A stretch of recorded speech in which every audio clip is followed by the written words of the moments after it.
Гомер Одіссея. Пісня перша.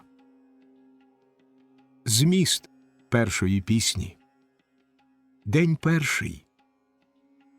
Рада богів, зібравшись на Олімпі, вони ухвалюють, щоб Одіссей, якого переслідує Посейдон і затримує німфа Каліпсо, повернувся нарешті у свою вітчизну на острів Ітаку. Богиня Афіна, прибравши вигляд Мента, Одіссеєвого друга, з'являється синові Одіссея Телемахові і дає пораду поїхати до Пілоса і Спарти, щоб розвідати про батькову долю. Радить йому також повиганяти женихів своєї матері Пенелопи, що господарюють в Одіссеєвім домі. Телемах після рішучої розмови з матір'ю і женихами лягає спати і мріє про подорож. Рада богів, Афіна наставляє Телемаха. Музо, повідай мені про бувалого мужа, що довго світом блукав, священну столицю троян зруйнувавши. Всяких людей надивився, міста їх і звичаї бачив.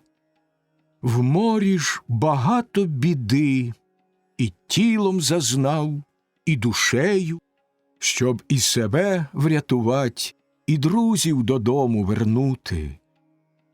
Та не вберіг він свого товариства, хоч як того прагнув. Марно загинули всі через власне зухвальство безтямне. З'їли безумні волів вони Гелія, Гіперіона, що понад нами. Зате дня повернення він їх позбавив. Дещо, богине, і нам розкажи про них, Зевсова доню. Інші, кому пощастило уникнуть загибелі злої, дома були вже, війни і небезпеки на морі позбувшись. Тільки його, що так прагнув отчизни своєї й дружини, німфа Каліпсо, владарка, тримала в богинях присвітла в гроті глибокім, бажаючи мати його чоловіком. В круговороті часу, коли рік надійшов відповідний, і ухвалили боги повернутись йому до Ітаки, навіть і там, серед близьких і рідних, не міг він уникнуть скрути тяжкої. Тоді всі богови йому співчували, крім Посейдона. Гнівом його Одіссей богорівний вічно був гнаний, аж поки до рідного краю дістався. Сам Посейдон у далеких тоді пробував Ефіопів. У протилежних кінцях простягались поселення їхні, де Гіперіон заходить і там, де він сходить щоденно. Там з баранів і биків гекатомби приймав він жертовні. Там веселився на учтах. Тим часом інші богове в Зевса, у домі його на Олімпі всі разом зібрались. Першим батько людей і богів тут слово промовив. В пам'яті серця його постав бо Егіст бездоганний, вбитий Орестом палким, Агамемнона сином преславним. Це він, згадавши, з такими словами звернувся до безсмертних. Горе, як легко смертні тепер нас у всьому винують. Зло від богів, вони кажуть. Самі ж через власну зухвалість всупереч долі багато на себе нещасть накликають. Так і Егіст проти долі дружину Атріда законну взяв за жону, а самого убив, щойно той повернувся. Знав же й про згубу свою, бо завчасно до нього послали світлого ми дозорця Гермеса сказать, щоб не смів той ані Атріда вбивать, ні жони його брати за себе, бо за Атріда відомста відбудеться через Ореста. Щойно змужніє й почне за рідним він краєм тужити. Так йому мовив Гермес, та не зміг він на думку Егіста радою доброю вплинуть, і той за все поплатився. В відповідь мовить йому ясноока богиня Афіна: «О Кроніде наш батьку, ти наш володарю найвищий. Справді, смертю такою поліг він цілком по заслузі. Хай же так кожен загине, хто мав би таке учинити, та розривається серце за тим Одіссеєм розумним. Він бо нещасний від любих далеко, на хвилею митім острові терпить біду на тім пупі широкого моря. Острів той лісом поріс, і живе там богиня в домівці, згубного донька Атланта, що глиб увесь знає у морі, і сам міцними плечима тримає стовпи височенні, ті, що й небо навколо, і землю усю підпирають. В смутку затримує там бідолаху Атлантова донька, повними ласки й облуди, словами всечасно чарує, тільки б свою він і таку забув. Одіссей же невтішно прагне узріти хоч дим, що над рідним підноситься краєм, потім і вмерти готовий. Невже і твого, олімпійцю, серця ласкавого це не зворушить? Чи не годив бо жертвами щиро тобі Одіссей з кораблів аргів'янських в Трої просторій? Чому ж одвертаєшся й досі од нього? Відповідаючи, Зевс, що хмари збирає, промовив: «Що за слова в тебе линуть, дитя, крізь зубів огорожу? Богоподібного як же забути мені Одіссея? Найрозумніший з людей він, з усіх найщедріші приносив жертви безсмертним богам, що простором небес володіють. Та Посейдон, земледержець, до нього всечасно палає гнівом невпинним за те, що Кіклоп Поліфем богорівний, ока позбавлений ним, а той же із інших кіклопів був найсильніший. Німфа його породила Фооса, Форкіна донька, державця в пустинному морі шумливім. В гроті глибокім вона з Посейдоном колись поєдналась. З того часу Посейдон, могутній землі потрясатель, хоч не вбив Одіссея, то гонить від рідного краю. Отже, давайте усі поміркуємо разом уважно, як Одіссея додому вернуть.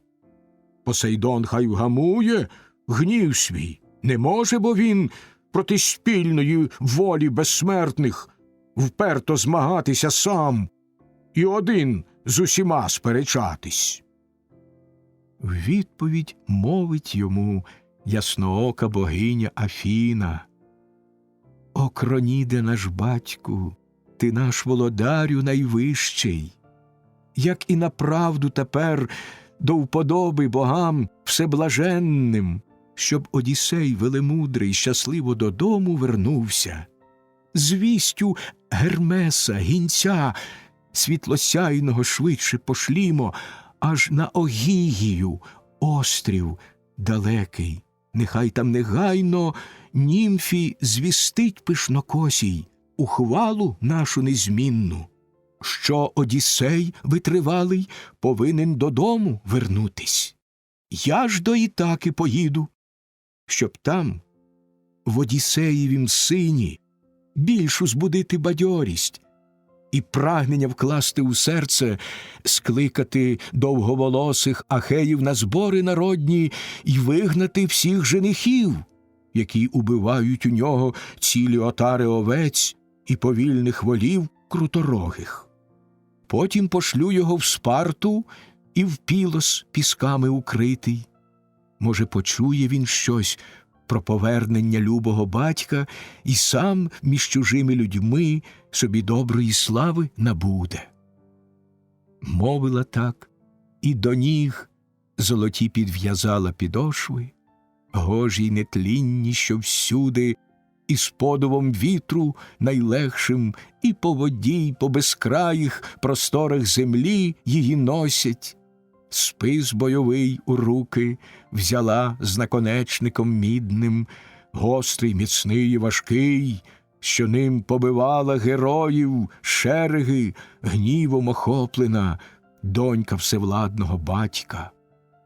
Кинулась летом швидким із високих вершин олімпійських, стала в Ітакськім краю при самих Одіссеєвих дверях, перед порогом надвірним із списом в руці мідногострим, вигляд чужинця прибравши, тафійського ватага Мента.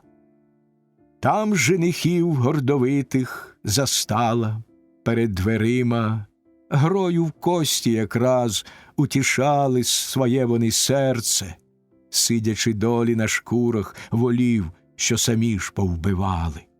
Слуги меткі та окличники, з ними одні у кратерах воду мішали з вином, а другі дірчатими мили губками довгі столи і на середину їх виставляли. Інші ж м'яса на них розкладали шматки незліченні. Перший з усіх Телемах, боговидний богиню, помітив. Серцем засмучений, мовчки сидів він поміж женихами і думкою батька собі уявляв благородного, як він з'явиться раптом і всіх женихів повигонить із дому, честь свою верне і стане господарем власних маєтків. Мислячи так, він сидів з женихами і Афіну побачив. Кинувсь до входу він, сором відчувши в душі, що чужинець мусить так довго стоять під дверима. Наблизився до нього, взяв за правицю його, прийняв мідногострого списа і, промовляючи словом, до нього звернувся крилатим. Щастен будь гостю в цім краї, ти прийнятий будеш привітно. Сядь, пообідай, а потім розкажеш, чого тобі треба. Мовивши це, йде уперед, а за ним Паллада Афіна. Щойно обоє зайшли вони в дім Одіссея високий, списа узяв він у неї, відніс під колону велику, вставив утесаний списник, туди, де багато стояло інших списів Одіссея, в біді витривалого мужа. В крісло, привівши її, посадив, полотниною вкрите. Крісло ж красиве, різьбленне, з маленьким підніжжям при ньому. Сам на стільці біля неї узорчатім сів якнайдалі від женихів, щоб криком своїм не завадили гостю їжу спокійно вживати, хоча й до зухвальців потрапив. Та наодинці про батька відсутнього щось розпитати. Воду служниця внесла в золотому чудовому глеку, руки вмивати і поволі над срібним цеберком зливала. Потім поставила стіл, перед ними обструганий рівно, хліба і страв розмаїтих їм ключниця вносить поважна, радо і щедро черпнувши з домашніх запасів багатих. Різного м'яса їм чашник на блюдах поклав дерев'яних купами, і келихи він золоті перед ними поставив. Часто й окличник до них підходив вина доливати. Шумно в кімнату зухвалі зайшли женихи й посідали поряд один за одним на стільцях і на кріслах високих. Воду їм чисту на руки окличники стали зливати, свіжого хліба служниці наклали їм кошики повні. Хлопчики аж повінця напою влили у кратери, і руки до поданих страв одразу ж усі простягнули. Потім, коли уже голод і спрагу вони вдовольнили, зразу ж і іншим серця женихів забуяли бажанням співу і танців, адже найкраща то учти оздоба. Фемію в руки окличник кіфару подав причудову. Мусив бо він женихам і грати, і співать проти волі.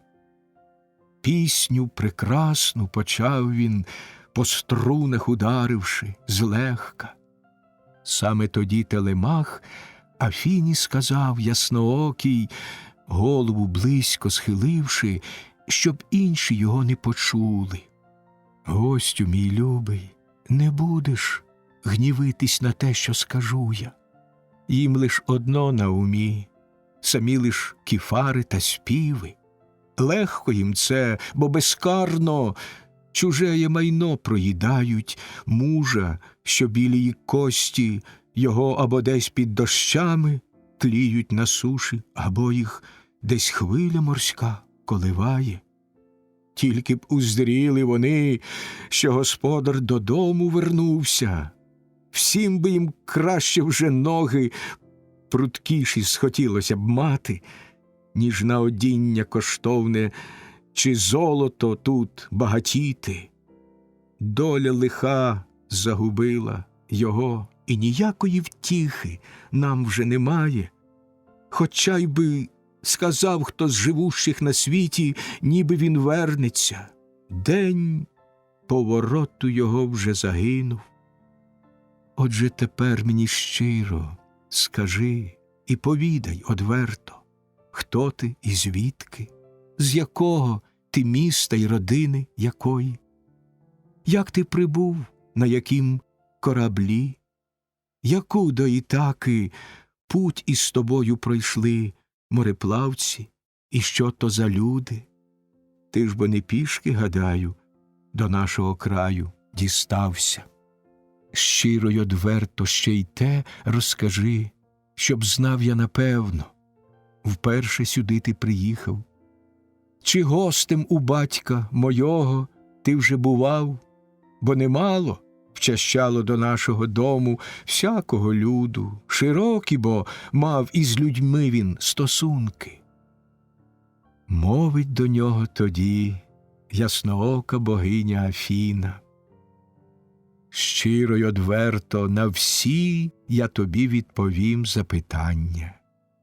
Ментом я звусь, Анхіала, премудрого я величаюсь сином і правлю тафійським народом моїм веслолюбним. Нині ж заїхав сюди кораблем із людьми я своїми, пливши по темному морю в країну людей іншомовних, в місто Темесу по мідь, а везу я залізо блискуче. Свій корабель я поставив далеко від вашого міста, в гавані Рейтрі, де поле під схилом Нейона лісистим.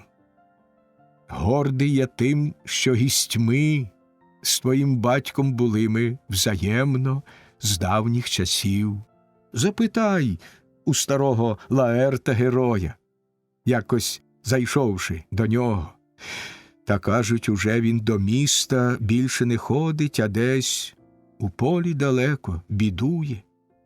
Тільки служниця стара подає йому їсти і пити, в час, коли втомлені ноги додому він ледве дотягне, свій виноградник за день обходивши по схилах пологих.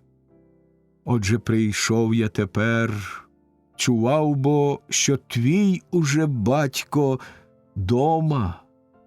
Боги його, видно, затримали десь у дорозі.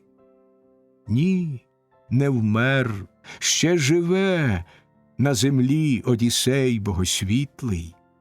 Десь між живих він лише забарився на морі широким. Дикі й жорстокі мужі десь на острові хвилею митім, силою, мабуть, його проти волі тримають у себе.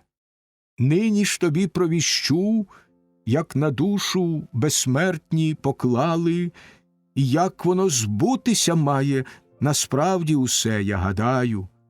Хоч не віщун я і з льоту пташок ворожити не вмію.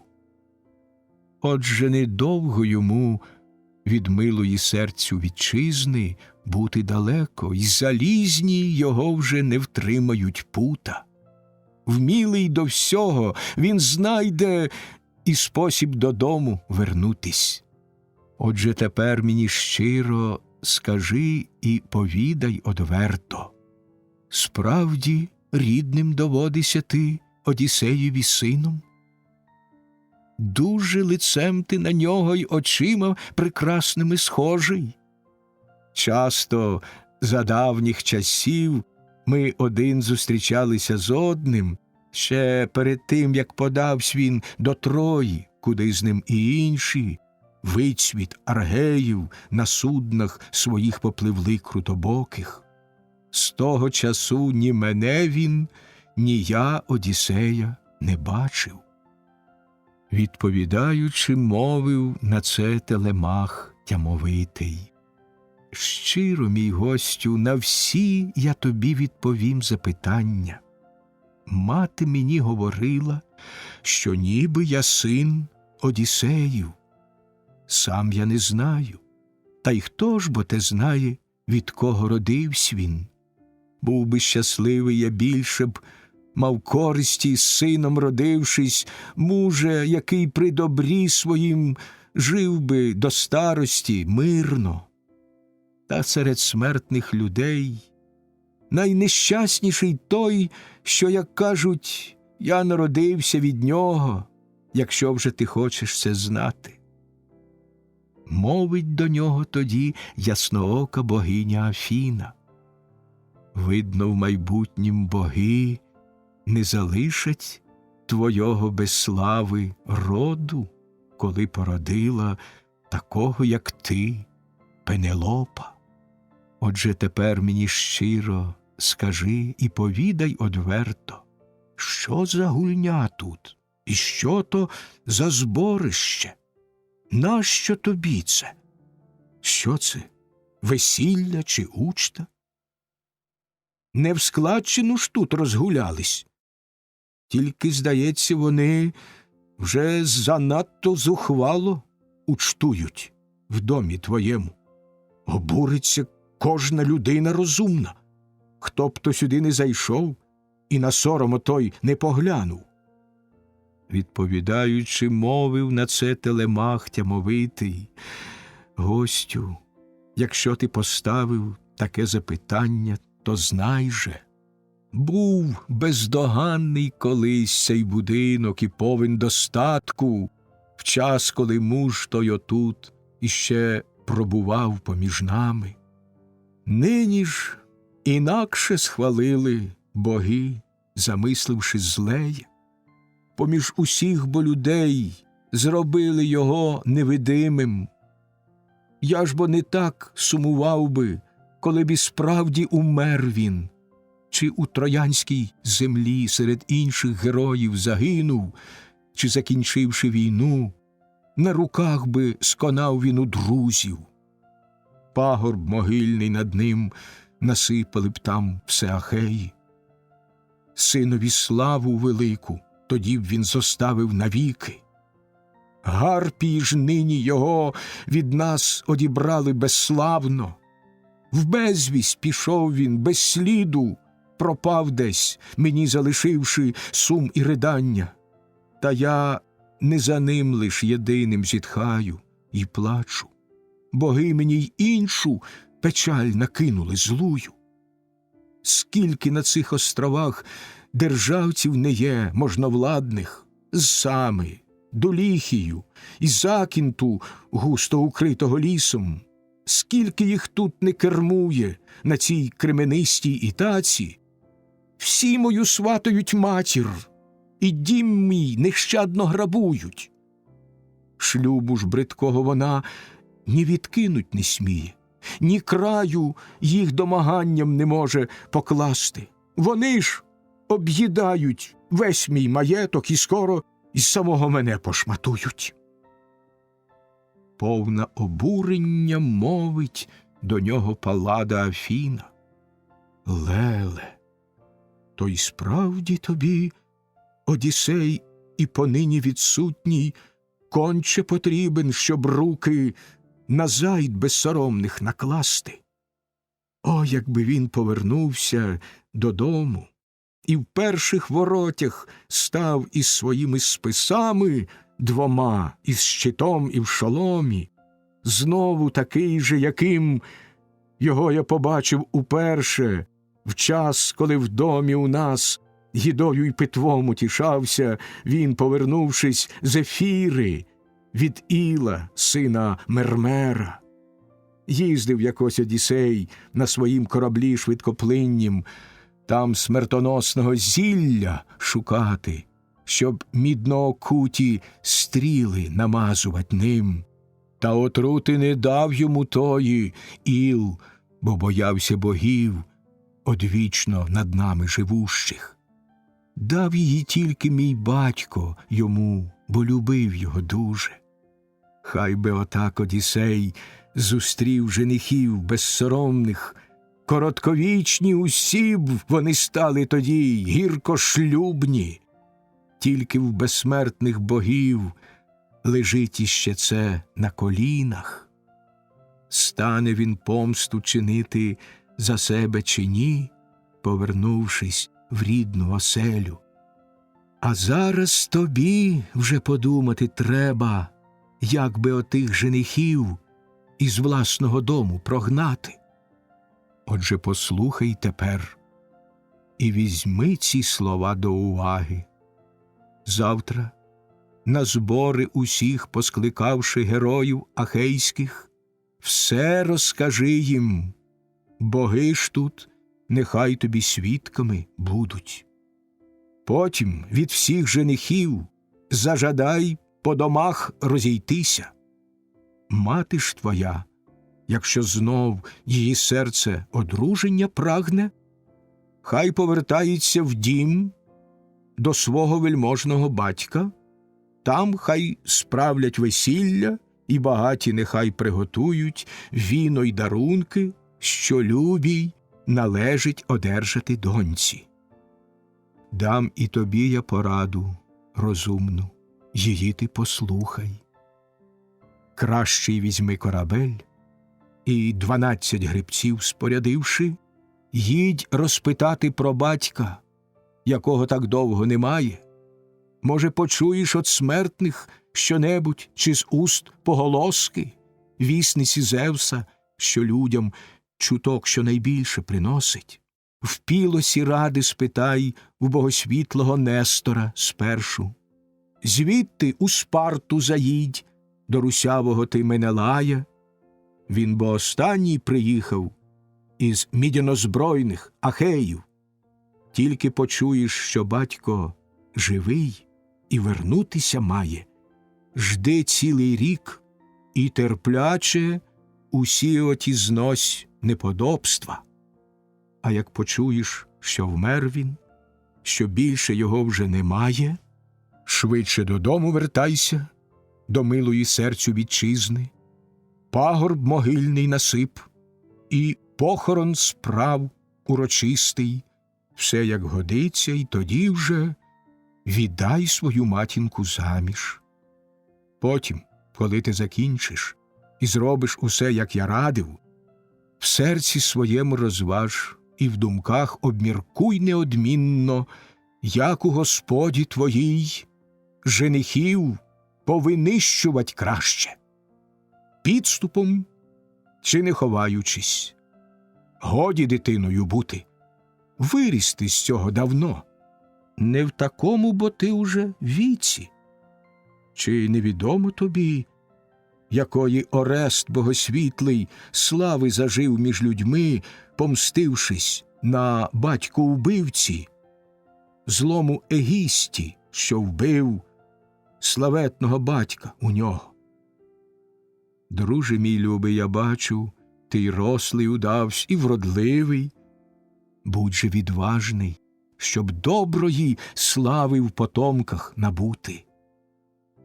Я ж на швидкий корабель свій, і ти вже до друзів повинен.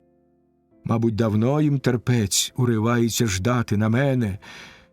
Ти ж подбай про своє і над моїми подумай словами. Відповідаючи, мовив на це Телемах тямовитий. Так доброзичливо ти, мій гостю, до мене говориш, наче до сина отець, і порад я твоїх не забуду. Трохи зостанься ще тут, хоч і дуже ти в путь поспішаєш. Добре помийся у мене, дай милому серцю утіху. Потім, радіючи духом, на свій корабель з подарунком підеш почесним. На спогад я річ тобі гарну й коштовну дам, як другові гостю господар гостинний дарує. У відповідь мовить йому ясноока богиня Афіна. Ні, не затримуй мене, поспішаю, бо нині в дорогу. Дар же, що серцем ласкавим хотів ти мені дарувати, ще віддаси, коли знов повернусь.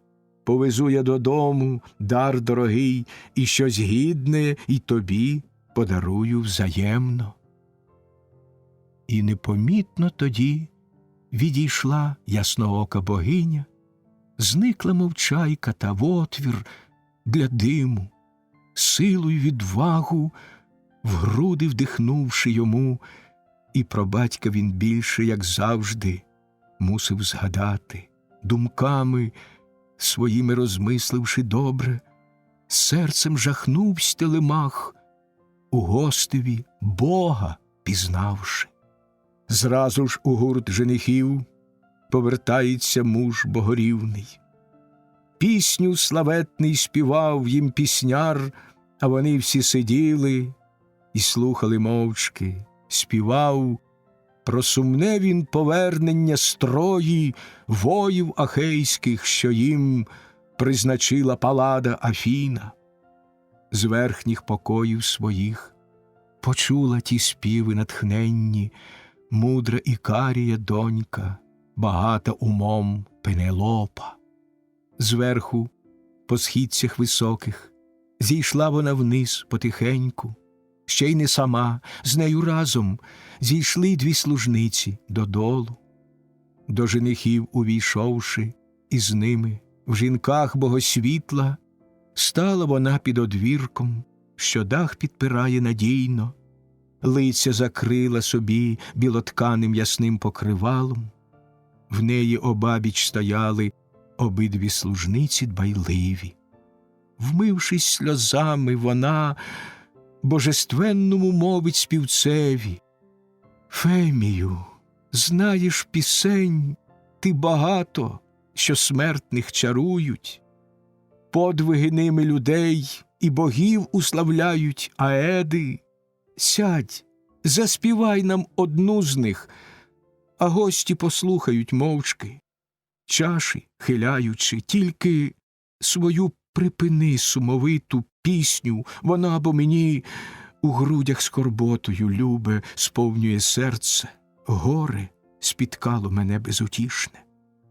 В вічному смутку спогадую голову я найдорожчу, мужа, що слава його всю Еладу окрила і Аргос. Відповідаючи, мовив на це Телемах тямовитий. Вірному матінко люба, навіщо борониш співцеві? Тим нас втішати до чого він прагне в думках. Не співці тут винні, а винен тут Зевс, що людям, які задля хліба тяжко працюють, те, що захоче, вкладає до серця. Тож не дивуйся, коли він співа про недолю Данаїв.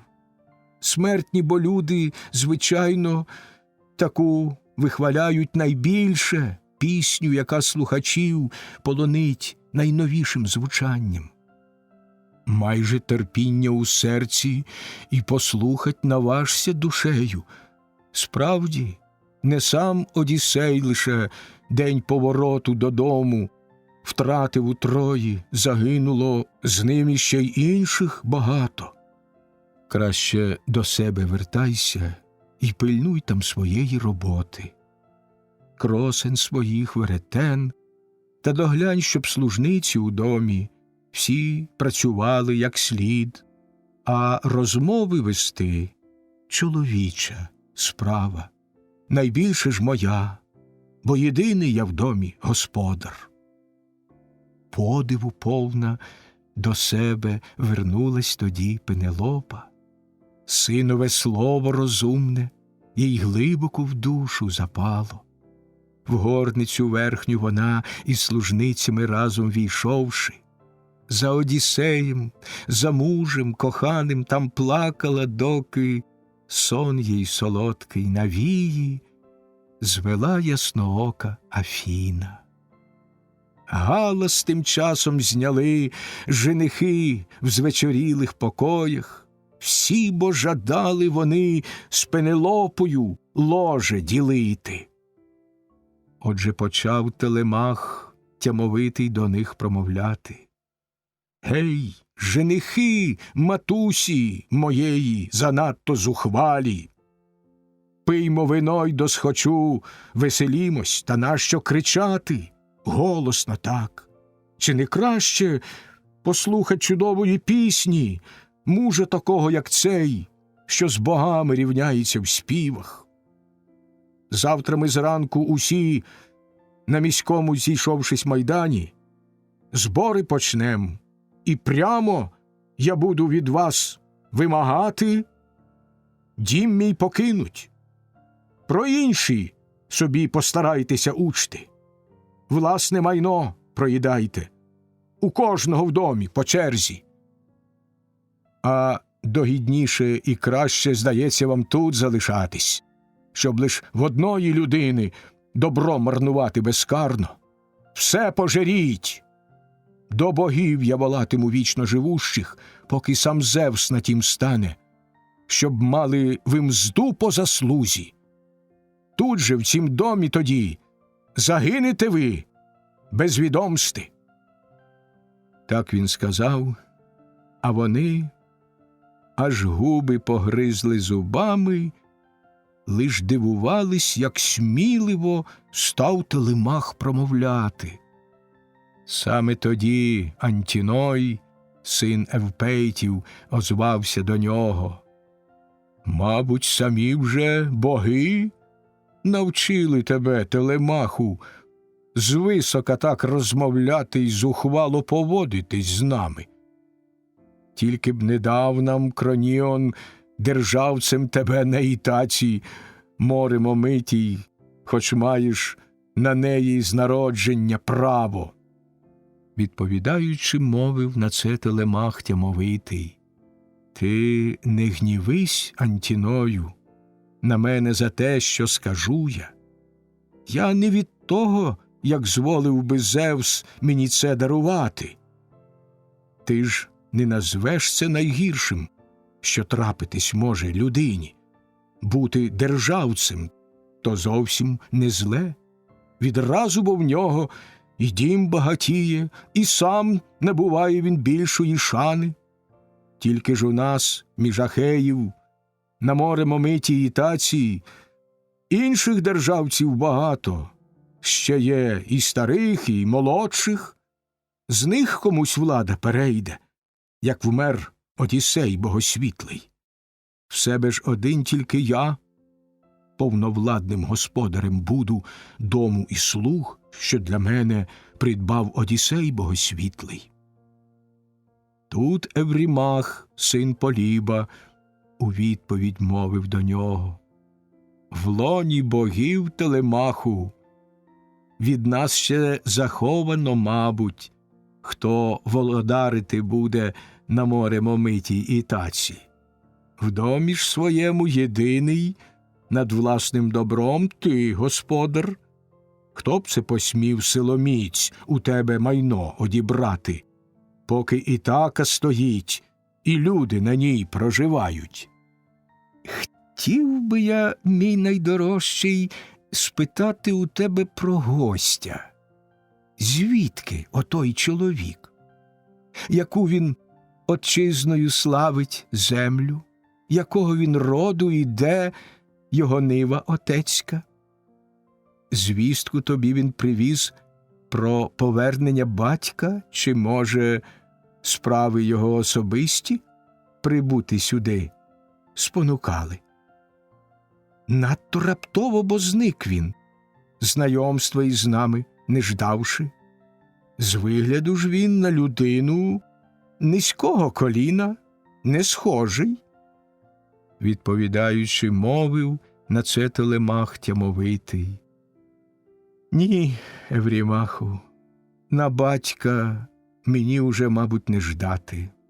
Я ні чуткам вже не вірю, що ніби він має вернутись, ні в віщуваннях не тішусь, яким довіряється мати. Безліч провісників різних скликаючи в нашу оселю. Гість же оцей то приятель батьків із Тафоса родом, Мент на ім'я, назвався премудрого він Анхіала, сином і править тафійським народом своїм веслолюбним. Так відповів Телемах, хоч безсмертно впізнав він богиню. Тішитись танцями знов почали вони й співом, що млостю сповнював їх, і так вечорової ждали години. Поки вони веселились, той вечір насунувся темний. Тільки аж спати схотівши, вони розійшлись по домівках. Гарним подвір'ям тоді і Телемах до високих подався спальних покоїв, що їх збудував він на видному місці. Серцем повним думок до свого він наблизився ложа. Вслід йому з факелом в кожній руці увійшла домовита Опсова донька, стара Евріклея, Пейсенора внука. Власним коштом Лаерт відкупив її в час, коли зовсім юна була вона, 20 за неї волів заплативши. В домі так само її шанував, як і жінку дбайливу. Ложа її не ділив про те, щоб не гнівити дружину. Ішла вона з факелом в кожній руці. Телемаха ж любила більше, ніж інші служниці, бо змалку його доглядала. Двері тоді відчинив він в доладно збудовану спальню, сів на постелі і, знявши хітон м'якотканий із себе, кинув цю одіж на руки послужливій няні старенькій. Склавши старанно хітон і розгладивши, де він зібгався, няня його на кілок при різьбленім повісила ліжку, вийшла із спальні, узявши за срібне кільце, причинила двері і ременем засув з надвору засунула тихо.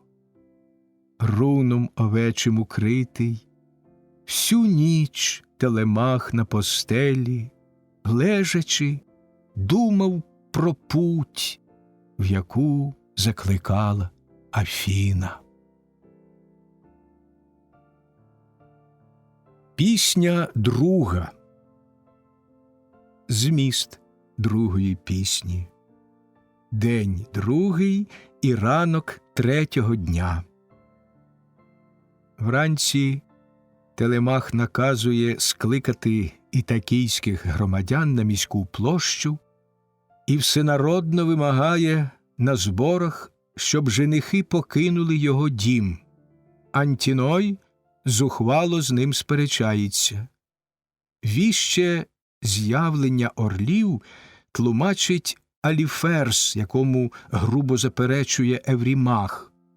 Телемах вимагає корабля, щоб їхати до Пілоса. Ментор дорікає громадянам за байдужість до Одіссеєвого сина. Після зборів, які свавільно розпустив Леокріт, Афіна у вигляді ментора обіцяє Телемахові дати корабель і веслярів, а ключниця Евріклея споряджає його в дорогу. Телемах з уявним ментором, без відома матері, відпливає до Пілоса. Збори ітакійців, Телемахів од'їзд. Ледве з досвітньої мли заясніла Еос розоперста. З ложа свого підвівся улюблений син Одіссеїв, в одяг убрався, через пліч нагострений меч перевісив і, до намащених ніг підв'язавши сандалії гарні, вийшов зі спальні своєї, достоту на Бога подібний. Дзвінкоголосих гукнувши окличників, він наказав їм довговолосих на збори негайно скликать ахеїв. Ці їх скликали, а ті на площу збиралися швидко. Щойно посходився люд, і натовп зібрався великий. Вийшов на площу і він, тримаючи спис мідногострий. Був він не сам, услід йому бігли два пси прутконогі. Чаром божистим його опромінила з неба Афіна. Всі зачудовано люди дивились, коли він проходив. Сів він на батьківськім місці, старшина ж уся розступилась. Першим Египтій герой до громади почав промовляти. Зігнутий старістю був, і знав у житті він багато. Син бо коханий його з Одіссеєм поплив богорівним, в суднах просторих у той Іліон, що славиться кіньми. Звавсь він Антіф списоборець. В печері глибокій убивши, з'їв його лютий кіклоп останнім шматком на вечері. Троє синів ще лишалось, один Евріном з женихами, гурту тримався, два інші у батька в полях працювали. Тільки й того не забув він, весь час ним журився і плакав. Тож із сльозами Египтій почав говорити й промовив: «Слухайте, всі ітакійці, що маю вам нині сказати. В нас ні нарад не було, ні зборів на нашім майдані з дня, як на суднах просторих отплив Одіссей богосвітлий. Хто ж бо нас нині зібрав? Де виникла в цьому потреба? В когось з молодших чи, може, в людей поважнішого віку? Може, хто звістку почув, що додому вертається військо? Ясно, нехай оповість нам, про що він довідався перше. Може, щось інше у справі народній звістить і розкаже. Благословенним мені він здається й відважним. Нехай же Зевс на добро йому все, що він серцем замислив, оберне. Так він сказав, і, зрадівши, улюблений син Одіссеїв, всидіти довше не міг, надумав і він говорити. Став посередині зборів, тоді йому берло у руки вклав окличник Пейсенор, в порадах розумних умілий. Спершу до старця звернувся Телемах і промовив до нього: «Старче, той муж недалеко. Ти зараз і сам це побачиш. Я цих людей позбирав у великім босмутку я нині. Звістки ніде я не чув, що додому вертається військо. Мовити ясно не можу, щоб я десь довідався перше. Нічого в справі народній мені сповістити й сказати. Йдеться про мене самого й про лиха, що впали на дім мій. Два їх. Одно, що загинув, мій батько всечесний, який вам був владарем і ставився до вас, як той батько ласкавий. Друге, ще гірше то лихо, що дім мій увесь незабаром зовсім зруйнує й увесь мій набуток дощенту погубить. Матір мою женихи проти волі її обсідають. Всі оті милі сини тутешніх мужів, що найкращих. В дім до Ікарія батька вони не посміли звернутись.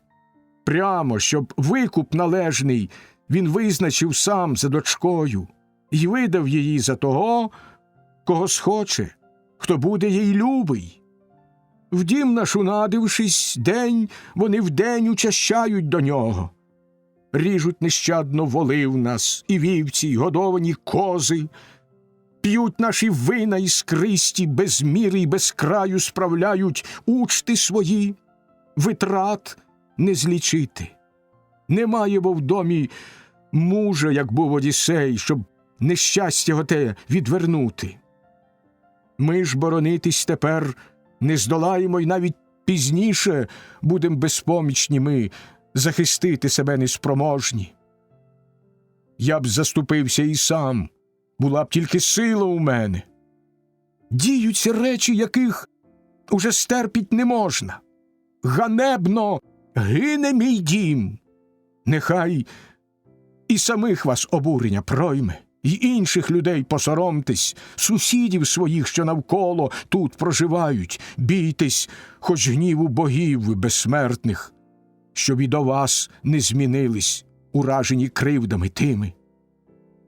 Я закликаю вас Зевса ім'ям олімпійця й Феміди, той, що збори скликає народні та їх розпускає.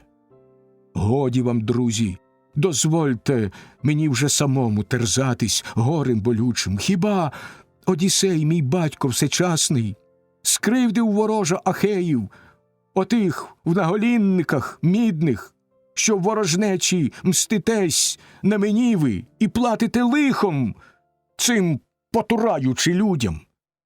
То краще, якби вже самі ви всі поз'їдали у мене маєтки, стада й отари.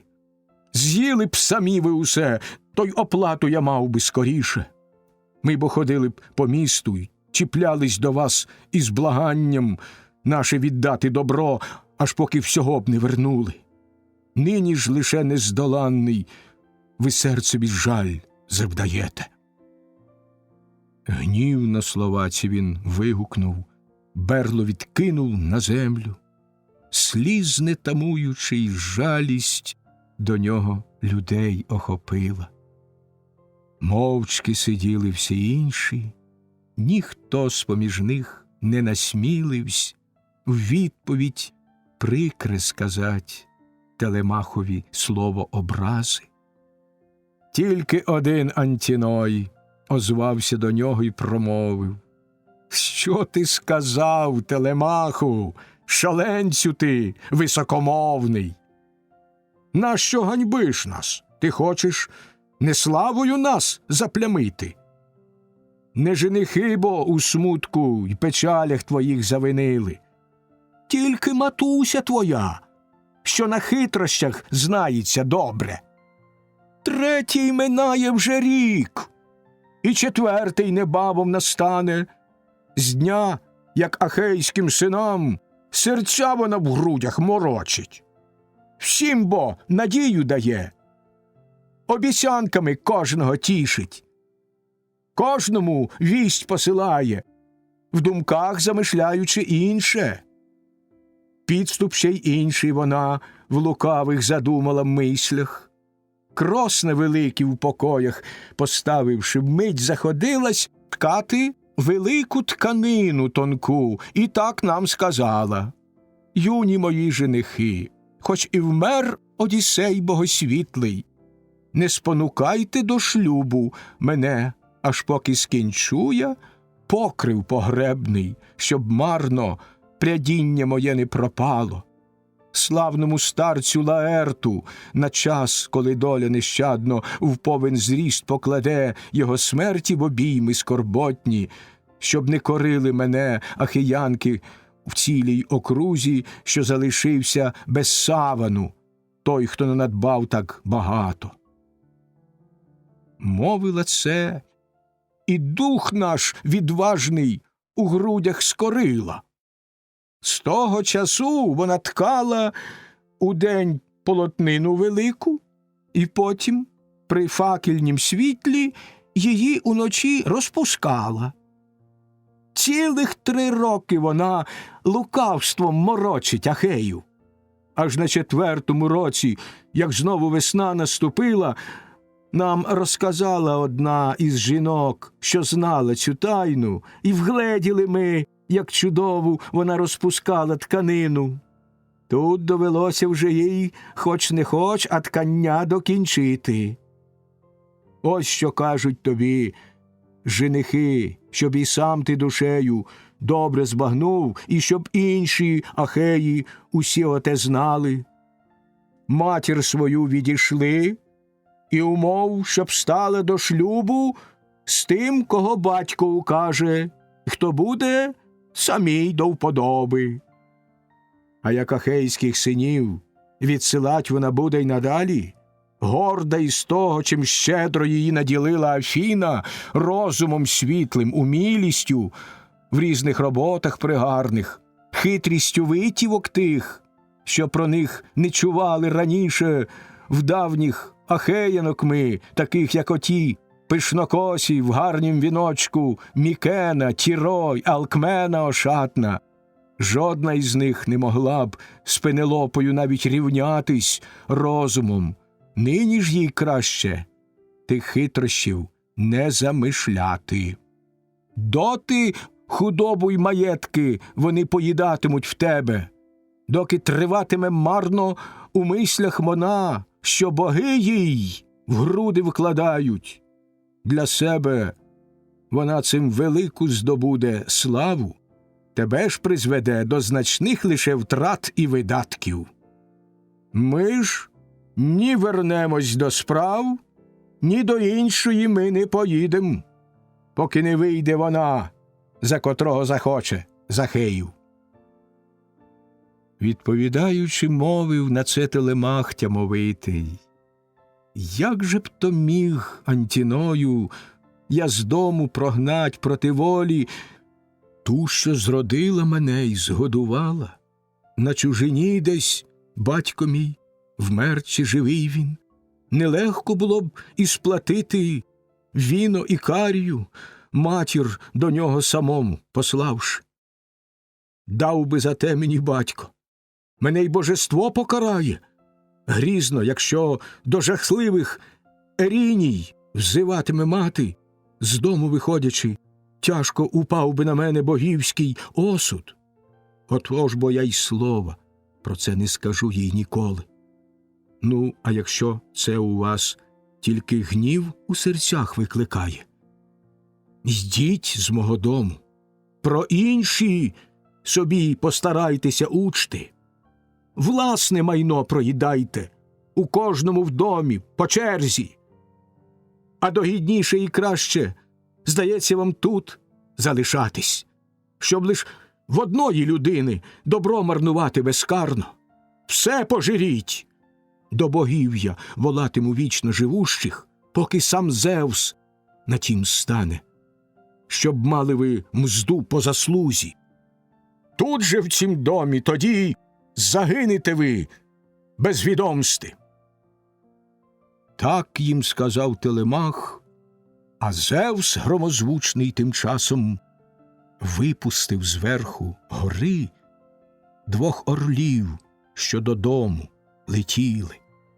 Легко, за подивом вітру, вони подалися обоє, близько простерши один біля одного крила широкі, а опинившись якраз над майданом багатоголосим, стали кружляти вони і крилами часто махати, голови всім оглядали, загибель віщуючи близько. Кігтями потім лоби взаємно подряпали й шиї, і над домами направо, і над містом кудись полетіли. Всі аж жахнулись тих птахів, на власні побачивши очі, і думали нишком про себе, на чому це може скінчитись. З словом звернувся до них Аліферс, герой сивочолий, Масторів син, він один, визначався з його покоління тим, що знався на птахах і віщо умів промовляти. З наміром добрим до них він почав говорити й промовив: «Слухайте, всі і такійці, що маю вам нині сказати. До женихів щонайбільше, і з цим я звертаюся словом. Лихо велике на них насувається, вже бо недовго бути від друзів своїх оддалік Одіссеєві, десь він близько від ціль, і усім женихам він убивство готує, і смерть невідхильну. Погано іще й багатьом доведеться. Нам, що на здалеку видній і таці живемо, порадьмось, поки не пізно, як женихів нам приборкати, краще хай би самі вгамувались, було б це й для них корисніше. Я бо не вперше віщую, на цьому вже знаюся добре. Отже, із ним, я кажу, все точнісінько так відбулося, як оповів я тоді ще, коли в Іліон вирушали люди аргейські, і з ними поплив Одіссей велемудрий. Горя зазнає багато, супутців утратить, казав я, і як незнайомий лише на 20-му році додому вернеться він. І справді, усе це збувається нині. Тут Еврімах, син Поліба, у відповідь мовив до нього: «Ішов би ти краще додому, старий, і там ворожив би дітям своїм, щоб лихо, яке не спіткало їх часом. Тут же і я віщувати без тебе ще краще зумію. Птахів у небі літає без ліку під ясним промінням сонця. Не всі ж вони мають про щось віщувать.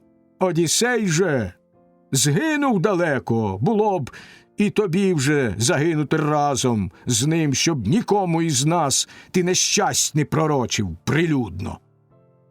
І не намовляв проти нас Телемаха, що й так вже лютує. Мабуть, ти ждеш, щоб тобі подарунок послав він додому. Ось що скажу я тепер, і це збутися конче повинно. Будеш при давніх великих знаннях своїх ти підбивати юного мужа цього балачками своїми на сварку, все тільки вийде самому ж йому найперше на шкоду. Навіть із поміччю птахів отих він нічого не зробить. Ну, а на тебе, старий, ми пеню накладемо, що добре дасться в знаки тобі, буде для серця тяжка та гризота. А Телемахові от що я перед всіма тут пораджу. Матір нехай він прихилить до батька свого повернутись, там їй хай справить весілля, і щедре нехай приготують віно й дарунки, що любій належить одержати доньці. Певен бо я, що ахейські сини не раніше відстануть з прикрим отим жениханням. Нікого ми не боїмося, ні Телемаха самого, який би не був велемовний, ні віщуванням твоїм ми не журимось, старче, що марно ти виголошував, цим лиш ненависть до себе ти збільшив. Буде так само усе поїдатися тут, і оплати їм не діждать, поки з шлюбом вона, зволікаючи, буде зводить Ахеїв. Скільки бо часу прогаяли досі ми у змаганні за неї, і не ходим, проте, наречених інших шукати, щоб кожному з нас одружитися гідно. Відповідаючи, мовив на це Телемах тямовитий: досить уже, Еврімах, і всі женихи благородні, слів витрачати на те, щоб вас умовляти й просити. Все це відоме богам, і Ахеї усі про те знають. Дайте швидкий ви мені корабель і супутників 20, щоб і туди, і назад пропливли всю дорогу зі мною. Маю бо в Спарту пливти, і в Пілос пісками укритий, там розпитати про батька, якого так довго немає. Може, від смертних почую що-небудь, чи з уст поголоски, вісниці Зевса, що людям чуток щонайбільше приносить. Вчую, що батько живий і додому вернутися має. Ждатиму ще рік, терпляче, ті зносячи всі неподобства. А як почую, що вмер він, що більше його вже немає, швидко додому вернуся, до милої серцю вітчизни, пагорб могильний насиплю і похорон справлю врочистий. Все як годиться, і тоді вже віддам свою матінку заміж. Так він промовив і сів. З присутніх підвівся натомість Ментор. Товаришем був бездоганному він Одіссею. Той, відпливавши на суднах, увесь йому дім свій довірив, слухать старого звелів і добра пильнувати ретельно. З наміром добрим до них він почав говорити й промовив: «Слухайте всі ітакійці, що маю вам нині сказати.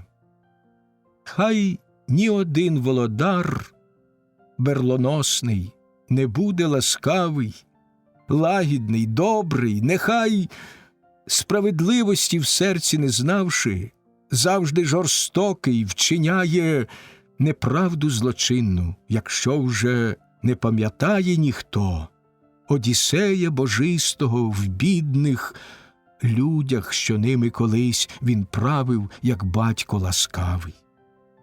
Зовсім не заздрю отим женихам я зухвалим, що й досі тут учиняють насильство, лиш підступи маючи в серці.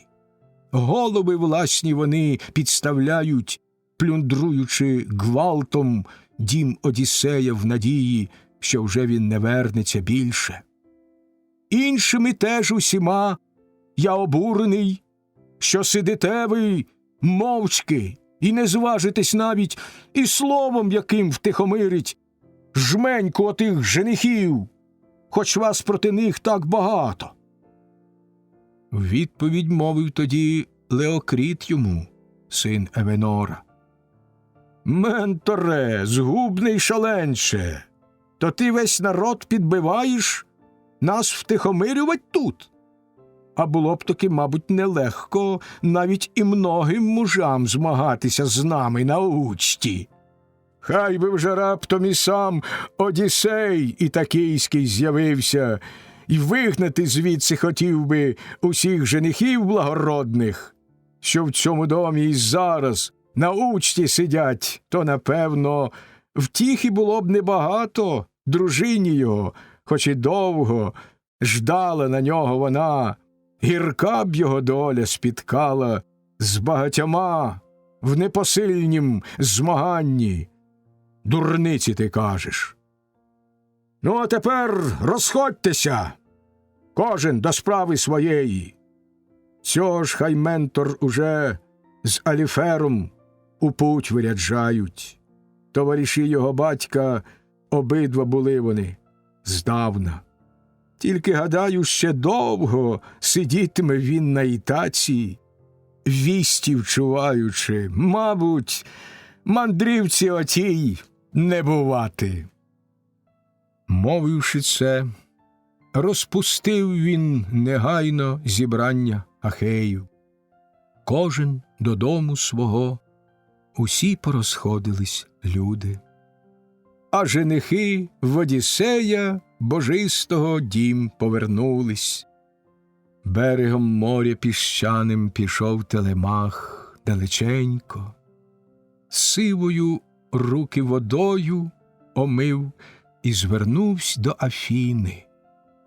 «Вислухай, о божество, що вчора в наш дім завітало, і кораблем наказало мені по туманному морю їхать питати вістей, чи додому так довго відсутній батько не вернеться, та заважають у цьому Ахеї більше ж усіх женихи, що зухвальству їх краю немає».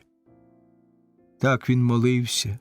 До нього наблизилась тихо Афіна, Ментора вигляд прибравши, з ним постаттю й голосом схожа, і, промовляючи словом, звернулась до нього крилатим: «Ні слабодухим, ані нерозумним не будь, Телемаху, силу й відвагу міцну від батька свого перейнявши, те, чим всього досягав, і ділом він завжди, і словом. Буде й для тебе тоді твоя путь небезплідна й немарна. А як не син ти його, і не зло народивсь Пенелопи, то я не певен, щоб ти досягнути здолав, чого прагнеш. Рідко, проте, до батьків бувають подібними діти, гірші здебільше вони, а кращих таки небагато. Отже, якщо слабодухим, ані нерозумним не будеш, і Одіссеєва тяма ще зовсім тебе не покине, є цілковита надія, що сповниш своє ти завдання. А про дурних женихів, про їх каверзи, їх забаганки ти не турбуйся, цілком нерозумні вони і неправі. Навіть не знають нещасні, що смерть і чорна їх доля близько за ними стоїть, і вдень їх єдиний загубить. Зовсім недовго триватиме путь, якої жадаєш. Буду бо другом твоїм, так само, як батькові був я. Бистрий тобі корабель споряджу, й сам поїду з тобою.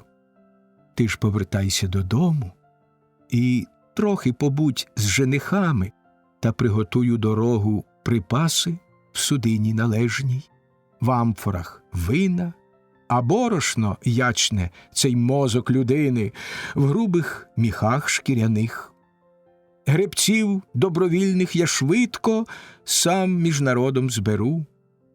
У морем омитій і таці знайдеться тих кораблів, і нових, і старих ще багато.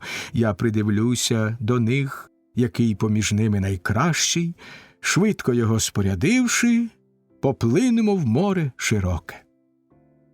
Так Афіна промовила, Зевсова донька, почувши голос богині, не став Телемах тут баритися довго. Милим зажуреним серцем додому поспішно подався. Дома застав женихів він зухвалих, одні у покоях патрали кіз, а інші свиней на подвір'ї смалили. Сміхом тоді Антіной Телемахові рушив назустріч, руку узявши, назвав на ім'я його і слово промовив. «Що ж, Телемаху, шаленцю ти високомовний, надалі викинь з грудей своїх намір нам шкодити словом і ділом. Краще поїсти і випить, ходім, як раніше бувало. Те, що потрібно тобі, усе приготують ахеї. І корабель, і добірних гребців, щоб доїхав ти швидше в Пілос священний, чуток про славетного батька почути». Відповідаючи, мовив на це Телемах тямовитий. «Не випадає мені між зухвальців таких Антіною учти справляти спокійно і безжурно тут веселитись. Що, вам не досить хіба, що усякого скарбу багато в мене понищили ви, женихи, коли б був ще дитям я? Нині ж дорослий я став. І чую, що мовлять навколо, все розумію цілком, і в грудях відвага міцніє. Тимто жахливих на вас і спробую кер я наслати, в Пілос приїхавши, може, чи й тут ще між нашим народом. Я від'їжджаю, і буде немарною путь, що, кажу я, щасною буде, тож їду. Хоч ні корабля, ні гребців я власних не маю, як видно. Здавалось це вам вигіднішим. Мовив цей руку свою, він із рук Антіноєвих вирвав. Легко в той час женихи клопоталися учтою в домі. З нього знущались вони, і словами, і з глумом ганьбили. Дехто отак говорив із тих юнаків велемудрих. Мабуть, такий Телемах убивство на нас замишляє. Месників він привезти, чи з піщаного Пілоса хоче, чи аж самої Спарти, бо прагне туди він страшенно. Може, в Ефіру, на Ниви родючі він їхати хоче, щоб відтіля привезти, душогубного зілля отрути, в чаші насипати нам і усіх нас нараз погубити. Інший ще так говорив із тих юнаків велемудрих. Хто зна, може, і він із своїм кораблем крутобоким, як Одіссей, заблукає й далеко від рідних загине. Клопоту ж це і для нас могло би ще більше додати. Ми його скарб між собою повинні були б поділити. Дім тільки цей залишили б ми матері з мужем майбутнім.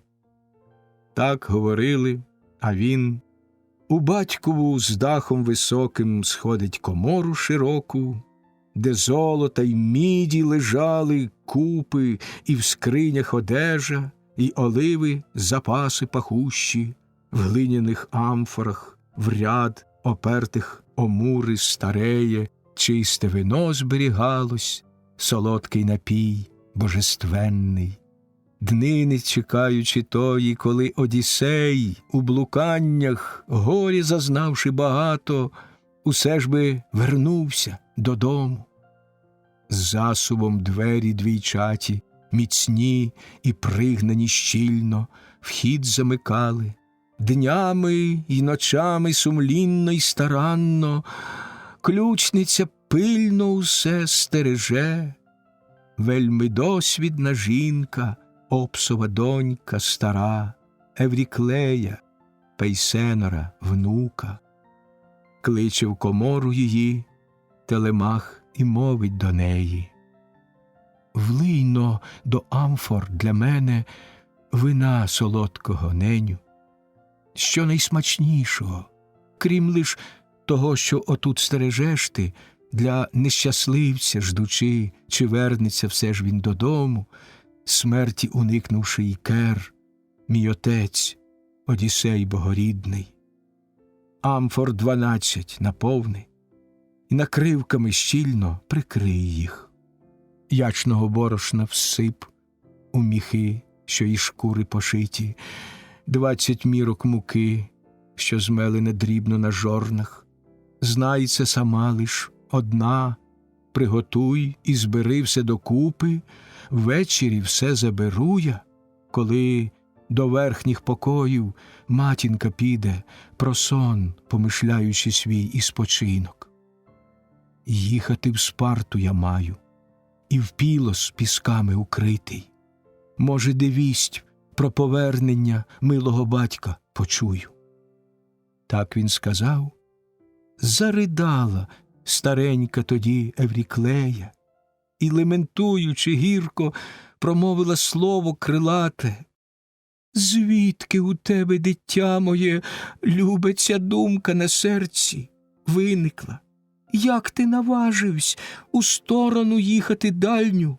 Наш ти єдиний, коханий, пропав од вітчизни далеко, десь у незнанім краю, і сам Одіссей богорідний.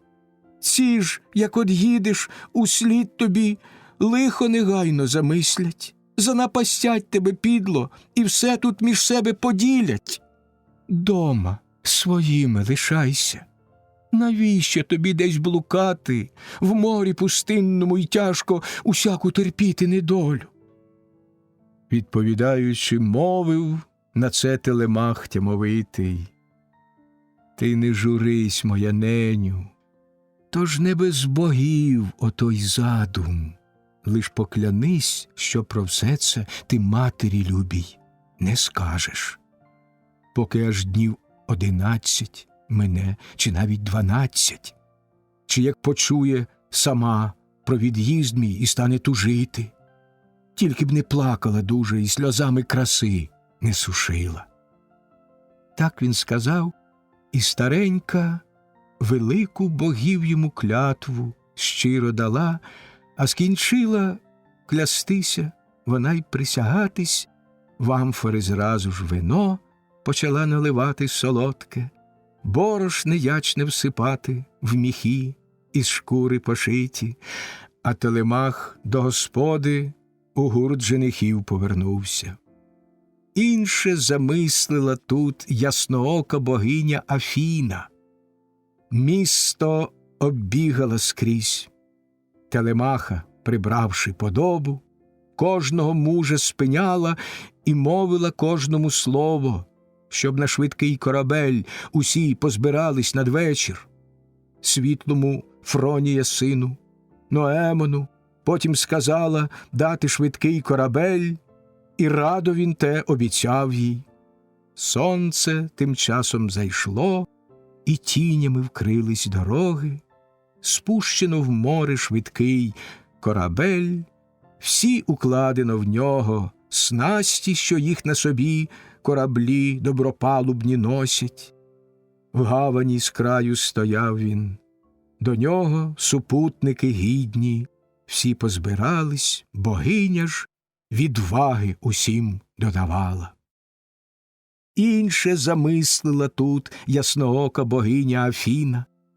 До Одіссея божистого в дім увійшла вона швидко, в очі усім женихам солодкого сну повливала, розум питтям помутила і келихи вибила з рук їх. Довше сидіти не сила було їм, і спати до міста всі подалися, бо сон їм солодкий упав на повіки. Тут Телемаха спокоїв, збудованих зручно й вигідно, кличе до себе і знов ясноока богиня Афіна, ментора вигляд прибравши, з ним постаттю й голосом схожа. Товариші, Телемаху, твої в наголінниках мідних вже посідали на весла і твого дожидають від'їзду. Отже, ходімо, не треба вже довше із цим зволікати. Мовивши так, уперед вирушає Паллада Афіна, кроком швидким, а за нею і він по слідах божественних. Вийшли до моря вони, де стояв корабель бистрохідний, на узбережжі піщаним супутців знайшли кучерявих. Словом звернулась до них Телемахова сила священна. Друзі, ходім принесімо припаси, усе вже готове, в домі лежить. Про від'їзд ані мати не знає нічого, ані служниці, окрім однієї, яка про це чула. Мовив цей, вирушив він, і всі тут же за ним поспішили. На корабель добропалубний, всі перенісши припаси, склали їх так, як звелів улюблений син Одіссеїв. На корабель Телемах тоді вслід за Афіною вийшов, сіла богиня тоді на кормі, а поряд із нею сів Телемах, відв'язали гребці корабельні причали, на корабель увійшли і за весла громадою сіли. Вітер попутний для них ясноока послала Афіна, бистрий зефір зашумів, виннотемним шугаючи морем, а Телемах уже наглив супутців, звелівши їм швидше снасті кріпити, й вони наказу послухали радо. Щоглу соснову піднявши, в гніздо посередині в кінцель вставили міцно і допереду линвами враз прив'язали та, натягнувши ремінням заплетеним біле вітрило. Вітер надув полотно, і враз зашуміла обабіч хвиля пурпурна під килим, судна, що плинуло легко, плавно по хвилях шумливих, верстав свою путь корабель той. Снасті усі закріпивши на чорнім судні бистрохіднім, повні повінця, вина мореплавці поставили чаші, і вічно живущим, безсмертним богам з них лили узливання, більше ж від інших усіх ясноокій Зевсовій доньці. Так цілу ніч, цілий ранок верстав свою путь корабель той. Пісня третя. Зміст третьої пісні. День третій і четвертий до вечора п'ятого дня. Прибувши до Пілоса, Телемах зустрічається з Нестором, який разом із своїм народом на березі моря приносить жертву Посейдонові. Нестор розповідає йому про пригоди ахеян після зруйнування Трої і радить Телемахові довідатись про свого батька у лакедемонського владаря Менелая.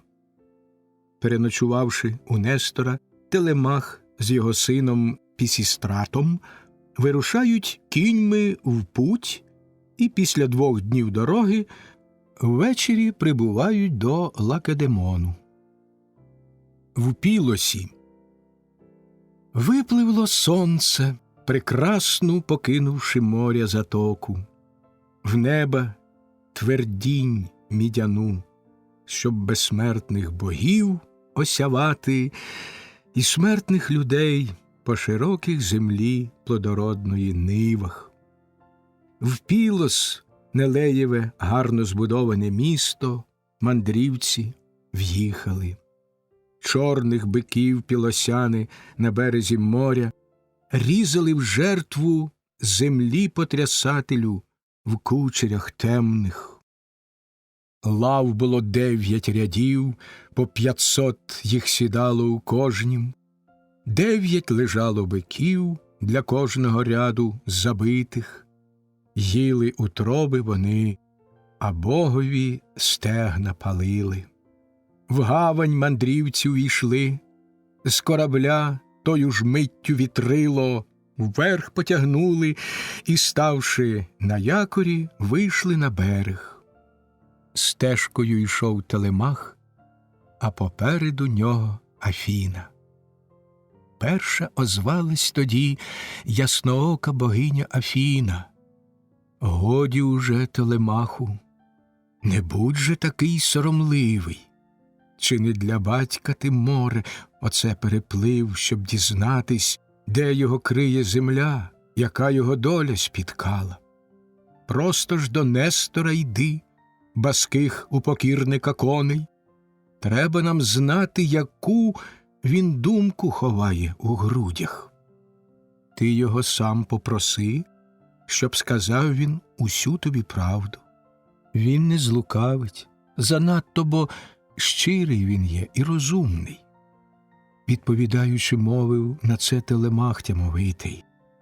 Менторе, як я піду? І як я до нього звернуся? Навіть і досвіду я в розмовах розумних не маю. Сором мені, юнакові, розпитувати старшу людину. Відповідь мовить йому ясноока богиня Афіна. Дещо ти сам, Телемаху, у власнім надумаєш серці, дещо вкладе тобі Бог.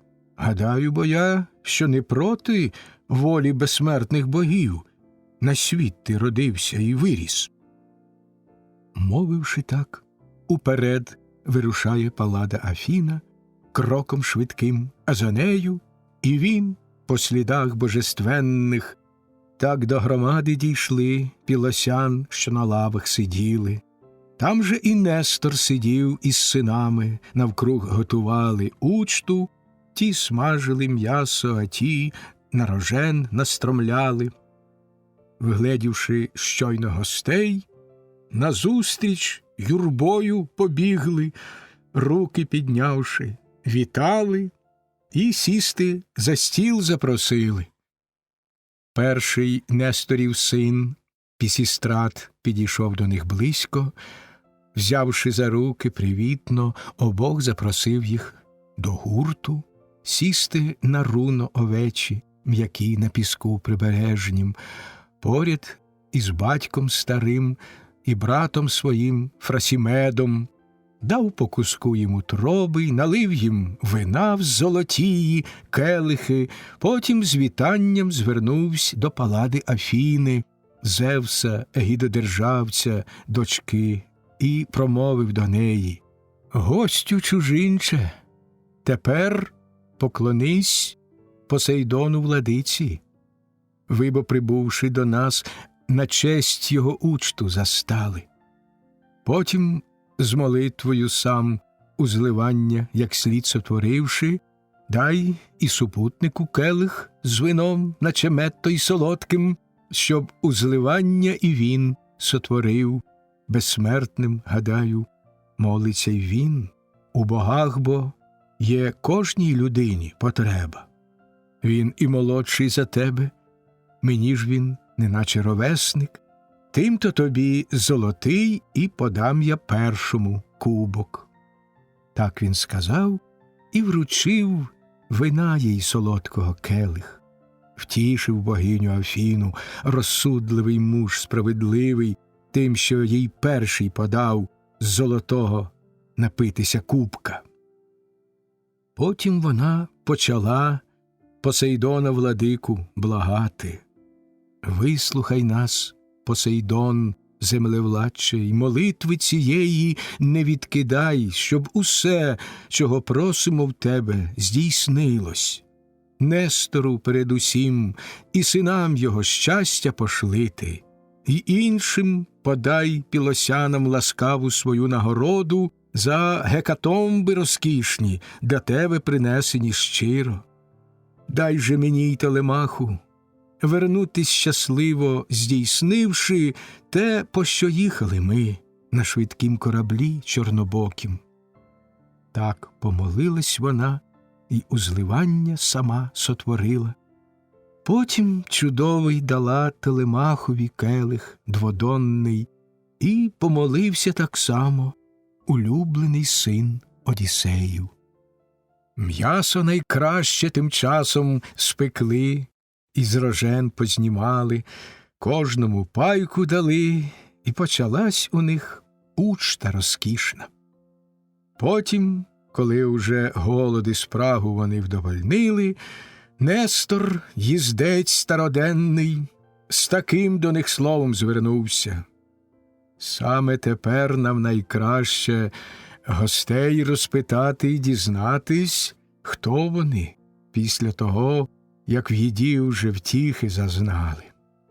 Хто ви, чужинці, відкіль шляхом ви пливете вологим, в справі якій, чи так, навмання ви блукаєте морем, наче розбійники ті, що гасають по водних просторах, важачи власним життям і біду несучи іноземцям?» В відповідь мовити сміло почав Телемах тямовитий, в груди сама бо Афіна відваги йому доложила. Щоб розпитати старого, він міг про відсутнього батька, щоб між людей і для себе міг доброї слави набути. «Несторе, сину Нелеїв, велика Ахеїв пошано, звідки ми, нас ти питаєш? Тож зараз тобі відповім я. Ми прибули із Ітаки, з-під схилів Нейону лісистих. Теж, про що маю сказать, не громадська то річ, особиста. Їхав сюди про свого я батька вістей розпитати, про Одіссея в біді витривалого. Він бо з тобою Трою колись воював і зовсім спустошив те місто. А щодо інших усіх, що з троянцями бились, то добре знаємо ми, де і хто з них загинув печальною смертю. Тільки загибель його невідомою робить Кроніон. Ясно, ніхто ще не міг розказати нам, де він загинув. На суходолі упав, переможений десь ворогами, чи у безодні морській потонув він між хвиль Амфітріти. Отже тепер до твоїх припадаю колін, чи не зволиш розповісти про печальну загибель його? Чи на власні очі ти бачив її? Чи, може, від іншого чув ти мандрівника? На недолю, бо мати його породила. Тож не шкодуй і не жалуй мене, і не пом'якшуй нічого, а розкажи все докладно, що бачить тобі довелося. Щиро благаю, якщо Одіссей, мій отець благородний, виконав слово, яке тобі обіцявши, чи діло в краї троянськім, де стільки Ахеїв і горя зазнали, все це сьогодні згадай і щиро скажи мені правду.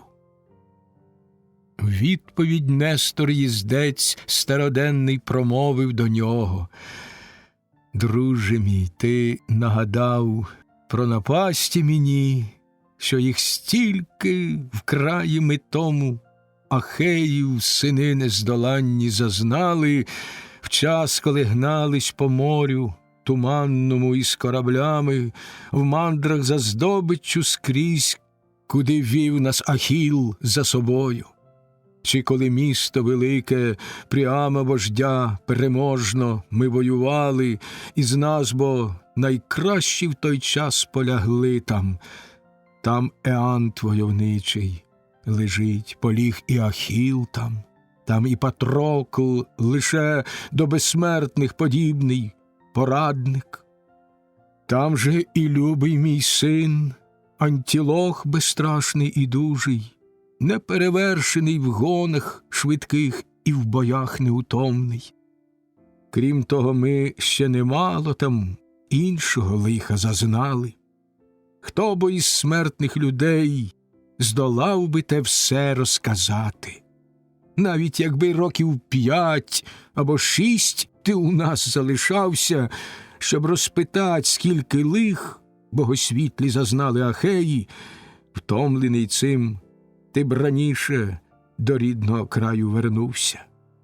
Років аж 9 загибель ми їм готували, вживавши хитрощів різних, аж поки їх дав довершити Кроніон.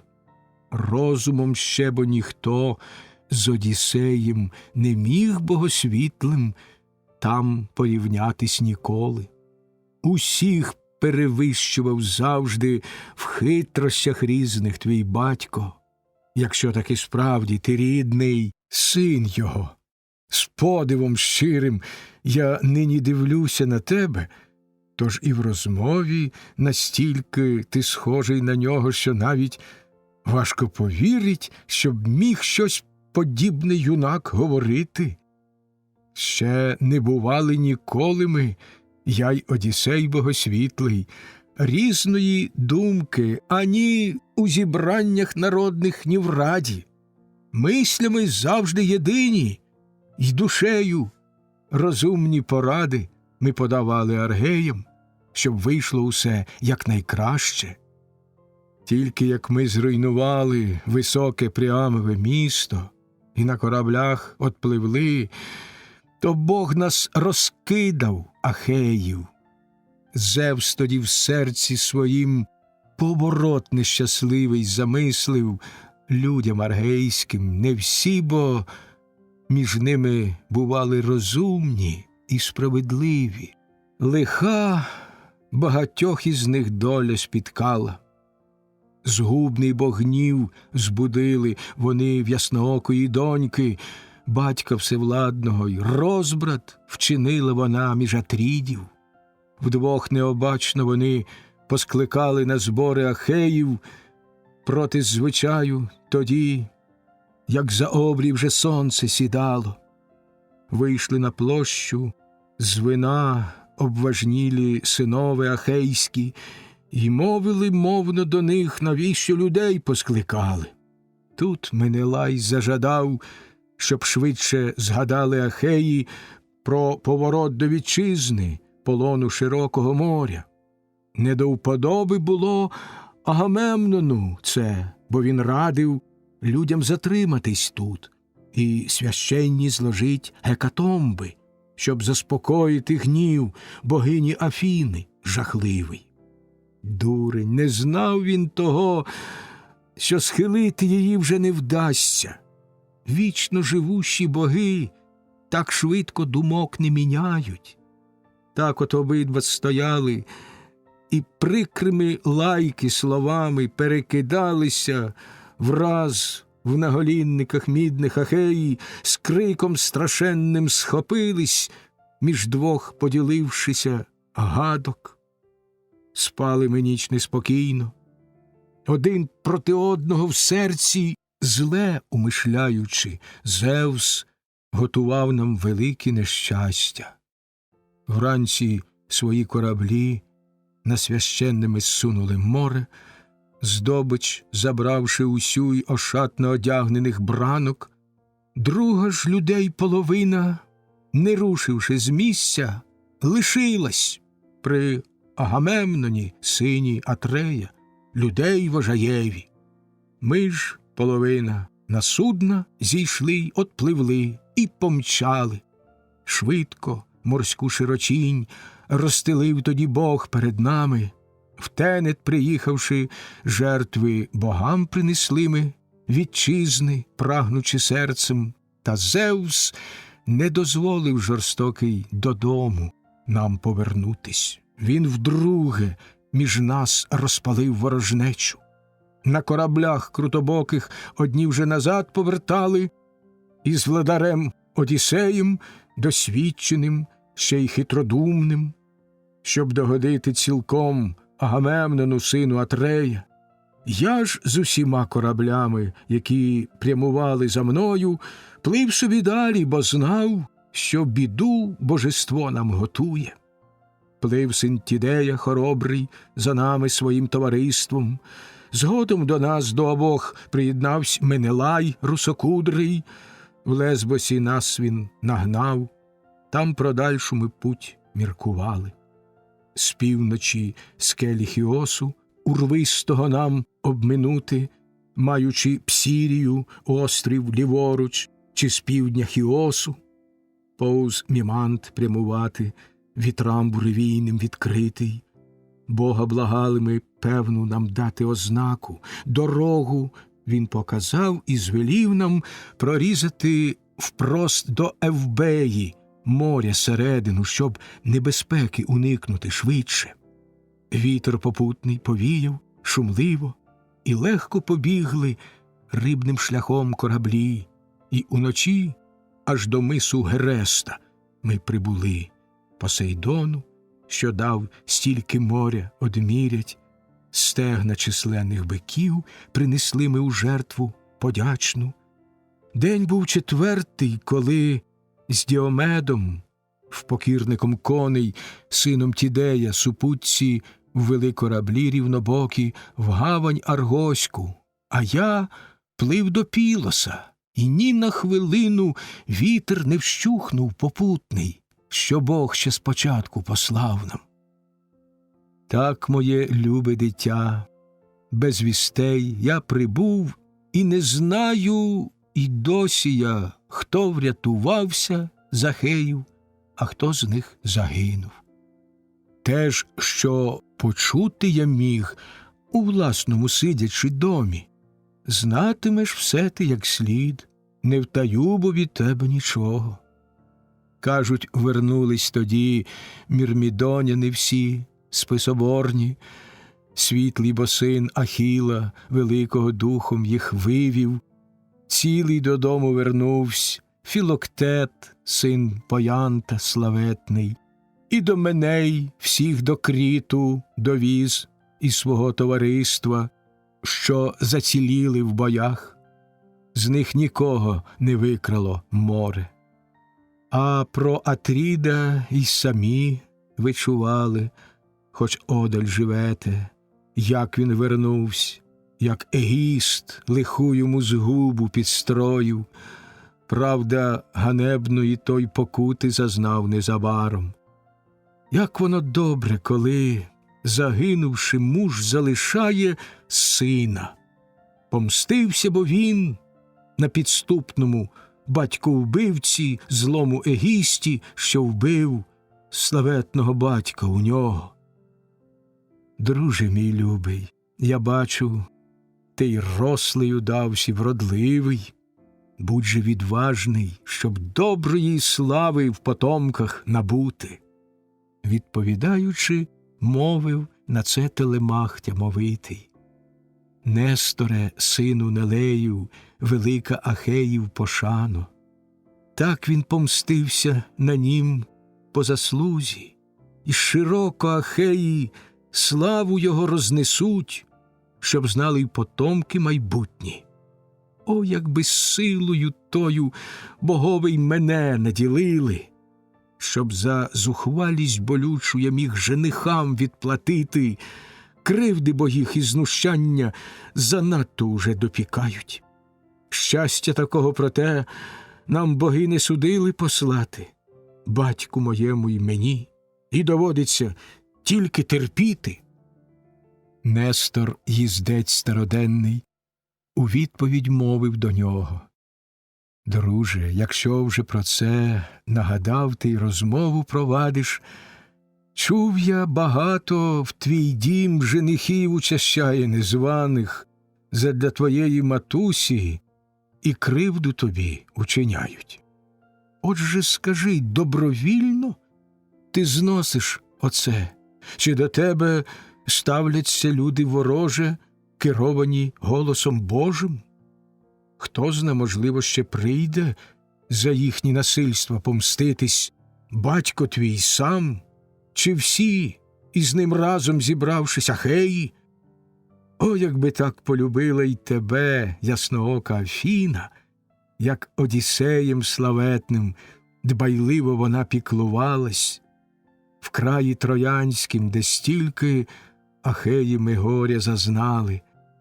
Я бо не бачив, щоб смертного мужа боги так любили, як Одіссеєві явно сприяла Паллада Афіна. Зволила б так і тебе любити вона й піклуватись, то не було б уже в них і згадки про те женихання. Відповідаючи, мовив на це Телемах Тямовитий. Старче, не думаю я, що це слово справдитися може.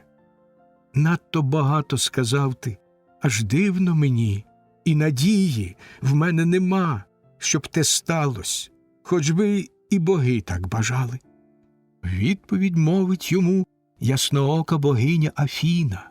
Що за слова, Телемах, ти пустив крізь зубів огорожу? Легко і здалеку Бог порятує людину, як схоче. Краще волів би й багато я стерпіти горя тяжкого, тільки б вернутись додому і побачити день повороту, ніж, повернувшись, загибель спіткати при вогнищі ріднім, як Агамемнон, дружини й Егіста підступністю вбитий. Навіть боги від однаково всім неминучої смерті і любого їм врятувать не могли б, коли доля нещадна в повен зріст покладе його смерті в обійми скорботні. Відповідаючи, мовив на це Телемах Тямовитий. Менторе, як нам не гірко, облишмо про це говорити, не повернутись додому ніколи йому, бо безсмертні смерть йому й чорної кери обійми давно присудили. Нині про інше хотів би розвідати я й розпитати Нестора. Від багатьох справедливіший він і мудріший. 3 поколінням людським він, кажуть, владар був незмінний. Глянути тільки на нього, мені він безсмертним здається. Несторе, сину Нелеїв, скажи бо усю мені правду. Як Агамемнон Атрід загинув широкодержавний?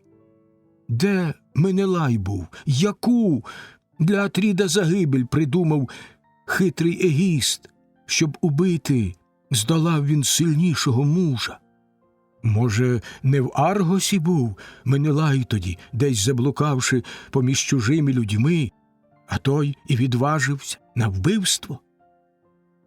Нестор, їздець староденний, у відповідь мовив до нього. Зараз, дитя моє любе, всю правду тобі розповім я. Сталося все саме так, як і ти вже собі уявляєш. Справді, якби, повернувшись із строї Егіста живого в братовім домі Атрід Менелай захопив русокудрий, то не насипали б пагорб могильний тоді над померлим. Птахи і пси розтерзали б далеко за містом у полі, кинуте тіло його, і ніхто б із ахейонок навіть смерті його не оплакав. Страшне бо замислив він діло. В час, коли ми за троянські твердині змагались завзято, в Аргосі кіньми багатому він приспокійно ховався, і чаром облесливих слів Агамемнона зводив дружину. Спершу, проте, Клітемнестра присвітла ніяк не давала згоди на справу негідну. Була вона в помислах чиста. Був біля неї співець, що йому, вирушаючи в Трою, сина Трея свою доручив доглядати дружину. Згодом, коли її воля богів спонукала скоритись, висланий був той од неї співець аж на острів пустинний, де для хижих птахів він у здобич лишився й поживу. В дім свій бажану привів її він, бо й сама так бажала. Безліч стегон богам попалив на святих вівтарях він, безліч оздоб і тканин, і речей золотих їм навішав. Справу здійснивши велику, на що вже й не міг сподіватись, строї від'їхавши разом, пливли ми поволі додому, син Атрея і я, один одному приязні друзі. Ми пропливали повз Суній священий, Афін передгір'я, раптом Феб Аполлон, що ласкавими з неба сягає стрілами, вмить стерника русокудрому вбив Менелаю, Фронтія, Онесторіда, що свій корабель мореплавний вправно стерном направляв, з-між усіх поколінь він найкраще вмів кораблем керувати, коли розбушується буря.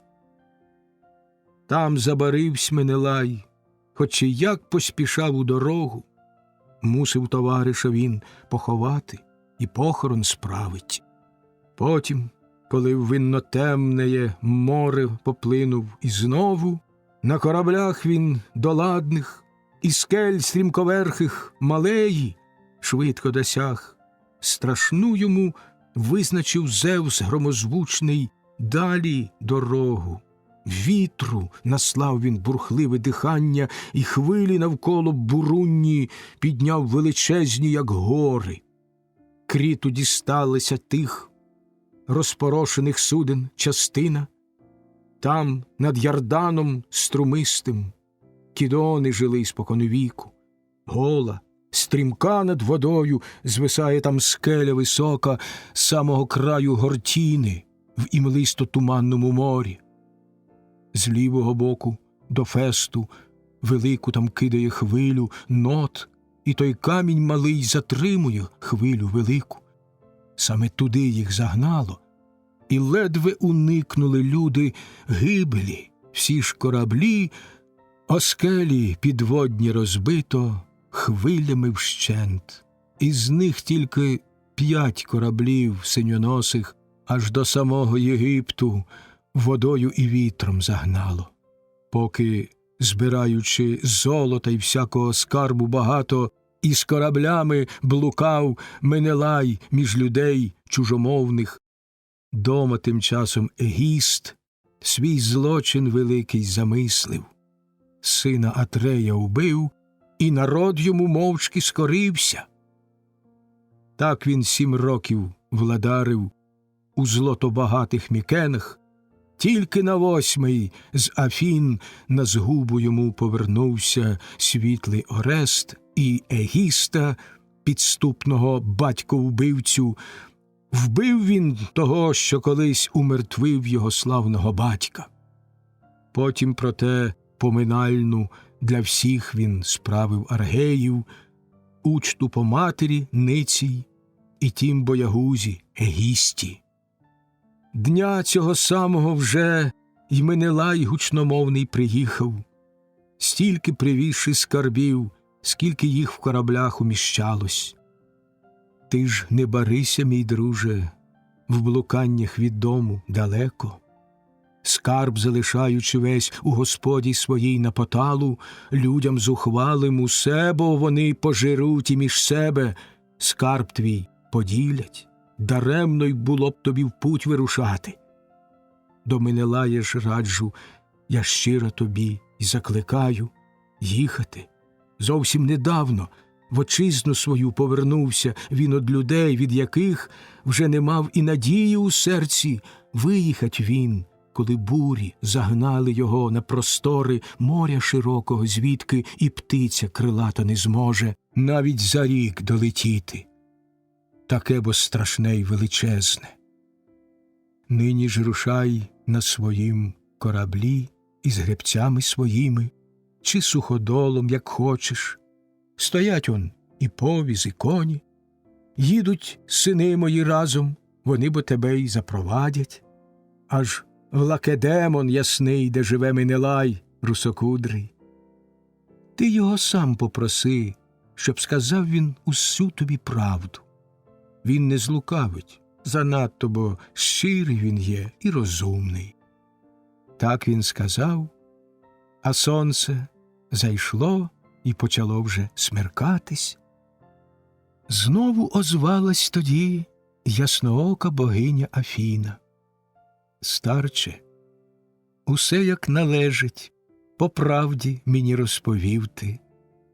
Отже, відріжте бикам язики і вина намішайте, щоб Посейдонові й іншим безсмертним створить узливання. Ну, а тоді й про постелю подумати слід, бо пора вже, світло давно вже зникло в пітьму, і не годиться так довго тут нам сидіти на учті богів, пора розійтися.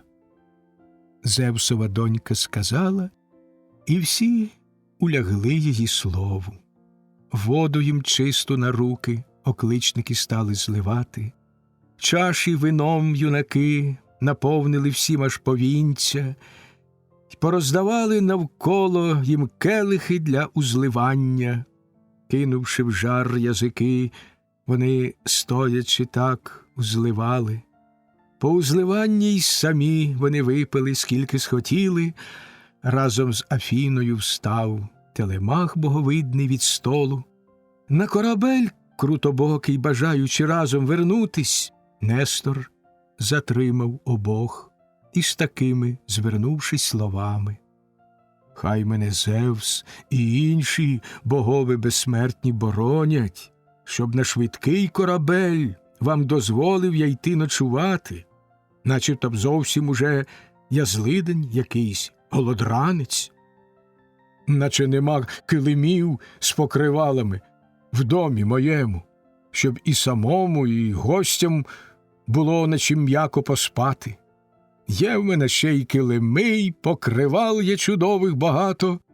Мужа славетного парость, улюблений син Одіссеїв, спати не ляже у мене на палубі на корабельній, поки живу.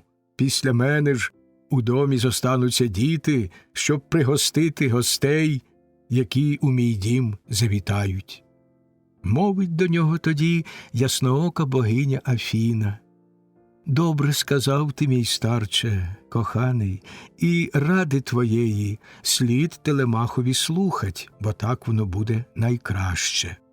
Разом з тобою нехай він іде, хай спати лягає в домі твоїм, я ж подамся на свій корабель чорнобокий, товаришів підбадьорити, кожному слово сказати. Можу бо я похвалитись, що віком я старший між ними, решта молодші усе, що поїхали, приязні ради, духом великому всі Телемаху, ровесники й друзі. Там ночувати сьогодні в своїм кораблі чорнобокім я залишуся, а вранці уже до кавконів відважних вирушу. Треба у них мені борг одержати давній, та й немалий. А ти, юнака, що гостює у тебе, повозом виряди з сином, звели запрягать йому в повіз коней ходою найшвидших і силою самих найкращих. Мовивши це, відійшла ясноока богиня Афіна, вигляд прибравши морського орла.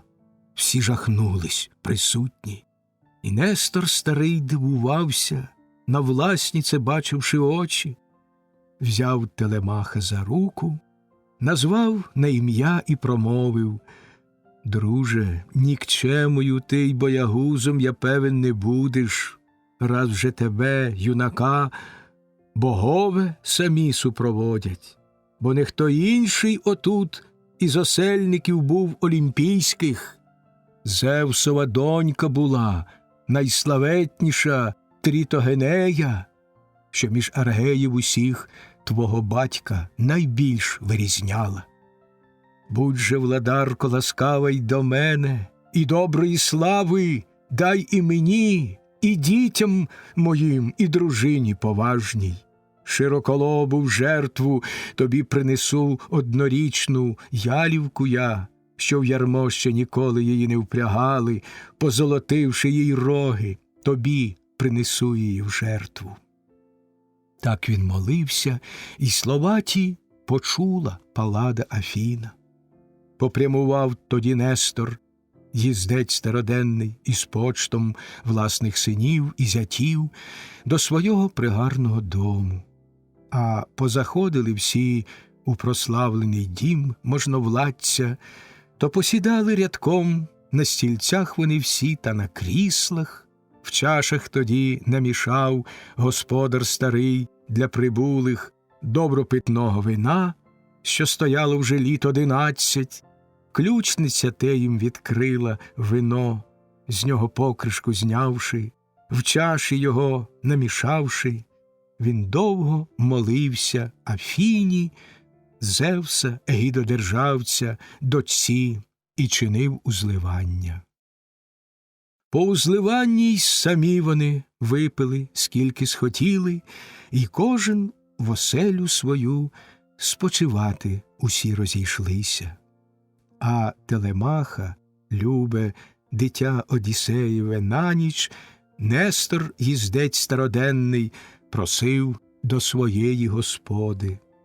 Ліжко різьбленне йому вперед сінку лунким постеливши, поряд з метким списоборцем, мужів владарем Пісістратом, що нежонатим один ще у батьковім домі лишався. Ліг тоді й Нестор в середніх покоях високого дому, де господиня дружина з ним ложе й постелю ділила. Ледве з досвітньої мли заясніла Еос розоперста. Нестор, їздець староденний, підвівся з м'якої постелі, вийшов із дому і сів на камінні, обтесанім рівно, що перед домом його при дверях високих лежало, біле, до блиску натерте оливою, здавна на ньому мудрий Нелей спочивав, до безсмертних подібний порадник. Керою скорений він давно вже зійшов до Аїду. Нині тут Нестор старезний сидів, оборона Ахеїв, з берлом в руках, а навколо, своїх повиходивши спалень, разом сини його всі позбирались: Ехефрон і Стратій, далі Персей і Арет, та ще й Фрасімед богорівний, шостим за ними услід і герой Пісістрат появився. Богоподібного з ним Телемаха також посадили. Отже почав промовлять до них Нестор, їздець староденний: «Дітоньки любі, здійсніть якнайшвидше моє ви бажання. Передусім хотів би я ласки благати в Афіни, явно вона бо на щедру гостину до нас завітала. В поле один по телицю біжи, щоб додому пригнати, встиг її швидше пастух, що бики там пасе і корови. Другий нехай на чорний біжить корабель Телемахів, товаришів приведе, лиш двох на борту залишивши. Золотаря хтось Лаерка сюди хай покличе негайно, щоб у телиці тієї він роги прийшов золотити. Інші ж усі залишіться зі мною і скажіть, щоб служниці в домі там учту скоріш готували багату і пишну, дрова і чистую воду несли і стільці розставляли. Так він сказав, і усі почали метушитись, телицю з поля пригнали, прийшли з корабля рівнобокого разом товариші Телемаха відважного. Майстер з'явився з мідним приладдям в руках, потрібним у справі ковальській, кліщі міцні, ковадло, і молот приніс він, якими золото звик оброблять. Прийшла і Афіна в тій жертві долю прийняти свою, а Нестор, комонник старезний, золото дав, золотарним старанно оздобив телиці, роги криві, щоб красою їх втішити очі богині. Світлий Ехефрон і Стратій велиту за роги телицю, воду в квітчастому глеку Арет однією рукою виніс із дому, а в другій тримав із ячменем жертовним короба. Тут же стояв Фрасімет, прославлений в битвах, гостру сокиру тримав він, ударить телицю готовий. Чашу підставив Персей, а Нестор, комонник старезний, руки помивши, молився Афіній, посипав телицю зерном і шерсті з чола її, зрізавши в полум'я, кинув. А як усі помолились і зерном посипали жертву, Несторів син Фрасімед, відвагою славний до неї, раптом наблизивсь, ударив сокирою й м'язи на карку, їй, розрубавши, знесилив. І радісно всі закричали, дочки й невістки, і навіть сама Евридіка поважна, Нестора вірна дружина, найстарша з Кліменових дочок, жертву тоді над землею широкодорожньою разом всі підняли, і Пісістрат заколов її, вождь мужовладний. Кров з неї чорна побігла, і дихання покинуло кості. Швидко на частки її поділили й відрізали стегна, так, як наказує звичай, і жиром обабіч обклали, згорнутим вдвоє, а зверху сирим іще м'ясом накрили. Старець палив на вогні їх, вином окропивши іскристим, а молоді біля нього в руках п'ятизубці тримали. Стегна спаливши телиці і утроби її скуштувавши, решту усю на шматки порубали, рожнами проткнувши, смажити стали, рожни над вогнем повертаючи гострі. А Телемаха тим часом купала тоді Полікаста, Нестора Нелеїада, прекрасна дочка наймолодша, вимивши тіло йому оливою добре натерла, потім хітон полотняний і плащ надягнула на нього. Вийшов з купелі юнак, до безсмертних на вигляд подібний, і, підійшовши близ Нестора, сів керманича люду. М'ясо тим часом засмажили вже і з рожен поздіймали, сіли до учти вони, а навколо стола метушились слуги дбайливі, вина в золоті доливаючи кубки. Потім, коли уже голод і спрагу вони вдовольнили, знову почав промовлять до них Нестор, їздець староденний. Діти мої, пишногривих ведіть Телемахові коней і запряжіть їх у повіз, щоб їхати міг він в дорогу. Так він сказав, і слухняно, скорившися батьковій волі, зразу ж негайно впрягли в колісницю баских вони коней, ключниця хліба й вина їм дала та печеної страви, ласощів тих, що їдять владарі їх небес вихованці. Вийшов тоді Телемах на запряжений повіз прекрасний. Поруч і Несторів син Пісістрат, проводар мужовладний, на колісницю зійшов і віжки, тримаючи міцно, хльоснув по конях бичем, і вони залюбки полетіли полем. І Пілос високий далеко позаду лишився. Ярмами так цілий день своїми вони потрясали. Сонце тим часом зайшло, і тінями вкрились дороги, поки у Фери вони прибули, у дім до Діокла. Сином він був Ортілоха, що сам народився од Алфея. Там вони ніч пробули, і гостинно прийняв він прибулих. Ледве з досвітньої мли заясніла Еос розоперста, коней баских запрягли, і на повіз оздоблений ставши, швидко помчали од брами вони, і перед сінку лункого хльоснув по конях один, і ті залюбки полетіли. На рівнину прибули вони всю пшеницями укриту, там свою й путь завершили, так швидко домчали їх коні. Сонце тим часом зайшло, і тінями вкрились дороги. Пісня четверта. Зміст четвертої пісні.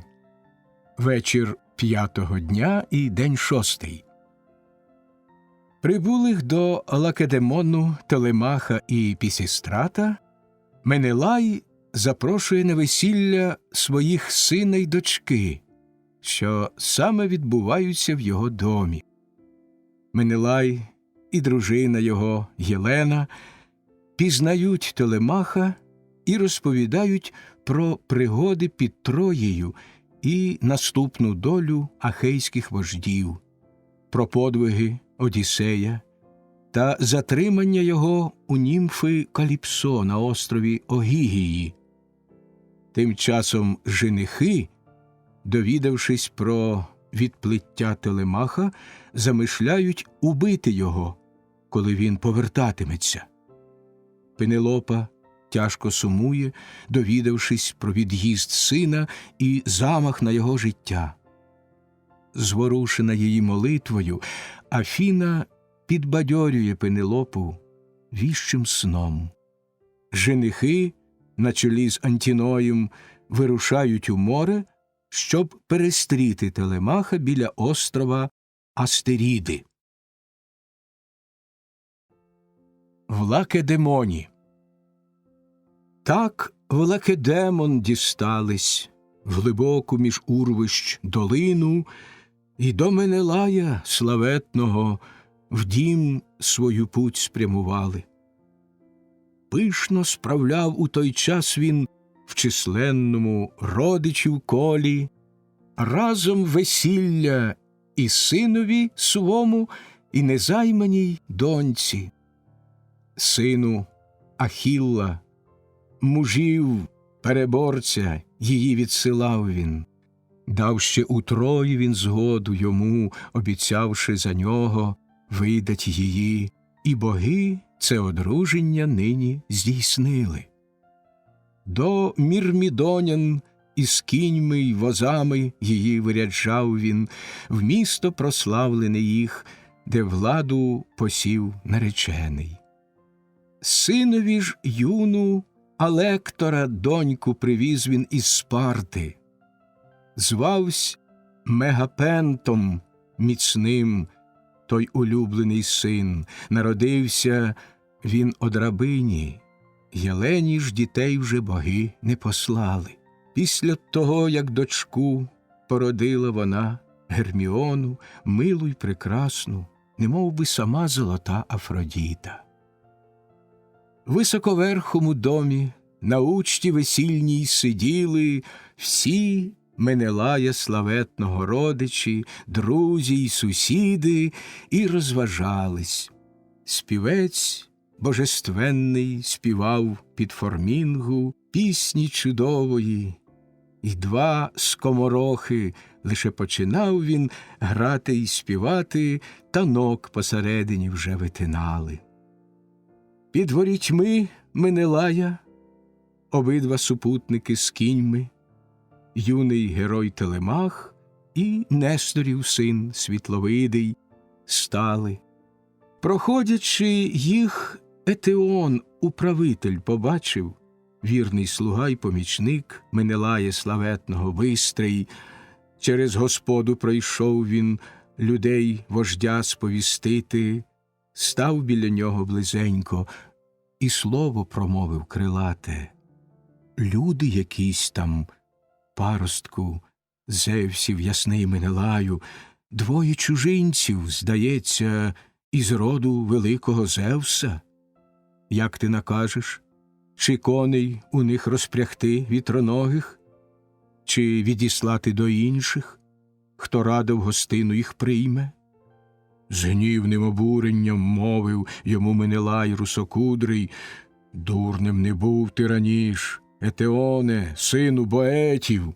Що ж це тепер ти, дурниці, плетеш, мов дитя нерозумне? Досить в чужих ми людей гостинного хліба поїли, поки вернулись додому. І хай нас надалі рятує Зевс от недолі такої. Жвавіш розпрягай тим чужинцям коней, самих же їх прямо сюди на учту запрошуй. Так він сказав, і побіг Етеон із покоїв скликати слуг тямовитих, щоб швидше до нього усі поспішали. Зразу ж із ярим вони замилених випрягли коней, та за оброті до жолоба їх прив'язали у стайні, в жолоб засипали полби із білим ячменем змішавши, повіз прибулих омур обіперли ясний та блискучий, їх же самих до божистого дому вели, дивувались дуже вони на дім владаря, того паростка Зевса. Все бо, як сонце яскраве, як місячне сяйво блищало, високоверхим струнким Менелая славетного домі. Потім, коли там удосталь свої вже натішили очі, митись пішли вони в гладко обтесану чисту купелю, добре помивши служниці, оливою їх намастили, свіжі хітони на них надягнули й кереї вовняні, в ряд з Менелаєм Атрідом у крісла вони посідали. Воду служниця внесла в золотому чудовому глеку, руки вмивати й поволі над срібним цеберком зливала. Потім поставила стіл перед ними, обструганий рівно.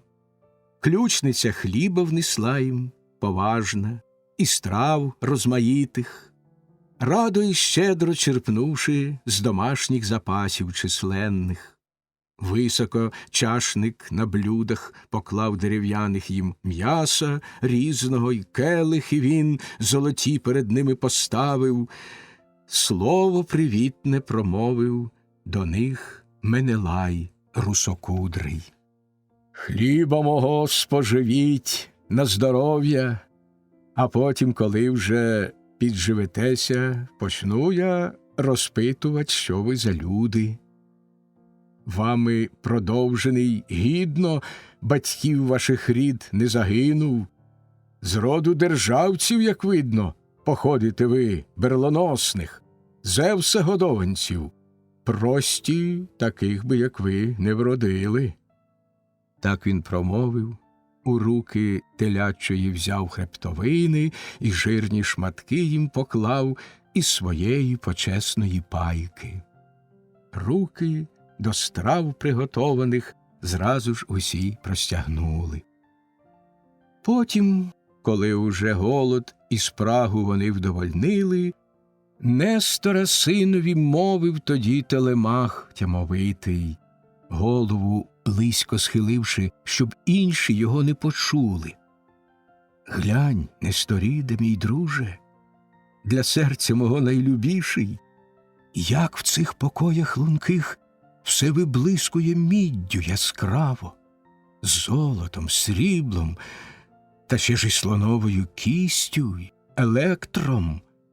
Тільки у Зевса, мабуть, оселя така на Олімпі, скільки скарбів тут коштовних. Дивлюся і дивом дивуюсь».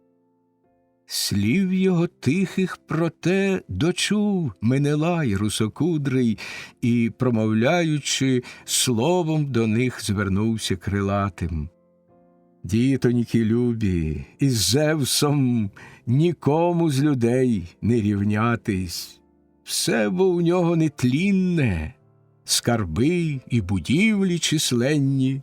Може б з людей хто із мною й помірявсь достатком, а може і ні, та багато блукавши, і лиха зазнавши багато.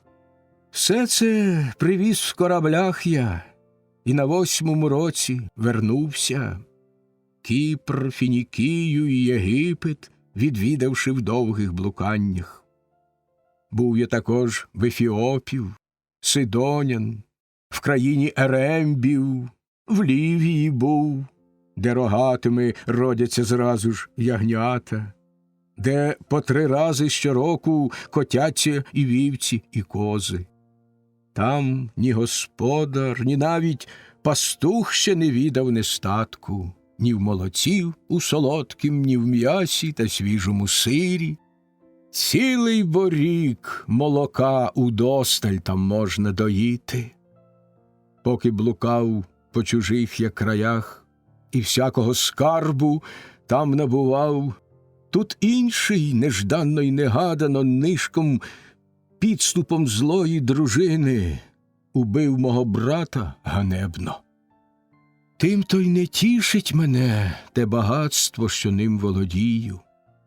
Мабуть, уже від батьків своїх, хто б не були вони досі, чули й самі ви, скільки зазнав я, як дім я утратив, повний добра і усім для життя устаткований добре. Краще б 1/3 я мав із того, що в домі моєму надбано, тільки б живими лишилися ті, що в широкій Трої загинули, одаль від Аргоса славного кіньми. Часто журюсь я за ними всіма, їх оплакую гірко, на самоті, у покоях просторого сидячи дому. То утішаю собі я риданнями серце, а то їх стримую, швидко насичує горе, що душу морозить. Та ні за ким з них усіх не сумую я, так і не плачу, як за одним. Згадаєш про нього, стають осоружні їжа і сон. Ніхто бо Захеїв не витерпів стільки, скільки зазнав і стерпів Одіссей. Самі бо нещастя долею стали його, а моєю весь час безутішна туга, що так його довго нема, і не знаємо навіть, вмер чи живий він де-небудь. По ньому, звичайно, сумують батько старенький Лаерт, і розважна його Пенелопа, і Телемах, що дома покинув його в сповиточку. Так він сказав, і плакать збудив він у сина бажання. Сльози на землю закапали, звій, як про батька почув він, щоб приховать їх підніс до очей, обома він руками плащ свій пурпурний, але Менелай спостеріг це відразу, і міркувати почав він у мислях і в серці своєму, виждати, поки той сам про батька в розмові згадає, чи розпитати вперед, щоб про все докладніше дізнатись. Поки отак міркував він у мислях і в серці своєму, з високоверхої спальні пахущої вийшла Єлена, мов би сама Артеміда з'явилася золотострільна, з нею війшовши Адреста, вигідне підсунула крісло, з вовни м'якої внесла килимок їй під ноги Алкіппа, срібну шкатулку Філо подала їй, яку тій Алкандра подарувала дружина Поліба, що жив у Єгипті, в Фівах, де в кожному домі скарбів є коштовних багато. Подарував Менелаєві і сам він 2 срібні купелі, гарні триножники 2 і золота 10 талантів. Крім того, красні дала і дружина дарунки Єлені. Із золотим веретеном округлу із срібла шкатулку на коліщатах з країв, облямовану золотом чистим. Ставить служниця Філо ту шкатулку своїй господині, повну куделі тонкої. Лежало у ній веретено в темно-фіалковій шерсті, що пасмами вниз обвисала. Сіла у крісло вона, на підніжок поставивши ноги, І почала чоловіка розпитувать жінка докладно. Чи не довідався ти, Менелаю, паростку Зевсів, що то за люди, які завітали до нашого дому? Чи помиляюсь, чи правду повім, а підказує серце, ще я нікого, здається, як муж цей не бачила досі ні з мужчин, ні з жінок. Дивлюся і дивом дивуюсь, хто б так на сина скидавсь Одіссея, відважного серцем, на Телемаха, що дома покинув його в сповиточку, вчасто й коли через мене, безстидну, Ахеїв загони в Трою далеку походом воєнним усі вирушали. Відповідаючи, мовив тоді Менелай русокудрий: думаю, і сам я тепер, як і ти, дружино, вважаєш, все бо точнісінько в нього, і руки ті самі, і ноги, і погляд очей, і чоло, і волосся таке ж кучеряве. От і сьогодні, коли я згадав у розмові з гостями про Одіссея, якої біди він зазнав задля мене, в нього ж гіркі із-під брів на землю закапали сльози. Щоб приховать їх, свій плащ до очей він підніс пурпуровий.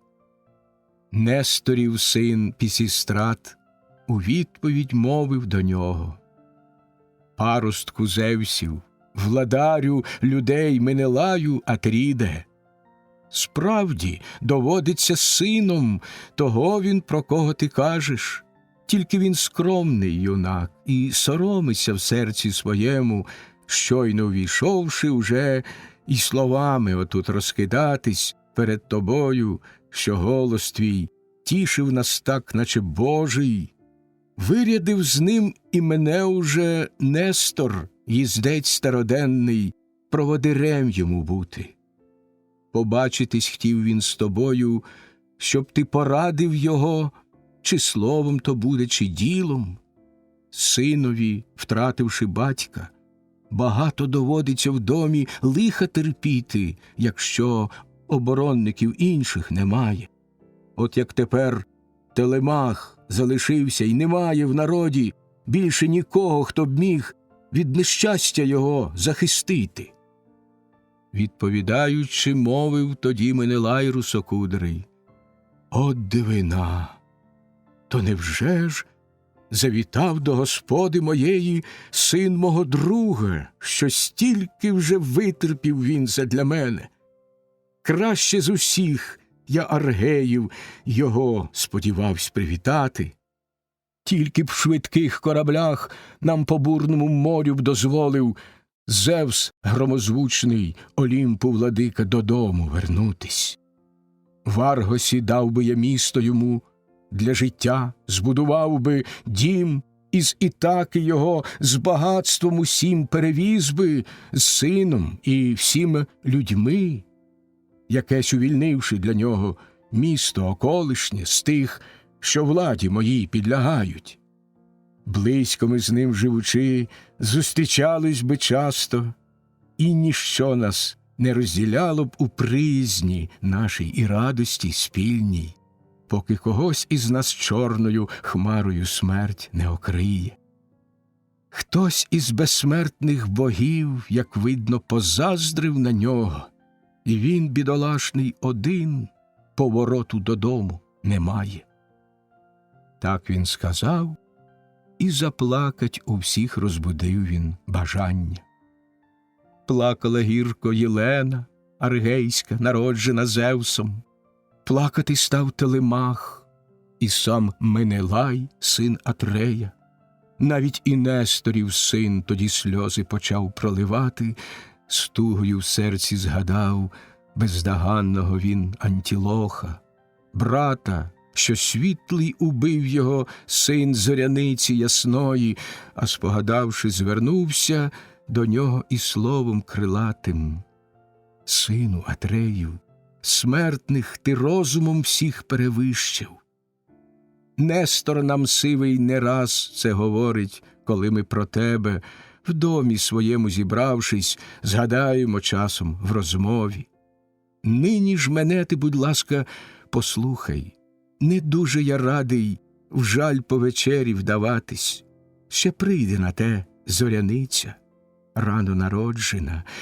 Не боронитиму все ж над своїми близькими плакать, коли вже недоля і смерть їх настигла. Тільки й пошани для смертних, нещасних, коли на їх пам'ять кучері ми острижем, чи з очей своїх зронимо сльози. Втратив і я свого брата, не гіршим він був із аргейських воїв, повинен ти знати його.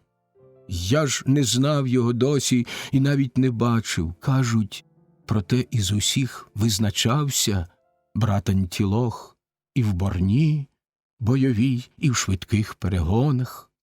Відповідаючи, мовив йому Менелай русокудрий: «Друже мій, кажеш ти так, як могла б лиш людина статечна, старша від тебе роками, сказати розумно й зробити. Батька такого ти син, тому так розумно й говориш. Легко поріддя впізнать чоловіка, якому Кроніон випряв у шлюбі його, чи іще при народженні щастя.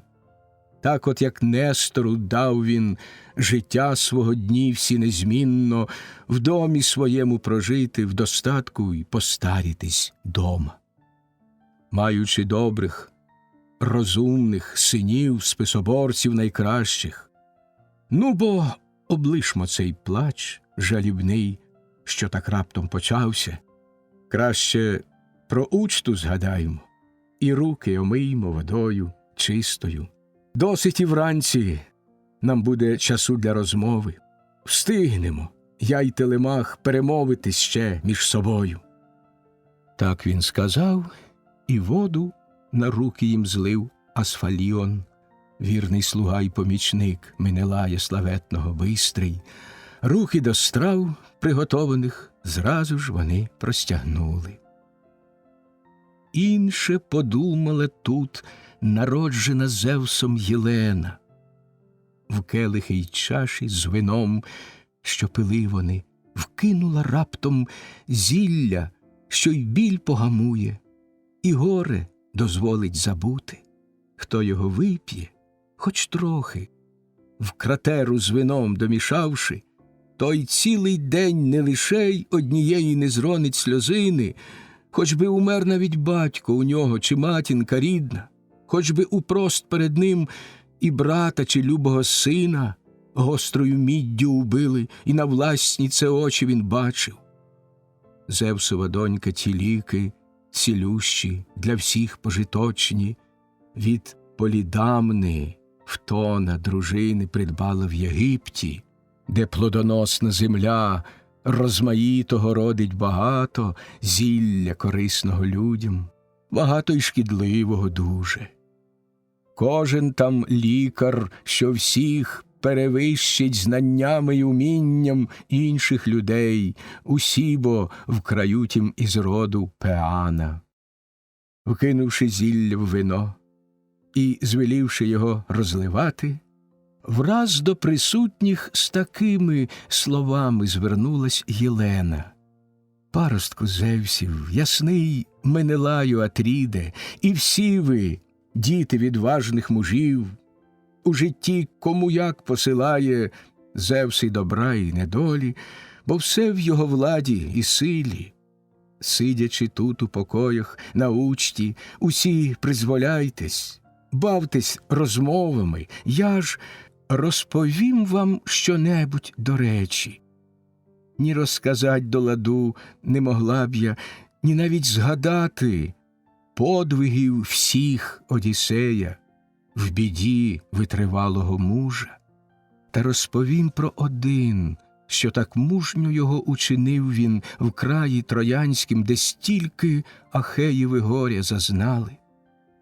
Сам собі тіло ганебно ударами пуги побивши, дране лахміття на плечі напнувши, він, ніби челядник, зваживсь пройти уздовж вулиць широких ворожого міста. Так, приховавши себе, до вбогого став він подібний. Досі ніхто ще таким не бачив його при ахейських суднах. Отак він у Трою пробрався, і ніхто Одіссея не впізнавав, лиш одна, і таким я його упізнала, і стала розпитувати. Він же весь час ухилявся лукаво. Тільки тоді, як його я помила і маслом натерла, в свіже одіння прибрала і велику дала йому клятву, що не раніше троянцям я виявлю в нім Одіссея, ніж він до шатер ахейських і бистрих повернеться суден. Тільки тоді він увесь открив мені задум Ахеїв. Мідним мечем тонколезим багато убивши троянців, він до Аргеїв вернувся, відомостей досить зібравши. Лемент великий троянки зняли, а у мене раділо серце. Давно бо сама я жадала вернутись додому, і над засліпленням тим жалкувала, в яке Афродіта ввергла мене, забравши із любої серцю вітчизни, де я дочку залишила, і покої подружні, і мужа, що красотою й умом не поступиться ні перед ким він. Відповідаючи, мовив тоді Менелай русокудрий: слушно усе це ти, жінко, і по правді цілком розказала. Прагнення й думи героїв, мужів багатьох дослідити мав я нагоду, країн об'їздивши дальніх багато, але ніколи й ніде ще мої не нагляділи очі мужа такого, як той Одіссей, у біді витривалий, мужнього подвигу, що учинив він його так відважно у дерев'янім коні, де всі ми засіли з Аргеїв, найхоробріший, готуючи смерть і загибель троянцям.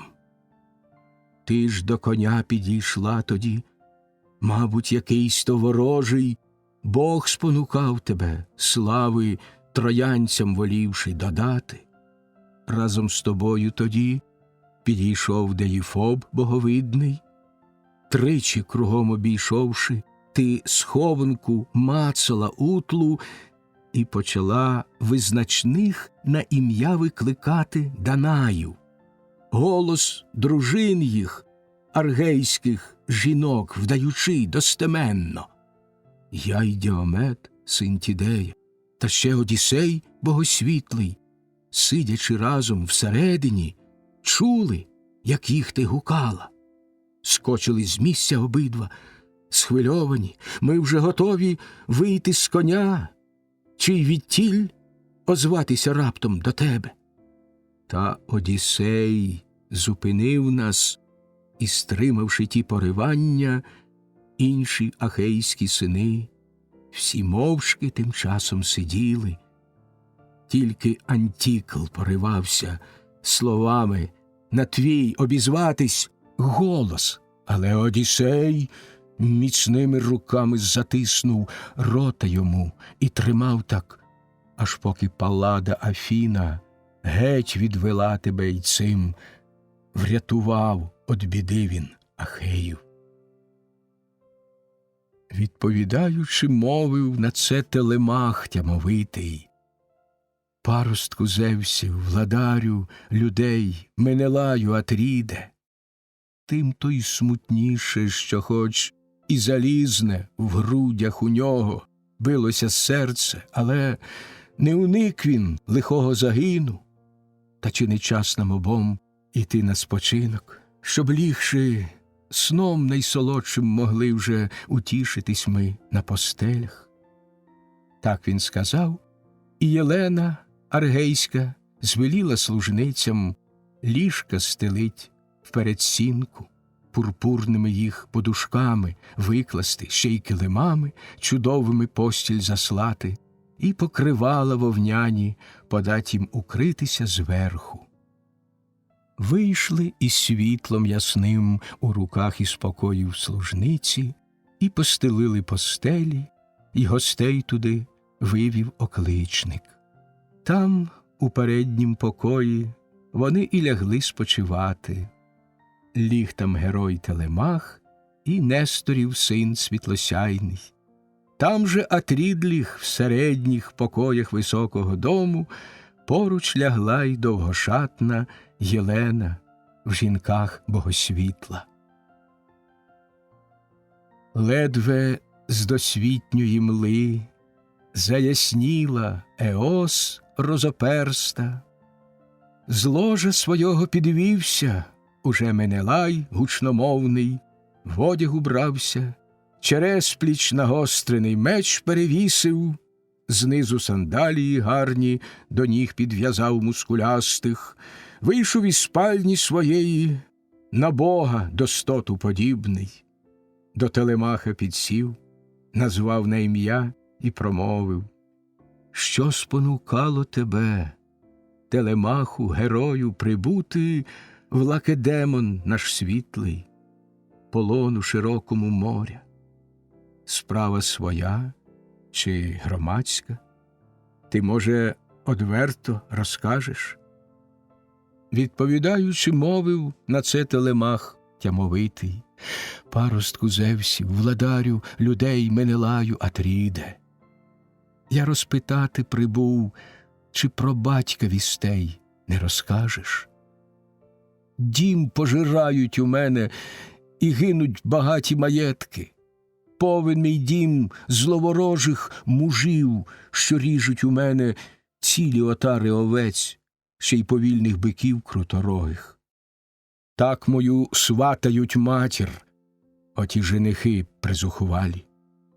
Отже тепер до твоїх припадаю колін, чи не зволиш розповісти про печальну загибель його? Чи на власні очі ти бачив її, чи, може, від іншого чув ти, мандрівника? На недолю, бо мати його народила. Тож не шкодуй і не жалуй мене, і не пом'якшуй нічого, а розкажи все докладно, що бачить тобі довелося. Щиро благаю, якщо Одіссей, мій отець благородний, виконав слово, яке тобі обіцявши, чи діло в краї троянськім, де стільки Ахеїв і горя зазнали, все це сьогодні згадай і щиро скажи мені правду».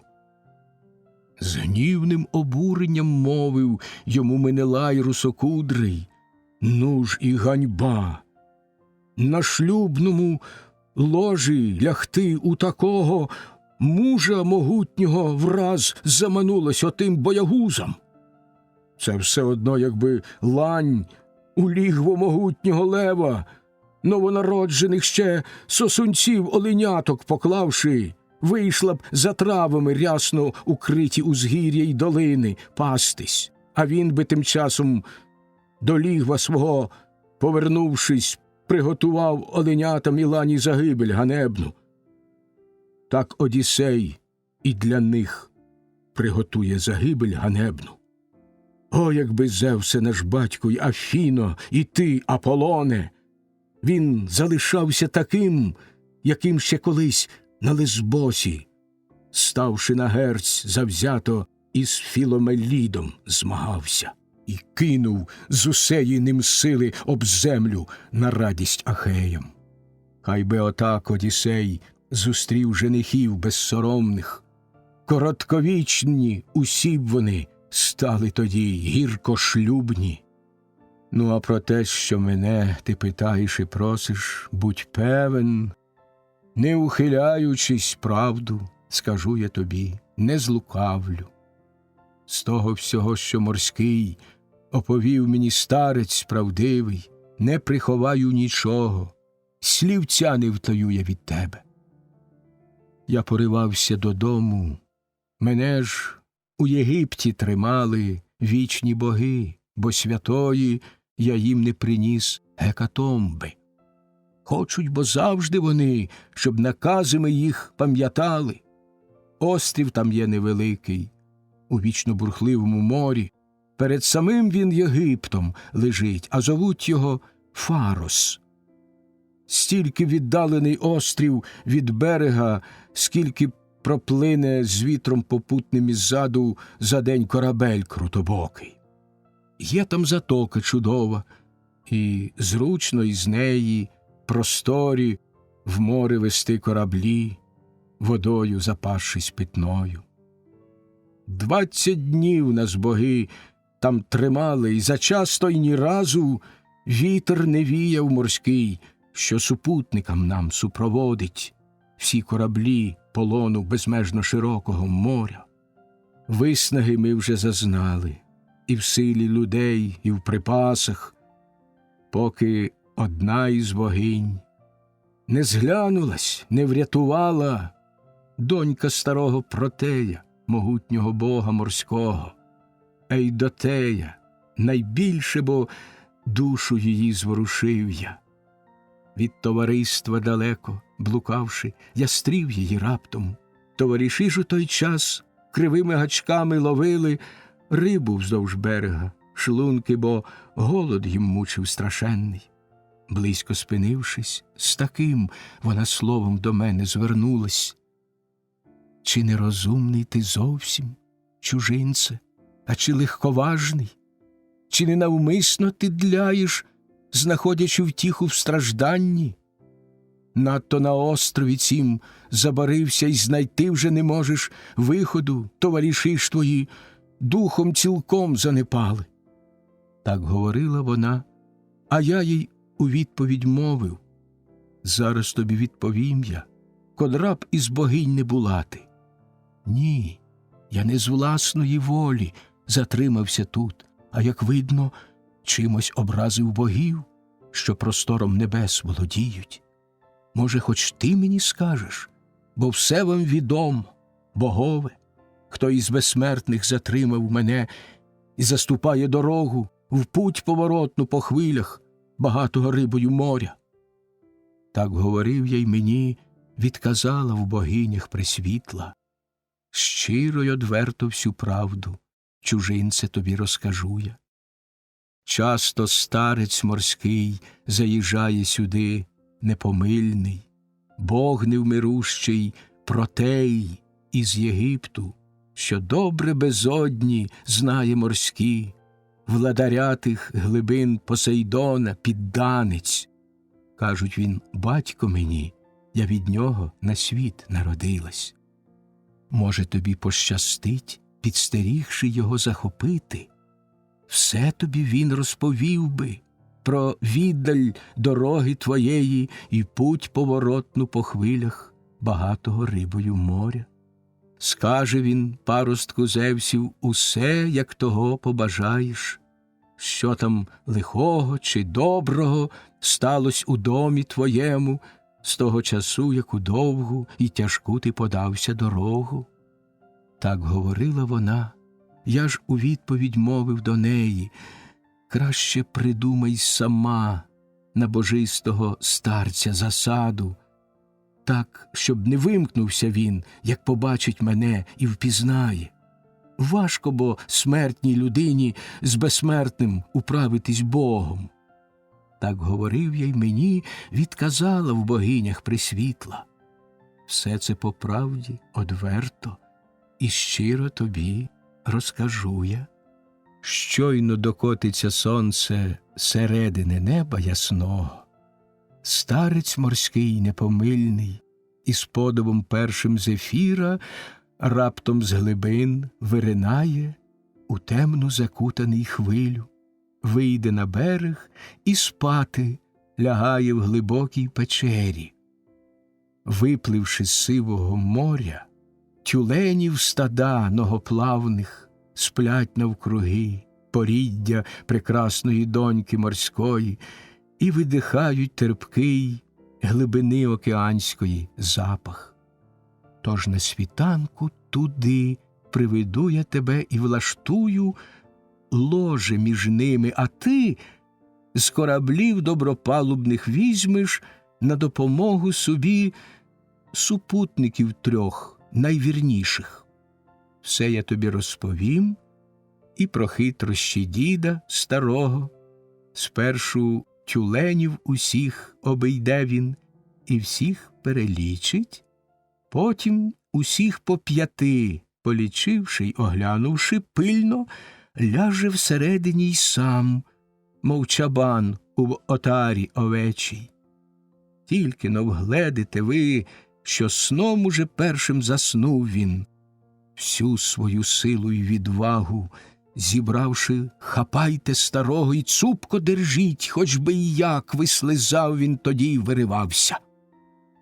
Вигляду всяких істот, що по лону земному плазують, він прибиратиме, в воду обернеться й пломінь пекучий.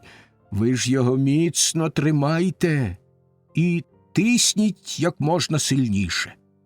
Тільки тоді, як до тебе він звернеться сам із словами, ставши таким, як і був, коли перед вами заснув він, силою більш не тримайте старого, і ти розпитати зможеш герою, хто із безсмертних тобі заступає путь поворотну по хвилях багатого рибою моря. Мовила це, та й зникла у хвилях бурхливого моря. Я ж до своїх кораблів, що стояли в пісках прибережних, знову пішов, і тяжко моє хвилювалося серце.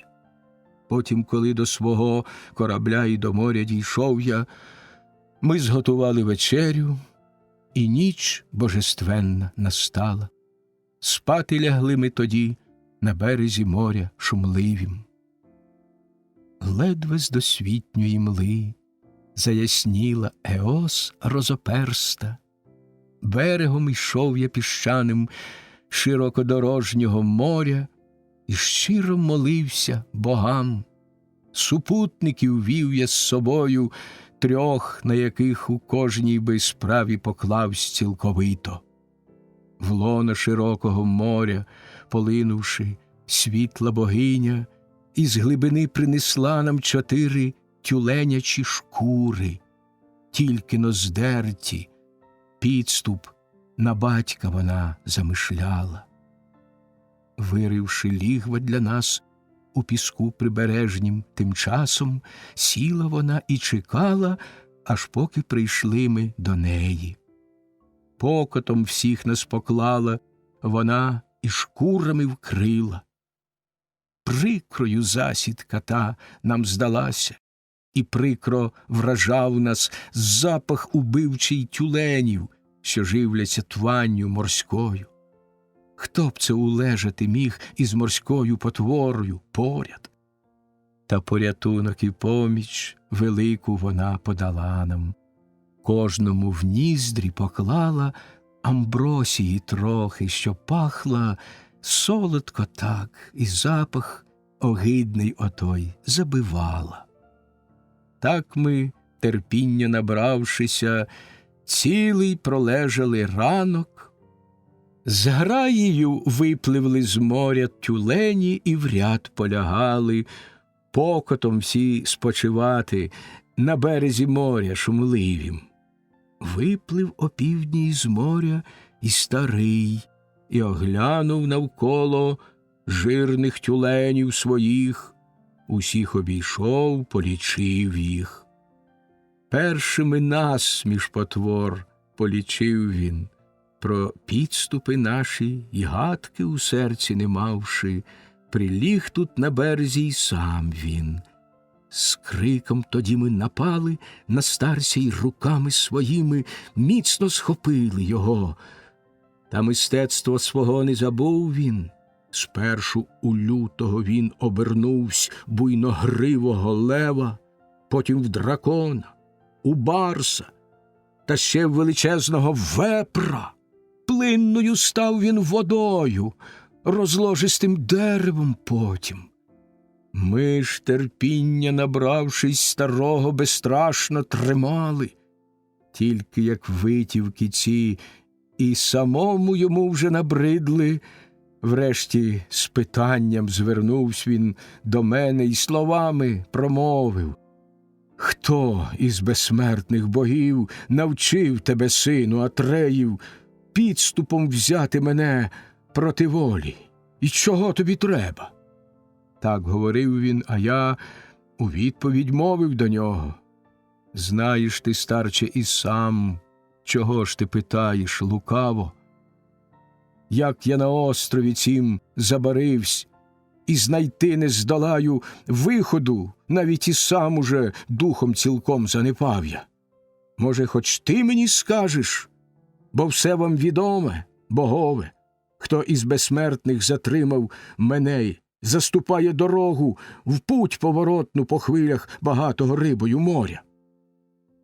Так говорив я, а він у відповідь мовив до мене: «Передусім ти повинен був жертви священні й прекрасні Зевсові й іншим богам принести, якщо хотів якнайшвидше на батьківщину свою виннотемним доплинути морем, бо не раніш тобі рідних побачити доля судила, в високоверхий свій дім і в рідну країну вернутись, ніж до Єгипту доїдеш, ріки, що лля з неба потоки, Зевсом напоєні, й там священні складеш гекатомби в жертву безсмертним богам, що простором небес володіють, і подадуть тобі шлях вони, той, якого ти прагнеш».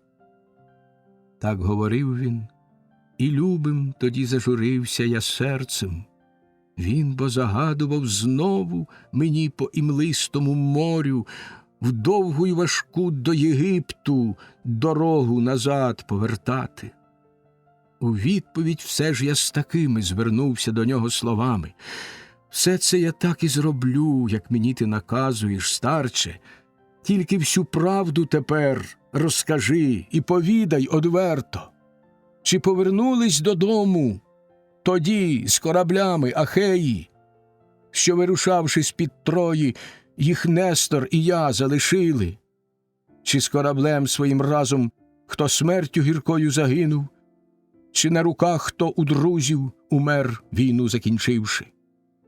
Так говорив я, а він у відповідь мовив до мене: «Нащо, Атріде, запитуєш?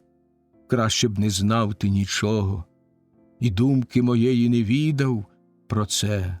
Гадаю, недовго втерпиш без сліз ти про все те, дізнавшись од мене докладно. Впало багато із них, а багато й живими лишилось. Двоє лише з ватажків міднолатного війська Ахеїв при повороті загинули. Сам ти в бою тім брав участь. Ще одного десь живого широке затримало море, з довговесельними десь кораблями й Еант там намучивсь.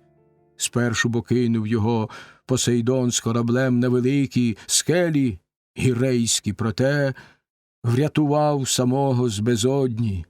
Смерті уникнув би він, хоч і був ненависний Афіні. В зарозумінні, якби він зухвалого слова не кинув, що проти волі богів уникне морської безодні. Чув Посейдон, як гукав він слова оті високодумні, і, ухопивши тризубець руками потужними, гнівно вдарив об скелю гірейську, й надвоє вона розкололась, тільки уламок зостався, а другий у море звалився, той, що на ньому тримався, Еант, і блюзнив так зухвало. Він за собою й потяг його в хвилі безмежного моря. Так і загинув Еант, водою солоною впившись. Брату ж твоєму від Кер пощастило втекти і в доладних суднах умкнути. Гера, владарка, його врятувала. Тільки коли стрімковерхої кручі малеї вже близько він допливав, налетіла на нього страшна хуртовина, і скорбного знов понесла по багатому рибою морю аж на край світу, туди, де раніше Фієст мав оселю з давніх давен, а тепер там Егіст домував, син Фієстів. Та й відтіля йому путь поворотна знайшлася щасливо. Вітер назад вже боги повернули, і прибув він додому. Радісно вийшов на рідну він землю отчизни своєї, і припадав до землі, і цілував її, і сльози гарячі бігли з очей щасливих, що бачить і знов батьківщину. Та спостеріг із чатівні його чатівник, що поставив хитрий Егіст його там, обіцявши йому 2 таланти золота дать в нагороду. Вже рік він чекав на Атріда, щоб не пройшов непомітно і про буйну не згадував силу. Звістку цю швидко поніс він в оселю провідці народу, і тут же відразу Егіст лукавство задумав підступне. 20 мужів хоробріших з народу обравши, у схові він посадив готувати, звелівши у домі вечерю. Сам же стрічать Агамемнона вийшов провідця народу, із колісницями й кіньми, ганебне замисливши діло. Ввів він в оселю його, що не знав про той підступ, і раптом вбив за вечерею, так, як бика біля ясел вбивають. Не залишилось нікого в живих, ні супутців Атріда, ані з Егістових слуг. Усі, втім, загинули домі. Так говорив він, і любим тоді зажурився я серцем, сів на піску і заплакав. І серцю моєму у грудях жити не хотілося більше й на сонячне світло дивитись. А як наплакався я досхочу і в піску навалявся, старець морський непомильний тоді лиш до мене промовив: «Годі бо, сину Атреїв, тобі стільки часу невтішно плакать, нічого ми цим не доб'ємось, а ти постарайся краще про те, як би швидше до рідного краю вернутись. Може, Егіста живим ти застанеш, а може, й раніше вбитий Орестом він буде, і ти саме на похорон встигнеш». Так він сказав, і серце у грудях, і дух мій відважний радість умить обняла, хоч і як перед тим сумував я. Голосно мовив я словом, до нього звернувшись крилатим: «Отже, я знаю про них. Назви ж мені й 3-го мужа, що десь живого широке ще й досі затримало море. Чи не загинув і він? Як не гірко, я слухать готовий». Так говорив я, а він у відповідь мовив до мене: «Славний Лаертів то син, що вітчизною має Ітаку.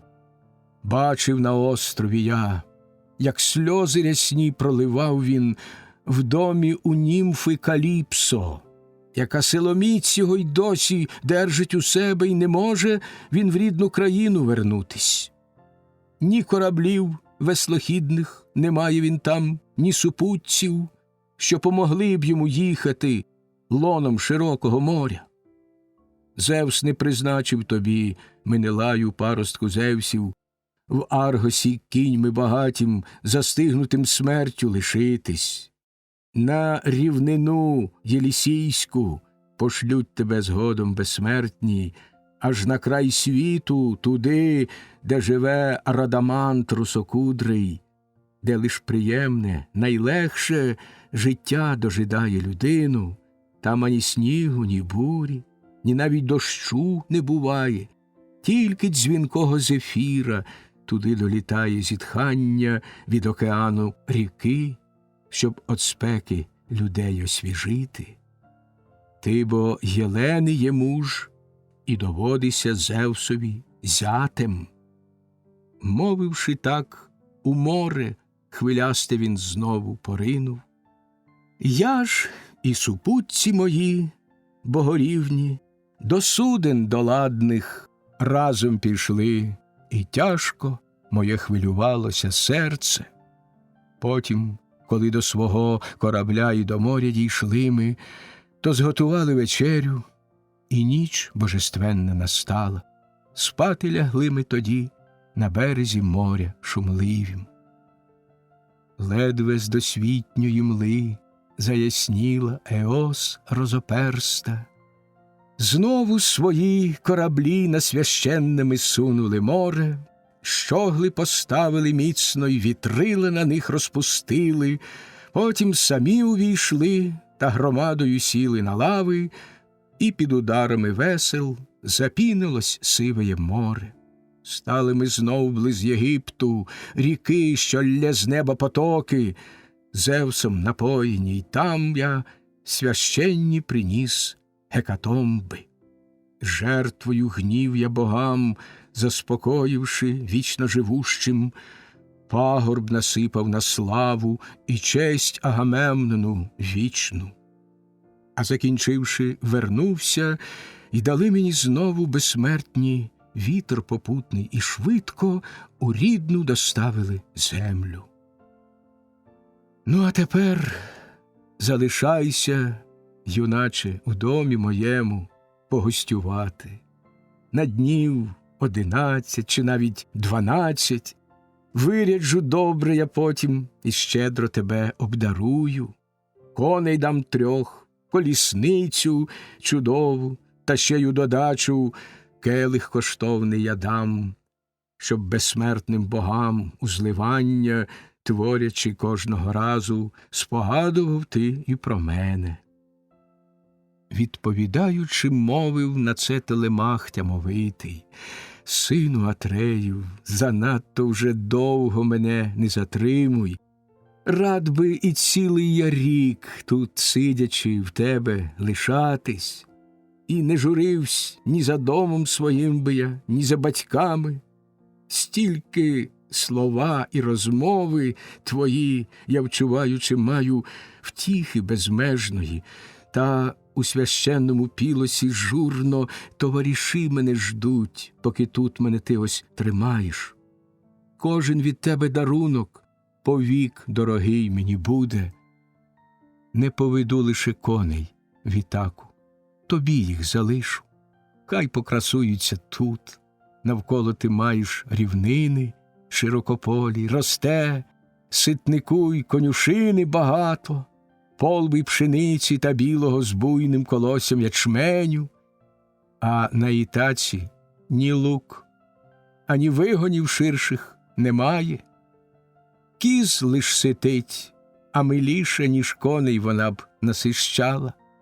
На островах, що на морі лежать, немає для коней ані розгону, ні лук, особливо ж на нашій Ітаці.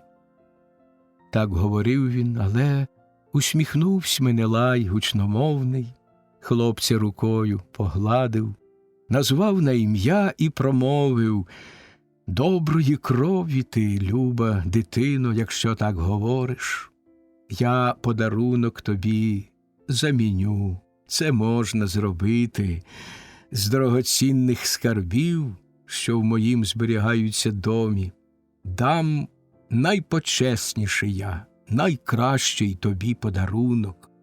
Дам дорогої роботи кратеру, уся вона з срібла, вилита, вінця ж у неї оздоблені золотом чистим. Твір то Гефеста, мені ж дарував її Федім славетний, владар Сідонян, коли я, вертавшись до рідного краю, в домі його гостював. Тобі її хочу я дати. Довго удвох між собою тоді вони так розмовляли.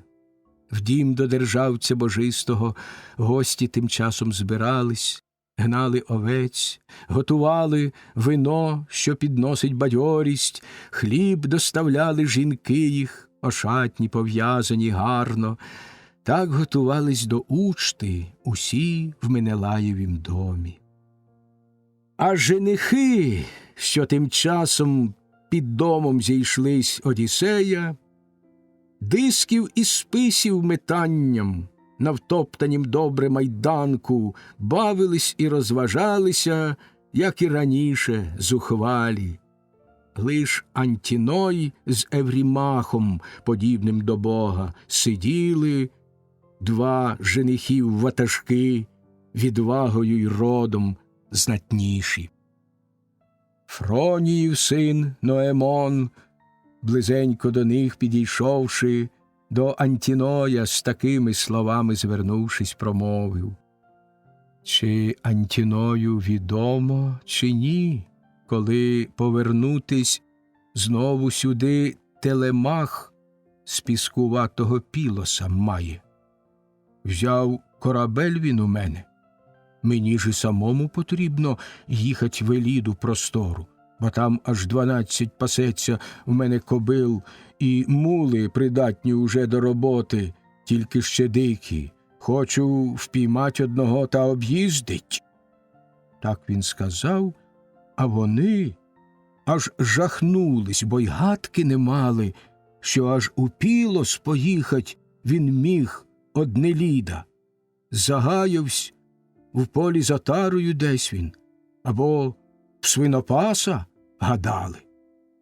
Саме тоді Антіной, син Евпейта, взвався до нього: «Правду повідай, коли він поїхав, які попливли з ним хлопці добірні з Ітаки?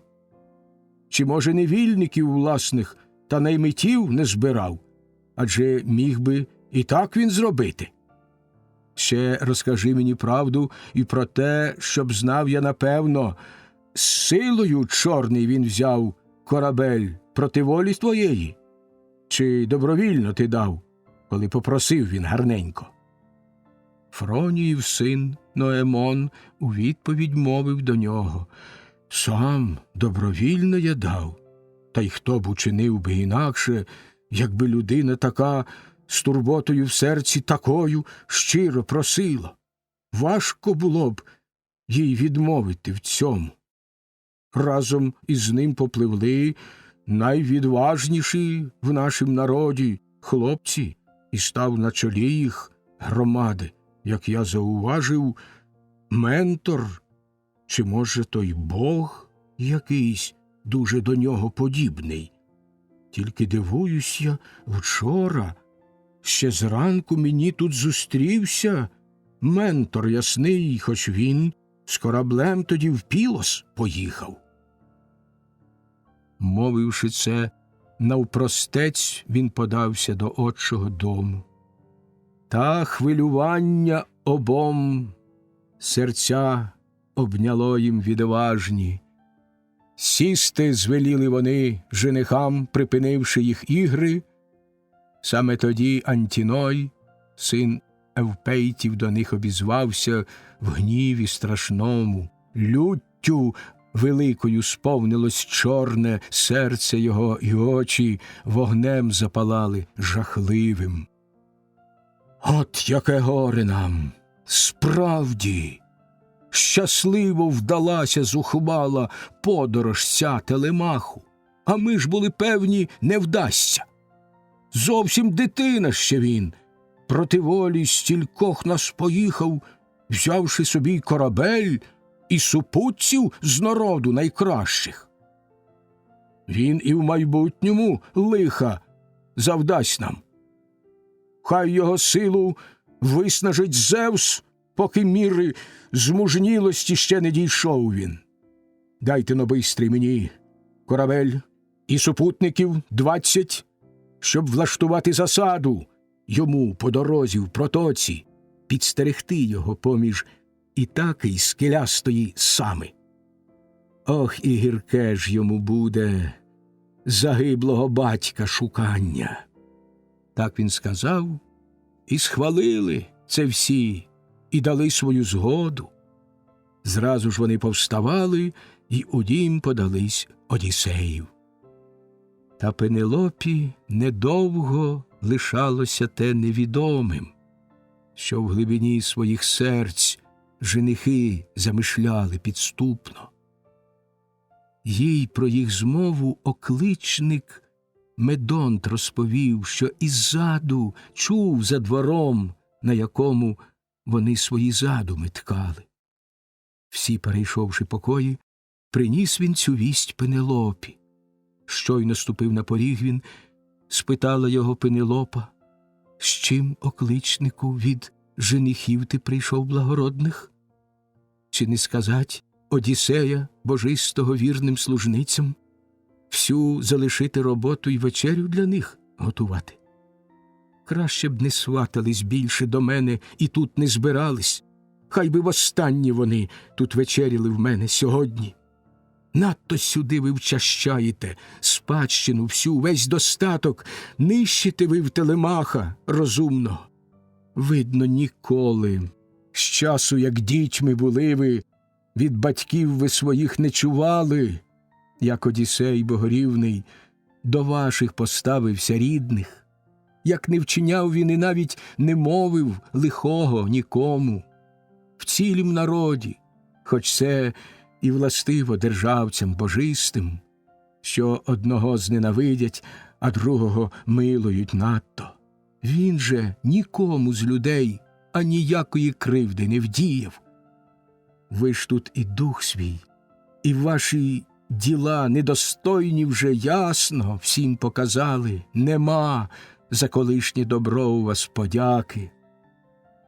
Відповідаючи, мовив до неї Медонт тямовитий: «О, володарко, якби ж тільки це було лихо найбільше, гірших, страшніших нещасть багато іще замишляють ті женихи, бодай би цього не дозволив Кроніон. Гострою міддю гадають вони Телемаха убити десь по дорозі додому. Вістей про батька питати в Піло священний поїхав він, та в Лакедемон преславний».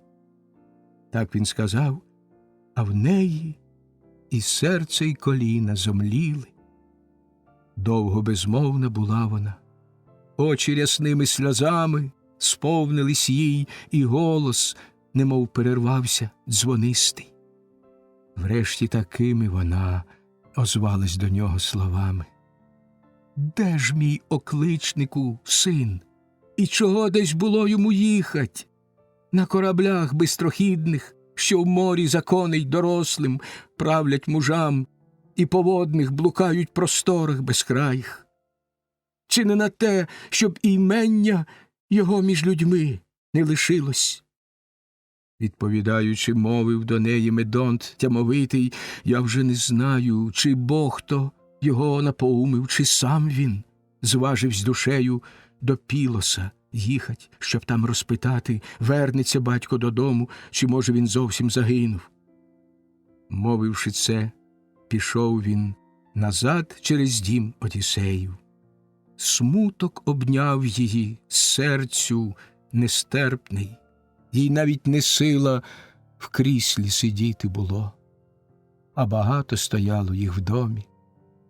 Сіла вона на порозі затишної спальні своєї, гірко заплакала, з нею й служниці усі заквилили.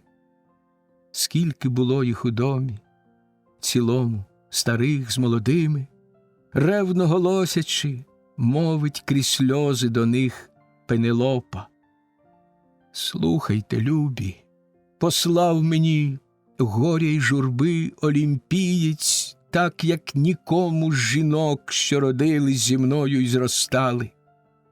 Спершу загинув мій муж, благородний, із серцем ливиним, найвидатніший з Данаїв у доблестях різноманітних, слава якого в Еладі і в Аргосі широко лине. Нині ж із сина коханого бурі кудись в невідоме з дому забрали. Я навіть не чула, коли він зібрався. З вас же ні жодна, жорстокі, і в думку собі не поклала з ліжка збудити мене. Хоч знали усі ви, напевно, час, коли з дому на той корабель він пішов крутобокий. Знала б тоді я, що він удалеку зібрався дорогу. Дома проте б залишився, хоч і як би в ту путь поривався. Чи не живою мене у своїй би покинув оселі? Швидше гукніть но до мене сюди служникави старого. Долія з тих, що дав батько мені, коли йшла я ще заміж. Сад він багатодеревний мені стереже, тож негайно десь із Лаертом хай сяде і все хай розкаже докладно. Може, той серцем своїм придумає якось нагоду з скаргою вийти до люду. Мовляв, женихи замишляють підступом сина убити в нащадка богів Одіссея. Лагідно мовить стара годувальниця їй Евріклея. Доню кохана, хочеш, безжальною вбий мене міддю, вижени з дому мене, не втаю я від тебе ні слова. Знала усе я тоді, і всього принесла, що звелів він, хліба й напоїв солодких, та взяв він із мене велику клятву. Про це не раніш 12 днів розказати, як не спитаєш сама, чи від інших про це не почуєш. Щоб не псувала плачем ти прекрасної вроди своєї.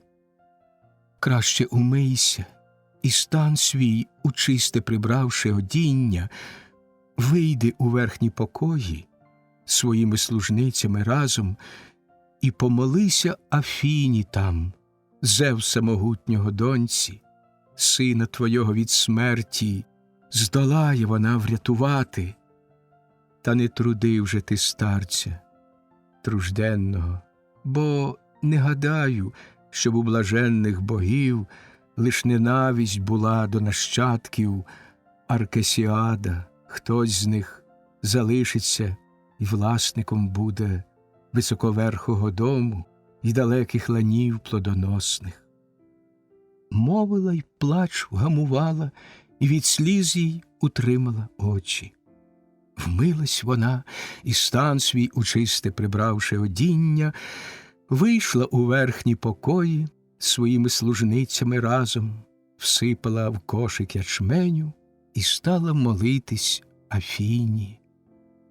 Зглянься, незборена Зевса, егідодержавного доню, як коли-небудь у домі своїм Одіссей велемудрий жирні палив тобі стегна биків чи овечок жертовних, то спогадай про це нині і врятуй мого любого сина, від женихів захисти, що в підступах так знахабніли.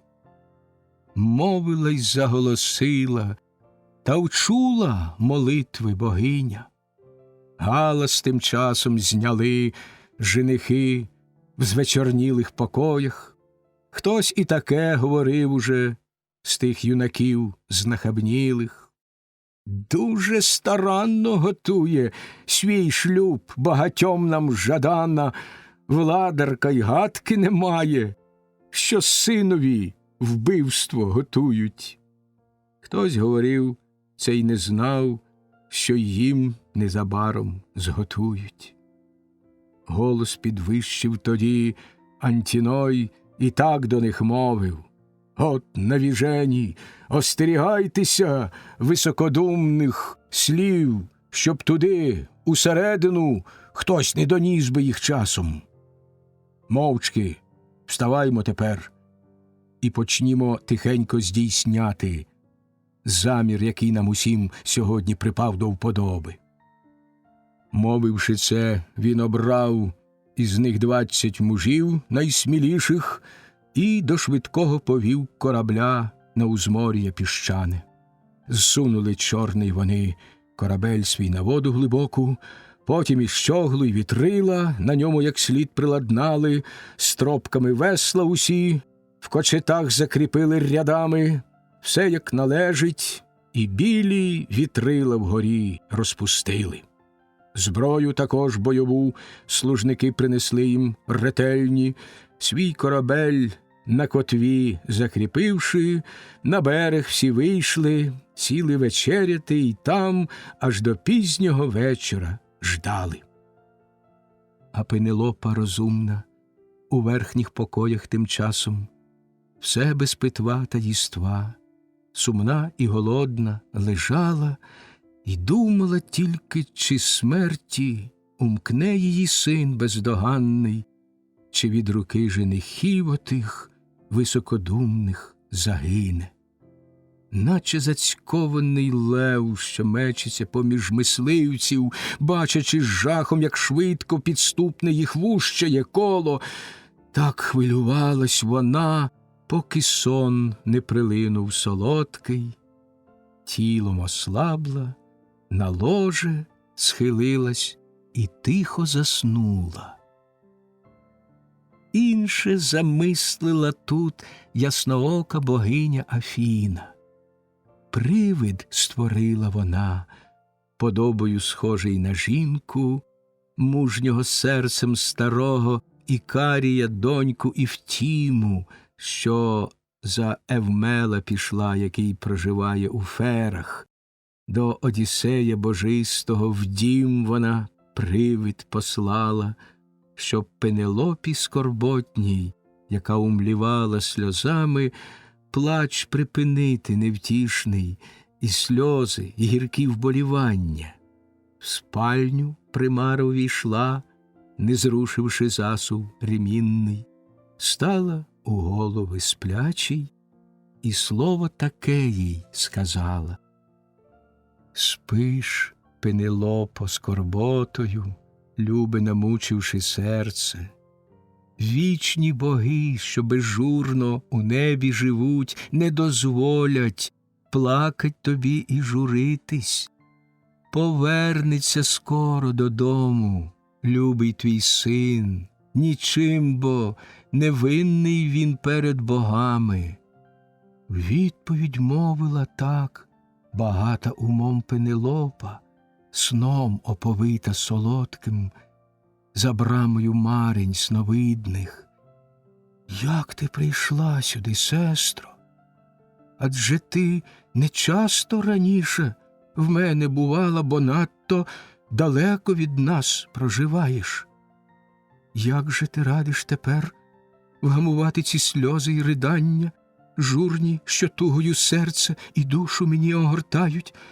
Спершу загинув мій муж, благородний, із серцем левинним, найвидатніший з Данаю у доблестях різноманітних, слава якого в Еладі і в Аргосі широко лине. Нині ж улюблений син з кораблем десь поплив крутобоким, юний, без досвіду ще ні до праці він, ні до поради.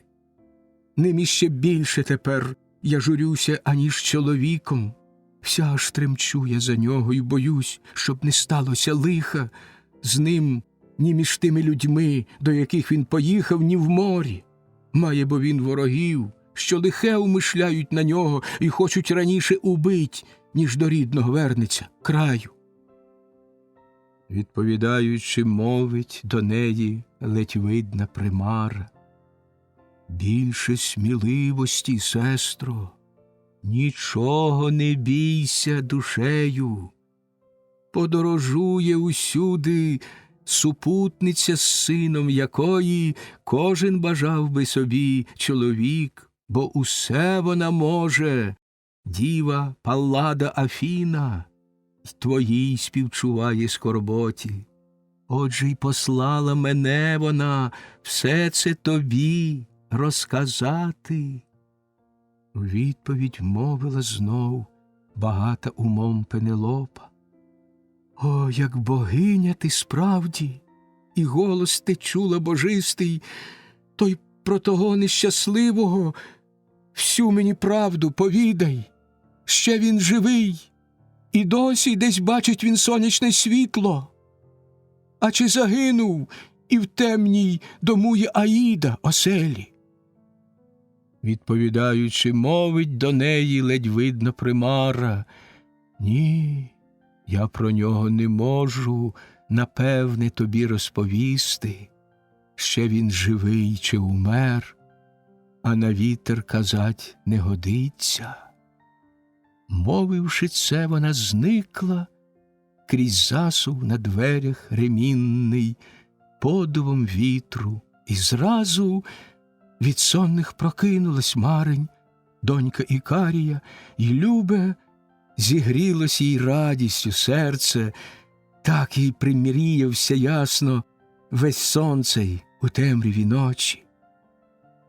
А женихи кораблем своїм путь вже верстали вологу, в задумах злобних готуючи смерть Телемахові близьку. Є невеликий в просторах морських острівець кам'янистий. Він у протоці лежить між Ітаки й скелястої Сами, і Астерідою зветься. Обабіч там пристані зручні для кораблів, отам-то й засіли в засаду Ахеї. Пісня 5. Зміст 5-ї пісні.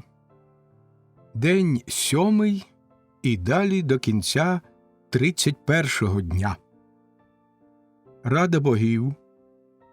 Вони посилають Гермеса до німфи Каліпсо з наказом негайно відпустити Одіссея.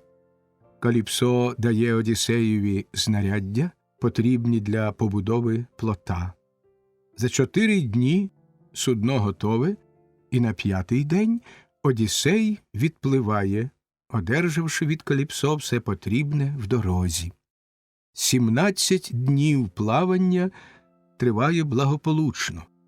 На 18-й день Посейдон, повертаючись від Ефіопів, упізнає в морі Одіссея, що плив на легкому своєму плоті. Він насилає бурю, яка руйнує плід. Але Одіссей одержує від Левкотеї намітку, яка рятує його від затоплення. Цілих 3 дні носять Одіссеї бурхливі хвилі. Нарешті, надвечір 3-го дня, він виходить на берег Феокійського острова Схерії. Плід Одіссеїв. Щойно проснувшись, Еос із постелі Тіфона ясного встала, щоб світло нести і смертним усім, і безсмертним. Вже на нараду зібрались боги, і сидів поміж ними Зевс громовладний, що всіх перевищує міццю своєю. Їм не забула Афіна про всі Одіссеєві лиха розповісти, турбувалась, що в німфи він так забарився. Зевсе наш батьку, і всі ви, одвічні боги, всеблаженні, хай ні один володар берлоносний не буде ласкавий, лагідний, добрий, нехай справедливості в серці не знавши, завжди жорстокий вчиняє неправду злочинну, якщо вже не пам'ятає ніхто Одіссея божистого в бідних людях, що ними колись він правив, як батько ласкавий. Терплячи лихо тяжке, на острові нині сидить він в домі у німфи Каліпсо, яка силоміць його й досі держить у себе, і не може він в рідну країну вернутись. Ні кораблів веслохідних немає він там, ні супутців, щоб помогли йому їхати лоном широкого моря. Любого сина його вороги замишляють убити десь по дорозі додому. Вістей про батька питати в Пілос священний поїхав він, та в Лакедемон преславний. Відповідаючи, Зевс, що хмари збирає, промовив: що за слова в тебе линуть, дитя крізь зубів огорожу?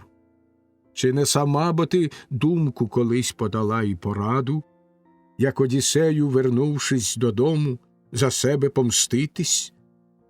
Ти проведи Телемаха уміло, адже це ти можеш, щоб неушкоджений він до своєї прибув батьківщини, а женихи, щоб ні з чим на своїм кораблі повернулись. мовивши це, Гермесе, гукнув він коханого сина. Знов, як і завжди, ти нашим, Гермесе, провісником будеш. Німфі скажи пишнокосій про вирок ти наш непохитний, щоб повернувся додому свого Одіссей витривалий. Тільки б не смів його хтось із богів чи людей супроводить. Хай на плоту міцно збитім пливе, і хоч лиха зазнає, в Схерію широкоскибу на день аж 20-й прибуде в землю феаків, що їх ріднею вважають безсмертним. Серцем вони і його, як безсмертного бога, вшанують, і кораблем відішлють у рідну його батьківщину. Золота стільки і міді й одежі йому надававши, скільки з-під Трої свою одержавши здобич і пайку, він не привіз би ніколи, хоч би й повернувся щасливо. Доля судила і рідних побачить йому, і вернутись в високоверху оселю, і в рідну свою батьківщину. Так він сказав, і гонець послухав його світлосяйний. Зразу ж до ніг золоті підв'язав він із низу підошви, гожі й нетлінні, що всюди із подовом вітру найлегшим і по воді, і по безкраїх просторах землі його носять. Жезл він у руки узяв, що ним, коли схоче, то людям склеплює втомлені очі, а інколи будить поснулих.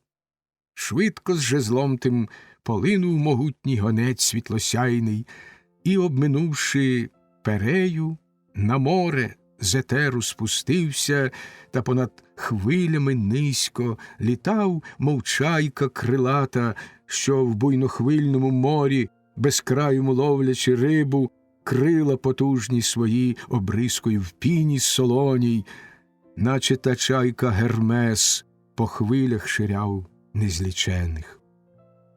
Щойно до острова він у просторах далеких дістався.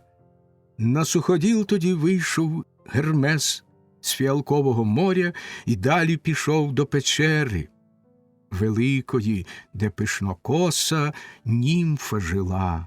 На ту пору якраз він застав її дома.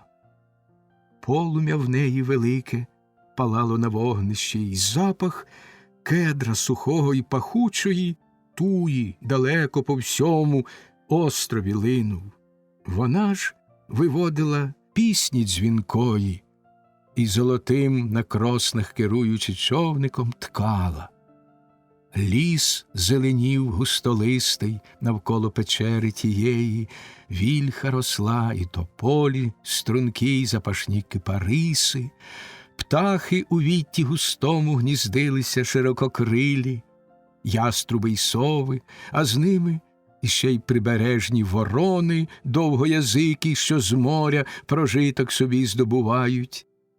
Там же, навколо печери глибокої, скрізь винограду порозросталися лози дозрілими гронами пишні, і недалеко одне біля одного воду прозору чисті 4 джерела струмили у сторони різні. А навкруги килимами м'якими з селери й фіалок луки стелилися. Навіть безсмертний, сюди надійшовши і глянувши, зачудувався б і в серці відчув насолоду. В захваті щирому тут зупинився гонець світлосяйний. Потім, коли надивився і тим свою душу натішив, він увійшов у простору печеру. Глянувши тільки, зразу ж його упізнала Каліпсо в богинях пресвітла, бо один одного вічні не можуть богови не знати, навіть коли б між собою й ніколи вони не стрічались. Та не знайшов Одіссея, відважного серцем, в печері, як і раніш, той на скелі сидів прибережній і плакав. смутком, слізьми і риданням свою розриваючи душу, і в неозору морську далечінь крізь сльози дивився. І запитала в Гермеса Каліпсо, в богинях присвітла. В крісло чудове, блискуче його посадивши гостинно. З чим же то, золотожезлий, Гермесе, до мене прийшов ти? Гостю мій любий та гожий, не часто буваєш ти в мене. Що тобі треба, скажи? Спонукає бо серце зробити все, що я в силі зробить, усе, що зробити можливо. Прошу, заходь, щоб могла, як гостя тебе я прийняти. Мовивши це, богиня поставила стіл перед гостем, повний амбросій, червоний нектар із водою змішала, і з задоволенням їв і пив тут гонець світлосяйний, а яку волю поснідав, і їжею дух підкріпив свій, то до богині звернувся і в відповідь мовив до неї. Ти мене, Бога, питаєш, богине, чого завітав я, щиро тобі розповім, як сама ти того побажала. Зевс наказав мені йти сюди, йшов я не з власної волі. Хто б це хотів добровільно пробігти солоного моря простір безкрайній? Той близько, тут місця не видно, де люди, жертви священні богам в гекатомбах приносили щедрих. Та неможливо веління гідодержавного Зевса переступати й богам або ухилятись від нього. Мовить він, муж найнещасніший тут пробуває у тебе з тих, що Пріамове місто колись 9 літ воювали, а на 10-й в руїну, його обернувши додому, їхали. Та, повертавшись, Афіну вони прогнівили, й вітер вона лиховійний, і хвилю страшну їм послала. Товариші його славні, усі там загинули марно. Тільки його сюди вітер заніс і хвиля пригнала. Отже, велить тобі Зевс якнайшвидше його відпустити, бо не загинути десь від рідних і любих далеко, доля судила і рідних побачить йому, і вернутись високоверху оселю і в милу його батьківщину. Так він сказав, і жахнулась Каліпсо в богинях присвітла. Та до Гермеса, звернувшись, промовила слово крилате. Ой, які заздрі, які ви, богове, надміру жорстокі! Як вас гнівить, коли явно богиня із смертним розділить ложе, і любого їй за свого визнаватиме мужа.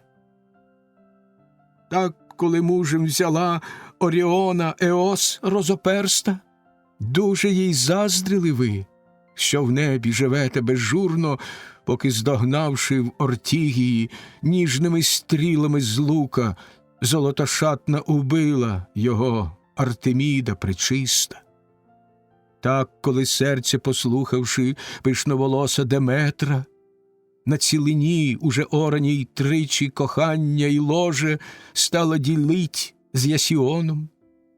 Недовго було невідомо Зевсові це, і блискучим його поразив він Перуном. Заздрите нині й мені ви, що смертного маю за мужа. Я ж врятувала його, коли на розбитому кілі він опинився. Корабель його, бистрий Перуном блискучим, Зевс ущент розтрощив серед винно-пурпурного моря. Товариші його знатні загинули всі в тій дорозі. Тільки його сюди вітер приніс і хвиля пригнала. Я ж і кохала його, і годувала, і безсмертним зробити пообіцяла, щоб він уже зовсім не старів ніколи. Та неможливо веління егідодержавного Зевса переступати й богам або ухилятись від нього. Раз того Зевс вимагає і наказує, хай уже їде в море пустинне, мені ж нема його як виряджати. Ні кораблів веслохідних у мене нема, ні супутців, щоб помогли йому їхати лоном широкого моря. Все ж я готова порадить його, не таївши нічого, як йому цілим здоровим до рідного краю вернутись. Відповідаючи, мовив тоді їй гонець світлосяйний. Тож відпусти його швидше, побійся ти, Зевса, гнівити, щоб і тобі його гніву зазнать не прийшлось незабаром. Мовивши це, віддалився могутній гонець світлосяйний. Зевсову волю від нього, почувши, німфа-владарка, до Одіссея відважного серцем відразу ж побігла. На прибережній він скелі сидів, і від сліз його очі не висихали. Солодке життя по краплині стікало в тузі по дому, й до німфи душа його вже не лежала. Ночі, проте, мимоволі проводити з нею він мусив в гроті глибокім, хоч сам не бажав, а вона лиш бажала. Вдень же на скелі стрімкій над берегом моря сидів він, смутком, слізьми і риданням свою розриваючи душу, і в неозору морську далечінь крізь сльози дивився. Близько до нього підходить і мовить в богинях присвітла: годі тобі, бідолашний, журитися так, і весь вік свій тут марнувати. Я вже тебе й відпустити готова. Йди ж, бо великі дерева рубай, та міддю збивай з них плід широкий, а потім помостом із брусся його ти високо встелиш, щоб виніс тебе він крізь море і млисте. Хліба й води, і вина червоного дам я доволі, щоб у дорозі голод свій мав би ти чим вдовольнити. В шати тебе одягну і пошлю тобі вітер попутний, тільки б ти цілий здоровий до рідного краю вернувся. Як побажали боги, що простором небес володіють, значно сильніші від мене, як розумом, так і ділами. Мовила, світлий жахнувсь Одіссей у нещастях незламний, і, обізвавшись до неї, він слово промовив крилате: «Неповорот, мій богине, щось інше ти маєш на думці. Перепливти на плоту, мені кажеш, страшну і небезпечну моря глибінь, що нелегко й швидкі кораблі рівнобокі перепливають її, утішені Зевсовим вітром. Наперекір тобі я на плід той не вийду ні за що, поки не зважишся клятву велику, богине, зложити, що не замислиш ти більше мені аніякого лиха». Так він сказав, і всміхнулась Каліпсо в богинях присвітла, і, гладячи руку, назвала його на ім'я і сказала: «Хитрий же ти, Одіссею, тямущий ти, нелегковажний.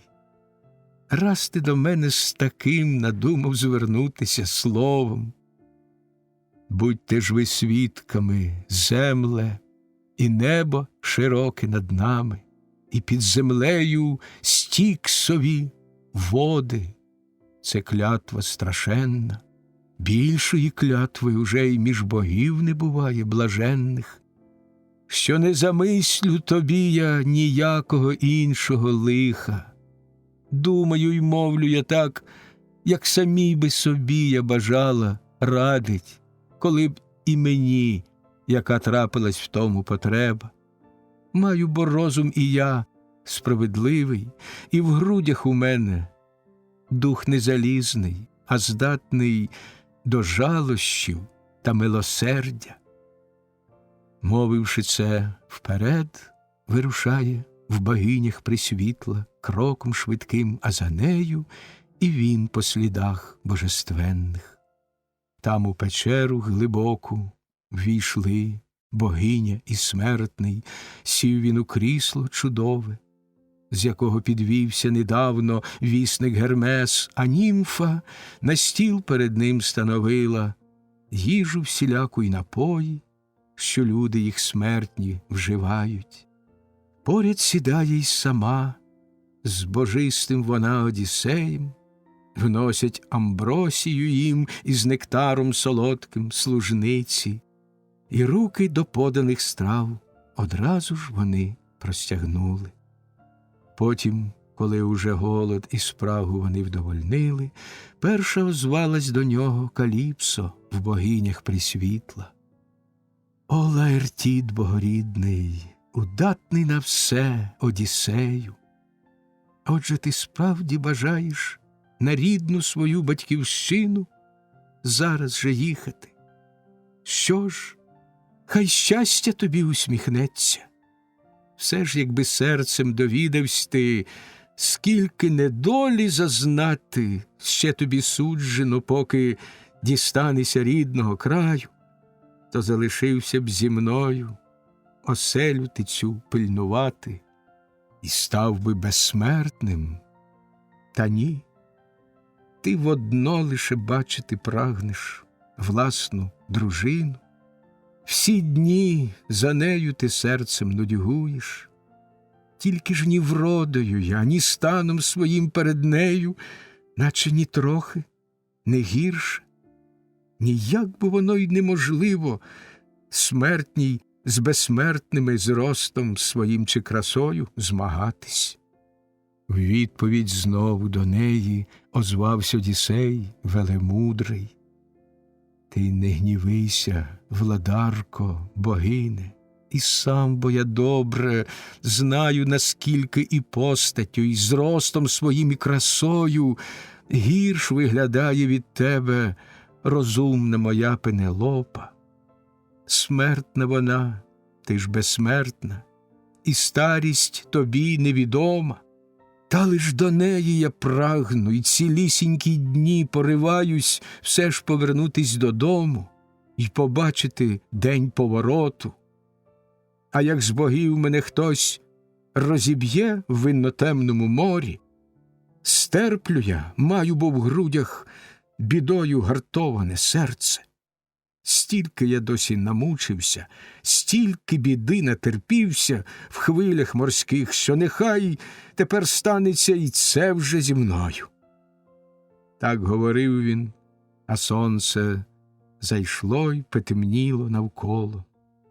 Вдвох під склепінням печери, глибокої разом зайшовши, розкошували коханням вони, сам на сам залишившись. Ледве з досвітньої мли заясніла Еос розоперста. Зразу свій плащ і хітон Одіссей тут накинув на себе.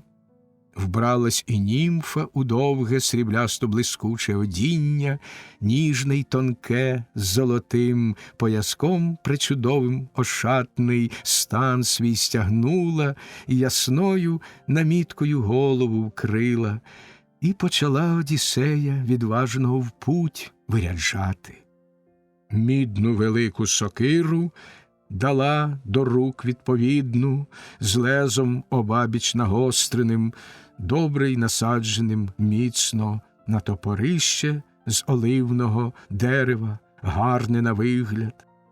Потім, подавши тесло, обточене гладко, у дальній острова край повела, де великі зростають дерева, вільха й тополі стрункі, і сосни до неба високі. давній отой сухостій, для плавби особливо придатний.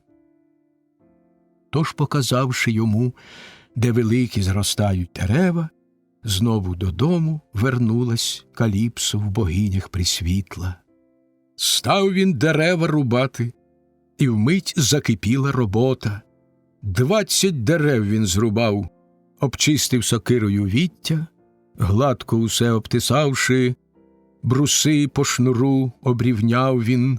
Свердил тим часом принесла Каліпсо в богинях присвітла, балки усі просвердлив ним, і злагодив він їх докупи. Шворнями їх позбивав, та ще й закріпив їх скобами, розміру саме такого, яким досвідчений Тесля вшир та уздовж окреслює суден вантажних основу. Саме таким і зробив Одіссей той плід свій завбільшки. Палубу зверху уклав він, рядами з боків приладнавши, густо підпори і дошки, великі на них настеливши. Щоглу поставив і рею на ній прикріпив для вітрила, потім стерно приладнав, щоб плотом тим зручніш керувати. Огородив його далі він віттям вербовим навколо, щоб захищатись від хвиль, і гілля ще наклав для баласту. Німфа внесла для вітрил полотна у богинях присвітла. Взявся й за цю він роботу і добре упорався з нею. Линви до рей прив'язав, а донизу канати й кодоли, і плід свій під доймою врешті спустив він у море священне. День аж 4 минув, поки всю докінчив він роботу. 5-го дня відпустила його богосвітла Каліпсо, в шати пахучі вдягнувши і скупавши його на дорогу. Міх йому з гарним вином у запас положила богиня, другий з водою, міх величезний із їжею, третій – шкурятяник, а в ньому ще й ласощів різних багато. Теплий вітрець попутний услід йому німфа послала, і радісно вітру віддав паруси Одіссей богосвітлий. Сів за стерно він і зразу ж плотом заходивсь керувати вправно, і сон дрімотливий йому не спадав на повіки. Він у Плеяди вдивлявся, у пізній захід, Волопаса та у Ведмедицю. Інші ще возом її називають. Крутиться вістой на місці, і лише вигляда Оріона, тільки один до купань в океані ріці непричетний. Отже, Каліпсо йому наказала в богинях присвітла вістой ліворуч од себе, прямуючи морем лишати. Плив уже днів він 17, широким прямуючи морем. На 18-й день показалися гори тінисті краю Феаків, і зовсім туди вже було недалеко. В морі туманнім, як щит, бойовий їх земля виглядала. Від Ефіопів вертався тим часом землі потрясатель.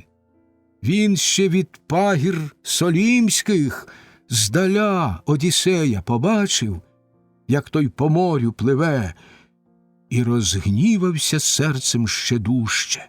Грізно мотнув головою і так само до себе промовив: «Лишенько, мабуть, щось інше уже ухвалили безсмертні про Одіссея за час, поки був я в землі ефіопській. Ось він вже близько країни Феаків, де вирватись має з зашморгу лиха й нещасть, що його настигають невпинно. Ні, ще немало, кажу, йому горя належить набратись. Мовивши це, він хмари зігнав і у руки тризубець свій, ухопивши море, розбурхав, вітрів усіх буйні подуви враз розбудив, і чорними хмарами землю й море усе оповив. Ніч темна із неба нависла. Східний Евр і Зефір, противійний, народжений ясним небом Борей і Нот, полуденний вже хвиль назганяли. Серце й коліна тоді Одіссеєві враз затремтіли. Повен тривоги озвавсь до свого він одважного духа. Ох, і нещасний же я, і що тепер буде зі мною? Дуже боюсь, що правду богиня мені віщувала, як говорила, що перше, ніж рідного краю дістатись, в морі біди натерплюся. Усе це збувається нині. Скільки бо хмар назганявши, без краю вповнив ними небо, Зевс і море розбурхав глибокий, вітрів усіх буйні подуви враз розбудив. Це, напевно, моя вже загибель. Втроє і вчетверо ви, щасливіші Данаї, що смертю на рівнині полягли біля Трої, в догоду Атрідам. Краще б убили й мене, і долю свою я прийняв би в день той, коли незліченні троянці мене закидали мідними списами біля убитого сина Пелея. З честю й мене поховали б, і славу я мав би в Ахеїв. Нині ж печальною смертю загинуть мені доведеться. Щойно він вимовив це, і з шумом страшним величезна хвиля з гори налетіла на плід і у вир закрутила. Сам він далеко від плоту упав, і стерно із ослаблих випустив рук у жахливій завії вітрів протилежних, переламало якраз посередині щоглу високу. Рею з вітрилом зірвало й далеко закинуло в море. Сам, захлинаючись, довго тримавсь він проте під водою. Виринуть швидко хвиля велика йому заважала, і одяг обтяжував той, що дала богосвітла Каліпсо. Зрештою виринув він, плюючись безустанно водою гірко-солоною, що з голови його звільна струмила. Змучений тяжко про плід свій, розбитий, проте не забув він, кинувся в хвилю за ним і, швидко його наздогнавши, сів посередині саме, уникнувши смерті близької. Хвиля й туди, і сюди той плід течією носила, наче північний Борей восени по рівнині ганяє всохлі терни й будяки, що разом сплелись колючками, так і вітри над морською пучиною плід той носили. То його нот перекине Борею, щоб гнав кудись далі, то його Евр віддає Зефірові знов на поталу. Кадма, дочка Левкотея, узріла його струнконога. Смертна раніш називалась Іно і говорила по-людськи, нині ж в глибинах морських вона божеські почесті має. Зглянувшись над Одіссеєм, що так бідував серед моря, мов би та чайка злетіла, вона над простором безкраїм сіла з ним поруч на плід і так почала говорити: «Бідний, чого ж Посейдон, землі потрясатель страшенно, так розлютився, що стільки оце надіслав тобі лиха? Та не погубить тебе, хоч і дуже того він бажає. От що тепер ти зроби. Не здаєшся, бо ти нерозумним. Скинь усю одіж із себе і віддай тоді плід свій по хвилях вітру носити, а сам гребучи руками уперто в землю Феаків пливи, де судилось тобі врятуватись. На, розгорни під своїми грудьми цю намітку нетлінну, з нею ні злої біди, ні загибелі ти вже не бійся. Тільки коли суходолу руками своїми торкнешся, зразу ж зніми цю намітку і в море закинь винно темне далі від суші, а сам повернися та йди собі прямо. Мовивши це, віддала богиня йому ту намітку, чайкою в море широке, що так хвилювалось навколо, знову поринула, й чорна умить її хвиля покрила. Світлий замисливсь тоді Одіссей у нещастях незламний, повен тривоги озвавсь до свого він одважного серця. Горе мені, чи не знову пряде якийсь підступ на мене хтось із безсмертних, лукаво мій радячи плід залишити? Та не послухаюсь я, бо, як бачу на власні я очі, ще та далеко земля, де казала вона мій рятунок. От як зроблю я, й, здається, мені це буде найкраще, поки оці деревини ще купи триматися будуть, доти сидітиму тут і терпітиму всякі напасті. Тільки тоді, як плід мені хвиля дощенту розтрощить, кинуся вплав, нічого вже кращого тут не придумать. Поки отак він серцем своїми думками вагався, хвилю велику підняв Посейдон, землі потрясатель, страшно високу, важку, крутоверху, і кинув на нього. Так от, як скирту з соломи сухої той вихор бурхливий раптом підхопить і всю її в різні розкидає боки, порозкидало так хвилею плід. На одній деревині верхи вчепився Одіссей, немов на коні скаковому. Одяг увесь поскидав, що дала йому світла Каліпсо, потім собі під грудьми, розгорнувши намітку нетлінну, кинувсь у хвилю він сторч головою і, розкинувши руки, мав уже плинути. Знов це побачив землі потрясатель, грізно мотнув головою і так само до себе промовив: лиха на суші зазнавши, тепер ще поплавай по морю, поки дістанешся ти до людей, годованців Зевса. Лаять, надіюсь, не будеш, що мало завдав тобі лиха. Мовивши це, батогом він по конях шмагнув буйногривих і аж у Еги помчав, де була його славна оселя. Інше замислила тут ясноока Зевсова донька.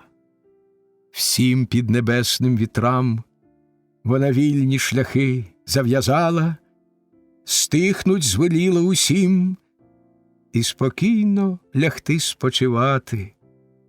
Бистрого тільки Борея лишила і згладила хвилі, щоб до самої землі веслолюбних Феаків дістатись міг Одіссей богорідний, і кертам і смерті уникнуть. Так він 2 дні і 2 ночі по хвилі бурхливій носився. Серце йому віщувало не раз недалеку загибель, тільки як 3-ю осяяла днину Еос пишнокоса, вщухнув поривчастий вітер, і море безмежне окрила тиша безвітряна. Вгору, піднісшись на хвилі високій, глянув він пильно, і от недалеко вже землю побачив. Так, наче діти радіють, коли вже одужує хворий, батько, що довго лежав, виснажливі терплячи болі, і чахнув дедалі все більш, божеством замучений лютим. Врешті ж боги їм на радість його увільнили з недуги. Так же зрадів Одіссей, як дерева і землю побачив. Кинувсь пливти він, щоб швидше на сушу ногами ступити.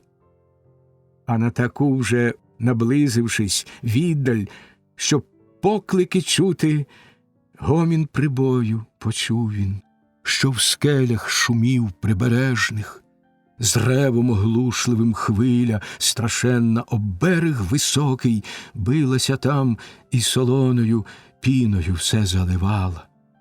Пристані там не було, ні затоки б, де суднам ховатись, всюди лиш кручі та скелі суворі, та рифи стирчали.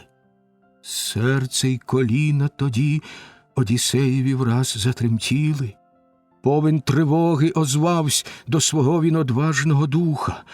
Горенько, нащо оцю несподівано землю побачить, дав мені Зевс, і стільки зорав я пучини морської, як запоріг я моря, пінистого вийти не можу. Скрізь лише гостре каміння, і хвиля бушує навколо, з ревом невпинним, і всюди лиш скелі здіймаються голі. Море при березі дуже глибоке, і ніяк ногами дна досягнути у ньому й уникнуть загибелі злої. Тільки но вилізти схочу, а хвиля мене острімчасті скелі із силою вдарить, і спроба та марною буде. А попливу я уздовж узбережжя, можливо, знайду там берег пологий де-небудь, чи тиху, спокійну затоку. Страшно, якщо понесе мене вітер бурхливий в багате рибою море, і знову стогнатиму важко я в ньому. Чи не нашле якийсь бог злоумислий на мене велику з моря потвору, що їх Амфітріта годує преславна? Знаю, бо лютий на мене преславний землі потрясатель. Поки отак він серцем своїми думками вагався, хвиля страшенна його понесла вже на берег скелястий, шкіру зірвало б із нього, і кості б йому потрощило, та положила на серце йому ясноока Афіна, скочить на скелю й двома ухопитись за неї руками, стогнучи, виснув на ній, аж поки відхлинула хвиля. Так він уникнув її. Та друга, набігши нежданно, геть його збила зі скелі й відкинула в море далеко.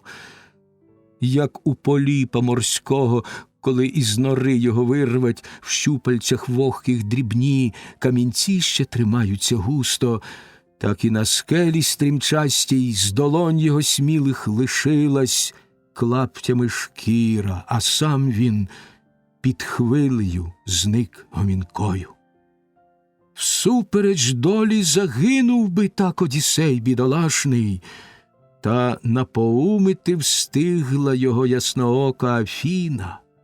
Вирнувши з хвилі, що з ревом на кручі стрімкі набігала, вздовж узбережжя поплив, поглядаючи, може, ще знайде берег пологий де-небудь, чи тиху, спокійну затоку. Так, пливучи аж у гирлі ріки яснохвильної раптом, він опинився, те місце здалося йому найзручнішим. Вільне від скель, воно й захист од вітру давало надійний. Гирло потоку впізнавши, почав він у серці молитись. Зглянься, хто б ти не був, володарю, до тебе з благанням щирим вдаюсь, від погроз Посейдона тікаючи з моря. Навіть в очах у безсмертних богів заслуговує шани, хто у них захисту просить, як я, що біди натерпівшись, нині твою течію і коліна твої обнімаю. Змилуйсь, володарю, бути твоїм прохачем я волію. Так він благав, і затримав той Бог течію невгамовну, хвилю вповільнив, і тишу, створивши навкруг, Одіссея в гирлі ріки врятував. Уже бо й коліна у нього, і руки міцні задубіли, і серце у морі охляло, тіло набрякло усе, струмками вода виливалась з рота і з ніздрів, а сам він без слова лежав, без дихання, ледве живий. Бідолаху знесилила втома страшенна. А як уже опритомнів, і дух в його серці зібрався, зняв він із себе оту нетлінну намітку богині і кинув далеко у річку, що плинула в море безкрає. Швидко її понесла течія, і іно підхопила в милій долоні тканину. Він вийшов із річки нарешті, ліг в очереті і землю родючу почав цілувати. Повен тривоги озвавсь до свого він одважного духа. Ох, як я витерплю це! І що тепер буде зі мною?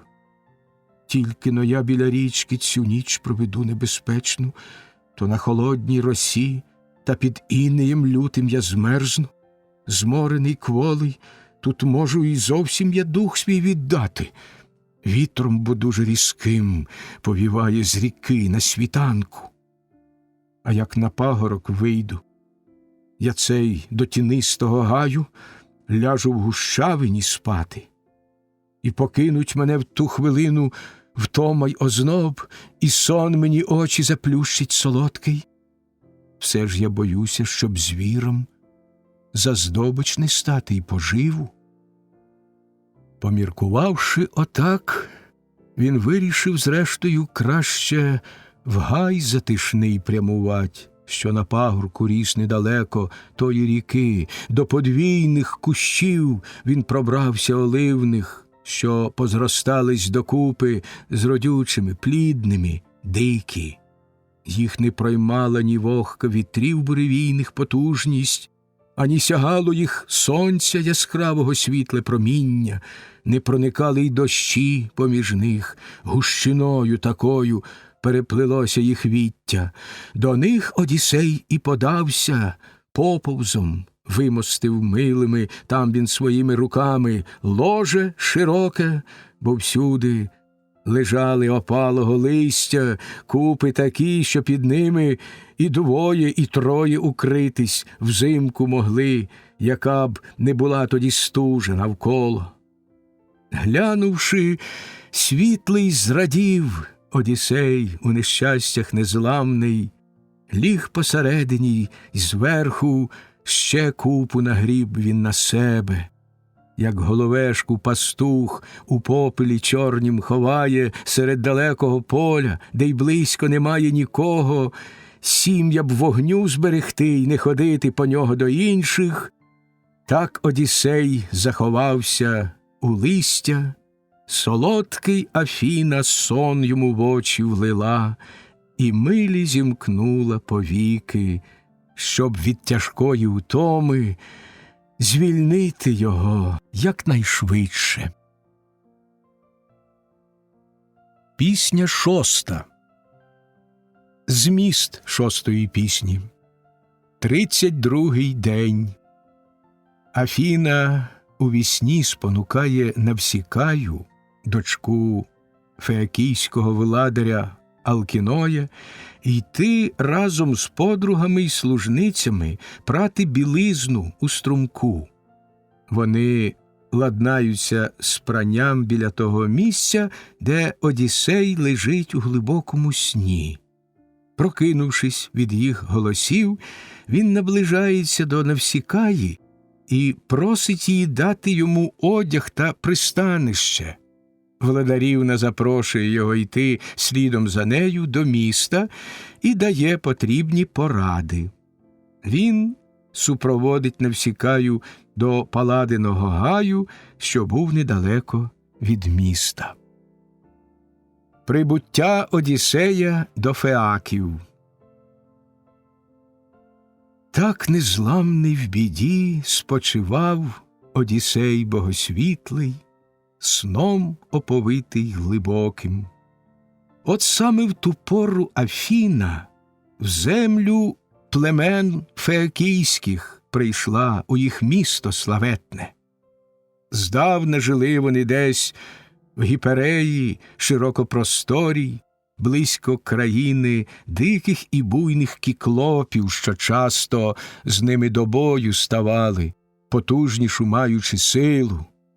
Тимто відтіль Навсітой боговидний і переселив їх, в схерії їх обсадив, від людей промислових далеко, муром навколо все місто обвів і оселі поставив, храми богам збудував і поля поділив на ділянки. Керою здолений вже відійшов він в оселю Аїда, тож керував Алкіной, тямовитістю Богу подібний.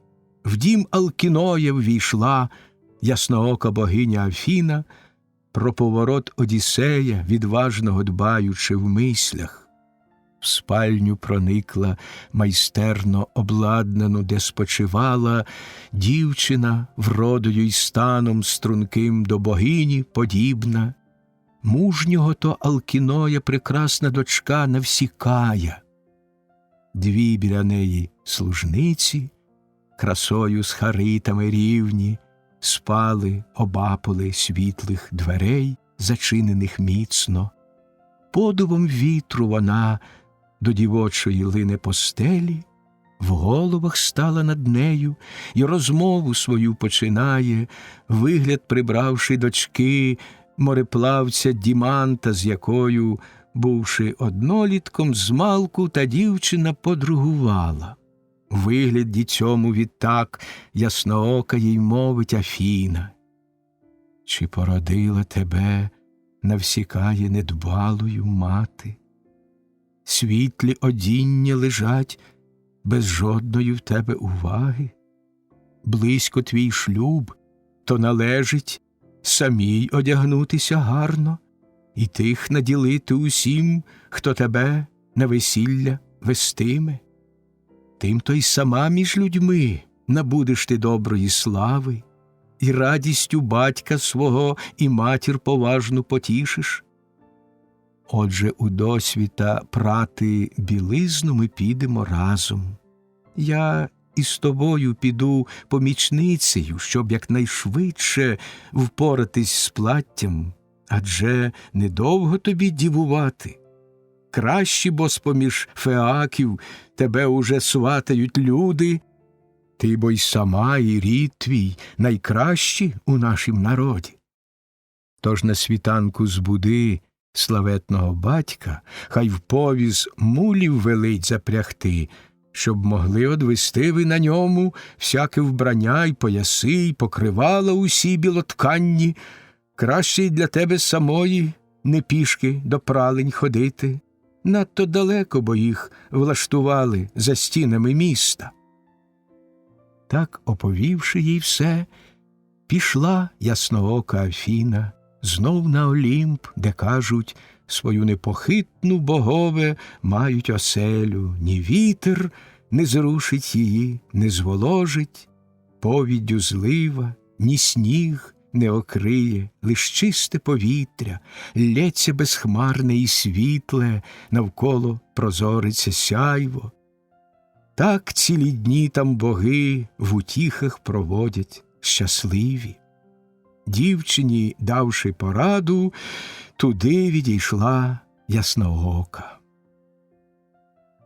Встала Еос ясношатна й збудила від сну Навсікаю, гарно убранну, своїм, здивована сном незвичайним, Швидко в покої батьків побігла вона сповістити любого батька і матір.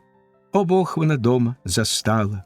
Мати служницями вже над вогнищем хатнім сиділа і пряжу сукала пурпурну, а батька перед дверима стріла вона на нараду керманичів люду славетних. Він уже йшов видатними феаками кликаний рано. Близько до любого батька вона підійшла і сказала: «Таточку любий, звели запрягти для мене високий міцноколісний віз, щоб могла одвести я на річку прати добротне вбрання, що у мене лежить, забрудніле. Треба й тобі, що в раді буваєш між радників перших, завжди чистому тілом в одежі охайній ходити. 5 любих синів зростив у своїй ти оселі, 2 одружені, 3 юнаки у квітучому віці. Вимитій чисто одежі бажають вони в хороводи наші ходити. Про все це сама я подбати повинна». Мовила так, про жаданне ж весілля ще сором було їй батькові мовити. Сам здогадався, і так відповів він: «Доню, ні мулів тобі, ні іншого я не відмовлю. Іди собі, зараз тобі запряжуть мої слуги високий, міцноколісний віз, приладнають і короба зверху». Мовивши це, служників він покликав, слухняно зійшлися, і вози для мулів на добрих колесах вони спорядили. Мулів сюди ж привели і зразу впрягли у той повіз.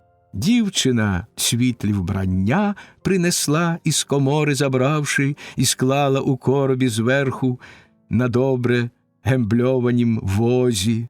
Мати ж у кошику їй поживну поставила їжу, ласощів всяких поклала, й вина налила їй до того в козячий міг. От зрештою дівчина сіла на повіз.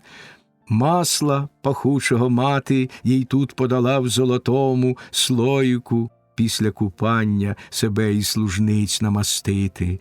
Вішки блискучий батіг у руки взяла навсікая, лунко хльоснула ним, і ступотом мули побігли. Дівчину з платтям тоді повезли вони кроком невтомним, ще й не саму, гуртом поспішали за нею служниці. Так досягли вони всі течії повноводої річки. Пралень було там багато, і стільки води протікало в струменях світлих, що можна вбрання найбрудніше попрати. Ставши на місці, вони із повозу випрягли мулів, вздовж вирового потоку їх далі погнали й пустили пастися в луках медяних, із повозу потім обіруч плаття вони поздіймали і в темну їх кинули в воду. В ямах топтали, старанно змагаючись поміж собою. Бруд весь одмивши білизну, вони почали полоскати і на піску розстелили уздовж узбережжя морського, там, де хвиля на сушу дрібні камінці викидає. Потім скупались самі і до блиску, намазавшись маслом, тут же на березі річки обід споживать посідали. Вогку ж білизну лишили, на ясному сохнуть від сонні. Волю поївши сама, і служебниці разом із нею, в м'яч почали вони грати, пов'язки з голів поскидавши. Перед у ігрищах білораменна вела навсікая. Так стрілоносна на ловах, блукавши між гір Артеміда, високоверхий Тайгет і стрімкий Ерімант оббігає, тішиться, диких полюючи вепрів і оленів бистрих. З нею там німфи гуртом польові забавляються, доньки Зевса Егідодержавця, і серцем Лето звеселилась. Вища за всіх головою й чолом Артеміда, між ними легко богиню впізнати, хоч всі вони рівно прекрасні. Так поміж юних служниць вирізнялась незаймана діва. Врешті, коли уже час настав їм додому вертатись, мулів вони запрягли й поскладали одежу помиту. Спосіб надумала знов ясноока богиня Афіна, як Одіссея збудить, щоб побачив він діву прекрасну, і провела б його в місто вона до людей феакійських. Кинула м'яч у служницю, вождева дочка Навсікая, тільки не влучила, він у вируючу хвилю потрапив. Голосно скрикнули всі, і Одіссей богосвітлий прокинувсь. Сівши, так у душі і думках він почав міркувати. Горе мені, до кого, в яку я країну потрапив? Чи непривітні й дикі тут люди, що правди не знають, чи доброзичливі серцем, гостинні і богобоязні? Лагідний гомін дівочий, здається, до мене долинув. Хто це, німфи, що в горах живуть на безкетах стрімчастих, чи при джерелах річок та встелених травами луках? Може, нарешті я близько оселі людей ясномовних? Треба самому мені побачити це й дослідити. Мовивши так, виповзає з кущів Одіссей богосвітлий, в хащах густих, відломивши рукою м'язистою гілку з листям зеленим, щоб тіла прикрить наготу соромітну. Вийшовши він, мов би той лев, що виріс у горах із сили, певен своєї крізь бурю і дощ із блиском огнистим, в хтивих очах на биків і овець поривається в полі, і оленів диких полює, утроба його спонукає, навіть в обори міцні подрібну пробиватись худобу. Зважився так Одіссей до дівчат підійти пишнокосих. Бувши нагим, до цього його приневолила скрута. Був він жахливий на вигляд, обліплений тванню морською. В трепеті врозтіч усі по берегу порозбігались, лиш Алкіноєва донька одна зосталася. Афіна мужність їй вклала у серце і страх із суглобів прогнала. Сміло стояла вона перед ним, Одіссей же вагався.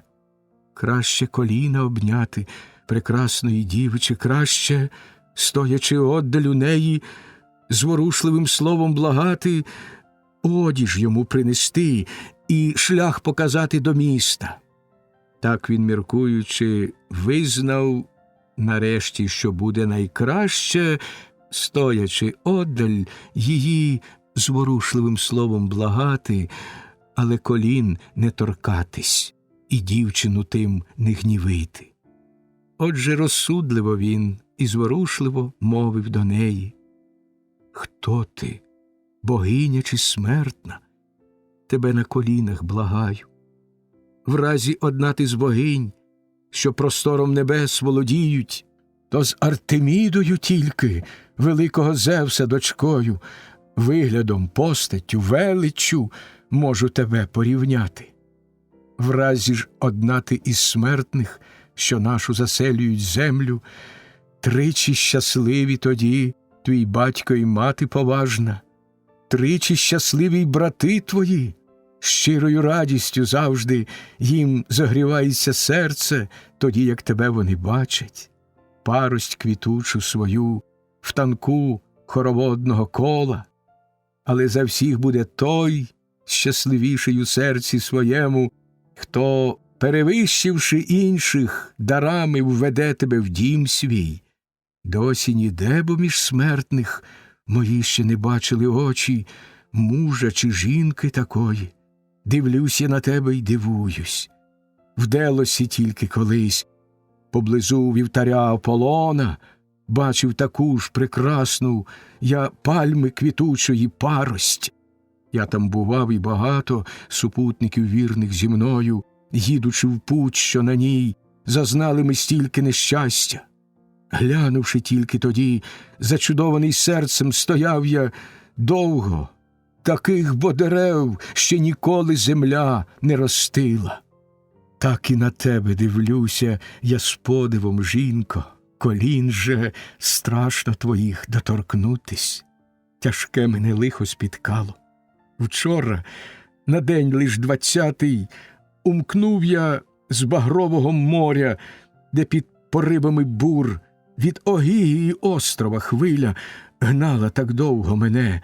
Сюди ж якийсь Бог мене кинув. Нині, щоб нових напастей зазнав я, бо ще, я гадаю, їм не кінець, ще багато боги їх мені призначили. Зглянься ж, владарко, тебе, перетерпівши стільки нещастя, першу зустрів я. З інших людей я нікого не знаю, хто в цьому місці живе і володіє цією землею. Шлях до міста мені покажи й обгорнутись дай клаптем з рядин, що ними ти одіж сюди везучи накривала.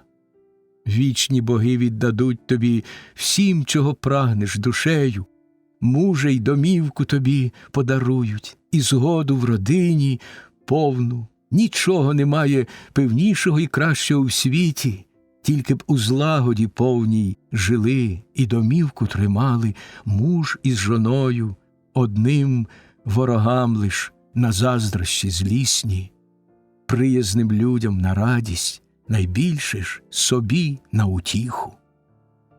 В відповідь білораменна сказала йому навсікає: ти ні на дурня, чужинце, ані на лукавця не схожий. Щастям бо всіх наділяє однаково Зевс Олімпійський, гідних людей і поганих, вже як кого сам побажає. Те, що тобі подає він, тобі й перетерпіти треба.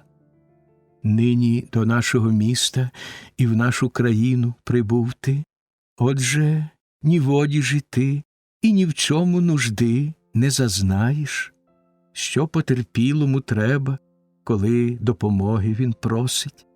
Місто тобі покажу і назву тобі ймення народу. Городом цим і землею феаки давно володіють. Я ж дочка Алкіноя, відважного їх можновладця. Має бо він у феаків і силу, і владу велику. Мовивши так, до служниць пишнокосих вона проказала: стійте, служниці, куди бо тікаєте, мужа уздрівши, наче вважаєте ви, що він чоловік злоумисний. Ще не було між живущих, ще смертний такий не родився, хто б до країни цієї прийшов, несучи до феаків злу ворожнечу. Велика бо ласка до нас у безсмертних. Оддаль від інших людей, на краю многошумного моря ми живемо, і чужі поміж нас не мішаються люди. Нині ж до нас заблукав блуденник оцей бідолашний. Треба про нього подбати. Під захистом Зевса самого всі подорожні і вбогі, і найменший дарунок їм любий. Дайте ж нашвидше, служниці, чужинцеві їсти і пити, та покупайте у річці його, де от вітру затишно. Так вона мовила, і всі одна одну вони поскликали.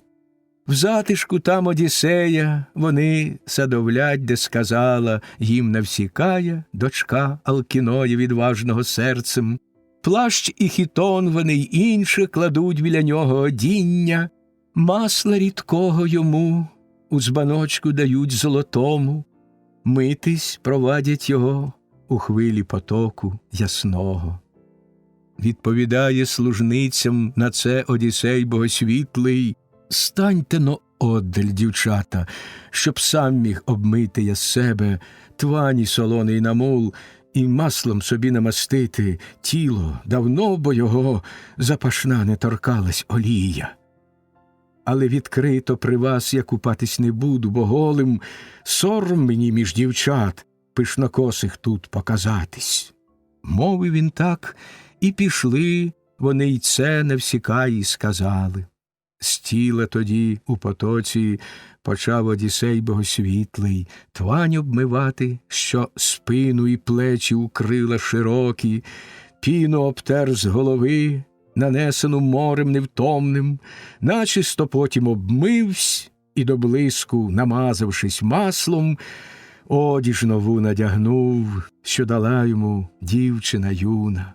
Зевсова донька Афіна тоді Одіссея відразу вищим зробила на зріст і повнішим, і кучері пишні, мов би вінок з гіацинтів, йому над чолом спорядила, наче тямущий митець, що золотом срібло вкриває, різних умінь від Гефеста й Палади Афіни навчений, радує око тонкими утворами свого мистецтва, так вона вродою плечі й чоло йому гоже окрила. Берегом моря пройшов він і сів віддаля, чарівною сяючи вроди своєї красою. Здивована діва словом таким до своїх служниць пишнокосих звернулась. Слухайте, білораменні дівчата, що я скажу вам. Цей чоловік не без волі богів, що живуть на Олімпі, в землю феаків прибув богорівних. Раніше, бо справді він і мені таким неподобним здавався, а зараз схожий він став на богів, що простором небес володіють. О, якби зволив такий чоловіком моїм називатись, тут оселитись схотів би і назавжди у нас залишився. Дайте ж, служебниці, швидше чужинцеві їсти і пити. Так говорила вона.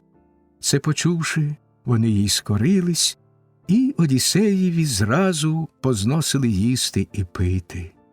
Жадібно світлий почав Одіссей у нещастях незламний їсти і пити. Давно бо не знав він ніякої їжі.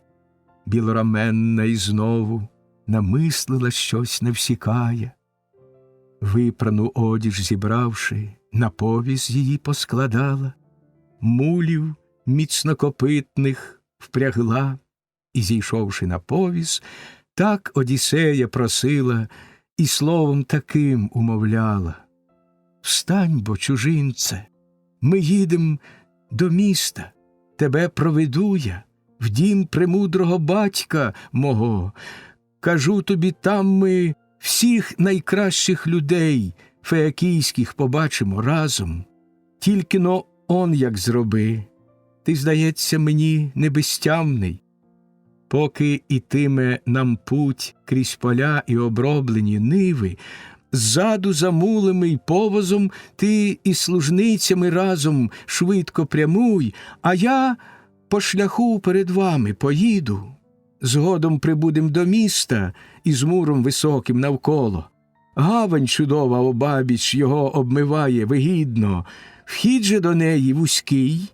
Ставні кораблі крутобокі, вхід стережуть той, і кожен із них стоїть під наметом.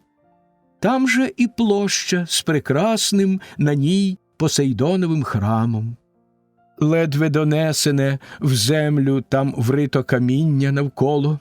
Снасті для чорних там суден ладнають і пристрої всякі, линви з лози, ще й вітрила готують і весла стругають. Не сагайдак, бо й не лук з тятивою феаків на мислі, а корабельне кермо і весло, і кораблі рівнобокі. В них бо, красуючись море, вони переходили сиве. Тільки пересудів тих я уникнути хочу, щоб з мене хтось не сміявся, багато бо є у народі зухвальців, щоб не посмів нам услід негідник якийсь говорити, що за чужинець вродливий, ставний проводжав навсікаю. Де вона стріла його? Чи не буде він їй чоловіком? Може, в розбитім човні сюди занесла його буря з дальніх країн, бо близьких в нас немає сусідів ніяких.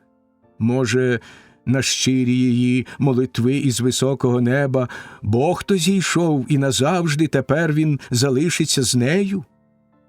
Краще, як ходячи десь, для себе знайде чоловіка, бо між людей феакійських нікого вона не вважає гідним себе, хоч до неї вже сватались люди найкращі. Можуть бо так говорити, для мене ж це вийде огуда. Кожну й сама я знеславлю, яка б отаке учинила, супроти волі своїх улюблених матері й батька, вільно б з мужчинами зналась раніше відкритого шлюбу. Отже, поради моєї послухай, чужинце, і швидше поміч дістанеш від батька мого і додому вернешся. Близько дороги ти гай там Афіни побачиш чудовий. З чорних тополь струмочок біжить там у луках зелених, там же і батька мого ділянка із садом квітучим. Так недалеко від міста, що голос долинути може. Там ти часинку посидь, почекай, поки ми аж до міста встигнем доїхать, і в дім до батька мого увійдемо. Скоро ж упевнися ти, що ми вже дістались додому. Йди тоді в місто Феаків і всіх по дорозі розпитуй, де Алкіной проживає, мій батечко великодушний. Дім його легко впізнати, до нього й дитя нерозумне вкаже дорогу. Ніхто бо з Феаків іще не поставив дому такого собі, як дім Алкіноя, героя нашого. Отже, в подвір'я і в дім, увійшовши до нього, швидко пройди по покоях, щоб зразу війти до моєї матінки. Там при яскраво палаючім вогнищі злегка стан на колоду оперши. Сидить вона й пряжу сукає пурпурну. Любо й дивитись, за нею сидять і служниці. Там же до вогнища того присунуто й батькове крісло. Сидячи в ньому, вином він втішається, наче безсмертний. Крісло його обійшовши, матусі моєї коліна, ти обійми і проси, щоб радісний день повороту в край свій побачити швидше, хоч ти ще від нього й далеко. Щойно до тебе вона з прихильним поставиться серцем, буде надія тобі побачити рідних, вернувшись в дім, побудований гарно, на милу свою батьківщину. Отже, промовивши так, блискучим бичем навсікая, хльоснула мулів і зразу, ріки покидаючи берег, швидко побігли вони із тупотом ніг диботливим. Гнала їх звільна вона, щоб услід Одіссей і служниці пішки встигали за нею, і батіг уживала обачно. Сонце зайшло вже, коли до священного гаю Афіни разом дістались вони. Одіссей там лишився богосвітлий, і розпочав він дочку великого Зевса благати. Вислухай, Зевса, егідодержавця, дитя нездоланне. Зглянься хоч нині на мене, якого раніш не почула, в час, коли в морі я гинув, землі потрясателем гнаний. Дай мені приязнь і ласку знайти у людей феакійських. Так він молився, його почула Паллада Афіна, але сама не з'явилась. Боялась вона свого дядька, славного, що у кипучому гніві гонив Одіссея, богоподібного, доки в свою не вернувсь він отчизну. Пісня 7. Зміст 7 пісні. Вечір 32-го дня. Одіссей входить до міста. Біля воріт з ним зустрічається Афіна у вигляді феакійської діви. Вона огортає його млою, і він ніким не помічений, наближається до Алкіноєвого дому. Опис владаревого дому й саду. Увійшовши до господи, де в той час володар бенкетував з гостями, Одіссей підходить до владаревої дружини Арети, і мла, що його оточувала, зникає. Він благає Арету дарувати йому засіб повернутися на батьківщину. Алкіной запрошує його до столу. Після бенкету гості розходяться. Одіссей, залишившись один з Алкіноєм і Аретою, розповідає їм, як він відплив з острова Огігії, як буря викинула його на береги Схерії, і як він одержав одяг від владарівни Навсікаї. Алкіной дає обіцянку вирядити його на феакійському кораблі до Ітаки. Одіссеїв прихід до Алкіноя. Так богосвітлий моливсь Одіссей, у нещастях незламний. Дівчину ж мули міцні тим часом доставили в місто. Дому славетного батька свого Алкіноя дійшовши, в брамі вона залишилась, навколо її оточили богоподібні брати і з повозу випрягли мулів, випрану чисто білизну усю занесли до покоїв. В спальню свою Навсікая пройшла, де вогонь розвела їй Еврімедуса стара, покоївка її з Апіреї. На кораблі її звідти колись привезли крутобоким для Алкіноя дарунок, обравши із здобичі, був бо він у феаків вождем, і як бога його шанували. В домі цім білораменну зростила вона Навсікаю, і зараз для неї вогонь розвела і вечерю внесла їй. Встав Одіссей тим часом і в місто подався, Афіна ж, дбаючи про Одіссея, в густій його хмарі сховала, щоб із феаків зухвалець якийсь його перестрівши, словом глумливим не скривдив, і щоб не запитував, хто він.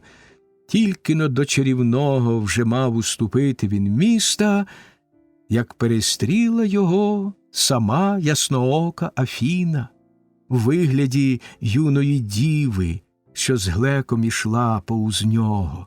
Стала вона перед ним і спитав Одіссей богосвітлий: «Чи не могла б ти, доню, дорогу мені показати до Алкіноя, що в краї оцім над людьми владарює? Я бо чужинець, що горя багато зазнав, і сюди я з дальнього краю прибув, і нікого з людей я не знаю, тих, що в вашому місті й країні оцій проживають». В відповідь мовить йому ясноока богиня Афіна: «Зараз той дім, якого ти, батьку чужинце, питаєш, я покажу. Поблизу там мій батько живе бездоганний. Іди собі мовчки, а я тобі стежку показувати буду. Не оглядайся на людей і нічого у них не розпитуй. Люди тутешні не дуже то люблять чужинців захожих. Гостем не приймуть того, хто з іншого краю прибуде. На кораблі свої бистрі, цілком покладаючись, завжди плавають в морі вони. Їм дав це землі потрясатель.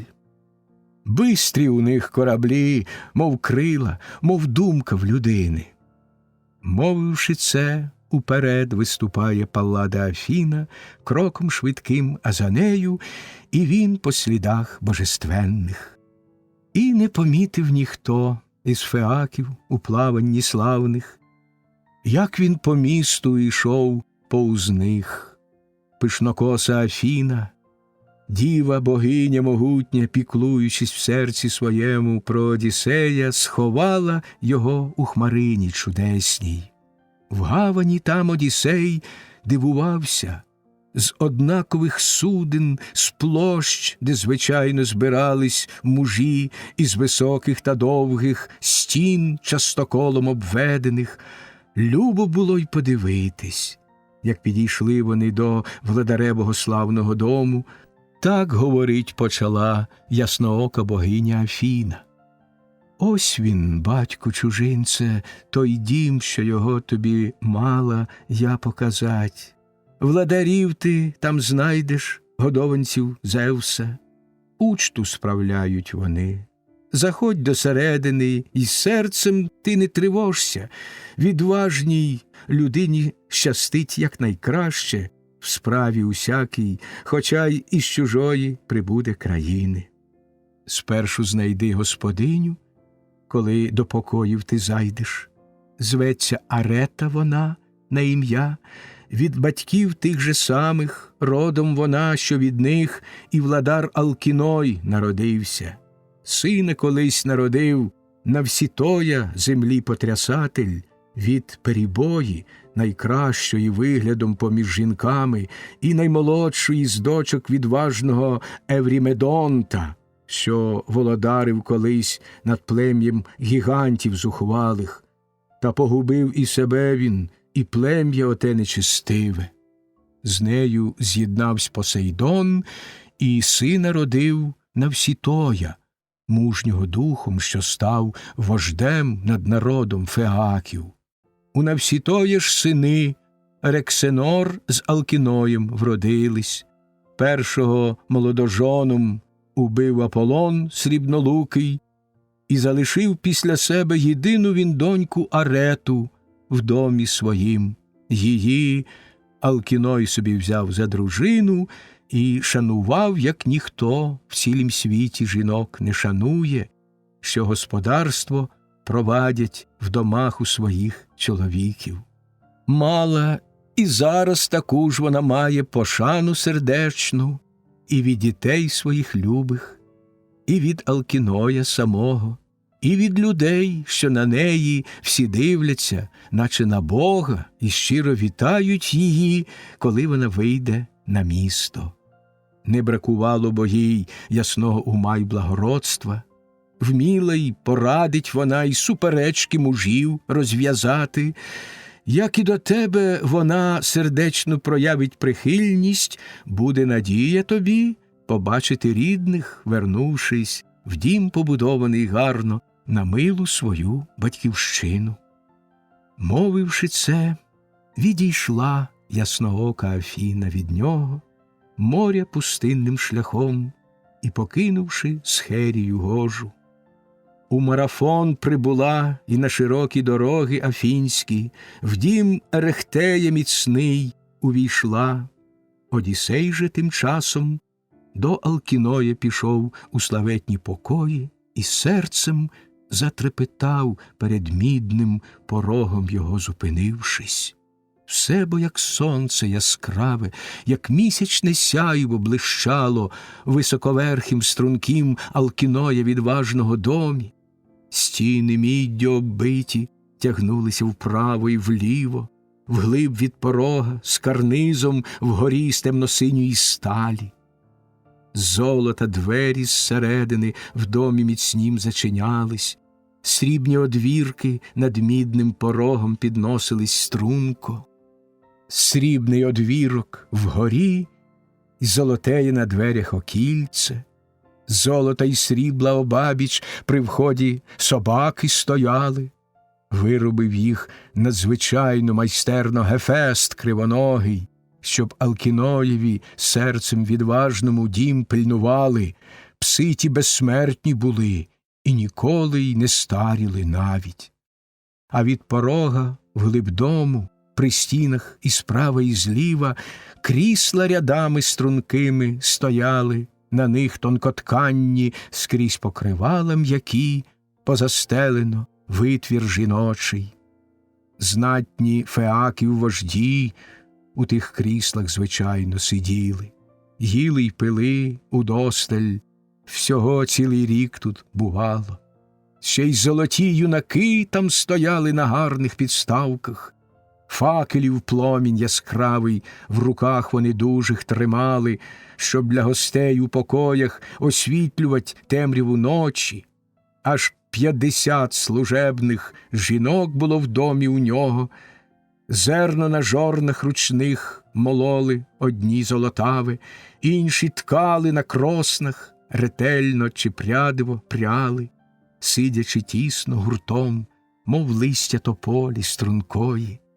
Ткались там густо полотна, що з них і олива збігала, як перевищують всіх мужі феякійські умінням, бистрі на морі водить кораблі, так само й жінки їх ткацькою вмілістю хист дарувала їм щедра Афіна, до рукоділля прекрасного й розум ясний та розважний. А за подвір'ям от брами вхідної був сад плодоносний, в оранку денну завбільшки, обведений тином навколо. Віттям розкішним великі дерева там скрізь зеленіли, груші дорідні, гранати і яблунь ряди рясноплідні, в фігах солодких смоковниці і пишно-зелені оливи. Та без плодів ніколи гілля тих дерев не лишалось, влітку то будь чи в зимі, цілорічно. Віє там завжди теплий зефір, і одні лиш зав'яжуться, другі вже спіють. Яблуко стигне за яблуком, там за грушею груша, гроно там зріє за гроном, за смоквою смоква солодка. Далі в розкішних плодах виноградник розкинувся рясно. Тут ось під вільним осонням, на зрівняній гладко площадці, грона сушились на сонці, а там виноград ще збирали. Тут же й давили його, цвітіння скінчивши, отут він щойно лише наливався, а там починав червоніти. За виноградника рядом останнім оброблені грядки, повні городини всякої, очі весь рік звеселяли. 2 джерела там було. Одне ручаєм кучерявим сад орошало, а з другого струмінь двором до порога дому високого біг. Городяни там воду черпали. Щедро був так от богів обдарований дім Алкіноя. З подиву світлий спинивсь Одіссей у нещастях незламний.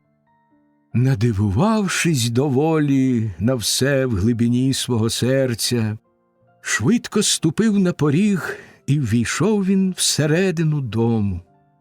Радників зібраних там і вождів він застав феякійських, що осяйному дозорцеві там узливання творили, тож наостанку про ложе, згадавши, вони узливали. Світлий пройшов через дім Одіссей у нещастях незламний, хмарою вкритий, що в неї Афіна його заховала, і навпростець до арети й державця дійшов Алкіноя. Зразу ж руками обняв Одіссей коліна арети, і божественна розвіялась мла, що його окривала. Всі оніміли, мужа, побачивши перед собою, тільки зорили із подивом, як він благає уклінно. Гідна пошани, жоно Алкіноя відважного серцем. Горя зазнавши й біди, до колін я твоїх припадаю, до чоловіка й гостей. Хай щасливе життя їм дарують вічні боги, хай кожен у спадщину дітям залишить в домі майно і пошану, даровану їм від народу. Допоможіть мені виїхать звідси й до рідного краю, швидше вернутись, черпнув, бо я лиха далеко від рідних. Мовивши це, край вогнища хатнього сів він на попіл, близько вогню. Всі навкруг зберігали глибоке мовчання. Та обізвався нарешті старий Ехеней благородний, Серед мужів феакійських він був найстаріший літами. І гарним порадником був. Багато, бо здавна він бачив.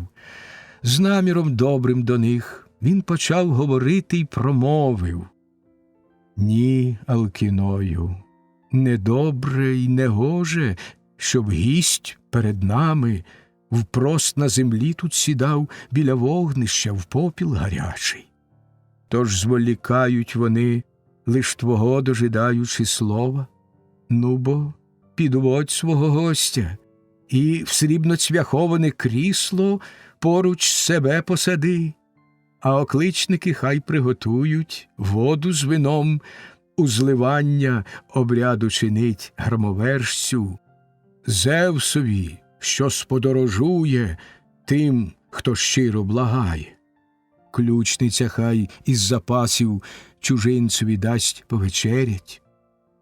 Мову почувши оцю, Алкіноєва сила священна руку бере Одіссея, розумного й хитрого дуже, з попелу гостя підводить і в крісло садовить блискуче.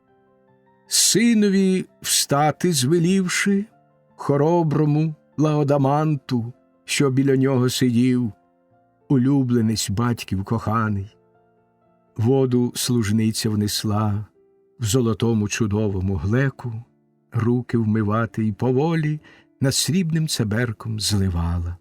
Потім поставила стіл перед ними, обструганий рівно, хліба й страв розмаїтих їм ключниця вносить поважна, радо й щедро черпнувши з домашніх запасів численних. Їв тут і пив Одіссей, богосвітлий в нещастях незламний. Тож до окличника мовить тоді Алкіноєва сила: «Влий у кратеру води до вина понтоною й навколо всім піднеси, у зливання обряд учинить громовержцю Зевсові, що сподорожує тим, хто щиро благає». Мовив він так, і вино розмішав понтоной медоплинне, порозливав і роздав його всім, що сиділи на учті. По узливанні й самі вони випили, скільки схотіли. Словом звернувся до них Алкіной, і так він промовив: «Слухайте, люду, вожді і правителі всі феакійські. Висловлю те я, до чого у грудях мій дух спонукає. Учту скінчивши спокійно, тепер по домах розійдіться. Завтра ж уранці ще більше старішин сюди наскликавши, гостя в покоях отут пригостімо й богам принесемо жертви прекрасні, а потім пора й про виправу подумать, щоб без турбот цей чужинець, без зайвого клопоту й горя, з нашою поміччю міг до рідного краю дістатись. Радісно й швидко, хоч як не було б ще до нього далеко, лиха й недолі, щоб він не зазнав уже більше в дорозі, поки не стане на землю він рідну. Хай там уже терпить, все він, що доля і прялі суворі для нього напряли, з ниттю життя відтоді, як мати його породила. А як з безсмертних це хтось із неба високого злинув, то, очевидно, могутні боги щось замислили інше. Завжди бо людям вони відкрито свій вигляд являють, вчасто й коли ми преславні приносимо їм гекатомби. Тут же до учти сідають і з нами частуються разом.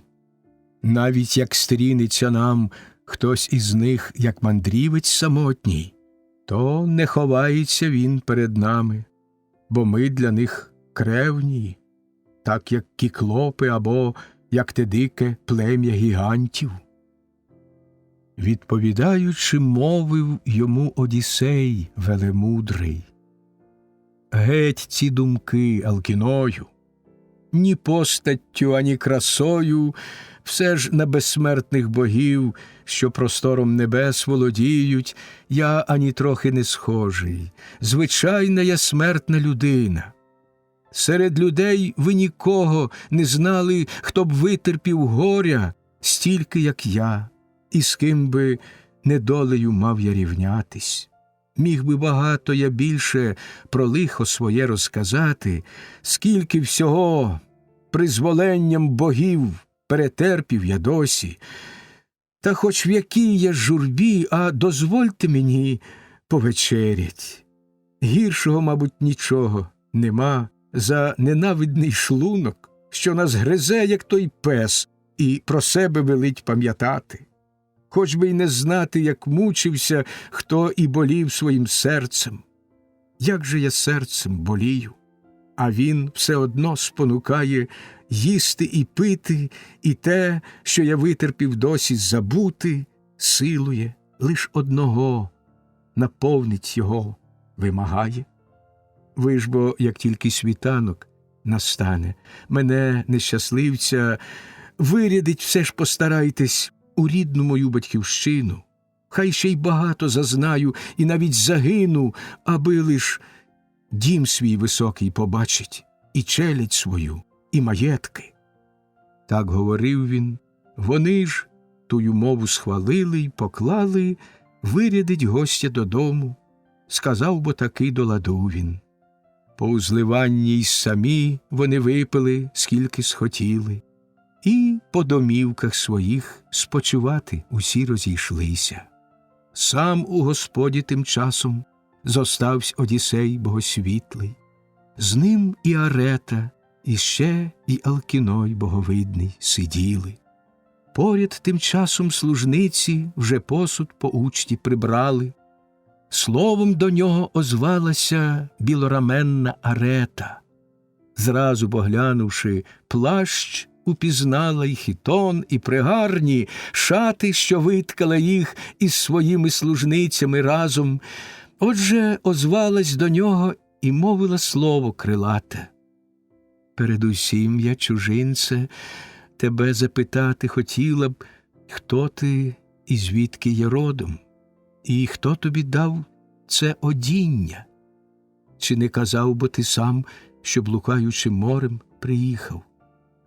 Відповідаючи, мовив тоді Одіссей велемудрий.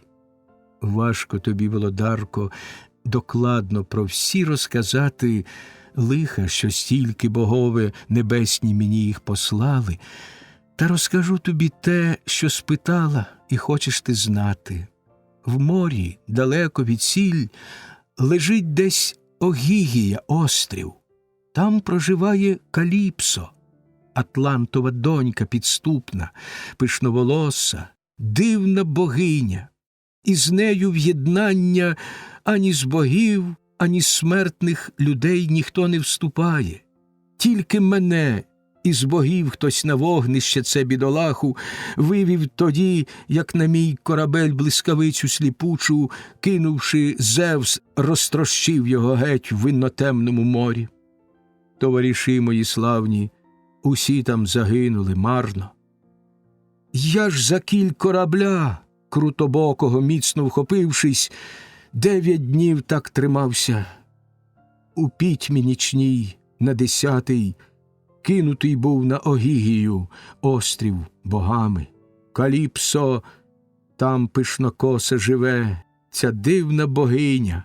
Прийнявши, гойно мене годувала і кохала вона, і безсмертним пообіцяла зробить, щоб не старів уже я ніколи.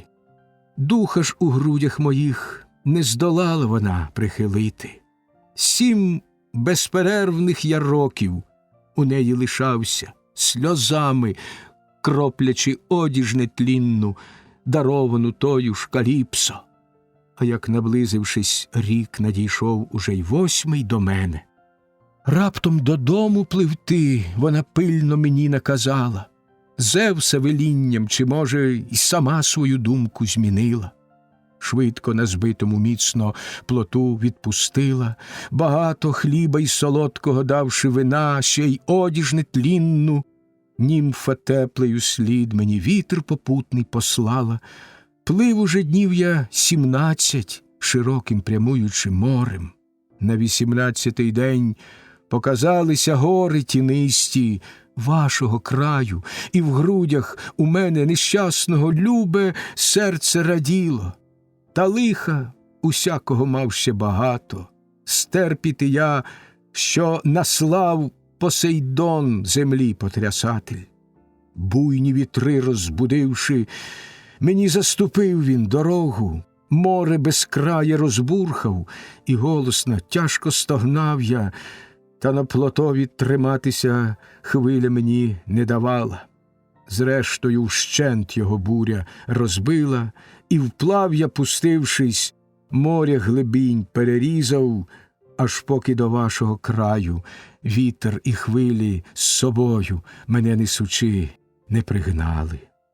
Мав я вже вийти на берег, та хвиля б мене подолала, кинувши мною об скелі страшні на безрадіснім місці. Знову отплинув я вбік, аж поки у гирлі річному я опинився, те місце здалося мені найзручнішим. Вільне від скель, воно й захист од вітру давало надійний. Сили зібравши останні, я там і упав. Насувалась ніч божественна. Убік од ріки, що з неба спадає, я відійшов і заліг у кущах, загорнувшись в опале листя, а Бог тоді сон навіяв мені безтурботний, та серед листя того з журбою у милому серці спав я цілісіньку ніч до світанку і аж до полудня. Сонце до заходу йшло, і від солодкого сну я прокинувсь. На узбережжі в забавах побачив служниць я твоєї доньки, і між ними й саму її, наче богиню.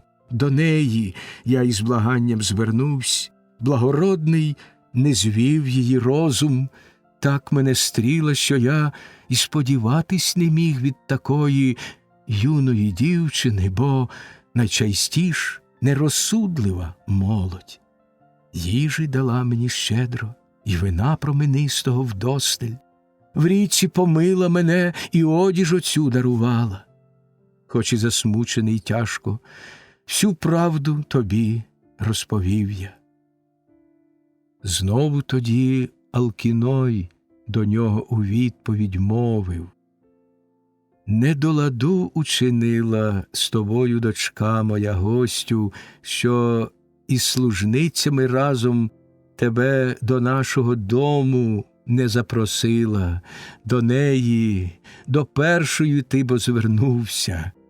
Відповідаючи, мовив тоді Одіссей велемудрий: «Дівчину ти безневинну не лай через мене, герою.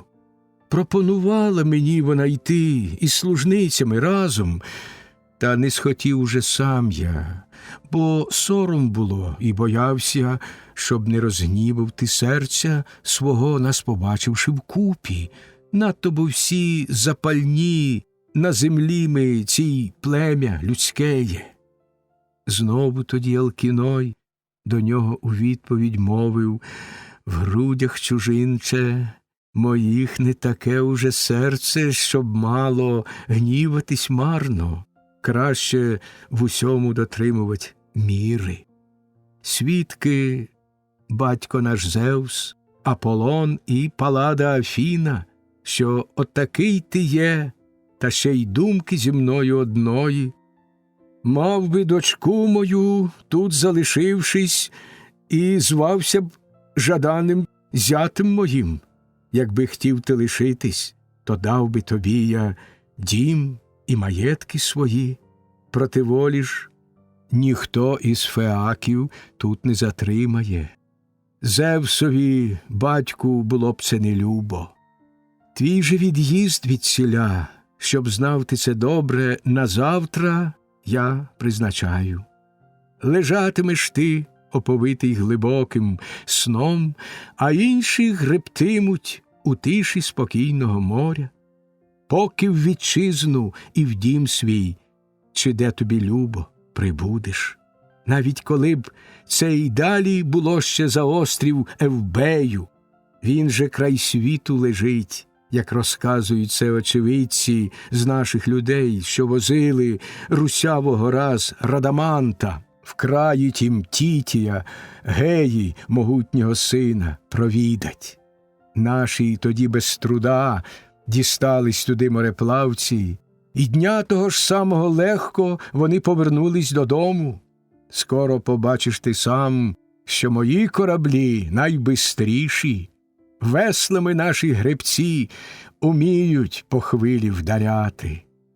Так він сказав, і незламний зрадів Одіссей богосвітлий, і молитовно звернувся, й назвав на імення, й промовив: «Зевсе наш батьку, якби ж то слова Алкіноя збулися, справді, мав би навік він тоді на землі хлібодатній славу невгасну, а я б до вітчизни своєї вернувся». Так між собою удвох про все це вони розмовляли.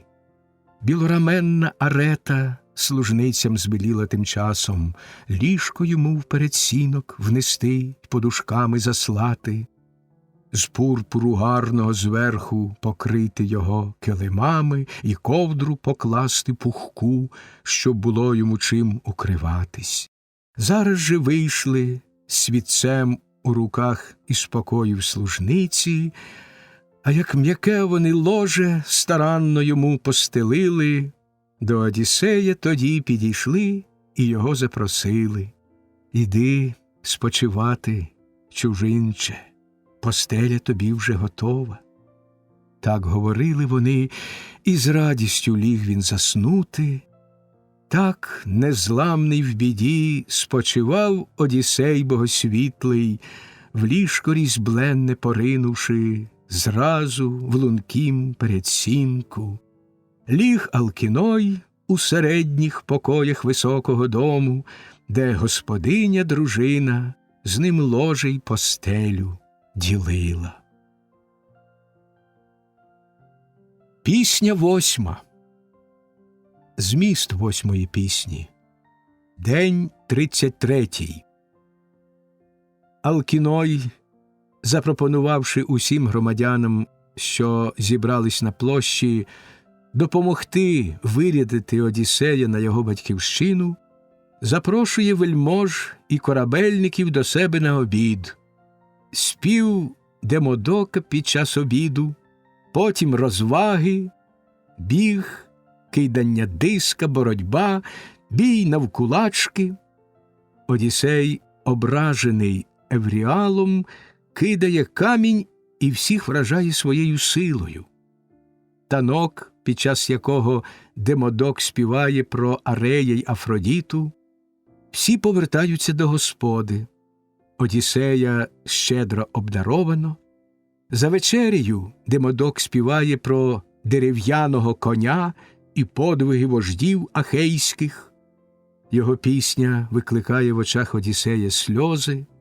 Алкіной розпитує про причини його скорботи і просить розповісти про свої пригоди. Одіссеєве перебування у Феаків. Ледве з досвітньої мли заясніла Еос розоперста, з ложа свого підвелась Алкіноєва сила священна. Встав уже й городоборець тоді Одіссей богорідний. Гостя тоді повела Алкіноєва сила священна прямо на площу Феаків од їх кораблів недалеко.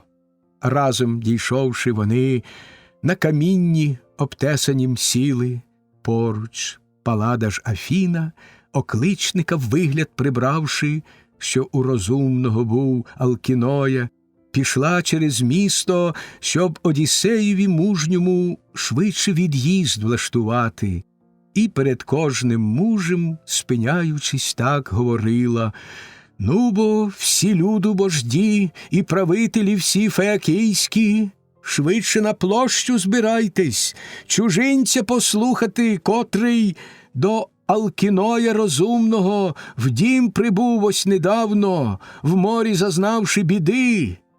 На безсмертних він виглядом схожий. Мовлячи так, вона в кожнім бажання й цікавість будила. Швидко усі позбиралися, люди й заповнили площу, і лави на ній. Розумного з подивом всі розглядали сина Лаерта, в той час, бо Афіна йому ясноока дивну на голову й плечі красу пролила божественну. Вищим зробила на зріст і на вигляд багато ставнішим, щоб феякійським мужам і любий він став, і приємний. Подив у них викликав і пошану, здобув би звитягу в іграх, якщо Одіссея схотять, перевірить феаки. А як посходились всі, і велика зібралась громада, словом звернувся до них Алкіной, і так він промовив: «Слухайте, люду вожді і правителі всі феакійські, висловлю те, до чого у грудях мій дух спонукає. Цей от чужинець, а хто він, не знаю, в блуканнях у дім мій з заходу сонця прибув, чи, може, зі сходу недавно, просить відправить додому і запевнення в тому благає. Ми, як звичайно, від'їзд той готові йому влаштувати, бо ані він, ані інший, хто в дім завітає до мене, тут не благатиме довго свого повороту додому. Отже, чорний спустім корабель, що на море священне плине уперше. 250 юнаків йому в поміч, виберіть ви, що найкращих, які у нас є у народі. До кочетів хай прив'яжуть вони свої весла й на берег вийдуть. У дім наш прийшовши, потому нехай приготують швидше обід. Всього я удосталь до нього постачу. Це я наказую хлопцям. А ви, берлоносні державці, разом усі до мого приходьте пригарного дому, гостя в покоях моїх у щирості дружній приймати. Не відмовляйтесь ніхто. Запросіть і співця Демодока, богонатхненного, має бо дар од богів він піснями радувать нас, якої б не кликало серце співати.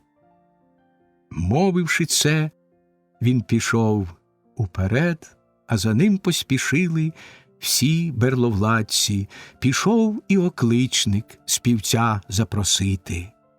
А 52 гребці, молоді, що звелів їх обрати, вийшли, як він наказав, на берег невтомного моря, до корабля підійшли уздовж узбережжя морського, зсунули чорний вони корабель на воду глибоку, потім і щоглу, й вітрила, на ньому як слід приладнали, стропками весла усі в кочетах закріпили рядами, все як належить, і білі вітрила вгорі розпустили, свій корабель на котві закріпивши, на берег всі вийшли, і до Алкіноя розумного в дім подалися високий. Повно людей тоді в двір, перед сінок і в самий будинок понабивалось, було молодих і старих там багато. Разом 12 овець Алкіной для учти зарізав, 8 свиней білоіклих і пару волів круторогих. Шкуру із них поздирали й обід спорядили жаданий. Любого всім співомовця привів тим часом окличник. Муза любила його, але злом і добром не ділила. Світло очей погасила, та спів дарувала солодкий. Крісло окличник йому Понтоной сріблокуте поставив, спиною серед гостей до колони його притуливши, Потім формінгу дзвінку на кілку дерев'янім повісив над головою його і показав, як дістати рукою струни. Кошика з хлібом на гарнім столі він поставив. Тут же і келих з вином, щоб пив, коли серце запрагне. Руки до поданих страв одразу ж усі простягнули. Потім, коли уже голод і спрагу вони вдовольнили, муза співця надихнула мужів оспівати славетних співом, що слава його до широкого неба сягала, про Одіссеєву сварку з Ахілом, Пелеєвим сином, як на розкішній учті богів вони злими словами лаялись несамовито, й мужів володар Агамемнон нишком радів, що знатні Ахеї отак посварились, бо, як ознаку добра, провістив йому в храмі Піфійськім Феб Аполлон, коли в Бога спитати поради ступив він через поріг кам'яний. То з волі великого Зевса був лиш початок нещастя, що найшли на троян і Данаїв. Отже, про це і співав славетний співець. Одіссей же довгу керею пурпурну, міцними піднявши руками, голову нею закрив і обличчя прекрасне сховав в ній. Сором, бо перед феаками сльози було проливати. А як кінчав свою пісню співець божественний, то сльози, витерши, стягував знов Одіссей з голови ту керею, і келих дводонний узявши, богам узливання творив він. А як і знову співати, Ает починав на прохання знатних феаків, що мали від співу його насолоду, знову тоді Одіссей, з головою укрившися, плакав. Так удавалось од інших йому свої сльози ховати. Тільки один Алкіной догадався й таки їх помітив, бо біля нього сидів і чув його тяжкі зітхання. До веслолюбних феаків одразу ж тоді він озвався: «Слухайте, люду вожді і правителі всі феакійські, вдосталь ми наші серця вдовольнили як ситним обідом, так і формінги звучанням, що з учтою завжди супутня. Вийдімо звідси тепер, щоб участь узяти в змаганнях різних. Нехай до своєї рідні повернувшись розкаже гість наш удома, наскільки отут переважимо інших ми у бою навкулачки, в стрибанні, борній, перегонах». Так він сказав і пішов уперед, а за ним і всі інші. Зразу й окличник формінгу дзвінку на кілок дерев'яний зверху повісив, узяв Демодока за руку і спокоїв, вивів на стежку ту саму, якою усі подалися знатні феаки, що ігри й змагання хотіли дивитись. Вийшли на площу вони, а за ними слідом величезний сунувся натовп. Спинилися там юнаки благородні. Першими вийшли тоді Акроней, Окіал з Алатреєм, потім Навтей і Прімней, а тоді Еретмей з Анхіалом, далі Понтей і Прорей, і Анабесіней з Фтооном та Амфіал, Полінея шановного син, Гектоніда. Вийшов іще Евріал, навболід на Арея подібний, людоубивцю на зріст і на вроду був самий найкращий він із усіх юнаків феакійських по Лаодаманті. Вийшли нарешті і троє синів Алкіноя самого: Лаодамант і Галій, і з ним Клітоней богорівний. Першими в них почалися змагання в швидких перегонах. біг от стовпа починався. І кинулись всі вони бігти по рівнині стрімголов, лише курява вслід полетіла. Був найпруткішим з усіх бігуном Клітоней бездоганний. Скільки у плузі пройдуть борозни, не спиняючись мули, стільки він всіх обігнав, що далеко позаду лишились. Інші потому в борінні виснажливим міряли сили. В ньому найкращих борців переміг Евріал нездоланний, а у стрибках Амфіал показав себе найвидатнішим. В дискометанні умінням усіх Елатрей перевищив. Лаодамант же, син Алкіноя, в бою навкулачки. А як наситили кожен своє вони іграми серце, мовив їм Лаодамант, Алкіноя син благородний: «Нумо, спитаймо, друзі, у гостя, в якому змаганні має він досвід і вмілість, бо й постаттю він непоганий, стегна й литки у нього міцні і плечі потужні, шия м'язиста і груди у нього могутні, та й віком він не старий, тільки лихо й недоля його пригнітили. Ні, говорю я вам, гіршого в світі нема, як те море. Може воно знесилити вкрай найміцнішу людину». В відповідь так Евріал, озвавшись до нього, промовив: «Вельми розсудливе слово сказав ти нам, Лаодаманте. Отже, до нього ти сам підійди й запросить постарайся». Щойно слова ці почув, тоді син Алкіноя відважний встав, на середину вийшов і так Одіссеєві мовив: «Батечку гостю, чи й ти не вступив би із нами в змагання? В те, яке вмієш, на вигляд ти знаєшся добре в змаганнях. Більшої слави для мужа немає, допоки живий він, ніж похвала, що руками здобуде її чи ногами. Вийдено, спробуй себе, розвій свого серця печалі.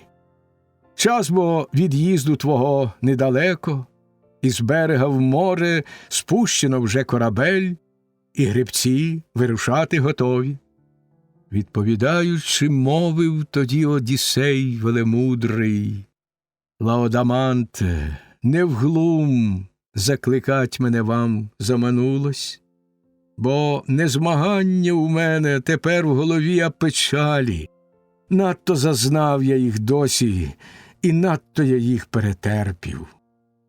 От я на вашім зібранні сиджу і лиш вернутись додому прагну, і держав цей народ увесь, тільки про це я благаю».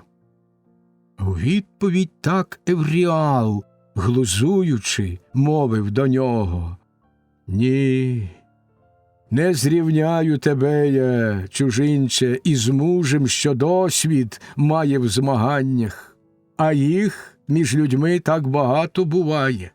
Схожий ти більш на того, що в судині багатовесельній морем никає весь час на чолі гендлярів-мореплавців, думає тільки про кладь і торгу лише виглядає, і хижих прибутків, на мужніх борців аніяк ти не схожий».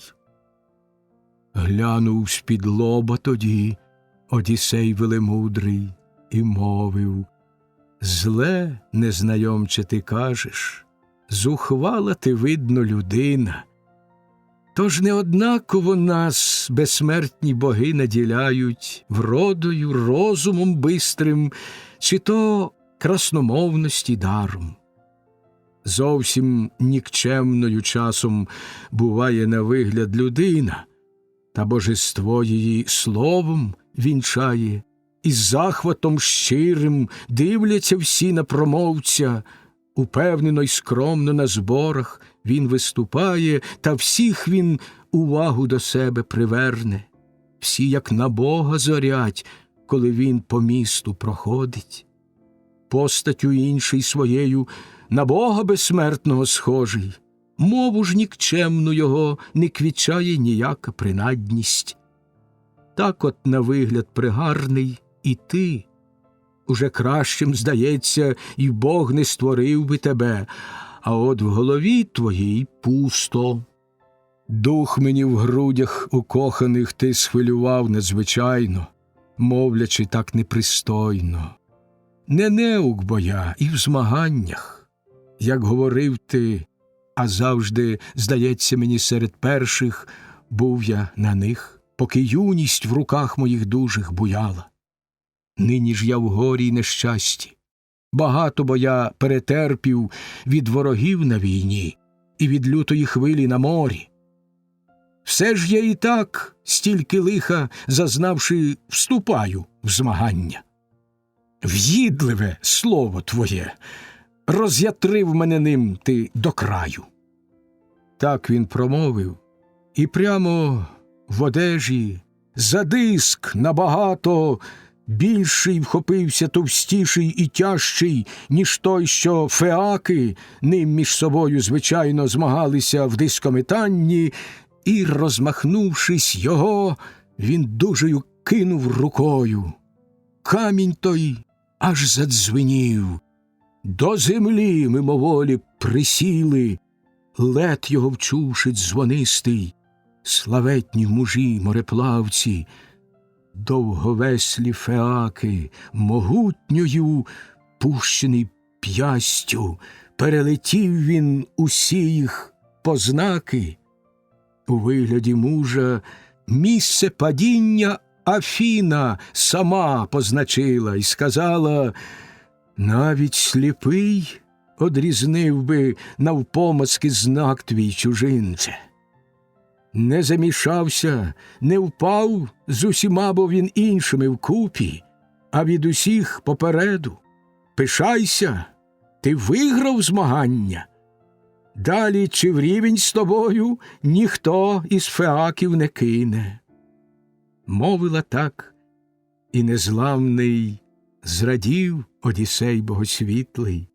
Рад, що на зборах знайшовся товариш до нього прихильний.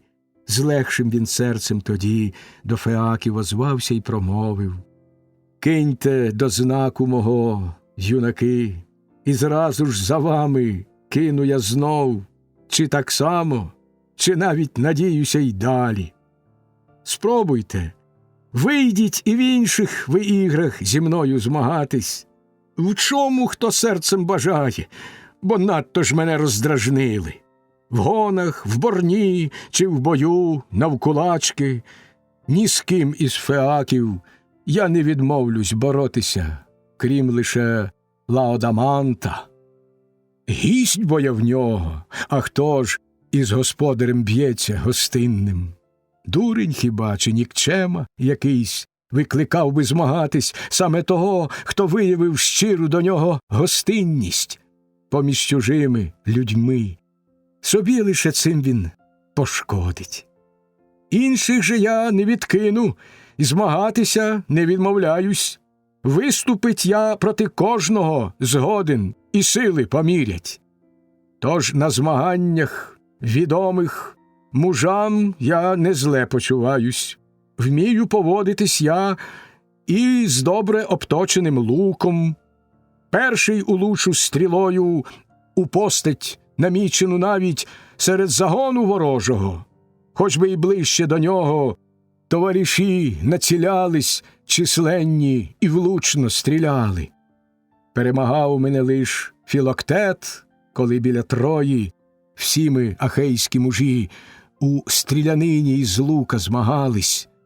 Що ж до всіх інших, то певен я, кращих від мене немає нині між смертних, що тут на землі оцій хліб споживають. Проти колишніх мужів не посмів би проте я змагатись, проти Геракла чи проти Евріта, вождя Ехалії. Навіть з богами на луках вони свої міряли сили. Тим-то й загинув великий Евріт, не діждавши своєї старості вдома, убив Аполлон його в гніві страшному. Він бо його викликав у стрілянні із лука змагатись. Далі я списа метну, ніж інший із лука устрелить. Тільки боюся, щоб часом у гонах мене не здолав би хтось із феаків. Занадто свої я виснажив сили в хвилях морських. Не всю бо дорогу сюди я проїхав на кораблі, і любі ослабли у мене коліна. Так говорив він, і всі у глибокім сиділи мовчанні. Тільки один Алкіной у відповідь мовив до нього: «Гостю, нічого для нас неприємного ти не говориш.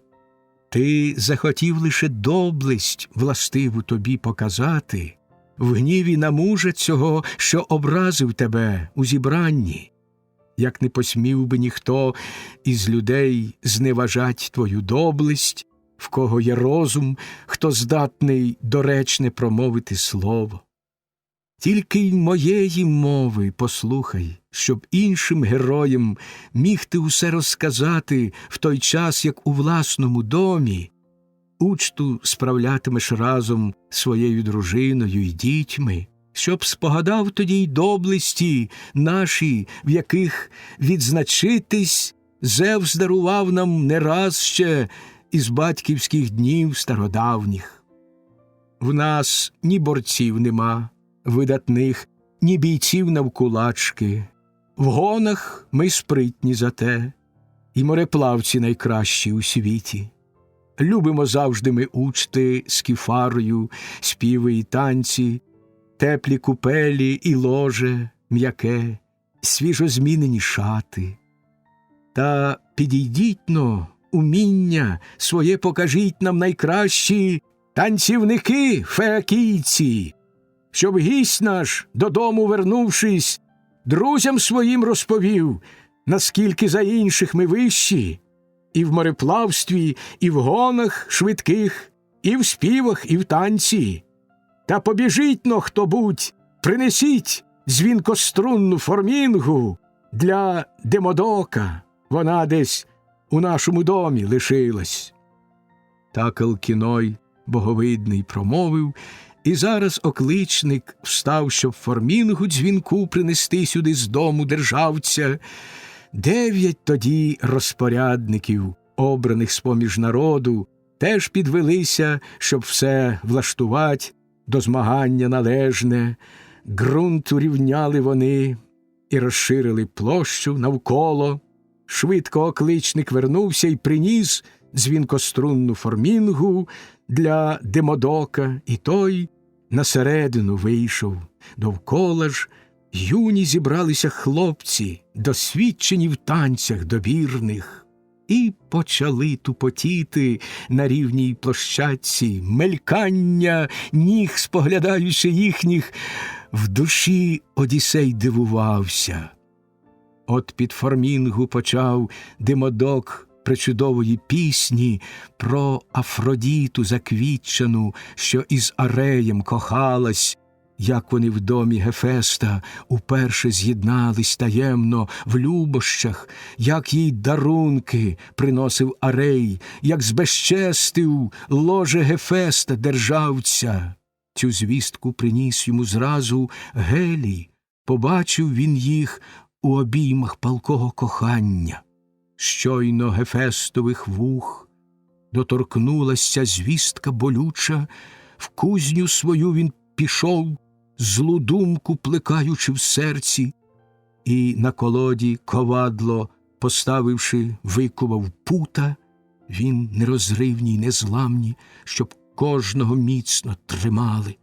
Хитро зробивши цю вигадку, і дуже лихий на Арея, в спальню свою він пішов, де любе їх ложе стояло. Путами ніжки його він навколо обвинув старанно. Потім зі стелі ще сіті тонкі він із сволока звісив, мов павутиння легке, ніхто їх побачить не міг би, навіть безсмертні боги, так майстерно усе те скував він. А заснувавши підступно круг ложа усі свої сіті, вдав, ніби в Лемнос іде, у пригарно збудоване місто, що із усіх йому міст на землі цій було найлюбіше. Був не сліпий, того ждавши й Арей з золотавим повіддям. Щойно із дому Гефест одлучився, митець славнозвісний зразу ж пішов до Гефеста, славетного він, у домівку. Спраглий жагою в коханні обнять Кітерею квітчану. Та ж від Кроніона, батька могутнього щойно вернувшись, дома сиділа сама, а він, увійшовши в господу, взяв Афродіту за руку, назвав на ім'я і промовив: «Ляжмо спочить, моя люба, зажиймо розкошів кохання». Дома ж Гефеста нема, десь, видно, давно він в дорозі. До сінтіян дикомовних на Лемнос, напевно, подався. Так він сказав, і радо лягла вона з ним спочивати. Скоро й заснули на ложі вони, і раптом над ними сіті підступні Гефеста премудрого зверху спустились, так що ні встати ніяк не могли вони, ні повернутись, і зрозуміли тоді, що нема уже як їм тікати. Зовсім до них тоді близько кульгавець надходить славетний. Перше, ніж в Лемнос прибути, назад він з дороги вернувся. Гелій бо сам чатував і звістку подав йому вчасно, той поспішив він, зажурений серцем до милого дому. Вбігши, спинився на порозі він, лютим охоплений гнівом, і заволав на весь голос, богів закликаючи в свідки: «Зевсу наш батьку, і всі ви, одвічні боги, всеблаженні! Ну, бо гляньте на вчинок оцей, і смішний, і нестерпний. Як тут мене кривоногого тяжко ганьбить Афродіта, Зевсова донька, Арея безстидного люблячи потай. Ноги бо в нього міцні, і на вроду він гарний, тоді як я народився калікою. Та не моя то провина. Тільки батьків моїх краще, бодай би мене й не родили. Ви подивіться, як оці двоє в обіймах кохання сплять на постелі моїй, а я лиш дивлюся й катуюсь.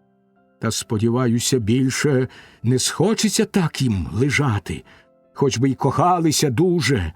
Не скоро їм прийде бажання разом поспати, і доти триматимуть хитрі їх сіті, доки усіх її батько дарунків мені не поверне, тих, що за дівку оцю безсоромну йому надавав я. Гарна у нього дочка, та занадто уже легковажна». Так говорив він, боги ж позбиралися в дім міднокутий. Сам Посейдон, земледержець, прийшов, і Гермес, що розносить благ для нас, і владар Аполлон, що сягає далеко. Через стидливість жіночу богині удома лишились. Благоподавці боги зупинились юрбою при вході. Сміхом лунким почали всеблаженні боги реготатись, глянувши, що змайструвать, умудрився Гефест хитромудрий. Перезираючись так, говорили вони між собою: злом не дійти до пуття, швидкого повільний обгонить. Так от кульгавий Гефест Арея впіймав, що на швидкість всіх подолає богів, які на Олімпі домують. Вмілістю взяв і його він, хай платить пеню за блудливість. Так один одному вічні боги у гурті говорили. Зевсів же син Аполлон, володар до Гермеса озвався: «Сину й провіснику Зевсів, Гермесе благоподавче, чи не хотів би і ти, міцною оплутаний сіттю, із золотою лягти Афродітою в постіль принадну?» Відповідь мовив до нього провісник, гонець світлосяйний. Тільки б мені це вдалось, володарю мій далекосяжний, хай би оплутаний був я і втроє міцнішою сіттю, і ви всі боги й богині отак би дивились на мене, із золотою лягти Афродітою був би я радий. Так він сказав, і безсмертні від реготу знов аж лягали. Сміх той лише Посейдона не брав, благав він Гефеста, майстра славетного, з пут нерозривних звільнити Арея. Він обізвався до нього і слово промовив крилате: «О, відпусти його, я поручусь тобі, чим побажаєш. Сплатить усю він пеню, безсмертні хай свідками будуть». Відповідаючи так, славетний промовив кульгавець: «Ні, Посейдоне, про це й не просите мене, земледержцю. Лихо, коли за лихого поруку дає поручитель. Як же тебе, та до чогось я перед богами примушу, в разі умкнув би Арей і боргу, і сіті моєї». Знову на це відповів Посейдон, землі потрясатель: «В разі Арей, умкнувши і боргу, і сіті твоєї, зникне від тебе, сам тоді все заплачу я, Гефесте». Відповідаючи, мовив до нього славетний кульгавець: «Не випадає і ніяк це слово твоє відкидати». Мовивши так, зняла із них сіті Гефестова сила. З пут нерозривних звільнившись, обоє схопилися з ложа і повтікали. Арей у Фракію подався негайно, а Афродіта на усміхи щедра на Кіпр полетіла, в Пафос, де гай вона має, і вівтар із курінням пахучим. Там покупали харити її і всю намастили маслом нетлінним, яким натираються тільки безсмертні, і одягли її в шати розкішні, очей дивування. Так їм виспівував славний співець. Одіссей його слухав з радістю в серці, так само, як інші навколо Феаки. Слухали довговесельні мужі, мореплавці славетні. Лаодаманту звелів Алкіной і Галію в танець вийти окремо. Ніхто бо змагатися з ними не міг би. Зараз же в руки пригарний взяли вони м'яч пурпуровий, той, що колись так майстерно зробив їм поліптям овитий. Кидав один його високо, майже до темної хмари, перегинаючись весь, а другий, плигаючи вгору, спритно ловив його, ще й до землі, не торкнувшись ногами. Потім, коли у м'яча, стрибаючи вгору, награлись, стали обидва вони на землі танцювать многоплідній, часто міняючи крок, а всі юнаки їм навколо в такт у долоні плескали, і гомін щинявся чималий. До Алкіноя озвався тоді Одіссей богосвітлий: «О, Алкіною, владарю, у всіх племенах найславніший! Слушно хваливсь ти мені, що у вас танцюристи найкращі. Справді це так, і з великим я подивом сам усе бачу». Мовив і втіхи додав Алкіноєвій силі священній. Зараз же той до Феаків озвавсь веслолюбних і мовив: «Слухайте, люду, вожді і правителі всі феакійські, дуже розумним мені оцей видається чужинець. Треба за звичаєм нашим гостинці йому дарувати. В нашій країні керують народом 12 приславних володарів і державців, 13 я поміж ними. Гостеві кожен хітона, і випрану чисто керею, і золота хай принесе по таланту в дарунок почесний.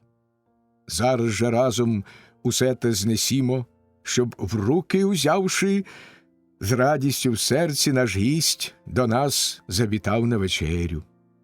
А Евріал, що словом таким прохопивсь недоречним, хай уже сам і словами, і дарунком усе відшкодує. Так він сказав, і усі підтримали те і схвалили. Кожен гінця вмить додому послав принести подарунки, а Евріал, озвавшись, тоді Алкіноєві мовив: «О, Алкіною, владарю, в усіх племенах найславніший, відшкодувати готов я чужинцеві все, як сказав ти.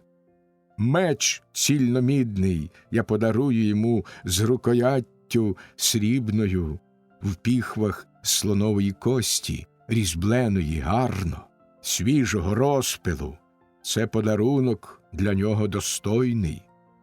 Мовивши так, він меч йому в руки подав срібнокутий і, промовляючи словом до нього, звернувся крилатим: «Щастен будь, батьку чужинче, якщо прохопився я зухвалим словом образи, хай вітер його понесе й розвіє. Хай тобі стріти дружину богови дадуть і в вітчизну швидко вернутись. Давно бо страждаєш від рідних далеко». Відповідаючи, мовив тоді Одіссей велемудрий: «Щастен і ти будь, мій друже, боги хай пошлють тобі благо, хай же ніколи і жалю у тебе не буде на меч цей, що дарував ти мені зичливим замирення словом». Мовивши так, через плечі він меч підв'язав срібнокутий. Сонце зайшло, і славетні йому принесли подарунки. Гідні окличники все позносили в дім Алкіноїв. Там прийняли їх сини Алкіноя, достойного шани, і матері вельми поважній чудовий дали подарунок. Всіх за собою вела Алкіноєва сила священна. В дім увійшовши, на кріслах високих вони посідали, і до арети озвалась тоді Алкіноєва сила: «Нумо, дружино, найкращу неси сюди скриню добірну, в неї хітон поклади і випрану чисто керею, потім вогонь під котлом розпаліть і воду нагрійте, щоб, покупавшися, гість і розглянувши добре дарунки, ті, що феаки йому понаносили, шани достойні, учтою втішитись міг, і Аеда славетного співом. Я ж золотий йому келих чудовий дарую від себе, щоб, повернувшись додому, мене він спогадував завжди, творячи Зевсові й іншим богам узливання священні». Мовив він так, і Арета служницям своїм наказала мідний великий триніг на вогонь поставити швидше.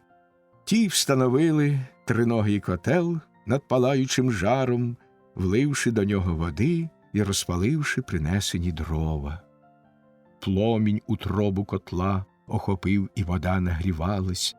Скриню пригарну тим часом Арета з комори своєї винесла гостю, і в неї усі повкладала дарунки, шати і золото, все, що феаки йому дарували. Гарну керею й хітон від себе, крім того, поклала.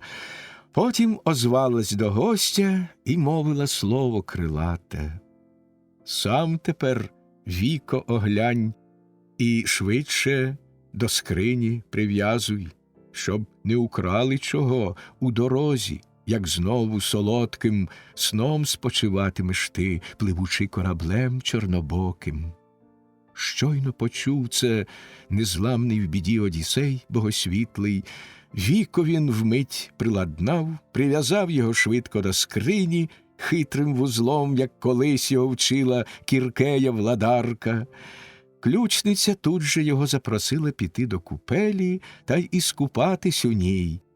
І з радістю в серці побачив воду він теплу. Не часто, бо так турбувались про нього з дня, коли він залишив пишнокосої німфи оселю. Так, наче Богом вона піклувалася ним безустанно. А як помили його і маслом натерли служниці, гарний накинули плащ і хітон надягнули на нього, вийшов з купелі й подавсь до мужів, що вже частувались винами біля одвірка, що міцно підтримував стелю. Там, оповита красою богів, Навсікая стояла. З подивом прямо дивилась вона Одіссеєві в очі і, обізвавшись, і словом до нього звернулась крилатим. «Щастен будь, гостю, і згадуй мене, коли в рідну країну вернешся. Перший мені зобов'язаний ти порятунком». Відповідаючи їй, Одіссей велемудрий промовив: «О, Навсікає, дитя Алкіноя відважного серцем, тільки дозволив би Зевс мені, Гери муж громоносний, день повороту узріти й щасливо додому вернутись, як до богині, до тебе я там би щоденно до віку щиро б молився, життя бо мені зберегла ти, дівчино». Мовив, і сів він у крісло у ряд з Алкіноєм державним. М'ясо на пайки тоді поділили й вино розмішали. Любого всім окличник тим часом привів співомовця, гідного шани людей Демодока. Його посадив він серед бесідників, де той оперсь об колону високу. От до окличника тут звернувсь Одіссей велемудрий, зрізавши м'яса шматок з хребта білоїклого вепра, вкритого жиром, та більшу частину собі залишивши. «На ось печеню, окличнику, і віднеси Демодоку, хай покуштує, і зажурений рад я його вшанувати. Шануй повагу людей, що живуть на землі цій, усюди мають аеди. Сама бо їх муза безсмертна навчила дивних співати пісень, співуче їх люблячи плем'я». Так він сказав, і той до героя співця Демодока в руки те м'ясо відніс, і взяв цей, радіючи духом. Зразу ж до страв приготованих руки усі простягнули. А після того, як голод і спрагу вони вдовольнили, до Демодока, звернувшись, сказав Одіссей велемудрий: «Вище над смертних усіх я тебе, Демодоку, шаную. Чи Аполлон тебе вчив, чи муза то, Зевсова донька? Надто бо все до ладу ти про долю Ахеїв співаєш, що учинили й зазнали чого, і як було їм сутужно, наче ти сам з ними був, чи із уст очевидця почув це. Отже, про те заспівай, як Еней із Афіною разом під Іліоном коня дерев'яного постать зробили, як його хитро в Акрополь увів Одіссей богосвітлий, воїв сховавши в коневі, що Трою після зруйнували. Врешті, коли і про це ти докладно мені проспіваєш, зараз же перед всіма я людьми розповім, що, напевно, доброзичливий дає тобі Бог це натхнення співоче». Так він сказав, а співець заспівав уже Богом натхненний, з того почавши, як враз на свої добропалубні судна сіли Ахеї і геть попливли, свої шатра спаливши, як з Одіссеєм славетним, утрої вже посеред міста, інші тим часом сиділи, заховані в кінській утробі. Потім троянці самі в Акрополь коня затягнули. Так і стояв він, вони ж без кінця гомоніли безладно, сидячи там навкруги, і на троє думки їх ділились. Міддю безжальною цю черевину проткнути порожню, чи, затягнувши наверх, з високої скинути скелі, чи залишити це диво, як жертву богам милостивну. Саме останнє оце і було те, що статися мало. Місту бо доля судила загинуть тому, яке прийме постать велику коня дерев'яного, де заховались кращі з аргів'ян, готуючи смерть і загибель троянцям. Далі співав, як Ахеїв сини Іліон руйнували, з схованки ринувши враз і порожнім коня залишивши. Як хто куди плюндрувати розбіглися місто високе, як Одіссей, наче грізний Арей, в Деїфоба домівку кинувся вдвох з Менелаєм, до мстивого бога подібним. Там він, співав той, наважився стати до бою страшного і переміг при сприянні великої духом Афіни.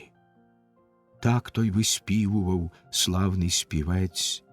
Одіссей же від жалю танув слізьми, що з повік струмками спливали на лиця, наче ридає дружина, припавши до любого мужа, що за людей і вітчизну свою наложив головою, щоб від дітей і від міста загибелі день одвернути.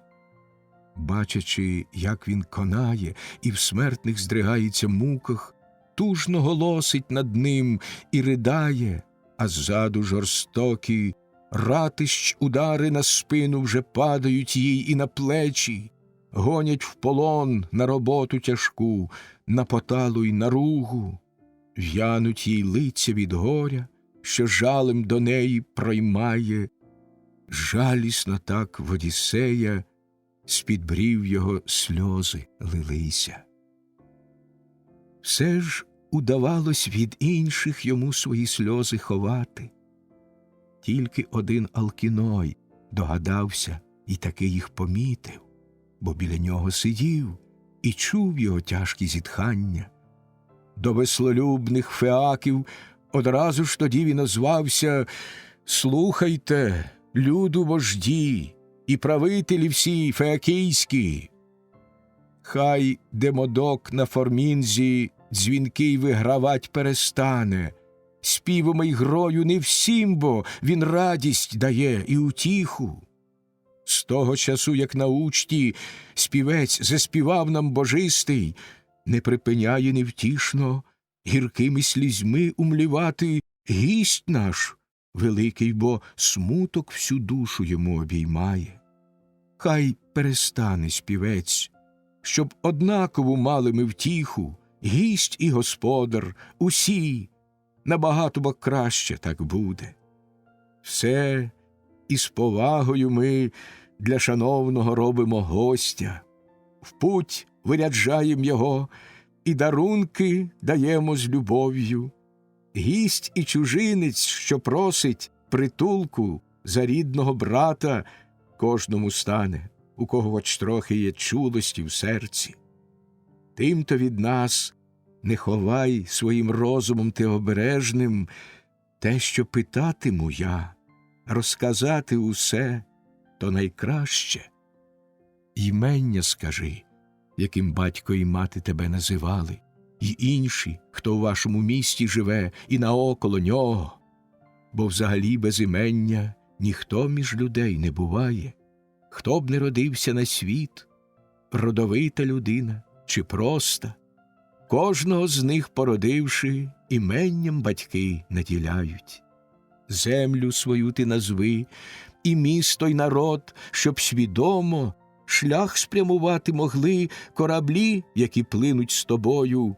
На феокійських бо суднах у нас не буває стерничих, навіть немає стерна, як на інших то суднах буває. Наміри й мислі людей вони бо й самі розуміють. Знають усякого люду міста і поля плодоносні.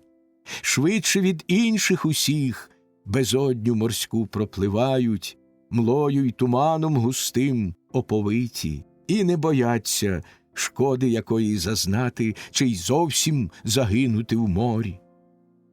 Тільки чував я колись од батька мого Навсітоя ось що. Розгніваний дуже, мовляв, Посейдон земледержець, що перевозимо всіх морською михланню безпечно. А як збудований добре, мовляв, корабель Феокіян, буде з виправи вертатись його у туманному морі, вщент він розіб'є й горою високою місто закриє. Так говорив мені батько старий. Чи то справджено буде, чи не справдиться, від волі могутнього Бога залежить. Отже, всю правду мені розкажи і повідай одверто, як і куди заблукав ти, в яких опинявся країнах, серед яких був людей, та в місцях чи бував велелюдних, чи непривітні і дикі там люди, що правди не знають, чи доброзичливі серцем, гостинні і богобоязні? Та розкажи нам, чого ти душею сумуєш і плачеш, спів про недолю аргеїв, почувши, про Трою й Данаїв. Все це боги учинили і виткали людям загибель, щоб гомоніли піснями вони між нащадків майбутніх. Може, когось із твоєї рідні родовитої вбито під Іліоном, зятя чи тестя?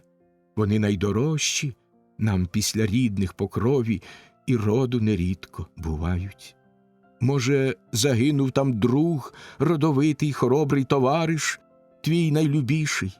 Не менше від рідного брата буває нам дорогий товариш, розумний і відданий щиро.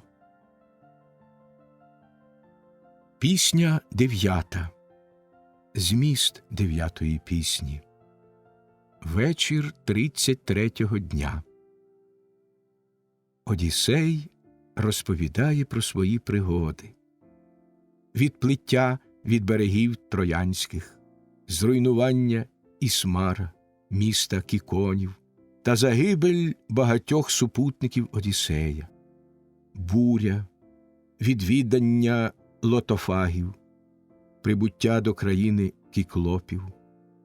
Одіссей, залишивши біля Козиного острова свої кораблі, з одним власним кораблем пристає до берега Кіклопів, що був недалеко. Вибравши 12 товаришів, він входить з ними в печеру Поліфема. Загибель 6 супутників Одіссеєвих, яких пожер Кіклоп. Оп'янивши його, Одіссей проколює йому око і потім хитрощами рятує себе й товаришів від його люті. Вони викрадають Кіклопову отару і повертаються на Козиний острів. Поліфем благає батька Посейдона помститись за нього Одіссеєві. Розповідь Алкіноєві. Пригода в Кіклопа. Відповідаючи, мовив тоді Одіссей велемудрий: «О, Алкіною, владарю, в усіх племенах найславніший! Любо мені і приємно чудової слухати пісні, мужа такого, як цей, що співом дорівнює Богу.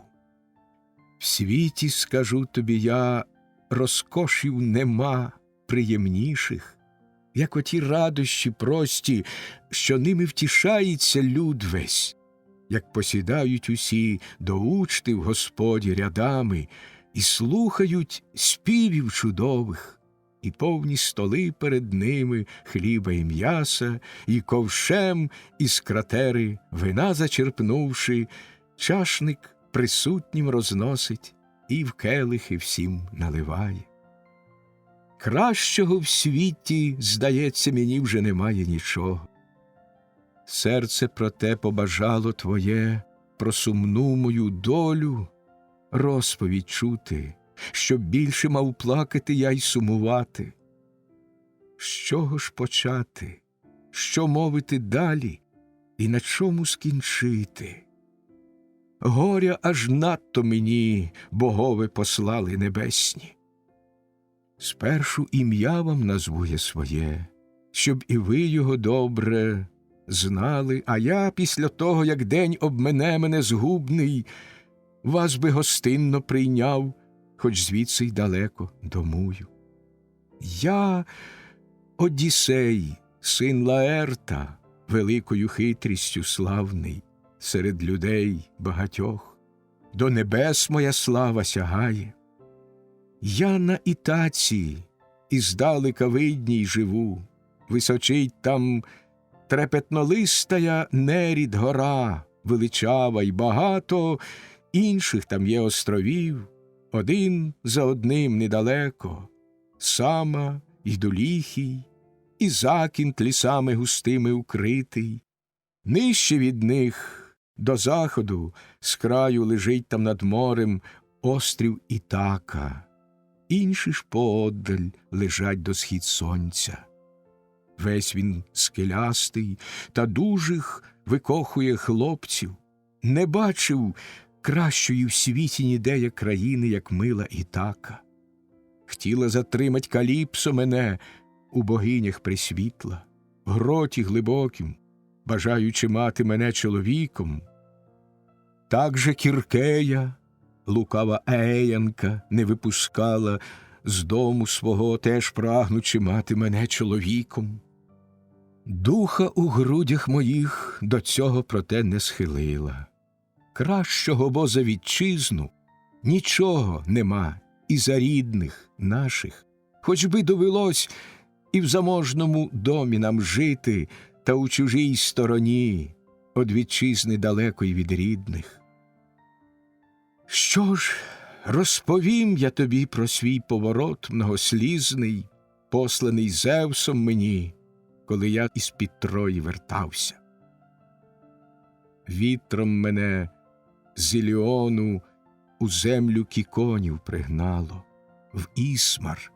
Це місто тоді зруйнував я, а жителів знищив. Бранок багато і скарбів у місті отім захопивши, нарівно ми поділили, без пайки ніхто не лишився.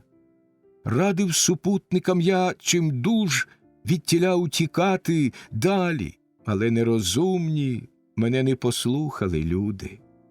Випито вдосталь було там вина і забито над морем безліку тучних овець та повільних волів круторогих. Ті ж із кіконів, хто втік, закликали інших кіконів, що по сусідству жили. Вони бо численніші і дужчі, вглиб суходіл заселяли і на конях могли воювати, а як потрібно, то й піші уміли противника бити. Стільки їх виросло тут на світанку, скільки весною листя і квітів зростає. На нас, бо нещасних, тяжіла Зевсова воля лиха, щоб зазнали ми лиха багато. Лавами біля швидких кораблів ми в бою з ними бились, густо із станів обох летіли списи міднокуті, з самого ранку, допоки священний день величався. Ми, хоч їх більше було, боронились і міцно стояли, а дохилилося сонце, пори, як волів розпрягати, перемогли нас кікони і тікати примусили з поля. З кожного бо корабля полягло там по 6 збройних товаришів, а решта смертельної долі умкнули. Звідти ми далі тоді попливли із засмученим серцем, бо хоч самі врятувались, та любих утратили друзів. Не відпливали, проте, кораблі крутобокі раніше, ніж викликали потричі ми кожного з наших нещасних товаришів, що на полі борні полягли від кіконів. Бурю жахливу тим часом наслав нам із вітром північним Зевс, що хмари збирає, і густою окутав імлою море і землю, і ніч із неба спустилась раптово. Мчали вперед кораблі, зариваючись носом у хвилю. Вітер рвучкий на троє, на четверо рвав нам вітрила. Злої, жахнувшись загибелі, ми в кораблі їх згорнули й веслами судна свої до суші гуртом спрямували. На узбережжі ми тім лежали 2 дні і 2 ночі. Душу нам гризла утома тяжка і печаль сумовита. Тільки як 3-ю нам днину Еос принесла пишнокоса. Щогли поставили ми, і білі нап'явши вітрила, сіли на судна, що бігли стерничому й вітру покірні. Був би до рідного краю я цілий достався здоровий, та коли мав небезпечну малею уже обігнути, хвиля і вир, і борей відігнали мене від Кіфери. 9 вже днів нас по хвилях багатого рибою моря буряні вітри носили. Лише на 10-й пристали ми до землі лотофагів, що живляться квітами тільки. Вийшовши на суходіл і водою запасшись питною, товариші на обід близь швидких кораблів посідали. Потім, коли уже голод і спрагу вони вдовольнили, товаришів відрядив я у глиб того краю дізнатись, що то за плем'я людське на землі отій хліб споживає. 2 відібравши мужів, окличника 3-м додав я. В путь подалися вони, і з лотофагами стрілись небавом. Жодного підступу ті в думках проти наших не мали товаришів, та дали вони лотоса їм скуштувати. Тільки як хто споживе цих плодів, як мед той солодких, той ні вернутись не хоче, ні звістки про себе подати. Так і вони залишитись поміж лотофагів бажали, і лотоси там споживають, а вертати не думали зовсім. До кораблів силоміць привів я назад їх, плачущих, міцно зв'язав їх і кинув під лави на суднах доладних. Іншим супутникам вірним звелів я негайно сідати на кораблі наші бистрі, щоб лотоса ласо споживши, з них не забув би хто-небудь вертатися з нами додому. До кочетів вони швидко, зійшовши, усі посідали, і веслами, сидячи в ряд, по сивих ударили хвилях. Звідти ми далі тоді попливли із засмученим серцем. Згодом у край гордовитих кіклопів, що правди не знають, ми прибули, в усьому цілком здаючись на безсмертних. Ні ораниці не орють вони, ні рослини не садять. В них і без оранки, бо і не сіяне все виростає. І ячмені, і пшениця, і лози, вино виноградне в гронах розкішних дають, що примножує Зевс їх дощами. У них ні законів нема, ні нарад, ані зборів народних. На верховині високій, у горах вони проживають, в диких печерах глибоких, і кожен дружиною й дітьми владно правує, і до інших нікому з них діла немає. Вбік од затоки морської там є острівець невеликий, що недалеко й не близько лежить від країни Кіклопів, лісом укритий. На ньому там безліку диких пасеться кіз, та ніколи ще їх не полохали кроки людини. Жодного там не бувало мисливця, що крізь непролазні хащі з великим трудом на гірські верховини виходять. Ні пастухів там нема, ні дбайливих нема хліборобів, нива не орана ще, і не сіяна там, удовіє, праці не знавши людської, і годує лиш кіз мекотливих. Ні кораблів із червоними грудьми кіклопи не знають, ані майстрів ще не мають вони будувати спроможних їм міцнопалубні судна, щоб всюди на них роз'їжджати, в різних бувати містах, серед різних людей, як звичайно, роблять мужі, що морем спілкуються поміж собою. Забудувати й цей острів їм Теслі зуміли б майстерні. Зовсім бо він непоганий і родить усе своєчасно. Стелються там килимами над берегом сивого моря луки вологі й м'які, і пагорки є виноградні, є й для ріллі рівнина, де з засіву можна багатий вчасно зібрати врожай, бо в ґрунті там досить є туку. Пристань є зручна, де й линв не потрібно ніяких, не треба ні якорів кам'яних закидать, ні прив'язувати судна. Можна причалити їх і лишити, аж поки не схочуть далі пливти мореплавці, як вітер повіє попутний. З краю від пристані струмінь водою прозорою плине, б'ють там джерела з печер, а навколо ростуть осокори.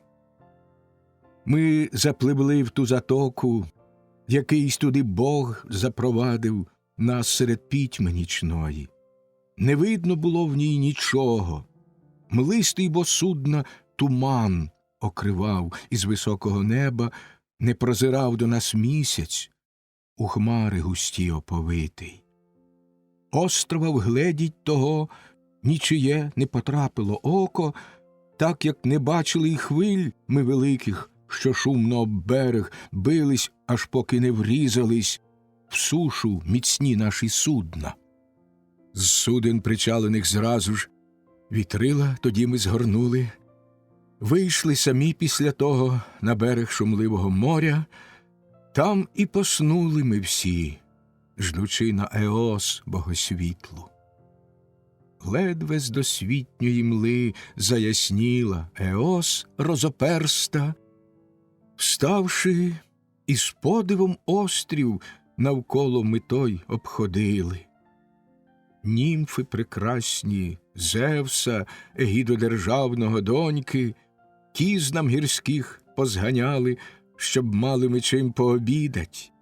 Луки гнучкі з кораблів ми негайно взяли, і довгогострі списи й на 3 розділившись загони, їх стали метати в кістих, і Бог дарував нам жадані улови багаті.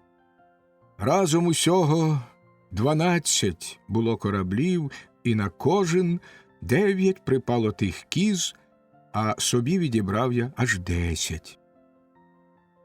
Цілий просиділи день ми тоді аж до заходу сонця, м'ясом смачним і солодким вином утішаючись вдосталь. На кораблях, бо у нас запаси вина ще не висхли, темно-червоного, в амфорах досить його понаносив кожен тоді, як брали священну Кікою в столицю. Зовсім ми вже недалеко були від країни Кіклопів, бачили дим, голоси їх, і кіз, і овець уже чули. Сонце тим часом зайшло, і темрява все огорнула. Спати лягли ми тоді на березі шумного моря. Ледве з досвітньої мли заясніла Еос розоперста. Скликав супутців своїх я на збори і так до них мовив: «Товариші мої вірні, лишайтеся тут, а тим часом я на своїм кораблі з гребцями своїми поїду, певно, дізнатися, що за мужі в тій країні домують, чи непривітні і дикі там люди, що правди не знають, чи доброзичливі серцем, гостинні і богобоязні». Мовивши так, зійшов я на свій корабель і супутцям вийти на нього звелів, і причали усі відв'язати. До кочетів вони швидко, зійшовши, усі посідали, і веслами, сидячи в ряд, по сивих ударили хвилях. Швидко дістались ми так недалекої тої країни, обік побачили там край скелі над морем високу, лавром порослу печеру. До неї збиралося на ніч кіз і овечок багато, навкруг простягався високий двір, обгороджений муром з укопаних в землю великих каменів, зверху ж і сосни росли, і дуби височенні. Велетень жив там потворний, що кіз і овечок отари сам випасав собі, інших оподаль. Ні з ким він не знався у самотині своїй і ніяких не відав законів. Був він потвора страшна, на людину, що хлібом живиться, зовсім не схожий, скоріше скидався на гірську верховину, лісом порослу, яка серед скель височіє самотньо. Товаришам своїм вірним на місці звелів я лишатись, при кораблі й стерегти корабля свого якнайпильніше. Сам же 12 обравши між ними супутців найкращих, вирушив, мав із собою, як козячий міх із солодким темно-червоним вином, що Марон мені дав, син Еванта, жрець Аполлона, який опікується Ісмаром містом. З шани до Бога й жерця ми й дружину його пощадили, і сина, а сам проживав він в тінистім гаю Аполлона. Отже, за те мені він дорогих надавав подарунків, гарного вибору золота, 7 тоді дав він талантів, подарував і кратеру, і срібла усю, і до того ж чистим солодким вином, цим питвом божественним 12 амфор наповнив для мене.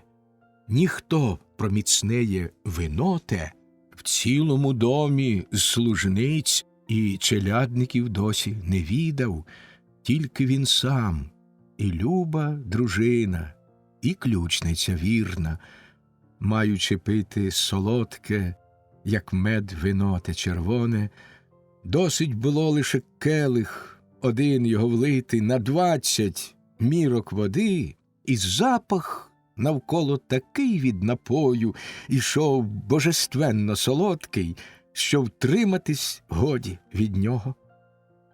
Міх я великий вином тим наповнив, та інших припасів в бесаги взяв шкіряні із собою. Відчув бо я духом мужнім, що стріну людину, одягнену в силу могутню, дикого велетня, що ні законів, ні правди не знає. Швидко добралися ми до печери, але не застали велетня в ній, десь пас він отару свою густорунну. От увійшли ми в печеру і стали усе оглядати. Сиру там кошики повні стояли, ягнята й козлята в стілах тіснились вузьких, за віком поставлені різним, старші окремо, окремо від них середульші й окремо новонароджені. В цебрах стояло сироватки повно, глеки й дійниці були приготовані там для удою. Товариші почали всіляко мене умовляти, сир той забравши, негайно тікать відтіля і найшвидше позаганяти на наш корабель бистрохідний з кошари тих козенят і ягнят та й умкнути по водах солоних. Та не послухав я їх, хоч було б набагато це краще. Хотілось побачить його. Чи не дасть мені сам він гостинця? Товаришам же моїм не здавався, проте він привітним. От ми розклали вогонь, і жертву принесли, і самі вже, сиру набравши, поїли, і ждати в кутку посідали, поки той прийде із стадом. Приніс тяжкий оберемок, дров він сухих, щоб мати на чому вечерю варити, з грюкотом скинув ті дрова серед кам'яної печери. Ми ж із перестраху всі, аж найдальший зашилися закут. Позаганяв до печери опасистих кіз і овечок, тих, що доїти їх мав, а самців баранів із козлами він за дверима лишив на своєму подвір'ї широкім. Потім камінь підняв величезний і вхід до печери ним завалив. Не могли б того каменя зрушити з місця, і ковані міцно аж 22 вози чотириколісні. Ціла то скеля була, що нею заклав свої двері. Сидячи, сам подоїв уже й кіз, і овець мекотливих, всіх за чергою, і кожній тоді підпустив сосунятко. Білого він молока накисне узяв половину, сир, віддавивши, поклав у плетені кошики зразу, другу ж у глечиках він залишив половину, щоб мати свіжого ще молока, напитися після вечері. Швидко із справами цими упорався, потім ще й ватру сам розпалив, і нарешті побачив він нас і промовив: «Хто ви, чужинці? Шляхом відкіля ви пливете вологим? В справі якій? Чи так, навмання, ви блукаєте морем, наче розбійники ті, що гасають у водних просторах, важачи власним життям і біду несучи чужоземцям?» Так говорив він, і любими ми зажурились серцями. Сповнив нас жахом страшний його голос і вигляд потворний. У відповідь все ж я до нього з такими звернувся словами: «Родом усі ми Ахеї, додому вертаємо строї, та супротивними гнані вітрами надхланню морською збились з путі, і на інших шляхах та на іншій дорозі ми опинились. Зевсова, видно, на те була воля. Горді ми бути людьми Агамемнона, сина Атрея, слава якого тепер до високого неба сягає. Місто велике, бо він зруйнував, і люду багато винищив.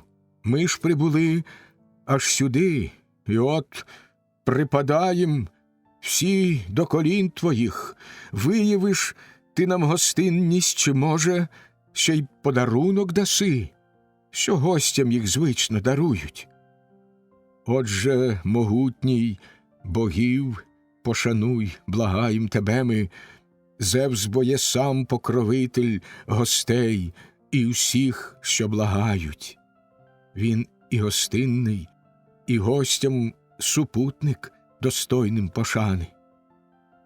Так говорив я, а він відповів мені словом безжальним: «Ну ж і дурний ти, чужинче, та й здалеку, мабуть, прибув ти, що шанувати й боятись богів мене так умовляєш. Нам, кіклопам, байдуже й до Зевса, егідодержавця, і до блаженних богів. Самі бо від них ми сильніші. Страх перед Зевсом мене не примусить тебе пощадити з товаришами, якщо того власний мій дух не накаже. Краще скажи мені, де корабель твій, оснащений нині, до суходолу пристав? Далеко чи близько, щоб знав я?» Так він випитувать став, але це не укрилось від мене. Мав бо я досвід, і хитрими мовив до нього словами: «Мій корабель розтрощив Посейдон, землі потрясатель, кинувши ним оскелі, стрімкі при самім узбережжі вашого краю, вітром сюди його з моря загнало. Наглої смерті, проте, із супутцями я врятувався». Так я сказав, не відмовив безжалісний серцем нічого, скочив раптово і руки свої на супутців наклавши, двох, як щенят, ухопив і з силою ними об землю вдарив, аж мозок їх бризнув і скрізь по землі розіллявся. Пошматувавши їх геть, спорядив собі з них він вечерю. Все він пожер, наче лев, що годується в горах, нічого не залишив ні утроби, ні м'яса, ні кості із мозком. Руки з риданням гірким до Зевса ми всі простягали, бачачи злочин такий у серці своїм безпорадні. А як наповнив кіклоп свого черева глиб ненажерний м'ясом людським, молоком нерозбавленим їжу запив він. І між овець у печері своїй спочивати розлігся. Духом відважним тоді таку я подав собі раду: ближче підкрастись і меч свій, нагострений спіхов добувши, вдарити в груди йому, рукою намацавши місце, де печінки під осердям. Та інша затримала думка: всі ми в печері отут загинули б марною смертю, бо від високих дверей не змогли б одвалити руками камінь той величезний, що велетень ним завалив їх. Так ми в журбі та зітханнях на світлу Еос дожидали. Ледве з досвітньої мли заясніла Еос розоперста.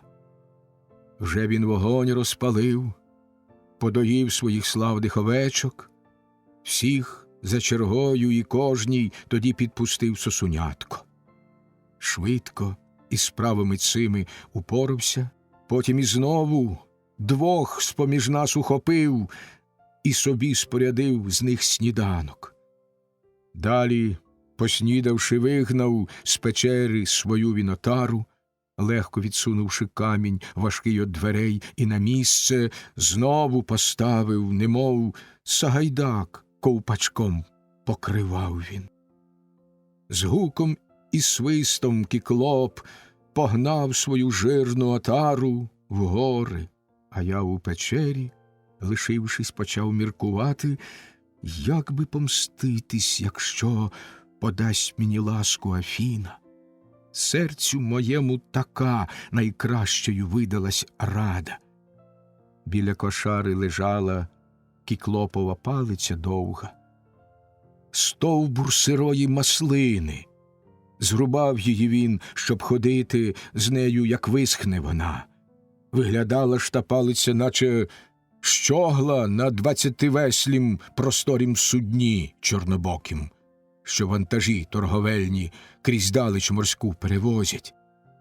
Так виглядала завдовжки й завгрубшки ота деревина.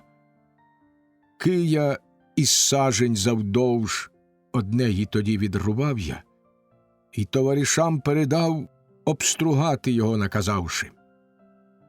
Гарно вони обтисали оцупок, а я, загостривши дрюк той у полум'ї вістрям, тримав, щоб вогнем засмалити.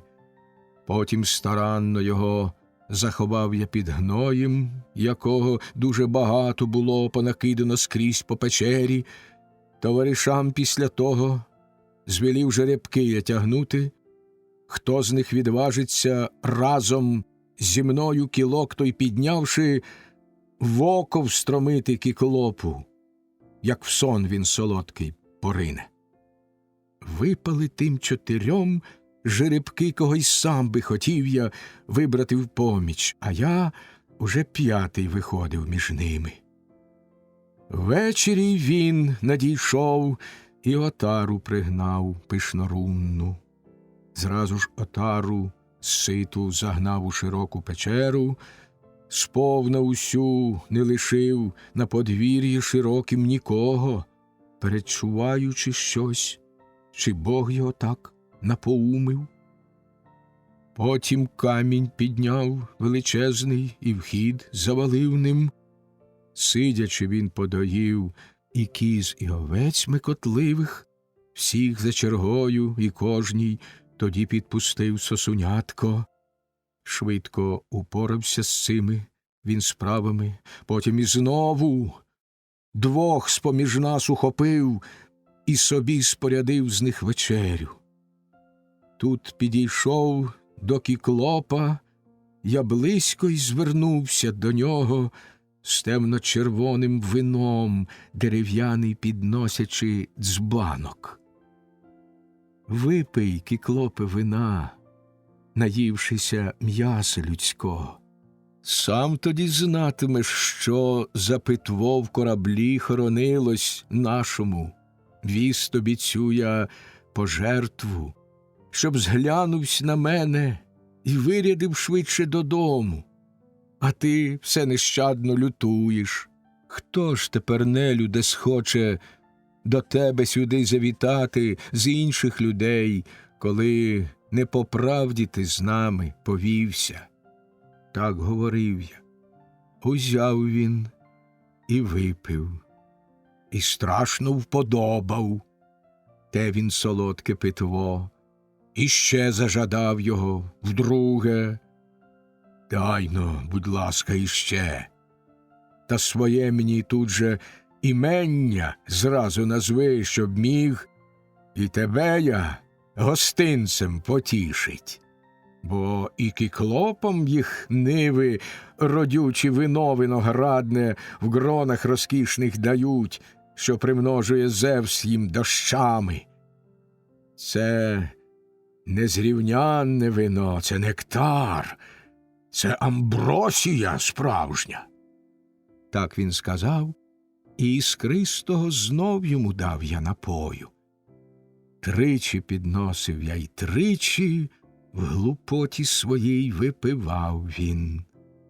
А як вино уже зовсім йому затуманило розум, я із солодкими знову до нього звернувся словами.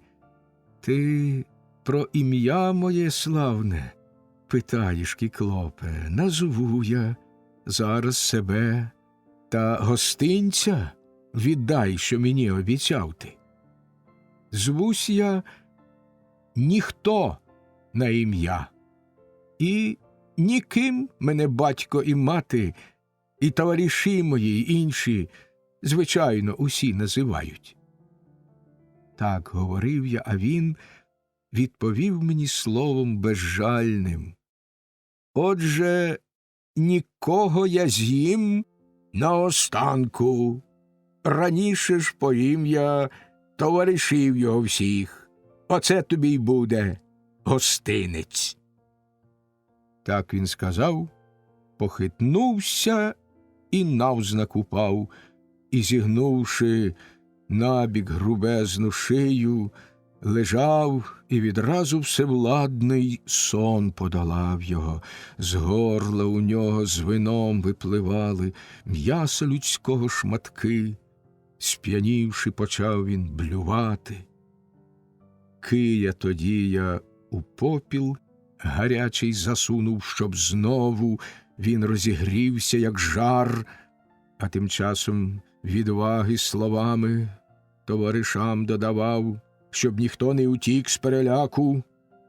Отже, оливний кілок, хоча й був він сирий, розпаливши, так, що вогнем він узявся і яскраво почав пломеніти, вийняв з вогню я і ближче підніс до кіклопа. Навколо ж товариші поставали. Бог дав їм одвагу велику.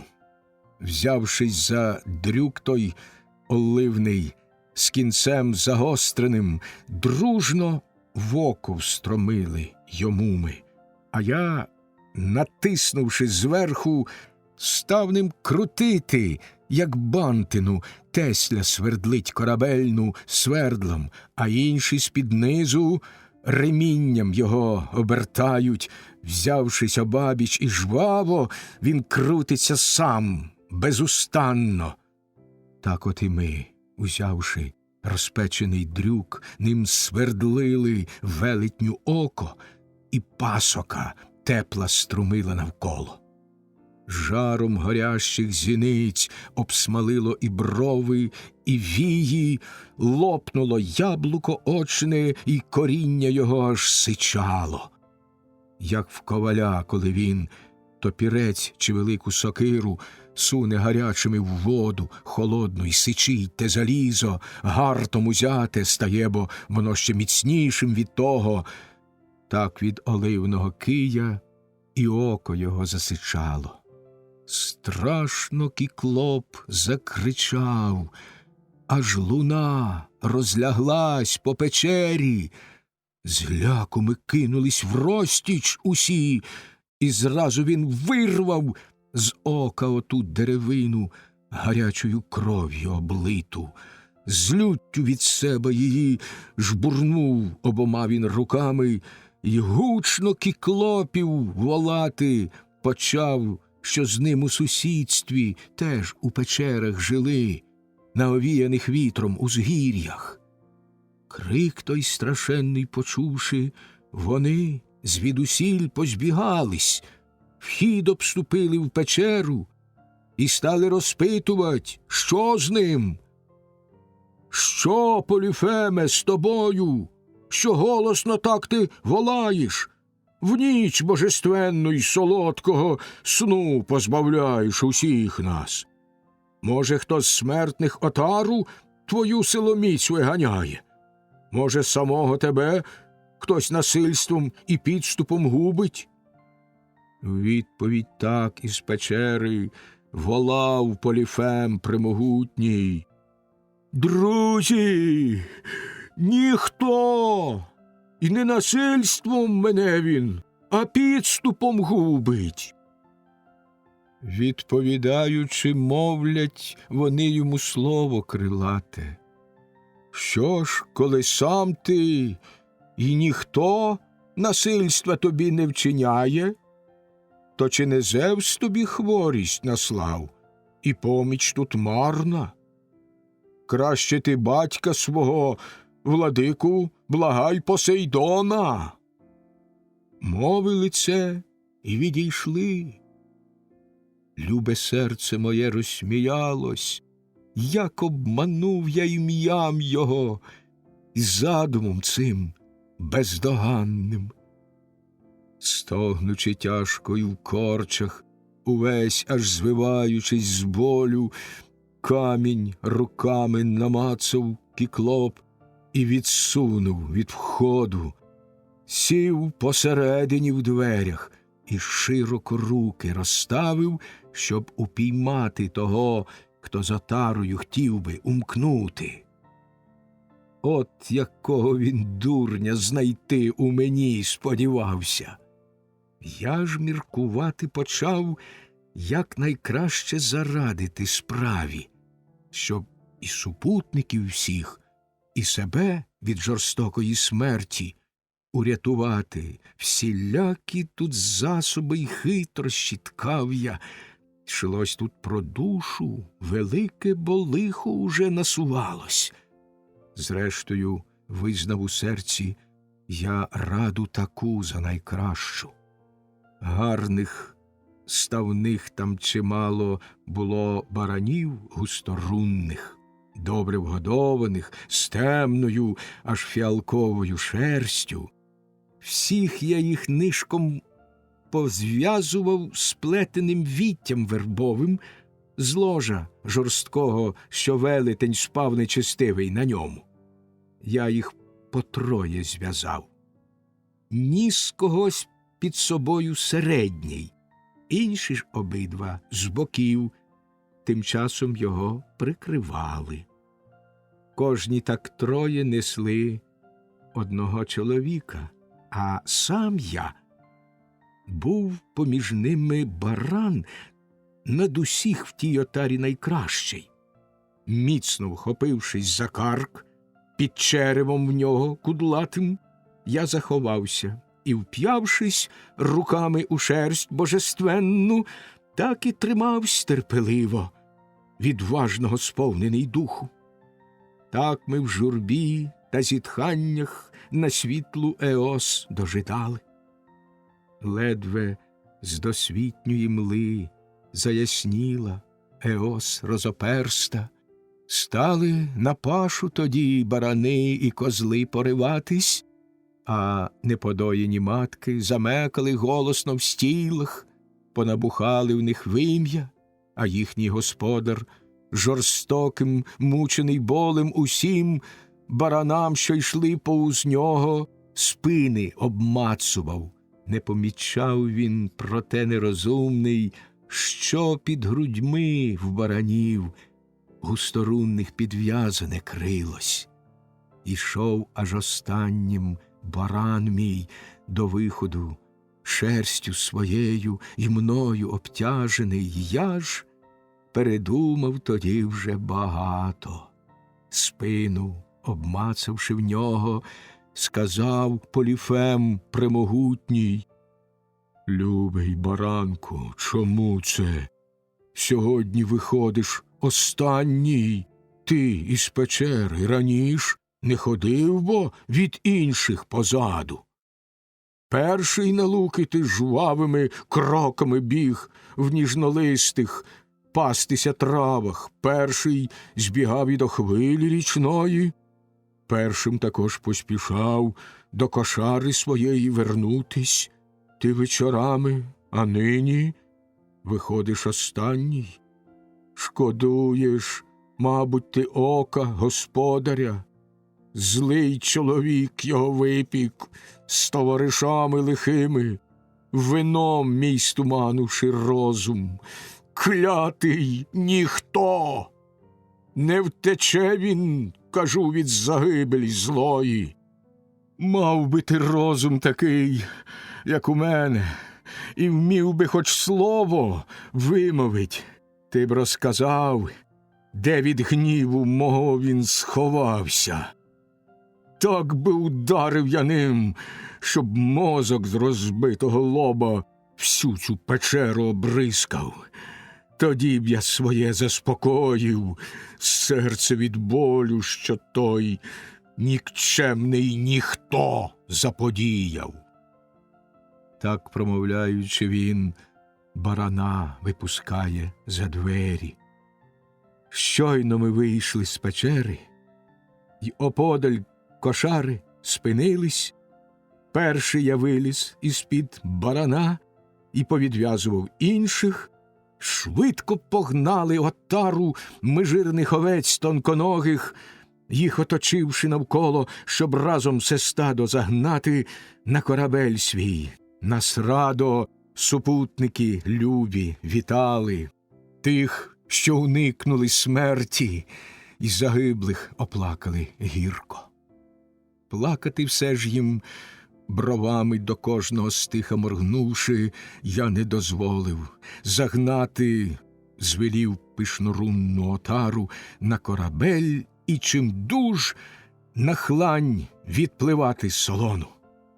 До кочетів вони швидко, зійшовши, усі посідали, і веслами, сидячи в ряд, по сивих ударили хвилях.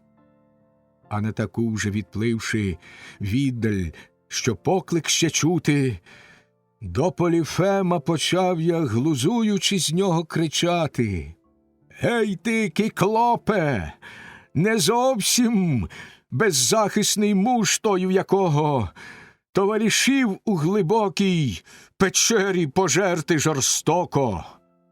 Так і належить помститись тобі за лихі твої вчинки, нелюде лютий, що в домі своєму гостей поз'їдати не посоромивсь. От Зевс і боги тебе всі покарали». Так я промовив.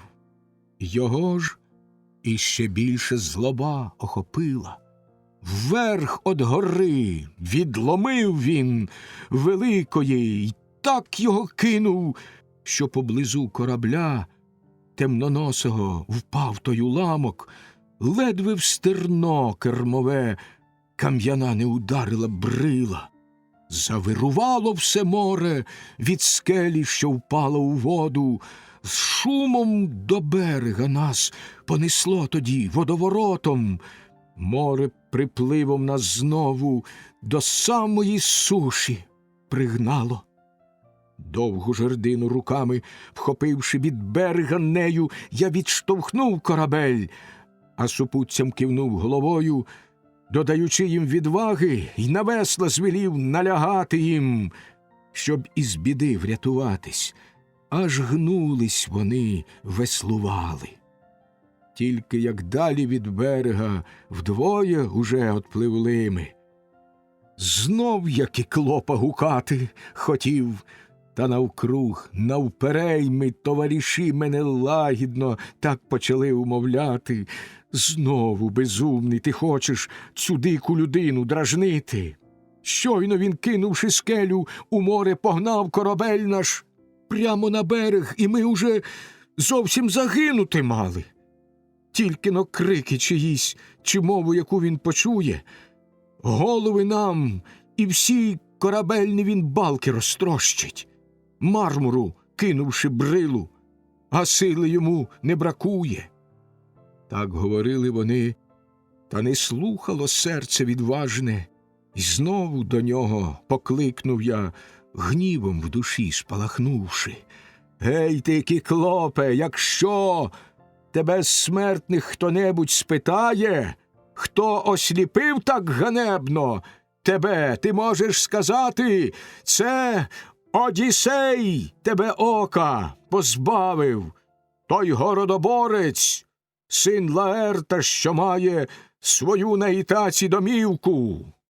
Так я покликнув, а він заричав ось такими словами: «Горенько, як воно давнє збулося богів віщування!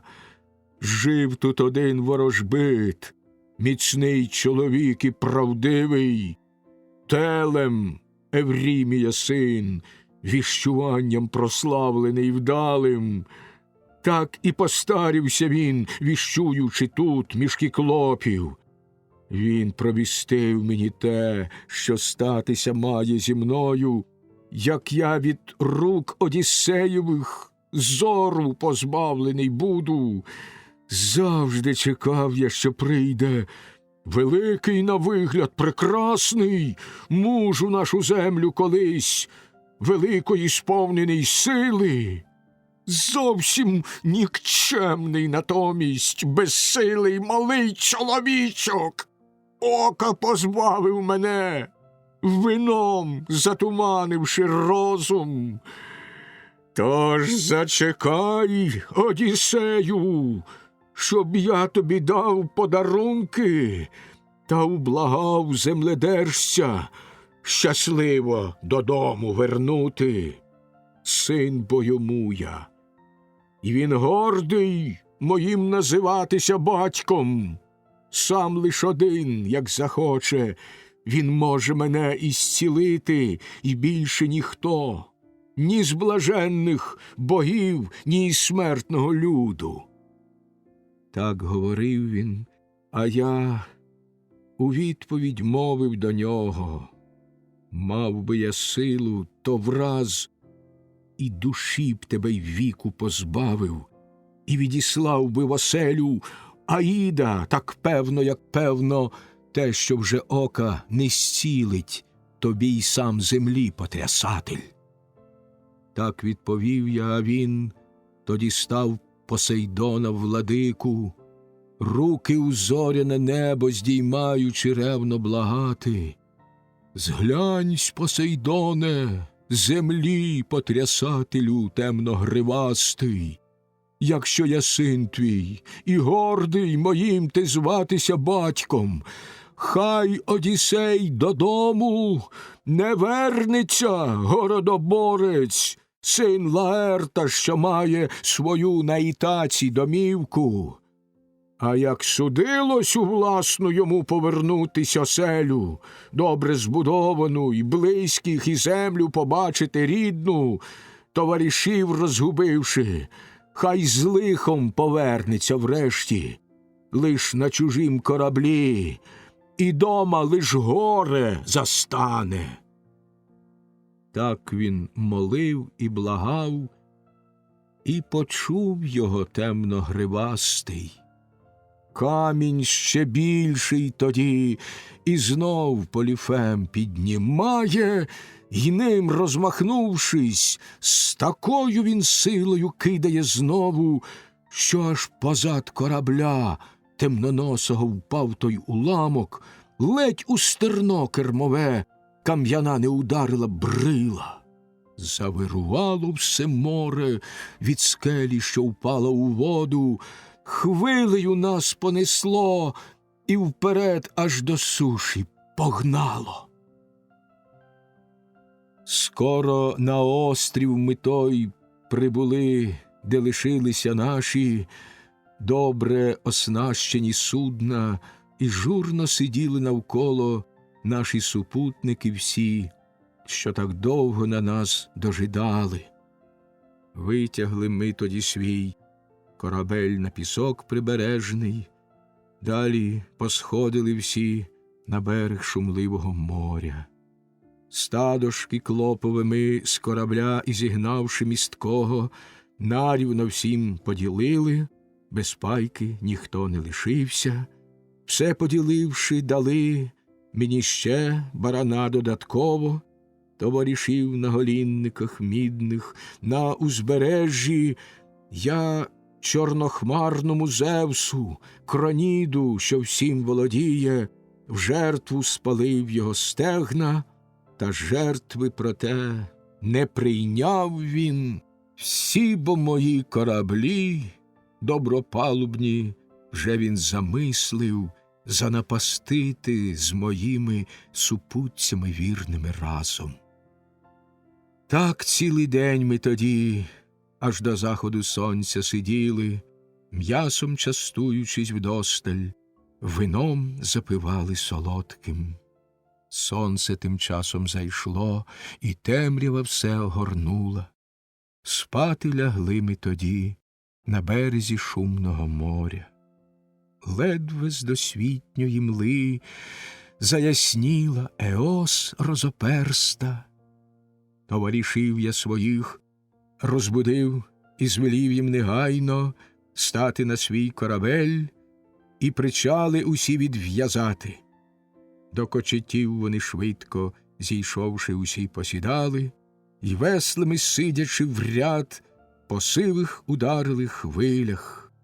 Далі відтіль попливли ми із тяжко засмученим серцем, бо хоч самі врятувались, та любих утратили друзів. Пісня 10. Зміст 10-ї пісні. Вечір 33-го дня. Одіссей продовжує розповідати про свої пригоди. Прибуття на острів Еолію. Еол, володар вітрів, дає Одіссеєві провідником Зефіра і доручає йому міцно зав'язати міг, в якому містяться інші вітри.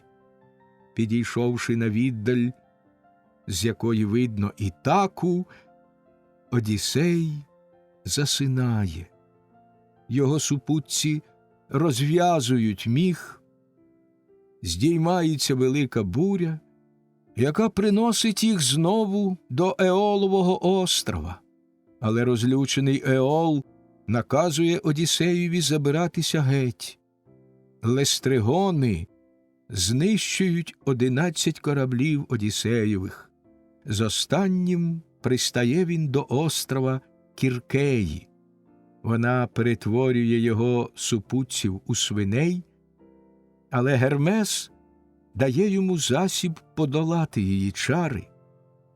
Перемігши Кіркею, Одіссей умовляє її відновити людський вигляд його супутцям. Провівши рік на острові, він вимагає нарешті, щоб вона повернула його на батьківщину. Але Кіркея наказує йому спершу відвідати океан і біля входу в оселю Аїда розпитати пророка Тіресія про свою долю. Смерть Ельпенора. Пригоди в Еола, у Лестригонів та в Кіркеї. Згодом приїхали ми на острів Еолію. Жив там син Гіпотів Еол, небожителям любий, безсмертним. Був же той острів плавучий, обведений був він навколо мідяним муром незламним, і скеля стрімка височіла. Разом із ним у господі 12 дітей проживало, 6 дочок і 6 синів у квітучому віці. Замужем дочки його були за своїми братами. Завжди вони при батьку, ласкавім і матері дбалій, всім користуються, безліч припасів було в їх коморах. Запахом їжі і гомоном вдень уся їх домівка сповнена завжди, вночі із дружиною скромною кожен спали вони килимами, укрившись на ложах різьблених. От добулись ми до їхнього міста й до гарного дому.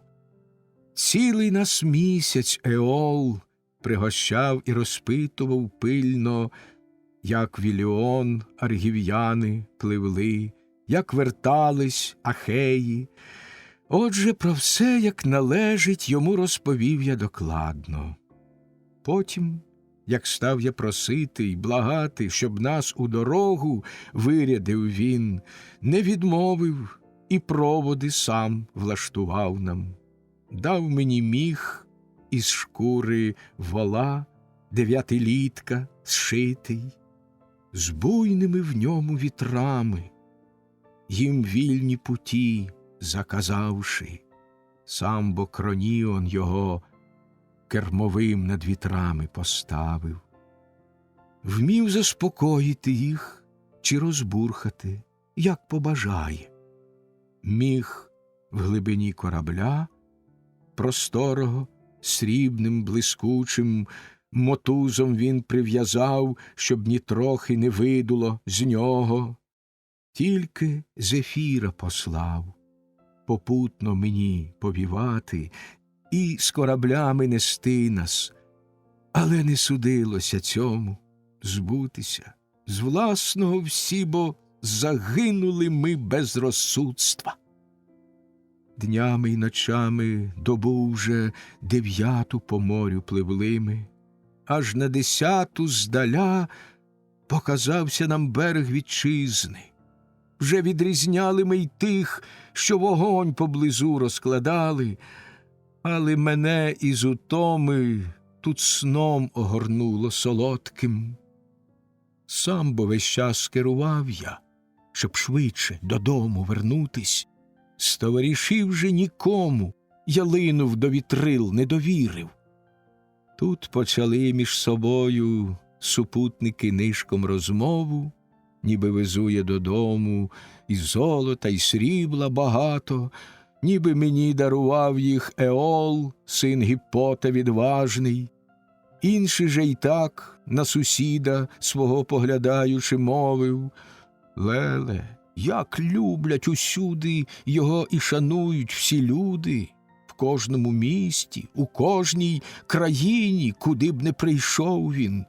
Строї багато скарбів він коштовних у здобичу взятих вивіз собі, а ми, з ним однакову путь перейшовши, все ж повернутись додому з порожніми мусим руками.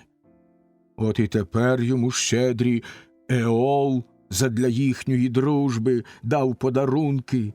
Швидше ж погляньмо, що в міхові цьому, скільки там золота є і срібла зав'язано скільки».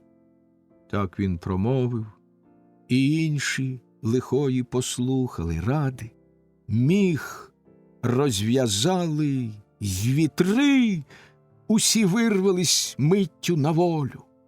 Буря страшенна знялась, і від рідного берега вітром всіх їх, ридаючих, в море відкрите погнало.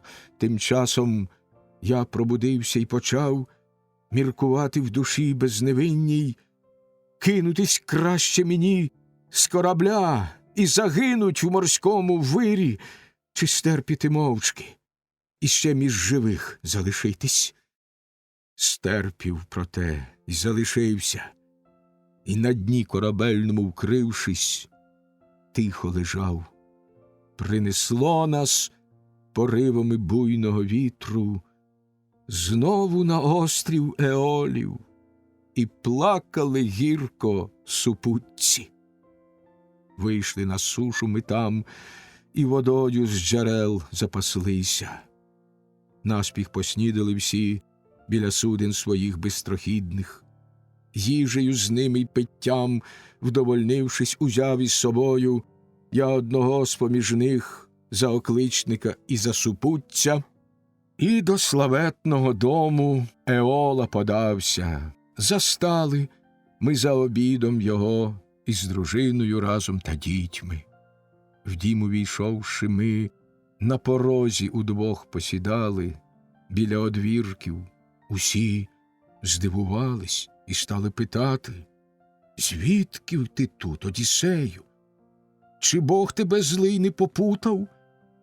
Ми ж так дбайливо тебе виряджали, щоб ти до вітчизни їхав своєї додому. Чи де вже тобі приємніше?» Так вони мовили. Серцем засмученим я відповів їм: «Злії супутники й сон злополучний мені спричинили горе. Але ж поможіть мені, друзі, для вас це можливо». Так говорив я, звернувшись до них із зворушливим словом. Стали безмовні усі. Лиш батько у відповідь крикнув: «Швидше із острова геть, найнегідніший з-поміж живущих! Дбати про тебе не личить мені й виряджати в дорогу мужа, що так уже явно блаженним богам ненависний. Геть, бо прибув ти сюди для безсмертних усіх осоружний». Мовивши це, він прогнав мене з дому, і гірко ридав я. Далі відтіль попливли ми із тяжко засмученим серцем. Душі тяжким веслуванням утомлені гризла свідомість дурості власної, вже ні відкіль не було нам підмоги. 6 уже днів, ніч і день, ми по морю пливли безнастанно, тільки на 7-й усі в Телепіл прибули, Лестригонський, ламове місто високе, туди, де, пригонячи стадо, кличе пастух пастуха, і той озивається навстріч. Там працівник несонливий подвійну б одержував плату, стадо корів пасучи і отару овець білорунних, близько бо сходяться там дня і ночі розбіжні дороги. Отже, у гавань війшли ми славетно, що вкриті тернами, кручі стрімчасті півколом обабіч її оточили, скелі навислі одна проти одної, там височіють в гирлі самому, що входом вузеньким веде до затоки. Там і тримали усі ми свої кораблі крутобокі, в гавань простору завівши, один біля одного близько їх прив'язали, хвиля ніколи не б'є ні велика, там ні мала, гладінь осяйна там виблискує завжди. Все ж таки свій корабель чорнобокий я ззовні поставив, линвою з самого краю до скелі його прив'язавши. Сам же, на кручу зійшовши, стояв і навкруг озирався, але ніде ні волів, ні праці людської не бачив. Тільки помітив димок, що десь над землею здіймався. Вислав тоді наперед я супутників, пильно розвідать, що то за люди живуть в тій країні і живляться хлібом. Вибрав для цього я 2, окличника 3-м додавши. Рівним пішли вони шляхом, що ним громохкими возами дерево із верхогір'їв високих підвозили в місто. Дівчину стріли вони, що вийшла по воду за місто, дужу дочку Антіфата, що з племені був Лестригонів. До артаклійських джерел ішла вона світлострумистих. Воду бо всі відтіля до міста носили, звичайно. З нею, спинившись, вони розмовлять почали і питати, хто із племені вождь і хто владарює над ними. Зразу ж вона показала їм батьків будинок високий. В дім той славетний вони увійшли й господиню зустріли, згору велику на зріст, аж усі мимоволі жахнулись. З площі гукнула вона славетного скрізь Антіфата, мужа свого, що усім їм замислив загибель нещадну. Вмить він схопив одного і почав на обід готувати. Кинулись 2 тікати і швидко до суден прибігли. Крик гомінкий на все місто підняв він, і галас почувши, враз лестригони могутні тоді звідусіль позбігались. 1000 велетнів цих на людей неподібних набігли. Брили вони величезні, від скель кам'яних відривали і кидали ними, і гуркіт стояв над всіма кораблями. Крики лунали людей, що гинули в суднах розбитих, їх, наче риб, нанизавши, несли на сніданок жахливий. Поки вони їх нещадно в глибокій затоці губили, спіхав при стегнах раптово, свій меч я вихопив гострий, линви усі відрубав, на моїм кораблі темноносім. Миттю супутників цим підбадьоривши, їм наказав я веслами вдарить сильніше, щоб лиха страшного уникнуть. Злого, жахнувшись, загину, хлань моря вони зборознили. Радісно далі від скель навислих пролинув по морю мій корабель, а інші усі там загинули разом. Далі відтіль попливли ми із тяжко засмученим серцем, бо хоч самі врятувались, та любих утратили друзів. Так ми на острів Еею приїхали згодом. Кіркея, там пишнокоса, дивна богиня живе, ясномовна. Рідна сестра тяжкого в думках зловмисних Еета. Гелій бо їх породив, що світлом людей осяває. Матір'ю Перса обом їм була океанова донька. Там же й до берега ми з кораблем потаємно пристали, в затишній бухті, якимось до неї приведені Богом. Там ми на берег зійшовши, лежали 2 дні і 2 ночі, зморені тяжко й гіркою, пригноблені серця печаллю. Тільки як третій розвиднила день нам Еос пишнокоса, списа у руки узявши, і мечем, озброївшись гострим, з місця причалу я швидко на кручу поглянути вийшов, може, де смертних побачу діла, чи хоч голос почую. Ставши на версі скали кам'яної, навкруг озирнувся, і дим, що здаля над широким простором землі піднімався, я за густим дубняком над будинком Кіркеї побачив. В мислях своїх і в душі я почав міркувати, чи далі йти, дізнаватись туди, де димок я помітив багровий.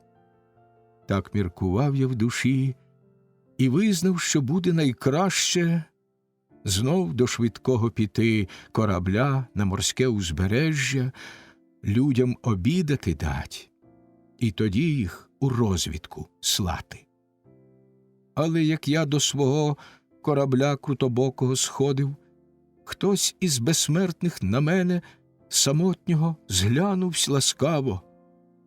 Високорогого він величезного оленя вислав, навстріч мені до ріки з пасовища лісного спускався, олень той спраглий на сонці, жадобу втолить водопоєм.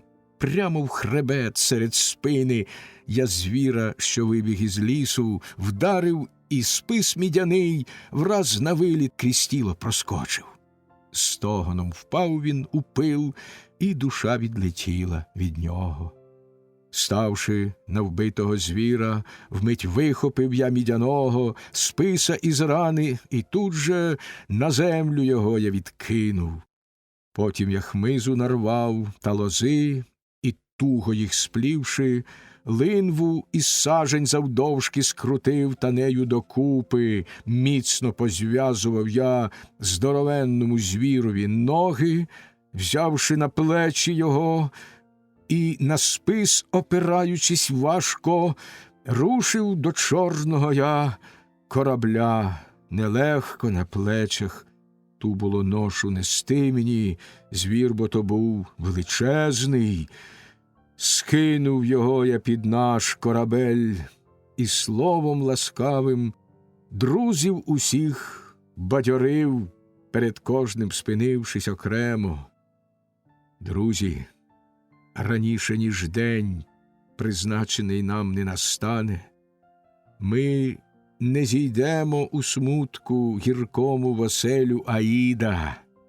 Досить на бистрім у нас кораблі є наїдку й напитку. Час і про їжу згадати, вже годі терпіти нам голод. Так говорив я, і зразу, моїм переконані словом, одіж усі поскидали на берег безлюдного моря. З оленя всі дивувалися, звір бо то був величезний. Потім, як очі свої з погляданням усі вдовольнили, руки помивши, обід готувать поспішили багатий. Так цілий день ми тоді, аж до заходу сонця сиділи, м'ясом живилися у волю і солодким питвом утішались. Згодом, як сонце зайшло, і темрява все огорнула, всі ми на березі моря під гомін прибою поснули.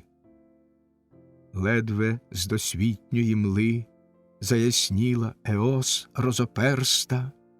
Всіх я супутників скликав на раду і так до них мовив: слухайте слів моїх ви, що злигоднів стільки зазнали.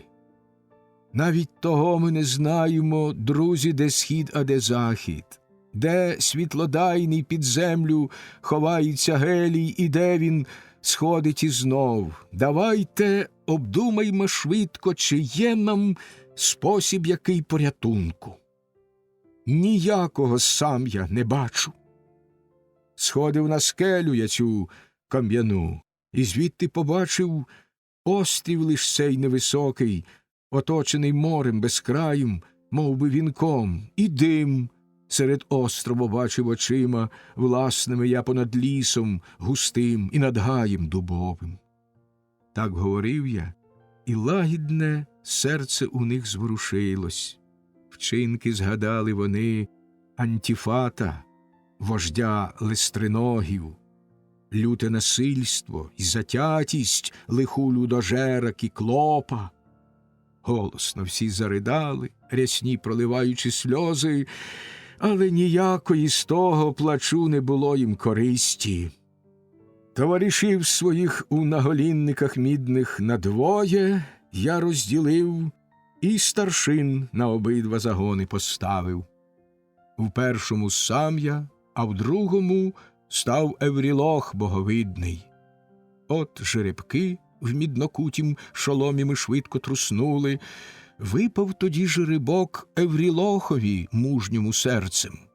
В путь він зібрався, і з ним ридаючих 22 наших супутників. Ми ж іззаду в сльозах залишились.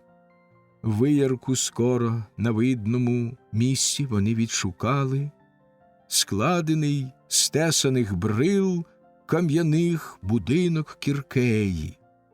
Леви з вовками гірськими лежали навколо будинку, злим заворожені зіллям, якого вона їм давала.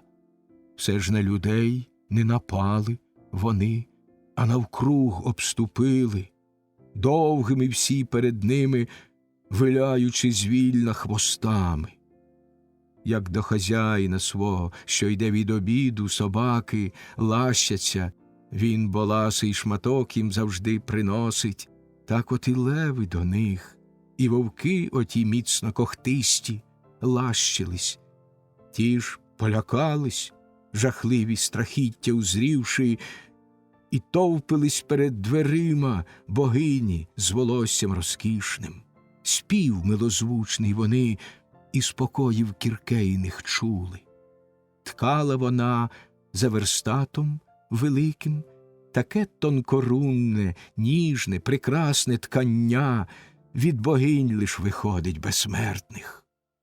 Отже, політ мужів ватажок до супутників наших став говорить, він із них найдостойніший був, найвірніший.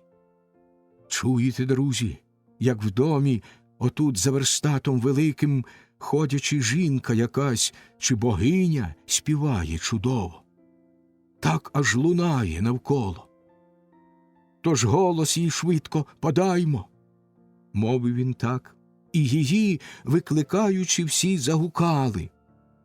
Вийшла небавом вона, і, відчинивши осяйливі двері, їх запросила увійти.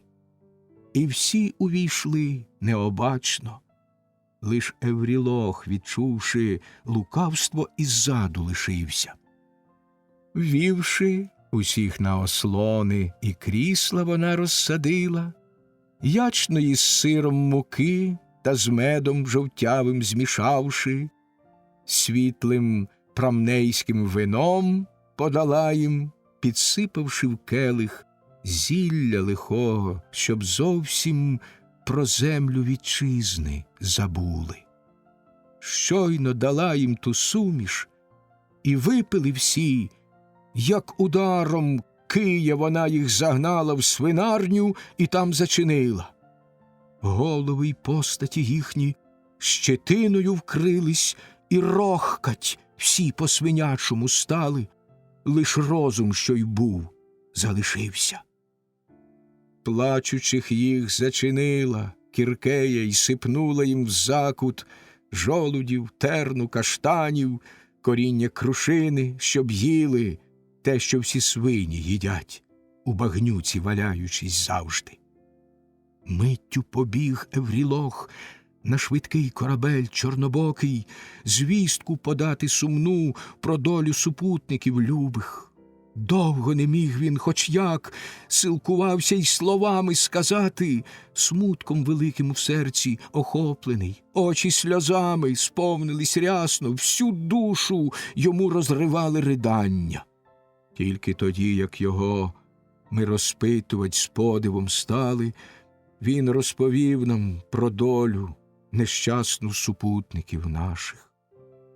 Ліс, перейшовши, як ти, наказав Одіссею присвітлий, виярку ми незабаром знайшли на видному місці складений з тесаних брил кам'яних будинок чудовий.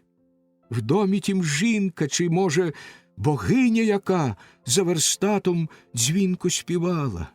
Її, викликаючи, ми загукали. Вийшла небавом вона, відчинивши осяйливі двері, нас запросила ввійти, і всі увійшли необачно. Я лиш один, відчувши лукавство, іззаду лишився. Зникли усі вони зразу, ніхто уже з них не вернувся. Довго я їх виглядав, та нікого про те не діждався. Так оповів він, і зразу на плечі закинув я мідний, срібноцвяхований меч свій, великий, і лук з тятивою, і провести мене тим же звелів Еврілохові шляхом. Він же, коліна мої обома обійнявши руками, з ревним риданням слово до мене промовив крилате. Ні, не веди проти волі туди мене, паростку Зевсів. Краще лишімось, бо знаю, не вернися сам ти й не вернеш наших супутників. Швидше тікаймо із рештками друзів.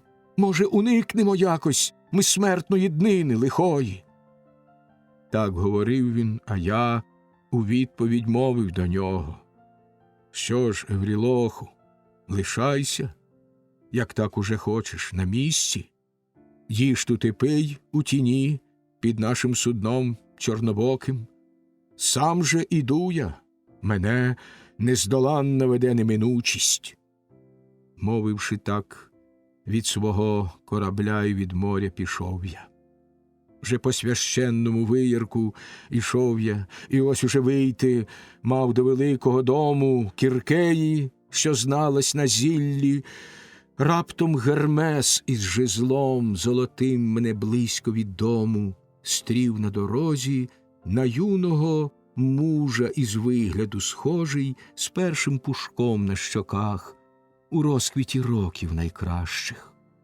Взявши за руку мене, він назвав на ім'я і промовив: «Стій, бідолашний, куди ти прямуєш по цих верховинах, краю не знаючи цього?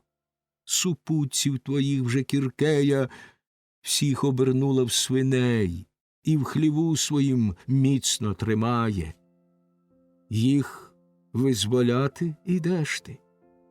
І сам, кажу тобі, цілий звідти не вернешся, і там же, де інші усі, зостанешся. Але послухай, тебе я врятую і визволю з лиха, зілля узявши оце чарівне, ти в оселю Кіркеї, сміливо йди, з ним боднину лиху ти від себе відвернеш. Я розкажу тобі все про підступне Кіркеї лукавство. Суміш вона приготує, і зілля підсипле у неї. Тільки тебе не здолає той чар, того не допустить зілля, що дам я тобі, чарівне. Розкажу по порядку. Щойно Кіркея довжезним жезлом замахнеться на тебе, зразу із піхов своїх ти вихопи меч гостролезий, кидайся з ним на Кіркею, немов би хотів її вбити. Зляку вона тебе зразу ж на ложе до себе запросить. Ти ж і не думай, ложа, богині зрікатись, звільнила б тільки супутників вам, і тебе, щоб гостинно приймала. Лиш зажадай, щоб велику дала тобі клятву блаженних, що відтепер вона іншого лиха тобі не замислить, сил не позбавить тебе, як роздягнений будеш лежати. Слово це мовивши, зілля подав мені світлий дозорець, вирвавши просто з землі і властивість його пояснивши.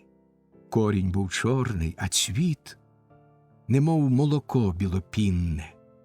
Молі назвали його небожителі, смертній людині рвать небезпечно його, лиш богови це можуть всевладні. Потім Гермес відійшов на високу Олімпу вершину, острів лісистий лишивши, а я до будівель Кіркеї далі подався, лиш серце бурхливо мені колотилось. Перед дверима богині, розкішноволосої ставши, лунко гукнув я, і зразу почула мій голос богиня. Вийшла до мене негайно і, розкривши осяйливі двері, в дім запросила увійти. Увійшов я з зажуреним серцем.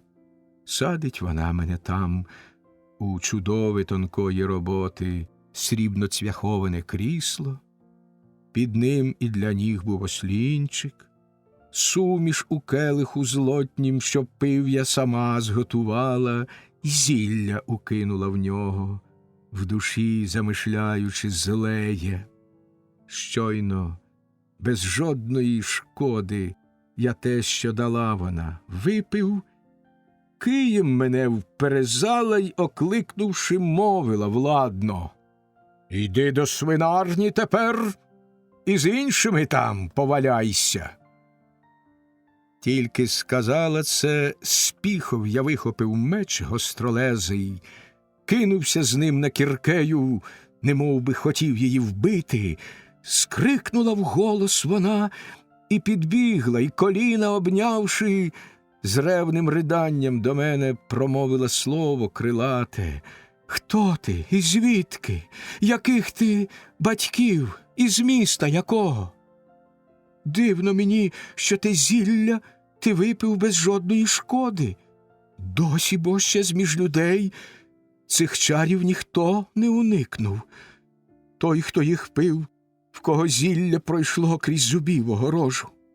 В тебе ж є розум у грудях, що годі його щарувати. Мабуть, і є Одіссей ти, бувалий, про те, що він прийде, кілька разів злотожезлий казав мені світлий дозорець. Їдучи строї на чорнім швидкім кораблі, він прибуде. Отже, свій меч гостролезий у піхви вклади і на ложе разом зі мною ходім, щоб любов'ю з'єднавшись на ложі, серце довірливо ми одне перед одним відкрили.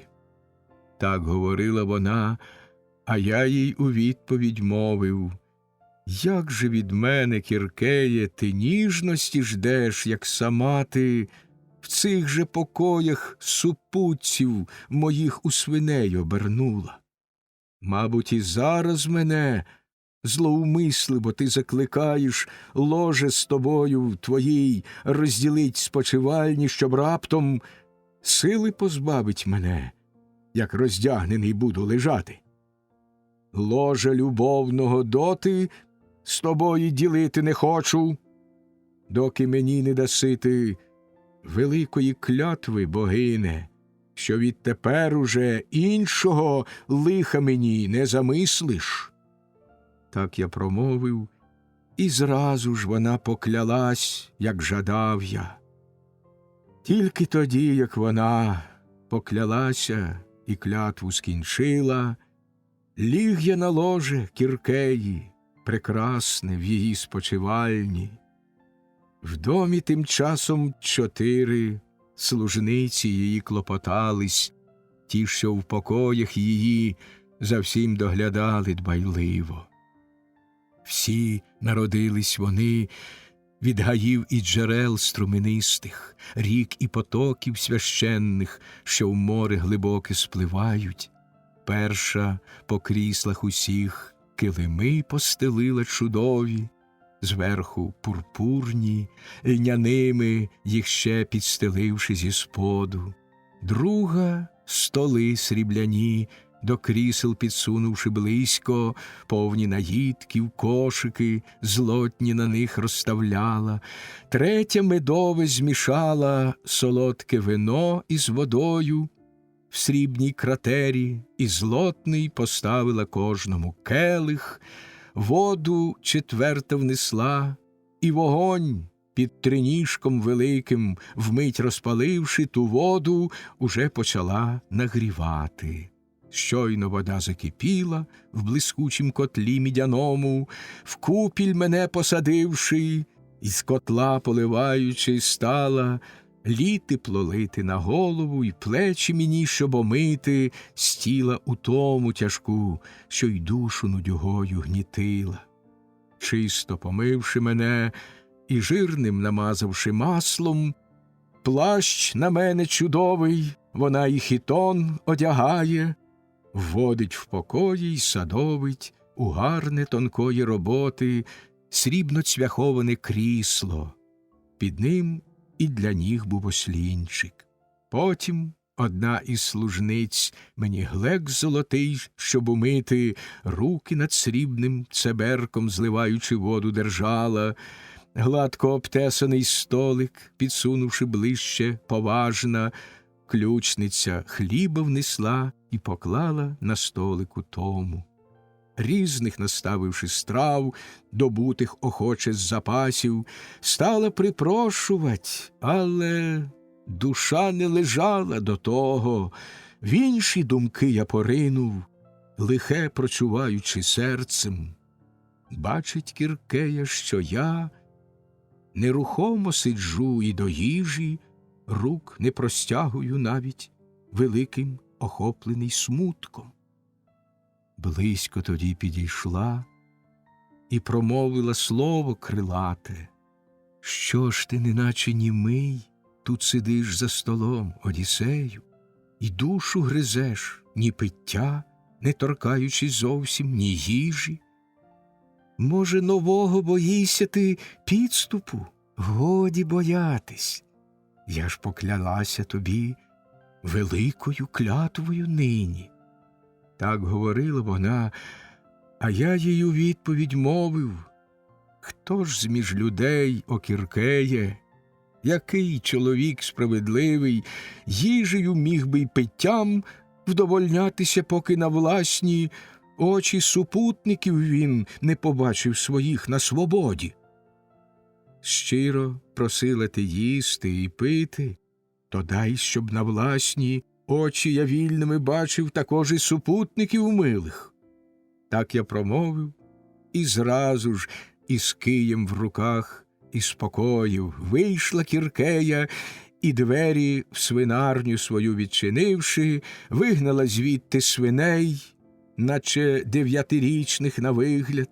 Стали вони перед нею, вона ж їх усіх обійшовши, кожну із них по черзі вигойною маззю мастила.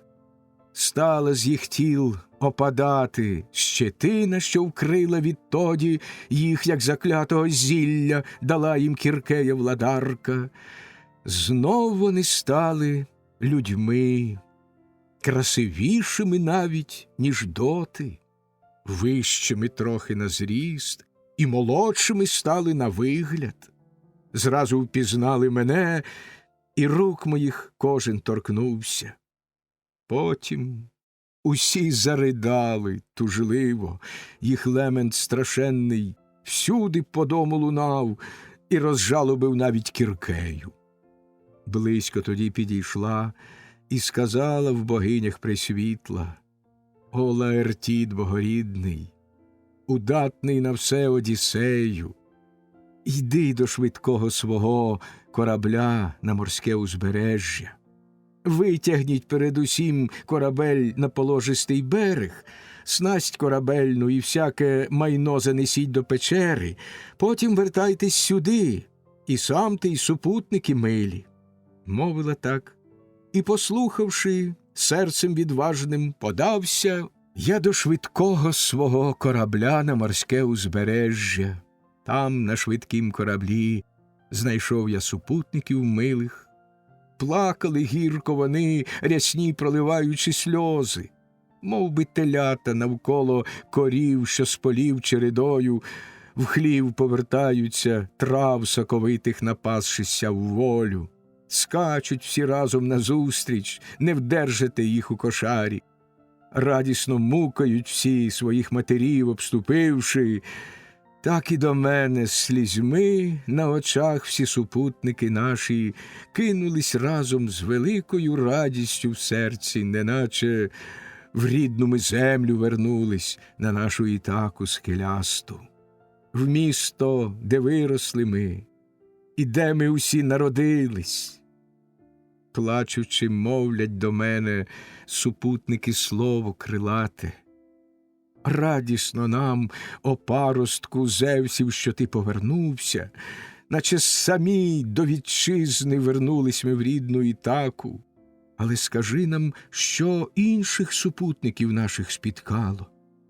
Так говорили вони, і лагідно я відповів їм: «Витягнім передусім корабель на положистий берег, снасть корабельну і всяке майно занесім до печери, потім збирайтеся всі, і разом зі мною ходімо, наших супутників ви у священному домі Кіркеї всіх за столами з багатим питтям та їдою знайдете».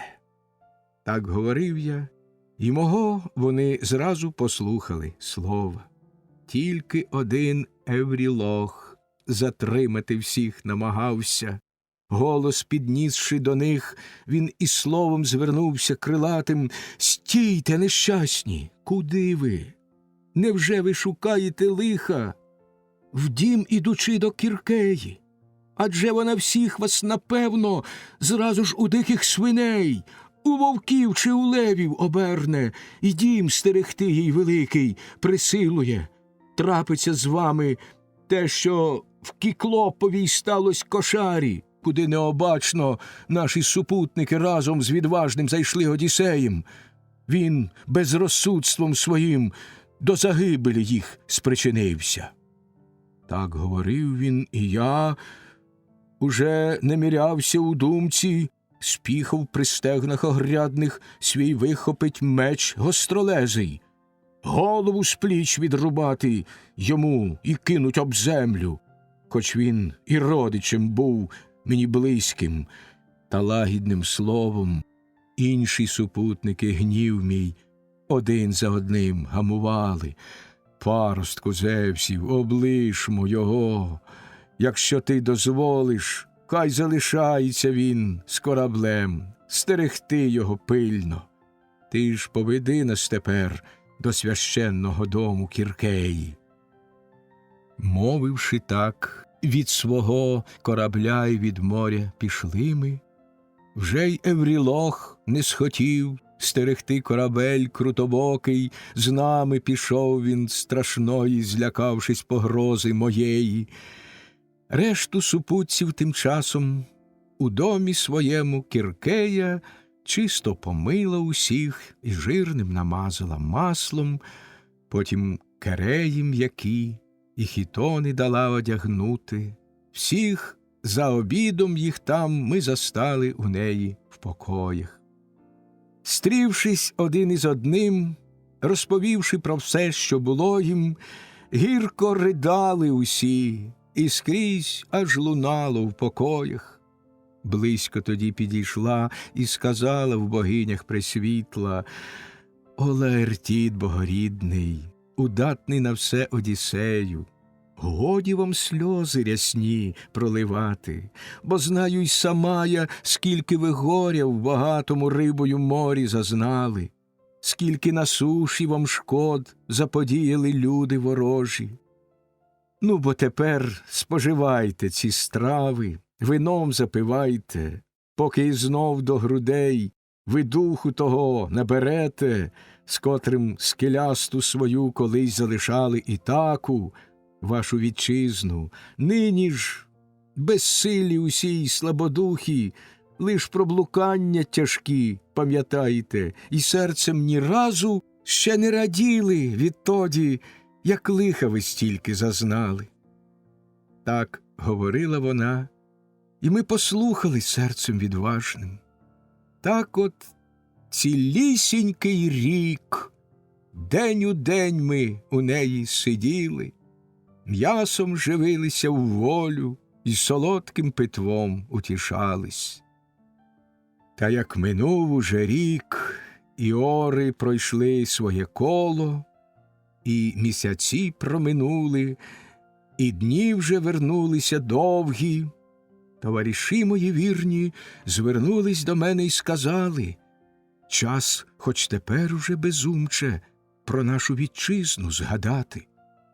Якщо судилось таки врятуватись тобі і вернутись високоверхий твій дім і в рідну твою батьківщину». Так говорили вони, і послухав я серцем відважним. Так цілий день ми тоді аж до заходу сонця сиділи, м'ясом живилися у волю й солодким вином утішались. Згодом, як сонце зайшло, і темрява все огорнула, спати усі полягали у тінями вкритих покоях. Я ж, до Кіркеї зійшовши на ложе чудове, з благанням їй до колін припадав, і вчула мій голос богиня. Так промовляв я і словом до неї звернувшись крилатим: «О, дотримай, Кіркеє, того, що мені обіцяла, і відпусти нас додому. І я туди прагну душею, і товариші мої всі, що серце мені розривають тужним благанням своїм, лишено від нас ти відходиш». Так говорив я, й сказала на те в богинях пресвітла: «О, Лаертіт богорідний, удатний на все Одіссею, не залишайтеся більше у домі моїм проти волі. Тільки у іншу вам треба раніше податись дорогу, аж до оселі Аїда, страшної пройти Персефони, щоб розпитати про все там Фіванця Тіресія душу, віщого старця сліпого, що розум зберіг непорушним, всю бо й по смерті йому залишила проте Персефона давню розсудливість, інші ж усі там, як тіні, никають». Так вона мовила, й любе в мені, мов розбилося серце. Плакав на ложі я сидячи, і серце на білому світі жити вже більш не хотіло й на сонячне світло дивитись. А як на ложі качаючись, я вже наплакався в волю, так я промовив із словом до неї, звернувшись крилатим: «Хто ж, о Кіркеє, мені вожаєм у дорозі тій буде? Не допливав, бо ніхто ще на чорнім судні до Аїда». Так говорив я й сказала на те у богинях пресвітла: «О, Лаертіт богорідний, удатний на все Одіссею, тим не журися ти, хто вожаєм корабля твого буде. Ти тільки щоглу постав, розпусти свої білі вітрила, і сядь при стерні, і саме понесе воздихання Бореє. А як ріку океан кораблем ти своїм переплинеш, то низовинний побачиш ти берег і гай Персефони, осокорини високі і верби, що гублять насіння.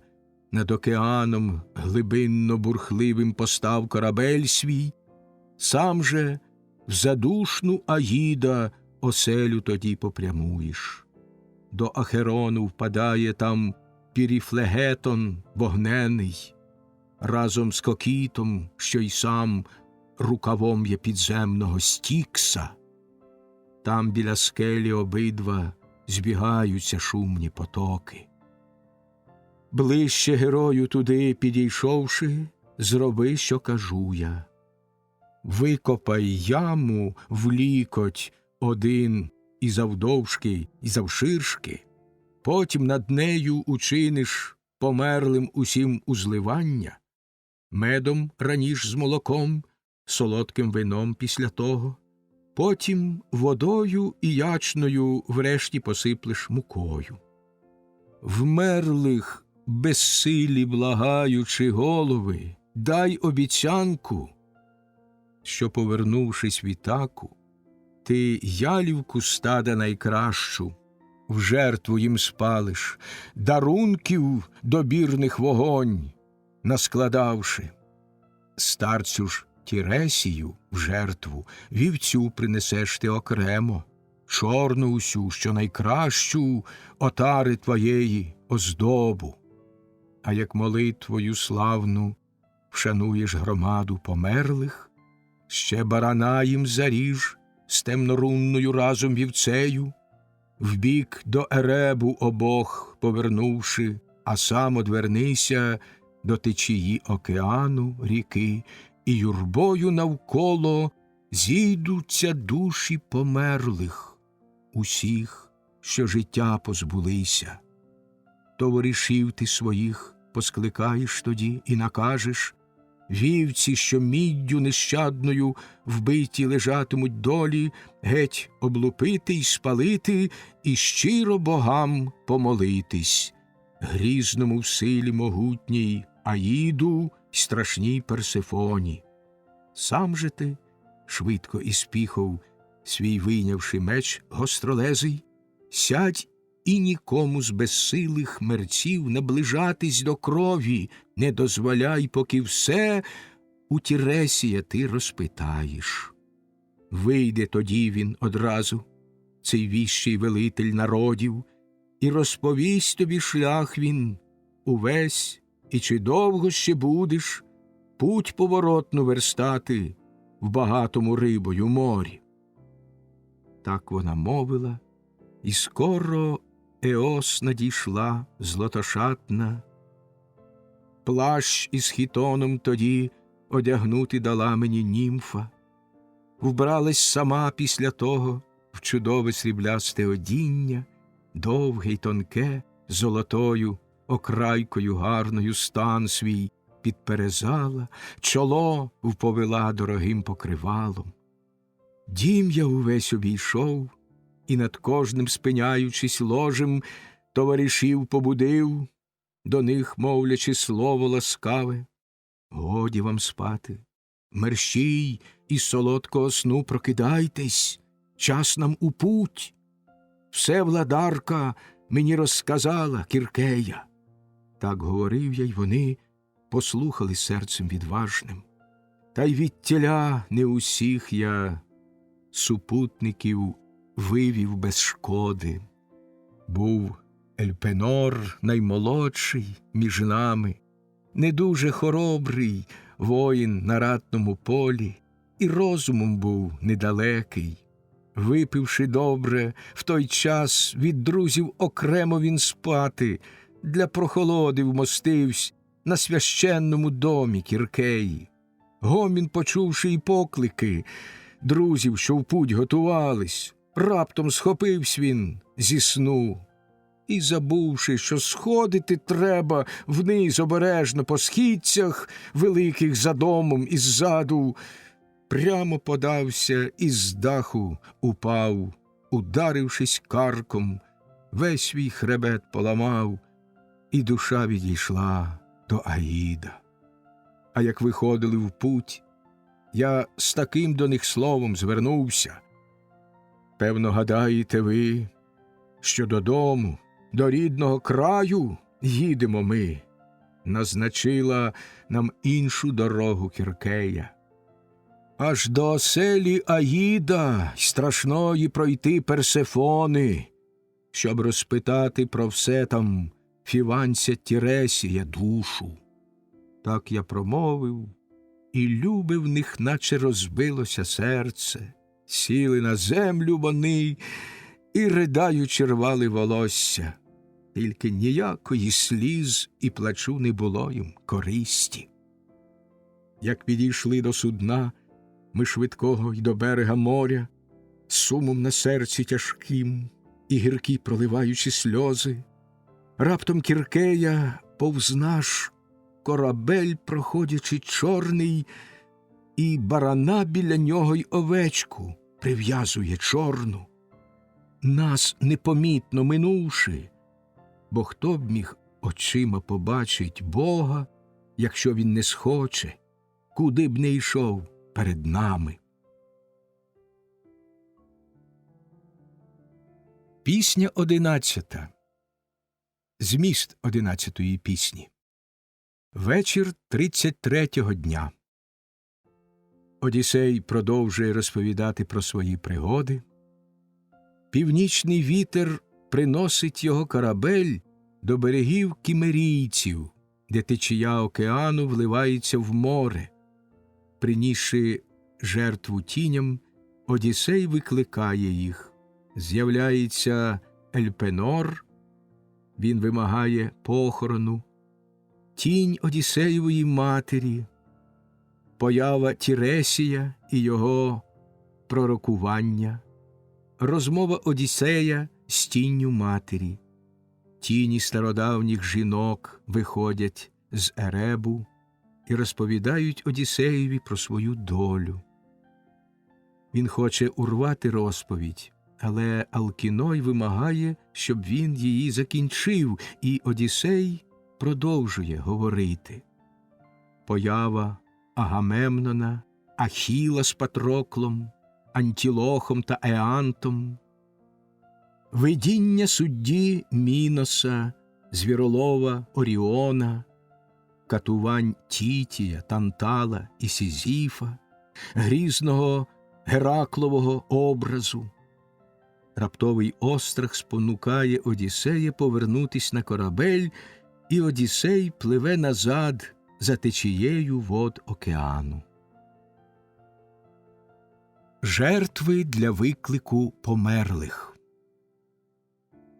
До корабля підійшовши свого і до берега моря, спершу ми свій корабель спустили на море священне, щоглу високу й вітрила на тім кораблі закріпили.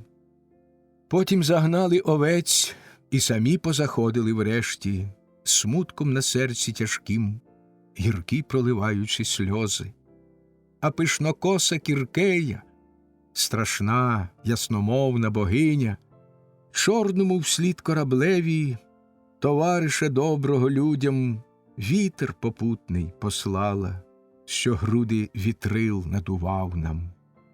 Снасті тим часом усі, спорядивши, на свій корабель ми сіли, вітер лише та стерничі його спрямували. Повні були цілий день ним вітрила в плавбі морехідній. Сонце тим часом зайшло, і тінями вкрились дороги. Врешті дістались ми течій глибоких ріки океану. Там розташовані місто і країна людей кімерійських, хмарами й млою вповиті. Ніколи промінням ласкавим не осяває їх сонце в блакиті ясній, світлодайне. Чи від землі воно йде у зоряні неба глибини, чи повертається знов до землі з неосяжного неба? Ніч лиховісна там вічно нещасних людей окриває.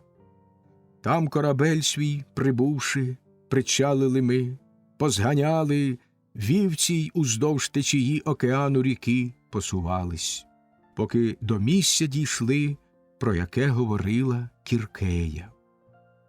Вдвох Перімед з Еврілохом тримали призначені в жертву вівці, а я із піхов, свій вийнявши меч гостролезий, викопав яму в лікоть один, і завдовжки, й завширшки.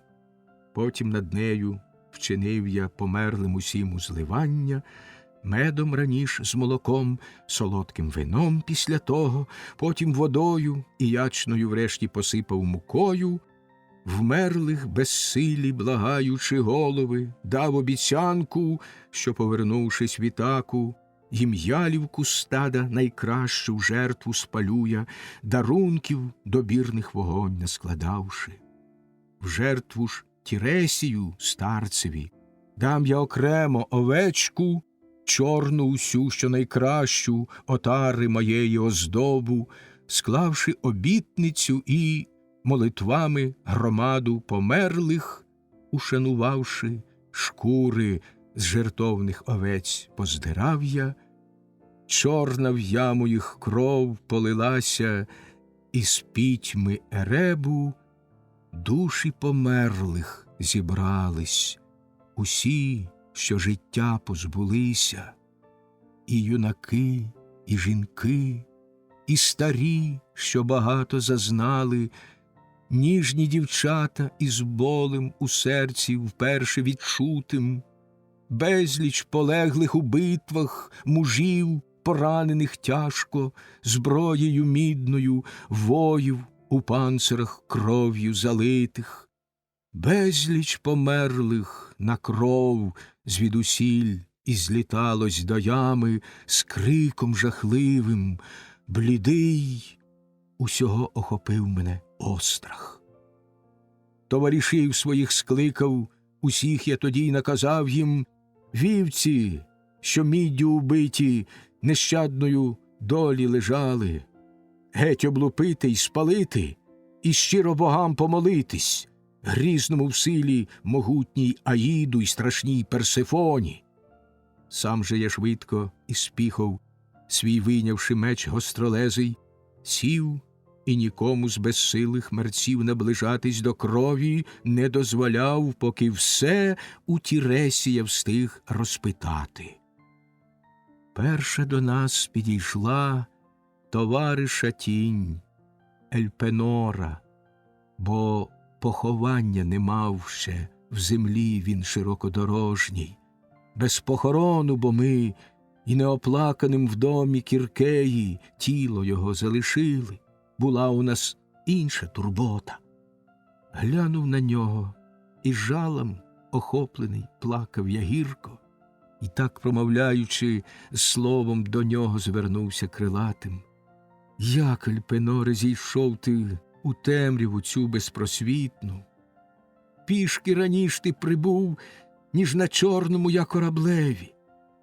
Так говорив я йому, і з риданням мені відповів він: о, Лаертід богорідний, удатний на все Одіссею, надмір вина мене й воля богівська лиха загубили.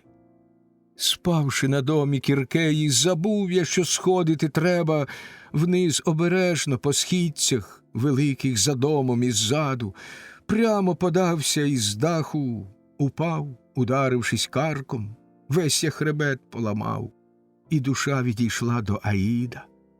Нині ж благаю ім'ям твоїх близьких, що тут їх немає, батька, що виховав змалку тебе, і дружини твоєї, і сина твого Телемаха, що дома один залишився. Знаю, бо я, що звідси, від'їхавши з дому Аїда, ти корабель свій міцний на острів Еею спрямуєш. Там, володарю, благаю, тебе спогадай і про мене. Не залишай мене там неоплаканим, без поховання. Як від'їжджатимеш звідти, щоб гніву богів не накликать, тіло моє ви спаліть, а разом із ним мою зброю. Пагорб могильний насипте на березі сивого моря, щоб про бездольного мужа майбутнім віщав поколінням. Виконай все це і весло на моїй устроми домовині, що за життя із своїми супутцями я веслував ним. Так говорив він, а я у відповідь мовив до нього: все це, нещасний, тобі я зроблю, і усе це вчиню я. Перемовляючись так між собою словами сумними, ми біля ями сиділи, з мечем я по цей бік над кров'ю, привид по той бік, і довго ще так ми із ним розмовляли. Потім до мене підходить померлої матері привид, дух Антіклеї, дочки Автоліка відважного серцем. Їхавши в Трою священну, її залишив я живою. Глянув на неї я з жалем, охоплений, гірко заплакав. Та хоч із смутком тяжким наблизитись перший до крові їй не дозволив, аж поки в Тіресія все розпитав я. От і душа фіванця Тіресія врешті з'явилась. З берлом в руках золотим упізнала мене і сказала: «О, Лаертід богорідний, удатний на все Одіссею, нащо бездольний покинув ти сонячне світло й приходиш, щоб на безрадісний край і на мертвих отут подивитись?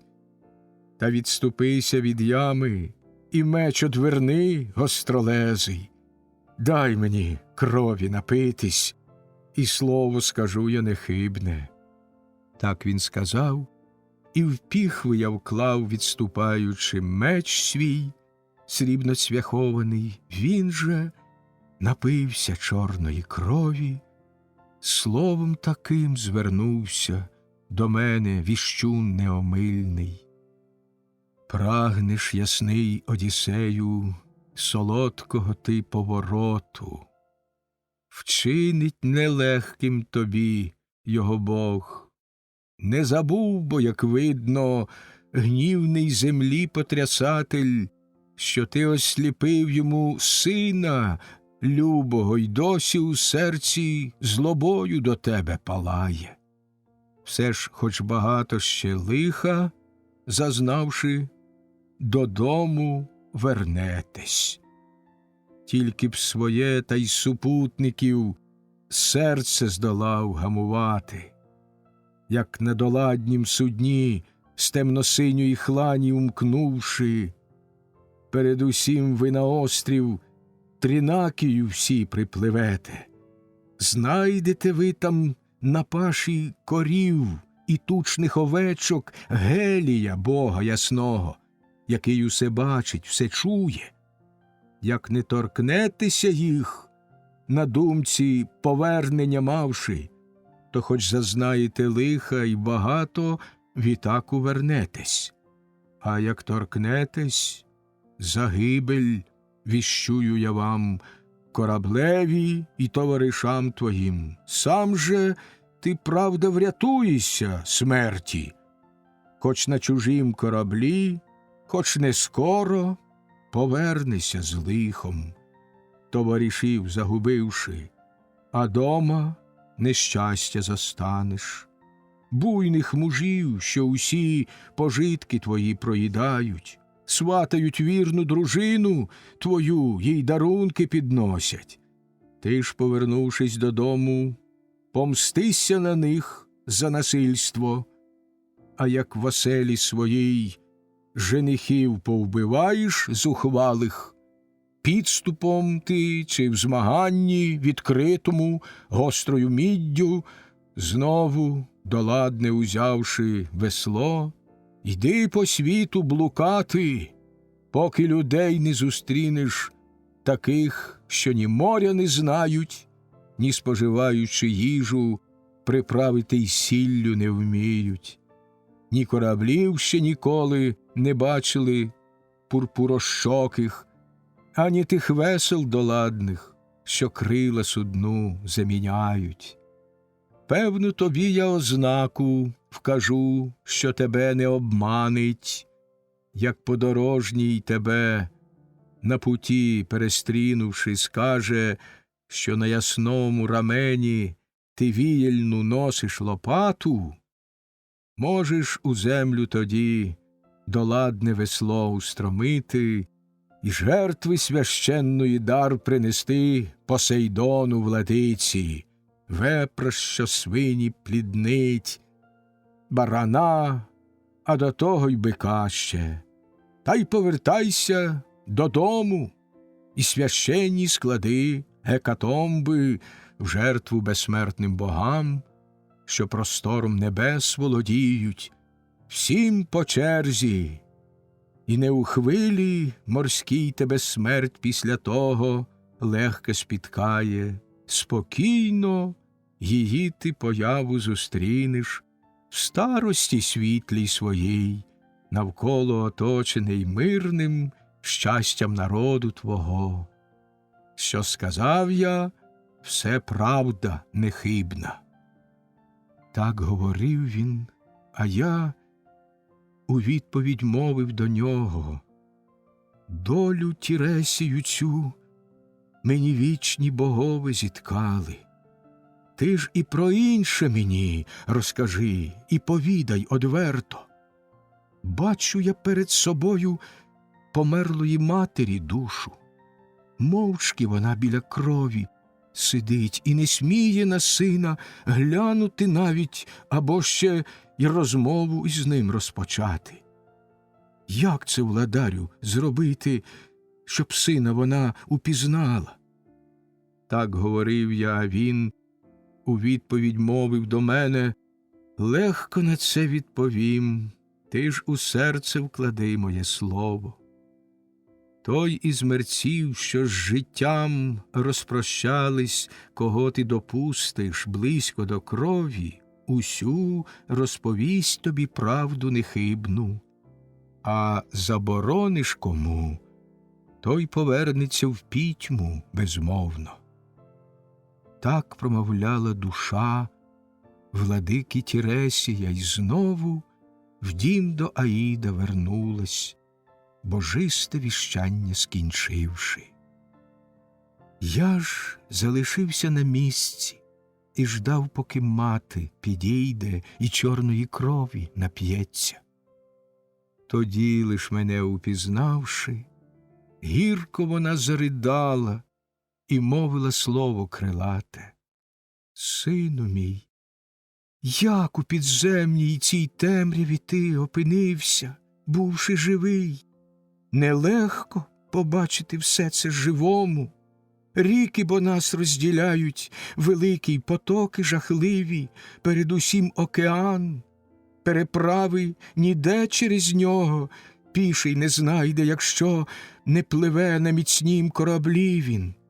Чи не з-під Трої йдучи, аж сюди з кораблем ти дістався, з товаришами по довгих блуканнях? Чи, може, ти й досі ще не доплив до Ітаки і вдома дружини не бачив? Так говорила вона, я ж у відповідь мовив до неї: матінко люба, нужда завела мене аж до Аїда. Тут розпитати я мусив фіванця Тіресія душу.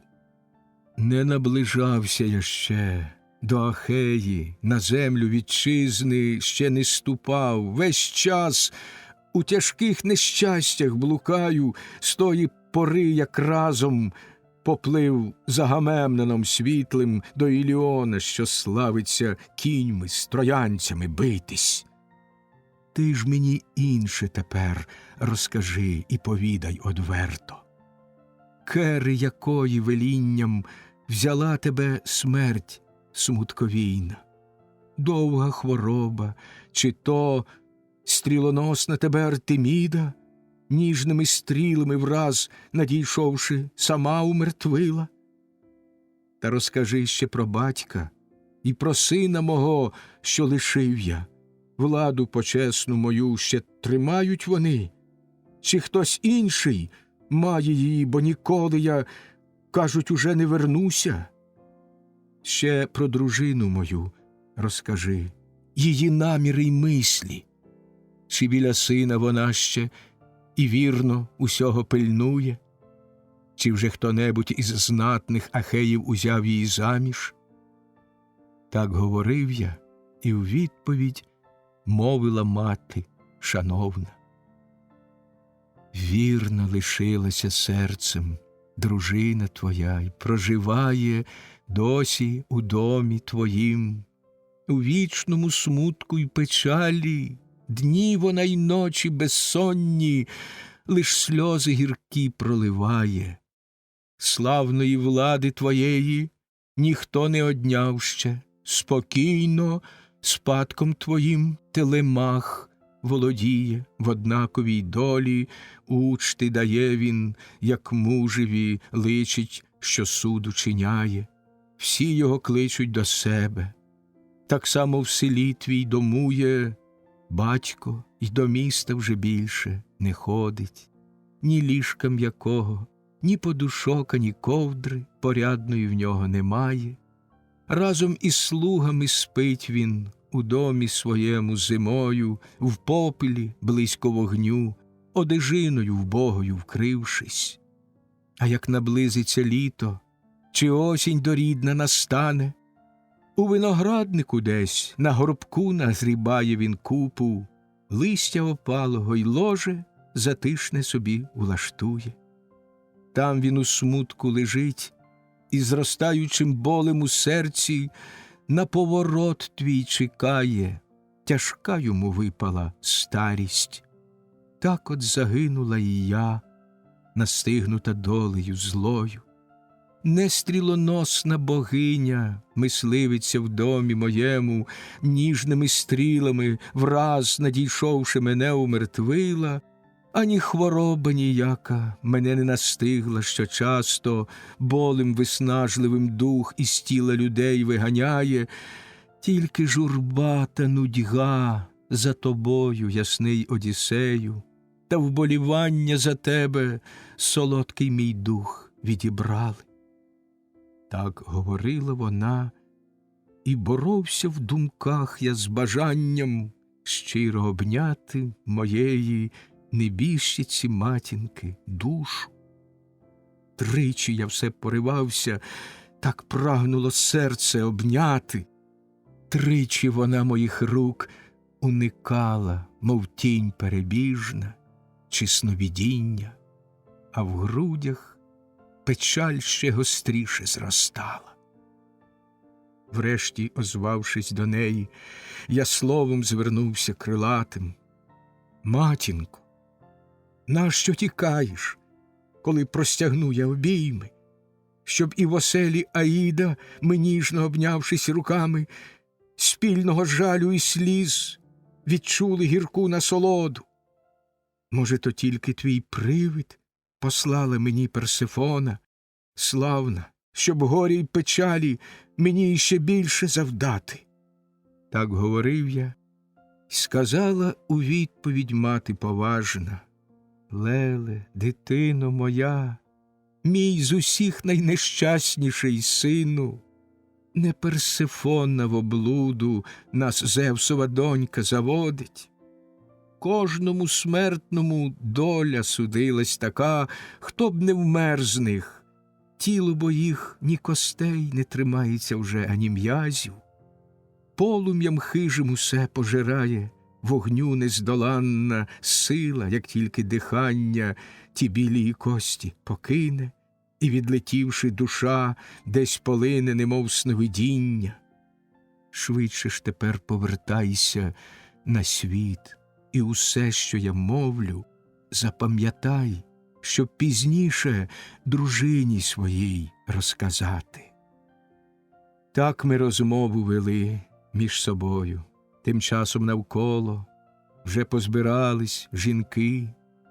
Персифона їх славна прислала, всіх, що були там, дружини і дочки героїв померлих, Збились юрбою вони над розлитою чорною кров'ю. Я ж міркувати почав, як би кожну із них розпитати.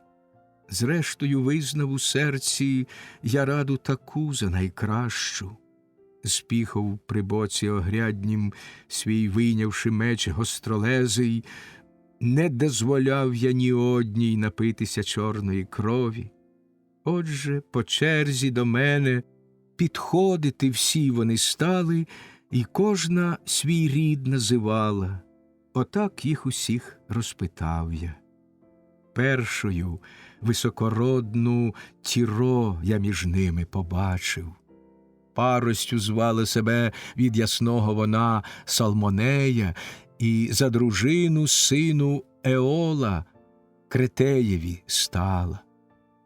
Та закохалась сама в Еніпея, у струмінь божистий, що від усіх на землі був потоків і рік красивіший.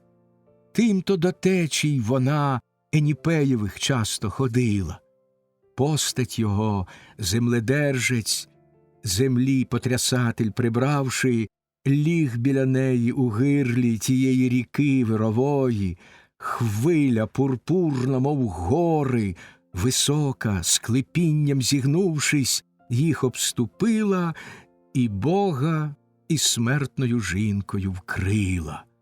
Сон їй навіявши, пояс дівочий на ній розв'язав він, а вдовольнивши із нею своє пожадання любовне, руку простяг їй, назвав на ім'я і так їй промовив: «Радуйся, жінко, з кохання цього, не мине бо ще й року, як ти прекрасних породиш дітей, не буває безплідним ложе безсмертних. Ти ж доглядай тих діток і виховуй, отже, вертайся додому, мене ж ти не смій називати, тільки про себе ти знай. Посейдон я, землі потрясатель». Мовивши так, він у море, що хвилями грало, поринув. Пелія, бувши вагітна, й Нелея вона породила. Слугами повними сили великому Зевсу обидва стали вони. Багатий отарами Пелій став жити в йолку просторім краю. Нелей же взяв Пілос піщаний. Ще породила й Кретею синів ця жінок-володарка, славних Есона, Ферета і вершника Аміталона. Ще Антіопу я потім побачив, Асопову доньку. Ця похвалилась мені, що у Зевсових спала обіймах, і породила йому двох синів Амфіона і Зета.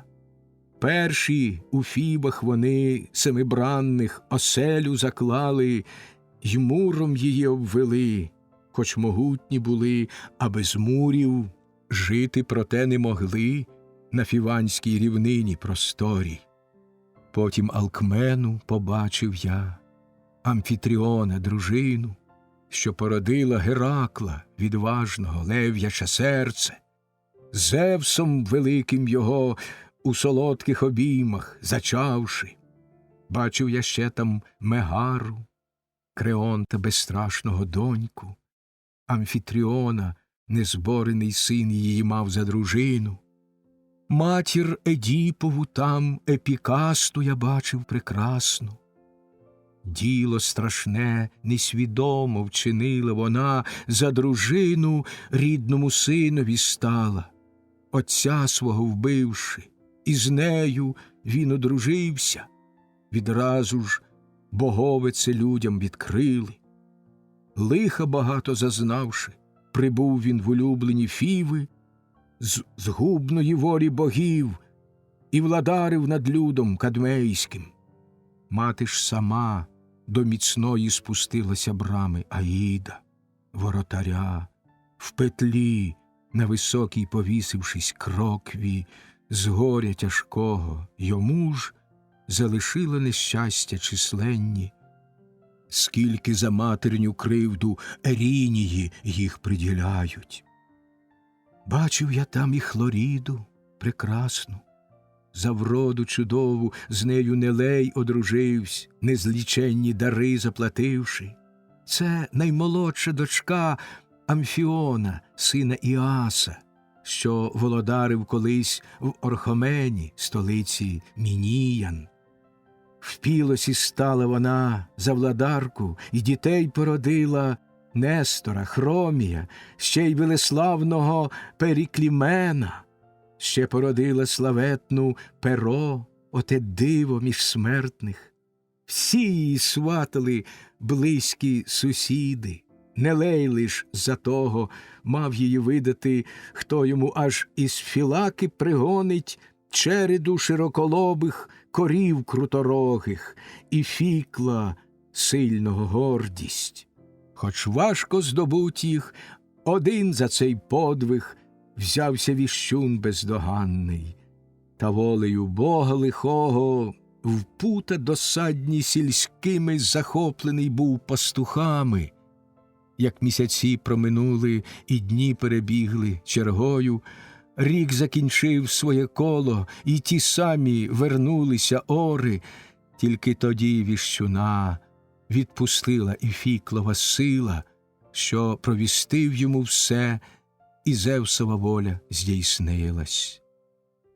Потім ще леду побачив я там Тіндарея дружину. В неї від нього відважні сини народилися Кастор, коней приборкувач, та Полідевк, незборимий кулачник. Їх ще живими обох укрила земля життєдайна, та й під землею вони, не обділені шаною Зевса, в чергу живуть через день. І так само по черзі обидва знов умирають, їм шана, однака з богами припала. І Фемедею ще бачив я там, Алоея дружину. Розповідала вона, що з самим Посейдоном зійшлася і двох породила синів, та були вони недовговічні. От богорівний, та з ним Ефіальт, що далеку мав славу, найкрасивіші були і найвищі з усіх, що зростила щедра земля від часів Оріона славетного й досі.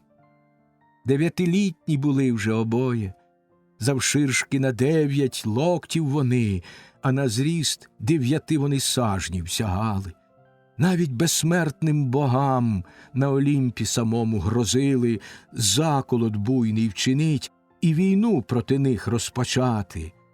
Осу збирались були на Олімп навалить, а на осу Пеліон лісошумливий, щоб так аж до неба дістатись. Так би й зробили вони, якби встигли обоє змужніти, та погубив їх син Зевса і пишноволосої Лети, разом обох, коли й перший пушок попід скронями в них ще не розцвітав, і волоссям ще їх підборіддя не квітли. Федру я бачив, Прокріду, і ще й Аріадну прекрасну, злобного Міноса доньку, що вивіз колись її з Кріту, славний Тесей на священний Акрополь Афінський, та втіхи з нею він мати не встиг. Діонісове свідчення вчувши, вбила її Артеміда на морем омиваній Дії. Меру я бачив, Кліменту, і ще й Еріфілу жахливу, що Золотії, прийнявши дари свого зрадила мужа. Ні розказати про всіх я не можу, ні навіть назвати, скільки побачив їх там, і дружин я, і дочок героїв. Ніч божественна раніше б минула, та й час би мені вже спати лягти, чи до друзів на свій корабель повернувшись, чи десь отут, а від'їзд мій богам я і вам доручаю. Так говорив він, і мовчки всі гості навколо сиділи, в тінями вкритій світлиці, захоплення щирого повні. Перше до них озвалася білораменна Арета. Як вам, феаки, оцей чоловік, чи припав до вподоби? Вродою й постаттю він, особливо ж розумом світлим. В мене гостює він зараз, та честь ця усім припадає. Не поспішайте ж його виряджать відціля й не скупіться на подарунки, що їх потребує він. Досить бо скарбу надбано у ваших домівках із ласки богів милосердних. Вслід їй звернувсь до них сивий герой Ехеней, найстаріший серед феаків літами, і таке до них слово промовив. Друзі, не всупереч нашим бажанням і намірам нашим, мовила мудра владарка, її нам послухати треба. Та Алкіноєвій діло належить і слово останнє. В відповідь так Алкіной, після того озвавшись, промовив: все, що тут сказано, буде й надалі так само, як правда, те, що живу я й феаками тут веслолюбними правлю. Гість хай потерпить, хоч як до вітчизни він прагне вернутись, треба до ранку заждати йому, поки всі я дарунки встигну зібрать. Про від'їзд же його нам належить подбати всім, а найбільше мені, бо владар я над людом тутешнім.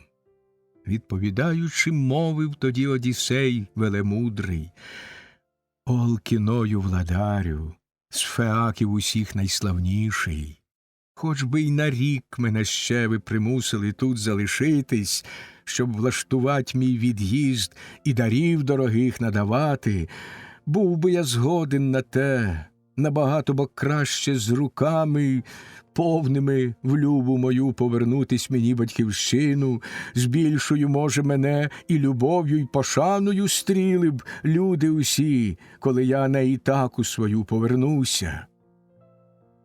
В відповідь так Алкіной після того, озвавшись, промовив: О, Одіссею, ніхто, подивившись на тебе, не може за ошуканця уважати тебе, чи дурисвіта, котрих чорна земля ще багато ростить між людського насіння.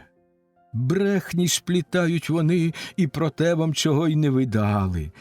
Ти ж до ладу говорив, і думки благородні у тебе. Повість сумну про нещастя Аргеїв і власні знегоди ти розповів нам з умінням Аеда натхненного гідним. Отже, всю правду мені розкажи і повідай одверто. Стрів там кого з богорівних супутників ти, що ходили під Іліони з тобою, і лиха їх там доля спіткала? Дуже довга ця ніч безконечна, і нечасному домі спати, то й далі про дивні свої нам пригоди розказуй. Я б тут лишавсь до самої зорі богосвітлої, тільки розповідати схотів би мені про свою ти недолю. Відповідаючи, мовив тоді Одіссей велемудрий: О, Алкіною владарю, з феаків усіх найславніший, час є для довгих розмов, та маємо час і для сну ми. Все ж, коли так уже прагнеш послухать мене, то не буду я відмовлятись, і ще розкажу й про сумніші знегоди товаришів моїх вірних, що смутно загинули потім. Цілими вийшли вони із скорботи троянського бою, а, повертавшись додому, від злої загинули жінки. Потім, коли уже душі безсилі жінок недолугих в різні розвіяла боки сама Персефона пречиста, раптом з'явилась душа Агамемнона, сина Атрея, в смутку скорботнім. Навкруг його тіні усі позбирались тих, що в Егістовім домі з ним смертну недолю спіткали. Зразу мене упізнав він, лиш чорної крові напився, голосно плакати став, рясні проливаючи сльози, руки до мене простяг, пориваючись щиро обняти, та не було уже в ньому міцної потужності й сили, тої, що мав він колись за життя у гнучких своїх м'язах. Глянув на нього й, заплакавши з жалю великого в серці, так я промовив із словом до нього звернувшись крилатим: «Сину Атрея славетний, владарю мужів, Агамемнон, довгопечальною як тебе Кера приборкала смертю, чи Посейдон у швидких кораблях тебе бладно приборкав, буйного вітру наславши на тебе дихання поривне, чи зловорожі мужі у той час тебе вбили на суші, як викрадав ти корів і прекрасні овечі котари, чи як міста воював і жінок захопить намагався». Так говорив я, а він у відповідь мовив до мене: «О, Лаертід богорідний, здатний на все Одіссею, не Посейдон у швидких кораблях мене владно приборкав, буйного вітру наславши суворе дихання поривне, і на суходолі мене мужі не убили ворожі, смерть і загибель мені заподіяв Егіст із моєю клятою жінкою разом. У дім свій мене запросивши, почастував він і вбив, як вола біля ясел вбивають. Так і загинув я смертю смутною, і покотом інших товаришів повбивали моїх, мов свиней білоіклих, так, як лише у багатих домах собі це дозволяють для товариської бесіди, учти або для весілля. Мабуть, не раз уже свідком бував ти, як гинули люди, і наодинці, і в розпалі січі з загальної вбиті. Та найболючіш твоє стрепенулось би серце, уздрівши, як серед чаш і столів, наїдку всілякого повних, всі ми валялися в домі, на кров'ю залитій підлозі. І найстрашніше з усього, що чув я, був голос Касандри, доньки Пріама. Сама Клітемнестра її біля мене вбила підступно, вмираючи, хотівши з землі підвестися, меч ухопить, та руки безсило упали, позбувшись сорому, сука та геть подалась, і очей не посміла, і рота закрити мені, що в оселю Аїда відходив. Гіршого й псішого в світі немає нічого над жінку, що на таке в глибині свого серця наважилась діло. Надто бо вже неподібне діяння вона учинила, шлюбному мужеві смерть заподіявши. Я ж сподівався, що на утіху я дітонькам любим і слугам на радість в дім свій вернуся, вона ж у злочинстві своїм незрівнянна вічною вкрила ганьбою й себе, і покоління наступні вдачею м'якших жінок, хоч будуть вони й доброчесні. Так говорив він, а я у відповідь мовив до нього: горенько, справді, бо через злочинну зрадливість жіночу з люттю страшенною здавна ненавидить Зевс громозвучний рід весь Атреїв. Багато пропало нас через Єлену. От і тобі, Клітемнестра, здаля учинила загибель. Так говорив я, а він у відповідь мовив до мене: тим-то своїй ти, дружині, не дуже то сам довіряйся. Не розкривай перед нею всього, що на думці ти маєш. Дещо скажи їй, а дещо і про себе умій зберігати.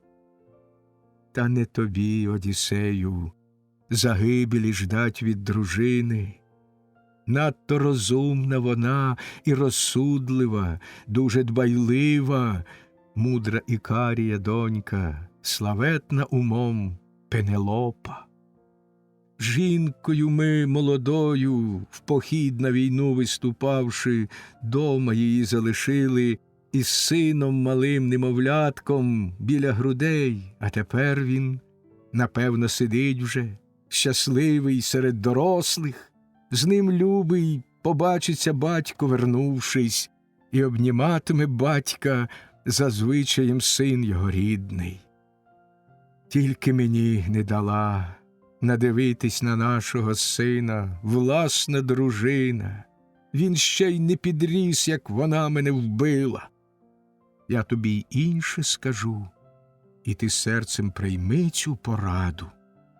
Потай до любого, рідного краю впровадь непомітно свій корабель, бо тепер довіряти жінкам небезпечно. Ти ж мені правду усю розкажи і повідай одверто. Може, чували про сина мойого ви? Чи не живе він десь в Орхомені, чи, може, у Пілосі вкритім пісками? Чи біля дядька його Менелая у Спарті просторій? Ще бо не вмер, ще живе на землі мій Орест богосвітлий. Так говорив він, а я у відповідь мовив до нього: сину Атрея, навіщо про це ти питаєш? Не знаю, ще він живий чи помер, а на вітер гадать не годиться. Перемовляючись так між собою словами сумними, в горі тяжкім ми стояли, рясні проливаючи сльози. Потім прийшла туди тінь Ахілла, нащадка Пелея, далі й Патрокла іще, і бездоганного тінь Антілоха, з ними й Еанта душа, що був і на зріст, і на вроду, кращий з Данаїв після бездоганного сина Пелея. Зразу впізнала мене бистроногого тінь Еакіда. Скорбно до мене вона із словом звернулась крилатим: о, Лаертід богорідний, удатний на все Одіссею, щоб іще більше зухвалий ти в серці своєму замислив. Як ти насміливсь в оселю Аїда зайти, де лиш мертвих тіні безживні блукають, примари людей непритомні? Так Ахіл говорив, я ж у відповідь мовив до нього: сину Пелея Ахіле, Захеїв усіх найсильніший, повіщування прийшов Тіресія, щоб пораду певну він дав мені, як на скелясту вернутись Ітаку. Ще й не наблизився я до Ахеї, на землю вітчизни ще не ступив. Все нещастя мене облягають, від тебе ж і не було щасливішого мужа Ахіла, й не буде. Ще за життя твого всі ми, аргеї, тебе шанували. В рівні з богами тепер же і тут серед мертвих так само ти владарюєш. Отож не сумуй, не умер ти, Ахіле. Так говорив я, а він у відповідь мовив до мене: не утішай мене в смерті моїй, Одіссею пресвітлий. Краще уже батраком я на ниві чужій працював би у бідняка, що й самому скупого прожитку не досить, ніж володарив над мертвими тут, що життя позбулися. Ти мені сам розкажи про мого благородного сина. Все ще у перших рядах він до бою виходить, чи ні вже? Та й про Пелея скажи, бездоганного, те, що чував ти. Має ще й досі він шану колишню в містах мірмідонських? Чи без поваги в Еладі і в тій тепер залишився? Старість бо путами руки і ноги йому вже скувала. Міг би на поміч йому я під сонячним сяйвом яскравим стати таким, як колись на троянській рівнині широкій клав я найкращих бійців, боронячи мужньо аргеїв. Міг би таким, як хоч би ненадовго в дім батьків прибути, жах навівали б навкруг моя сила і руки невтомні. Тим, хто насильство там чинить, і шани його позбавляє. Так говорив він, а я у відповідь мовив до нього: ні, не прийшлось про Пелея мені бездоганного чути. Ну, а про сина твого, коханого, Неоптелема, зараз всю правду тобі розкажу я, як ти того просиш. Сам до Ахеїв отих в наголінниках мідних колись я на кораблі просторім із скіри його перевозив. Завжди, коли ми наради під Троєю містом збирали, перший він слово візьме, і не бувало воно недоречним. Нестор лише богорівний, та я його міг переважить. А як виходили битись за місто Троянське Ахеї, в натовпі він не лишався від воїнів інших позаду, не поступившись завзяттям, нікому вперед поривався. Так багатьох він мужів повбивав у тій битві жахливій. Ні розказати про всіх я не можу, ні навіть назвати. Скільки народу побив він, боронячи мужньо аргеїв. Так і героя убив Еврипіда він, сина Телефа, мідним мечем. Полягло біля нього кетеїв багато, товаришів, що загинули через дарунки жіночі. Вродою кращий за всіх після світлого був він Мемнона. А як зайшли у коня дерев'яного витвір Епея, кращі з аргеїв, мені ж у нашій Криївці затишній двері вхідні відчинять доручили, та їх зачиняти. Навіть найвищі Данаю вожді і старшина військова сльози втирали, в самих же до того й коліна тремтіли. В сина ж твого ні разу мої не побачили очі, ні щоби зблід на лицях прекрасних, ані щоби сльози з них витирав. Навпаки, весь час він благав мене дуже дати з коня йому вийти, хапавсь за меча рукоятку, за міднокований спис, замишляючи лихо троянцям.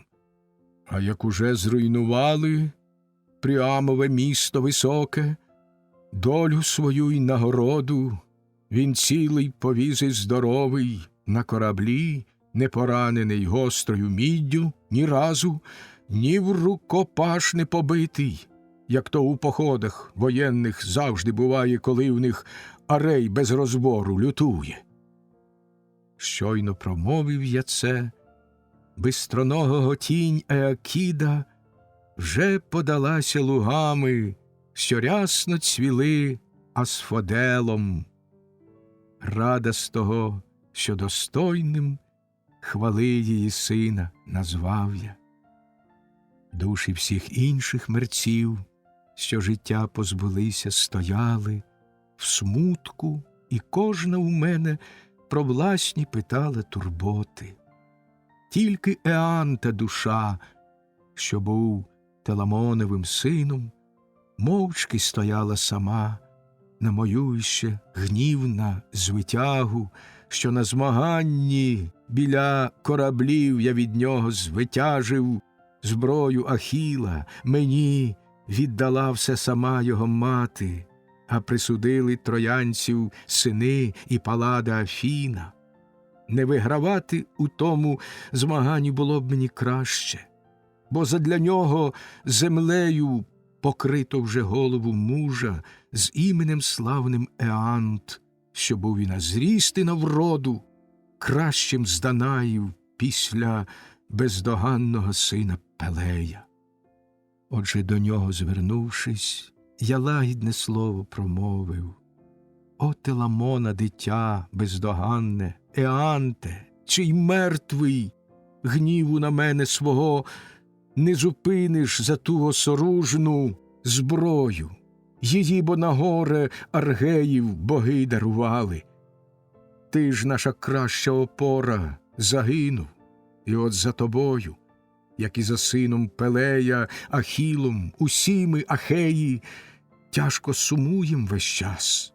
Ніхто в твоїй смерті не винен, крім тільки Зевса, що страшно зненавидів списооружне військо Данаїв і смертну і для тебе призначив годину. Отже, наблизься, владарю, щоб наші слова і розмову вислухать. Стримай же гнів свій і серце своє невгамовне». Так говорив я, та він не відмовив нічого й подався разом із душами інших померлих у пітьму Ереба. Хоч і розгніваний він розмовляв би зі мною, чи я з ним, та забажало моє уже серце у грудях коханих душі побачити й інших мерців, що життя позбулися. Був там прекрасний Мінос, що Зевсові сином доводився, з берлом в руці золотим над мертвими суд учиняв він. Сидьма, вони ж, владаря оточивши, суда його ждали, сидячи й стоячи в широкобрамній оселі Аїда. Далі ще там велетенську я тінь Оріона побачив. Звірів гонив він по луках, що рясно цвіли асфоделом, в горах пустинних колись за життя повбивав отих звірів мідною він булавою, яка не ламалась ніколи. Бачив я там іще Тітія, сина преславної Геї. Він на землі там лежав, аж 9 зайнявши пелетрів, 2 шулік шматували з обох його боків печінку, нутрощі рвали йому, і не міг він руками відбитись. Зевса дружину він славну збезчестив, Лето, що у Дельфи йшла крізь луги панопейські, чудові місця хороводів. Бачив і Тантала я, що мук зазнає там страшенних. Він серед ставу стояв, досягала вода підборіддя, спрагою мучений тяжко, води ж все не міг він дістати. Скільки старий нахилявся, щоб спрагу свою утолити, стільки вода відпливала, стікаючи вся, й під ногами чорна земля залишалась, осушена Божим велінням. Зверху, з високих дерев, густолистих, звисали до нього груші й гранати розкішні, і яблунь плоди соковиті, смокви солодкі й маслини, що пишно рясніють навколо. Тільки-но руку простягне старий до плодів, щоб зірвать їх, раптом їх вітер рвучкий аж до темної хмари підносить. Бачив я там і Сізіфа, що в муках тяжких знемагає, камінь вгору важкий, вхопившись обіруч, котив він, всю напруживши міць, руками й ногами упершись. Камінь вгору котив він, коли вже його через гребінь перекотить залишалось, назад весь тягар обертався, і знов аж в долину навально той камінь летів безсоромний. Знов він угору його в напрузі котив, і спливало потом тіло усе, й голова вся пилом куріла. Ще після того я там побачив Гераклову силу, привид його, а сам він з богами безсмертними разом в щасті живе. Струнконогу він Гебу дружиною має, Зевса великого доньку і золотовзутої Гери. Шелест від тіней навколо весь час там лунав, наче клекіт птахів сполоханих. Він же до темної ночі подібний, голого лука стрілою тримав, тятиву натягнувши, грізно навкруг озирався, спустить її зразу ж готовий. В нього на грудях виблискував страшно перев'язю взятий ремінь, весь в золоті, й тонко різьбились по нім візерунки, дикі ведмеді й вепри, ще й леви, до них вогнеокі, битви жорстокі, і січі, й побоїща, і людоубивства. Хто так майстерно це вирізбив, більше нехай не майструє. Той, що з такою майстерністю вмів цей оздобити ремінь. Зразу мене упізнавши, як тільки-но глянув очима, скорбно тоді він до мене і словом звернувся крилатим. «О, Леертід богорідний, удатний на все Одіссею! Випало долі лихої зазнати й тобі, бідоласі. Ти, як і я, перетерпів під сонячним сяйвом багато. Хоч я і Зевса Кроніда був сином, зазнав я недолі, і лиха без краю й кінця. Набагато я гіршому мужу мусив служити, і працю завдав він мені що найтяжчу.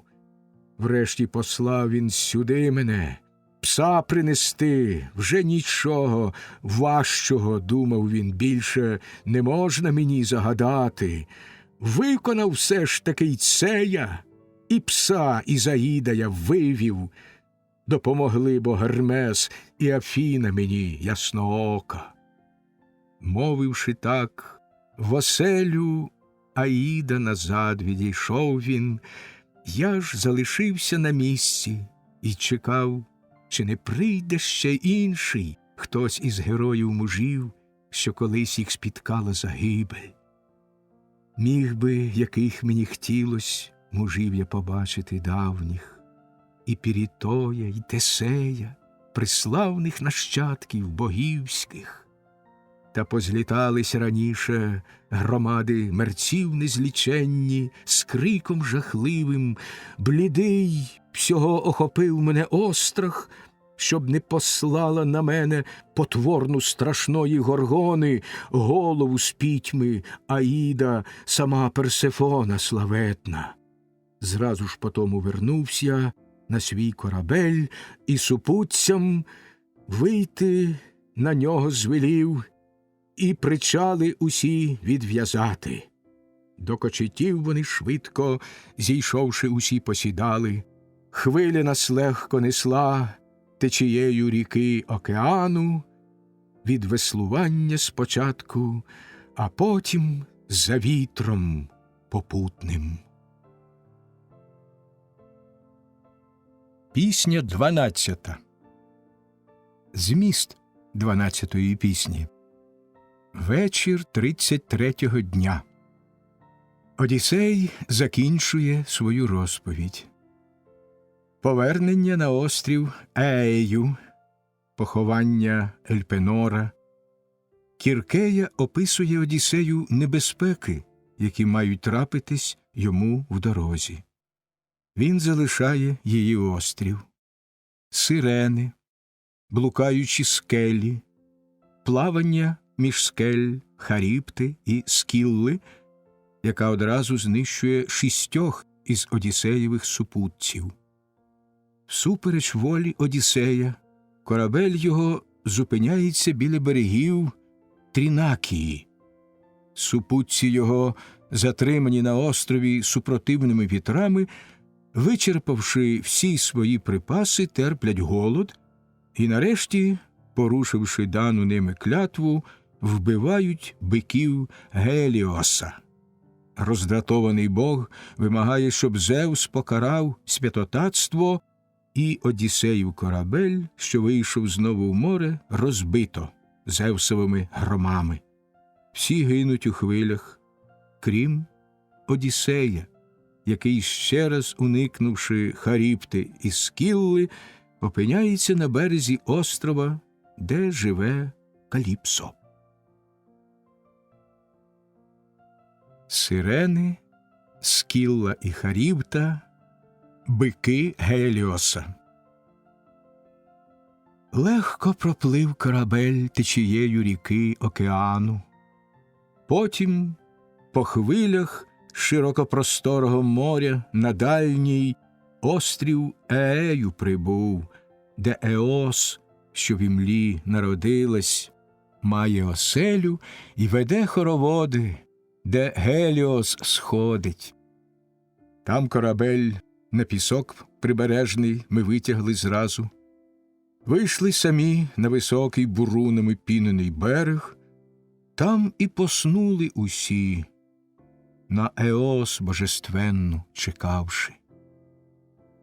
Ледве з досвітньої мли заясніла Еос розоперста, вислав супутників я наперед до Кіркеї в домівку, звідти до нас принести Ельпенора померлого тіло.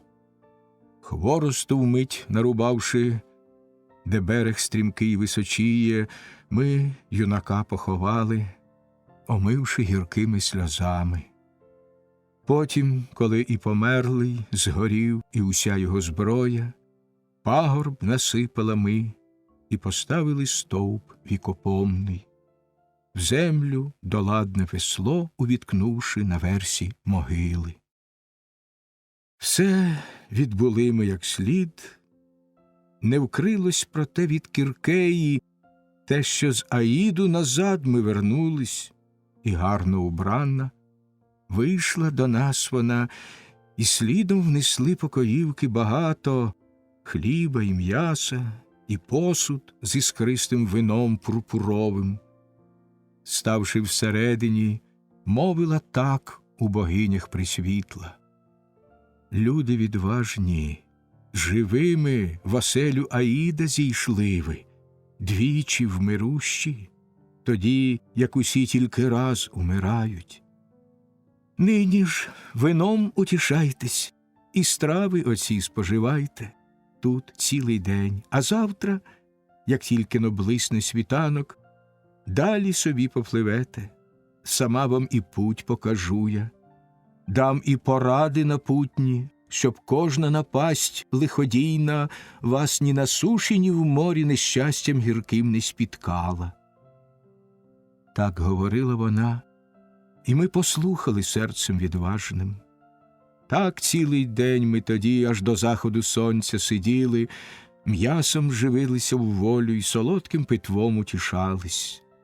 Згодом, як сонце зайшло, і темрява все огорнула, спать полягали всі там, де стояв корабель на причалі. Взявши за руку мене, посадила від інших окремо, поруч лягла на піску і розпитувать стала богиня. Оповідати про все їй тоді розпочав я докладно. Мовила так наостанку до мене Кіркея, владарка: так і повинно було воно статись, та все ж ти послухай, що я скажу, і про що тобі потім сам Бог нагадає. Спершу сирен ти зустрінеш, що чаром своїм нездоланним кожну людину чарують, яка лиш до них підпливає. Хто до сирен несвідомо наблизиться і тільки почує голос їх, той вже додому не вернеться. Діти й дружина, не побіжать уже взустріч йому, не радітимуть шумно. Дзвінкоголосим, бо співом сирени його зачарують. Сидячи там на лужку, наче гори навкруг височіють кості загиблих людей, тільки шкіра на них дотліває.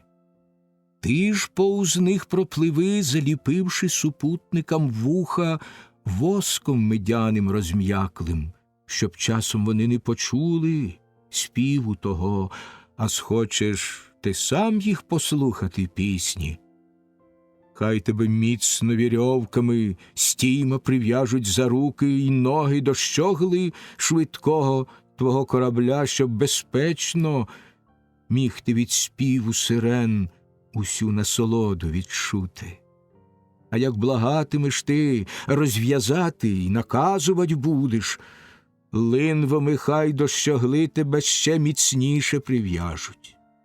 А як зуміють вони провести повз сирен корабель твій, то не скажу тобі зараз докладно, яку тобі далі вибрать дорогу. Сам ти тоді вже порадитись мусиш з розумом власним, але про обидві тобі розповім я. Скелі стрімкі на одній ти побачиш дорозі, під ними хвиля реве гомінка, синьоокої там амфітріти. Скелі блуденні, так їх щасливі боги називають. Птахи і ті пролітати не сміють повз них, ані навіть тихі голубки, що носять амбросію батькові Зевсу. Кожного разу в одну із них рівно вихоплює скеля, і мусить новою щоразу число їх поповнювать батько. Жоден тих скель не минув корабель, що до них наближався, тільки самі їх уламки і тіла мореплавців одважних хвиля та вихри вогнисті по морю бурхливому носять. Тільки один ті скелі минув корабель мореплавний, всюди уславлений Арго, коли від Еета вертався. Був би і цей корабель об скелі високі розбився, та провела його Гера, що дуже Ясона любила. В іншому напрямі теж є дві скелі. Широкого неба безкидом гострим сягає одна, оповита у темну хмару, чистим повітря над ним не буває ніколи. Влітку чи то восени та хмара над ним не зникає. Смертному ані зійти на ту скелю, ні з неї спуститись. Навіть хоч би й з 20 руками він був і ногами, надто борівна та скеля, немов би обтесана гладко. Є там печера хмурна посередині скелі тієї. Прямо на захід вона до Еребу лежить. Мимо неї ти із доладним прямуй кораблем Одіссею присвітлий. Ще ні один чоловік боєздатний, стріляючи з лука, з моря не міг досягнути глибокої тої печери. Скілла живе там жахлива, що гавкає несамовито. Голос її скавчить, немов у щеняти малого. З вигляду ж люте страхіття вона, і нікому не мило з нею зустрічатися, навіть коли б якийсь бог її здибав. Ніг аж 12 у неї, і кожна огидно потворна. 6 у неї ший довжелезних, на кожній страхіття жахливу голову має, а в ній рядами потрійними зуби, часто й міцно поставлені, чорної сповнені смерті. До половини сховавшись у темній печері глибокій, голови всі виставляє вона із провалля страшного і пильно чигає зі скелі і ловить дельфіни й тюлені і більші потвори морські, які тільки можна вхопити. Безліч бо їх випасає у морях гомінка Амфітріта. Ще не хвалився ніхто з моряків що безкарно проїхав він з кораблем повз неї, бо кожного пащею скілла зразу ж хапає з мужів, що пливуть кораблем темноносим. Другу скалу невисоку побачиш ти там, Одіссею, близько від першої, так, як із лука стрілою сягнути. Дика смоковниця листям рясніючи там височіє. Чорну там воду внизу божиста ковтає Харібта. Тричі ковтає на день і тричі на день викидає з себе. Отож не наблизься, коли вона має ковтнути, бо не врятує тоді тебе навіть землі потрясатель. Ближче до скілли тримайся і повз неї жени якнайшвидше ти корабель свій, бо краще супутників 6 загубити, аніж усіх заодно з кораблем їх утратити разом. Так говорила вона, я ж у відповідь мовив до неї, отже тепер всю одверто скажи мені правду, богине. В разі Харібти я згубної якось уникну, чи зможу скілу відбить, як супутців почне вона раптом хапати? Так запитав я й мені, відказала в богинях пресвітла. Знову зухвальче на думці у тебе лиш битви та ратні подвиги, навіть безсмертним богам поступитись не хочеш. Скілла несмертна істота, тож лихо вона несмертельне, дика і люта потвора, ненатла, страшна, нездоланна, сила ніщо перед нею, найкраще від неї тікати. Тільки ж зупинися ти біля скелі, щоб взятись до зброї, дуже боюсь я, що встигне накинутись скіла й схопити стільки мужів з корабля твого, скільки голів є у неї. Ти ж якнайшвидше пливи, Критеїду на поміч призвавши, скілену матір, що людям на горе її породила. Їй лиш утримать дочку, щоб знову на вас не напала. Потім прибудеш на острів Трінакію. Мирно пасуться гелія там корови, численні і опасисті вівці, 7 худоби чи рід, і овечих отар стільки ж само, в кожній 500 голів. Ні приплоду у них не буває, ні вимирають вони. Їх богині пасуть пишнокосі, німфи-пастушки, одна Фаетуса і Лампетія друга, Гелію і Періону їх світло зродила Неера. Та породивши й зростивши, поважна їх мати далеко жити послала на острів Трінакію, щоб стерегли там батькові вівці вони і пасли корів круторогих.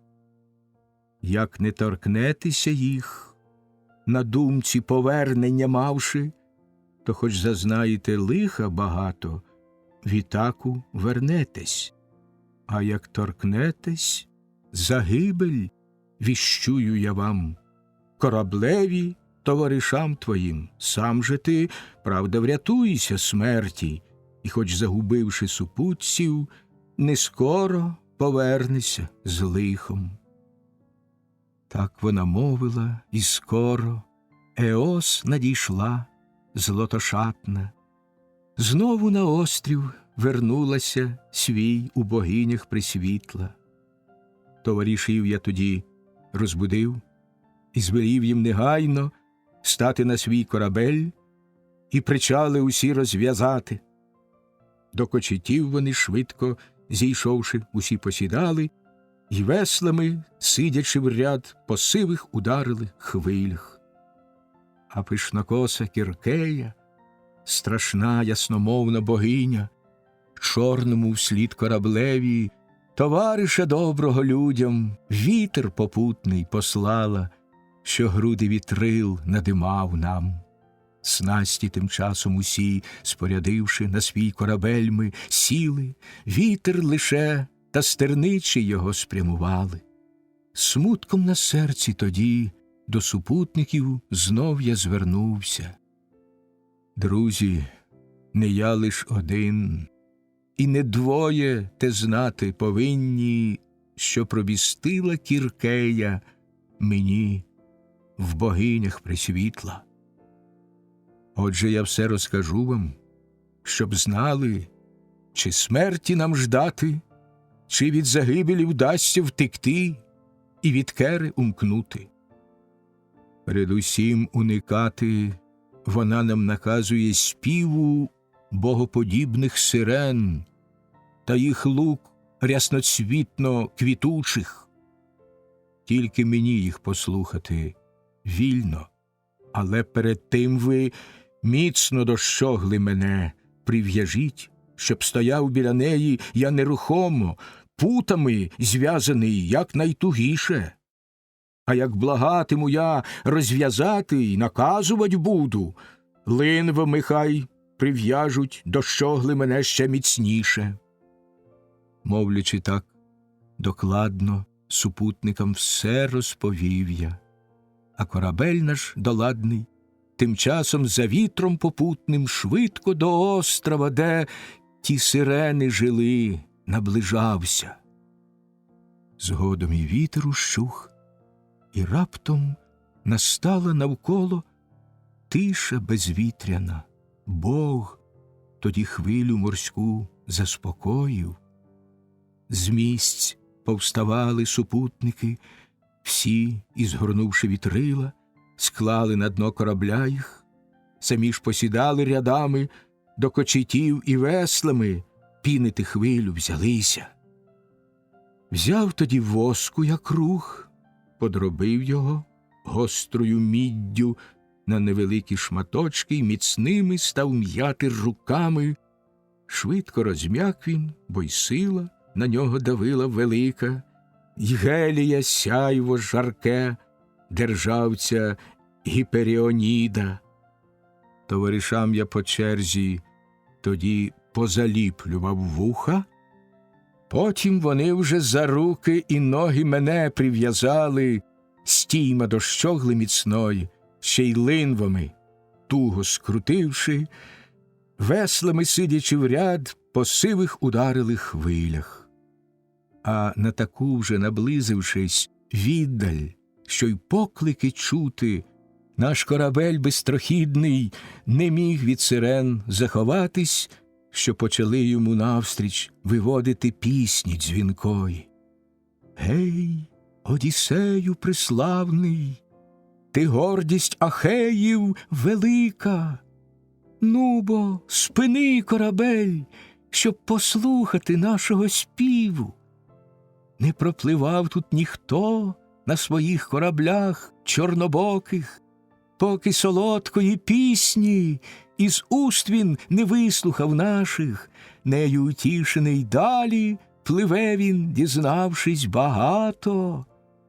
Знаємо все, бо ми, що довелося у Трої просторій, з волі богів і аргеям, також як троянцям, зазнати.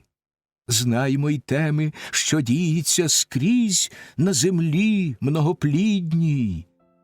Так вони мовили співом чудовим, і прагнув всім серцем співу їх слухати я, і звелів я себе розв'язати. Товаришам, поморгавши, вони ж все гнучись веслували. Встали лише Перімед з Еврілохом, і Пут іще більше, взявши та линв ще міцніше, до щогли мене прив'язали. Тільки як вже проминули той острів і більше не чули ні голосів ми сирен, ані їх чарівливого співу. Товариші мої вірні, той віск повиймали, що вуха, ним заліпив я їм. Отже й мене тоді з пут увільнили. Щойно покинули острів, ми той, як здаля над водою, пару і хвилю побачив велику, і гомін почув я. Повипускали й весла із рук всі гребці з переляку, аж зашуміли вони з течією, і враз зупинився наш корабель. Вже не гнали його гладкотесані весла. Я ж корабель обійшов, перед кожним спиняючись мужем, товаришів підбадьорив, їм мовивши слово ласкаве. Не новина для нас, друзі, в лиху потрапляти пригоду. Лихо нам нині не більше, ніж те, коли силою всіх нас злобний Кіклоп зачинив у печері своїй глибоченній. А й відтіля ж утекти нам мій розум, порада й вміння допомогли. Так само і про це ви згадаєте лихо. Отже, послухайте й нині мене і робіть, що скажу я. Сидячи при кочетах своїх, моря глибокого хвилю веслами дружно гребіть. Можливо, нам Зевс допоможе лиха позбутись цього і страшної умкнуть небезпеки. Отже, й тобі, стерновий, я наказую, ти ж бережи це в думці своїй, кораблем доладним керуючи нашим, осторонь пари, і далі від хвилі цієї спрямовуй наш корабель, та до скелі онтої веди й стережися, щоб не втягнуло сюди його і нас до біди не довів ти. Так говорив я, й вони послухали слів моїх зразу. Я не згадав їм про Скіллу, про лихо те неминуче, щоб з переляку і весел своїх не покидали наші товариші і на дні корабля не сховалися раптом. Тільки, на жаль, тоді зовсім забув я смутливу Кіркеї пересторогу, жодної зброї з собою не брати. Я ж і славетну броню надягнув, і два списи довженні, в руки узявши, на ніс з корабля, на передню подався палубу. Звідти, бо я сподівався з'явитися мала Скіла печерна, що згубу несла для супутників наших.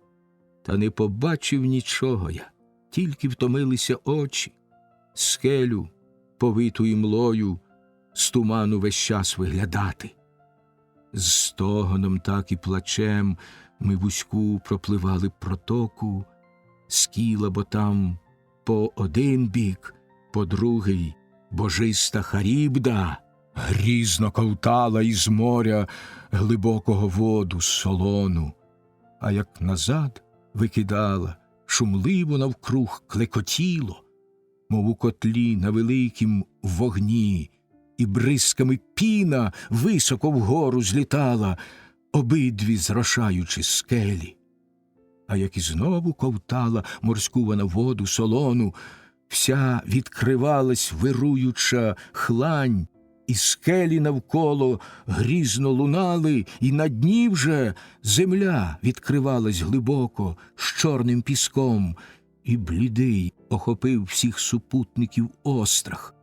З жахом загибелі ждучи дивилися ми на Харібту. Скіла ж в той час з корабля мого бистрого 6 ухопила товаришів, найсильніших гребців із міцними руками. Тут на швидкий корабель і супутників я оглянувся, і тільки побачити встиг, як високо в повітрі мелькнули руки та ноги їх. З криком жахливим вони увостання звали мене на ім'я, окликаючи в тузі сердечній. Так, як із виступу скелі рибалка на вудці довженній разом з поживою рибом малим на приманку лукаву кидає в море грузилом, ще й ріг із вола польового, і кинута з моря на берег тріпоче сполохана риба. Так над скалою й вони у повітрі усі тріпотіли. Біля печери вона їх пожерла, Вони ж все кричали й руки у смертнім отчаї усе простягали до мене. Більшого жаху ніколи мої ще не бачили очі, хоч і багато зазнав я, шляхами блукавши морськими. А як нарешті уникли ми скель та страшної Харібти й Скіли, на острів чудовий присвітлого Бога небавом ми прибули. Багато там паслося широкочолих, Гелія, Гіперіона, чудових корів і овечок. Здалеку в морі ще на своїм кораблі чорнобокім чув я ревіння корів, що лунало з оборей, овечок, мекання тихе, і зразу ж тоді мені спало на серце віщого мужа, сліпого фіванця Тіресія мова і слово Кіркеї, Еєнки, що наказала суворо острова Гелія нам утіхи людей уникати. Отже звернувся до супутників, так я в тузі сердечній. Слухайте слів моїх, друзі, що стільки вже лиха зазнали. Розповісти я повинен Тіресія вам віщування і слово Кіркеї, Еєнки, що наказала суворо острова Гелія нам, подавця утіх, уникати. Там найстрашніше нас лихо спіткає. Вони говорили: далі ж від острова свій корабель ви спрямовуйте чорний. Так говорив я, і люби ми всі зажурились серцями. Та відповів Еврілох мені зразу ж докірливим словом: надто твердий уже ти, Одіссею, ні духа, ні тіло в тебе не слабнуть, неначе усе воно в тебе з заліза. Товаришам, що в труді і без сну знемагають, на берег забороняєш ти вийти, коли на омитому морем острові врешті могли б ми вечерю смачну зготувати. Ти ж проти ночі, що вже ось надходить, примушуєш раптом острів цей, обминувши, у млистому морі блукати. З пітьми ночей і вітри навісні кораблям на загибель враз виникають. Хто ж бо жахливої згуби уникне, як налетить несподівано вихром шаленої бурі нот чи зефір противійний, які найчастіш розбивають нам кораблі, навіть всупереч волі богів можновладних. Краще вже зараз ми темній, скорімося ночі, й на берег вийдім, вечерю край корабля готувати швидкого. Вставши ж у досвіта, знов поплинемо в море широке. Так говорив Еврілох, і всі його думку схвалили. Тут я збагнув, що хтось із богів нам біду замишляє. І так я промовив, і словом до нього звернувшись крилатим: сам я один, Еврілох, проти вашої сили не встою. Тільки усі мені зараз же клятву дайте велику. В разі корів мечереду, там чи овечок отару, стрінем численну, ніхто хай в зухвальстві злочиннім не сміє, хоч би єдину вівцю чи корову забити. Спокійно страв споживайте, що їх безсмертна дала нам Кіркея. Так я сказав, і зразу ж усі поклялись, як велів я. Потім, коли вже вони присяглися і клятву скінчили, в затишну бухту поставили свій корабель медоладний біля солодкої близько води, і посходили з нього товариші і смачну почали готувати вечерю. Потім, коли уже голод і спрагу вони вдовольнили, згадувать всіх і оплакувать стали супутників любих, що з корабля похапала й поїла зажерлива Скілла. Плакали так, поки й сон надійшов до них солодковійний. А як лишилося ночі третина, і заходили зорі. Бурю жахливу неждано наслав із поривчастим вітром Зевс, що хмари збирає й густою окутав імлою море і землю, і ніч із неба спустилася знову. Ледве з досвітньої мли заясніла Еос розоперста, витягли ми корабель і в печеру поставили тиху, затишне місце для німф та для їх хороводів чудових. Там на нараду зібрав я усіх і так до них мовив: досить в нас їжі й пиття у швидкім кораблі, мої друзі, отже не слід нам чіпати корів, щоб не трапилось лиха. Гелію всі ці корови належать і тучні овечки, Богу страшному, який усе бачить на світі, все чує. Так говорив я, й вони послухали серцем відважним. Та не вгавав цілий місяць, і нот полуденний, і вітер, інший не віяв тоді, крім нота і східного евра. Поки їм хліба й вина червоного всім вистачало, не зачіпали корів, хоч і як поживитись кортіло. А почало під запасами дно корабля виглядати, товариші мимоволі на лови тоді подалися. Рибу ловити і птицю, усе, що до рук попадало, вудками, петлями тощо, бо голод їм шлунки тривожив. Вийшов я якось на острів углиб, щоб богам помолитись. Може, з них котрий нам шлях повернутись додому покаже? Отже, коли відійшов від супутників я далеченько, руки вмив, і в затишнім місці од вітру укритім із молитвами до всіх звернувся богів олімпійських. Сон найсолодший злили вони потім мені на повіки. Раду тим часом лиху подав Еврілох товариству. Слухайте слів, моїх друзі, що стільки вже лиха зазнали. Кожною смертю немило вмирати людині бездольній, вмерти ж із голоду, в ньому загибель знайти найстрашніше.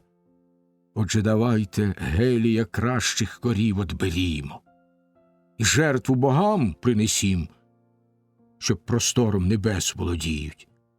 А як повернемось ми до Ітаки, вітчизни своєї, храм величезний негайно збудуємо Гіперіону, Гелію ми й багато коштовних дарів принесемо.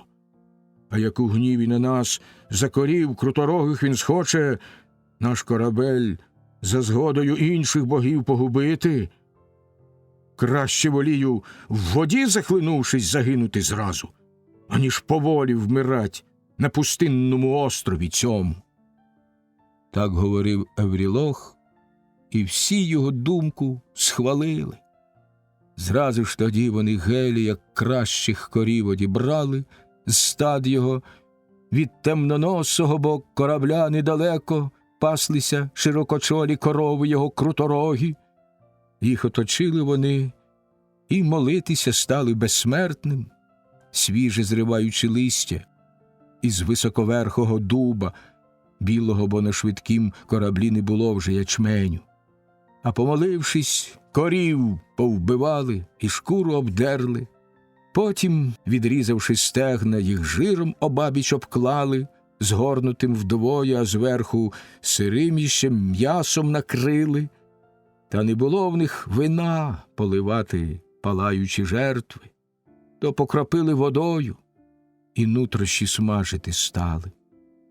Стегна телиці спаливши і утроби її скуштувавши, решту усю на шматки порубали й рожнами проткнули. Саме тоді від повік моїх сон відлетів найсолодший. До корабля я швидкого пішов на морське узбережжя, вже недалеко свого корабля, крутобокого бувши, раптом відчув я, як смаженим звідкись приємно запахло. З зойком болючим тоді заволав до богів я безсмертних: Зевсе наш батьку, і всі ви, одвічні боги всеблаженні! Горя ж мені завдали ви тим сном лиховійним приспавши. Товариші тут страшного накоїли лиха без мене. Звістю до Гелія Гіперіона прийшла довгошатна діва Лампетія, що ми корів його кращих убили. Серцем розгнівався він і так до безсмертних промовив: Зевсе наш батьку, і всі ви, одвічні боги всеблаженні, тяжко скарайте людей Одіссея, сина Лаерта. Надто зухвало вони тих корів повбивали, якими тішився кожного разу на зоряне сходячи небо, чи повертаючись знову з небесного шляху на землю. А як не буде за вбитих корів їм належної кари, то до Аїда зійду я і світитиму там для померлих. Відповідь так йому Зевс, що хмари збирає, промовив: Гелію, краще й надалі світи для безсмертних у небі, а заодно і для смертних людей на землі плодорідній. Я ж незабаром в швидкий корабель їх сліпучу метнувши блискавку вщент розіб'ю посеред винотемного моря. Все це давно від Каліпсо, прекрасноволосої, чув я. Їй же, казала вона, все Гермес розповів, оповісник. Отже пішов я тоді до свого корабля і до моря, і вилаяв всіх, перед кожним спиняючись, та не могли ми ради вже дати ніяк, бо корови були уже вбиті. Потім боги ще й такі показали супутцям ознаки.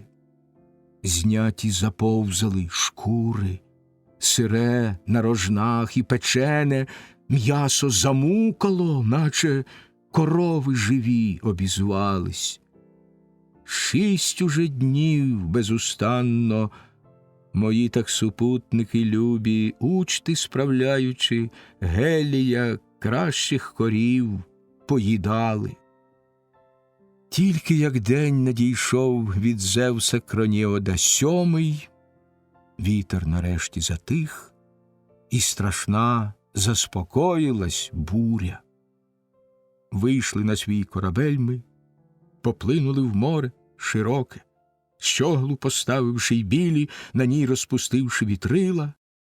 А як далеко ми острів лишили, й ніяка навколо не маячила земля, саме лише небо та море, хмару всю чорну раптово наслав громоносний Кроніон на корабель наш доладний, і море під нею стемніло. Отже, недовго він плинув спокійно. Зефір шумовійний з заходу враз налетів, і страшна розлютилася буря. Вихру поривом рвучким зірвало із щогли обидві линви, і щоглу звалило, й на дно вже водою залите снасті попадали, щогла з корми корабельної впавши, по голові стерника зачепила, і череп відразу геть роздробило йому, наче той водолаз він з помосту швидко пірнув, і покинула кості душа благородна. Зевс загримів у ту мить і метнув в корабель наш Перуном, аж затрусився увесь він, уражений Зевса Перуном, сіркою разом запахло, й попадали в море супутці. Мов вороня вони круг корабля чорноносого в бурній хвилі кружляли, відмовив їм Бог повороту додому. По кораблю я метавсь, поки хвилі ударом від кіля геть відірвало обшивку й оголену снасть бурунами змило, і щогла за кілем услід попливла, а за нею линва ремінна із шкури воловою в хвилях тяглася.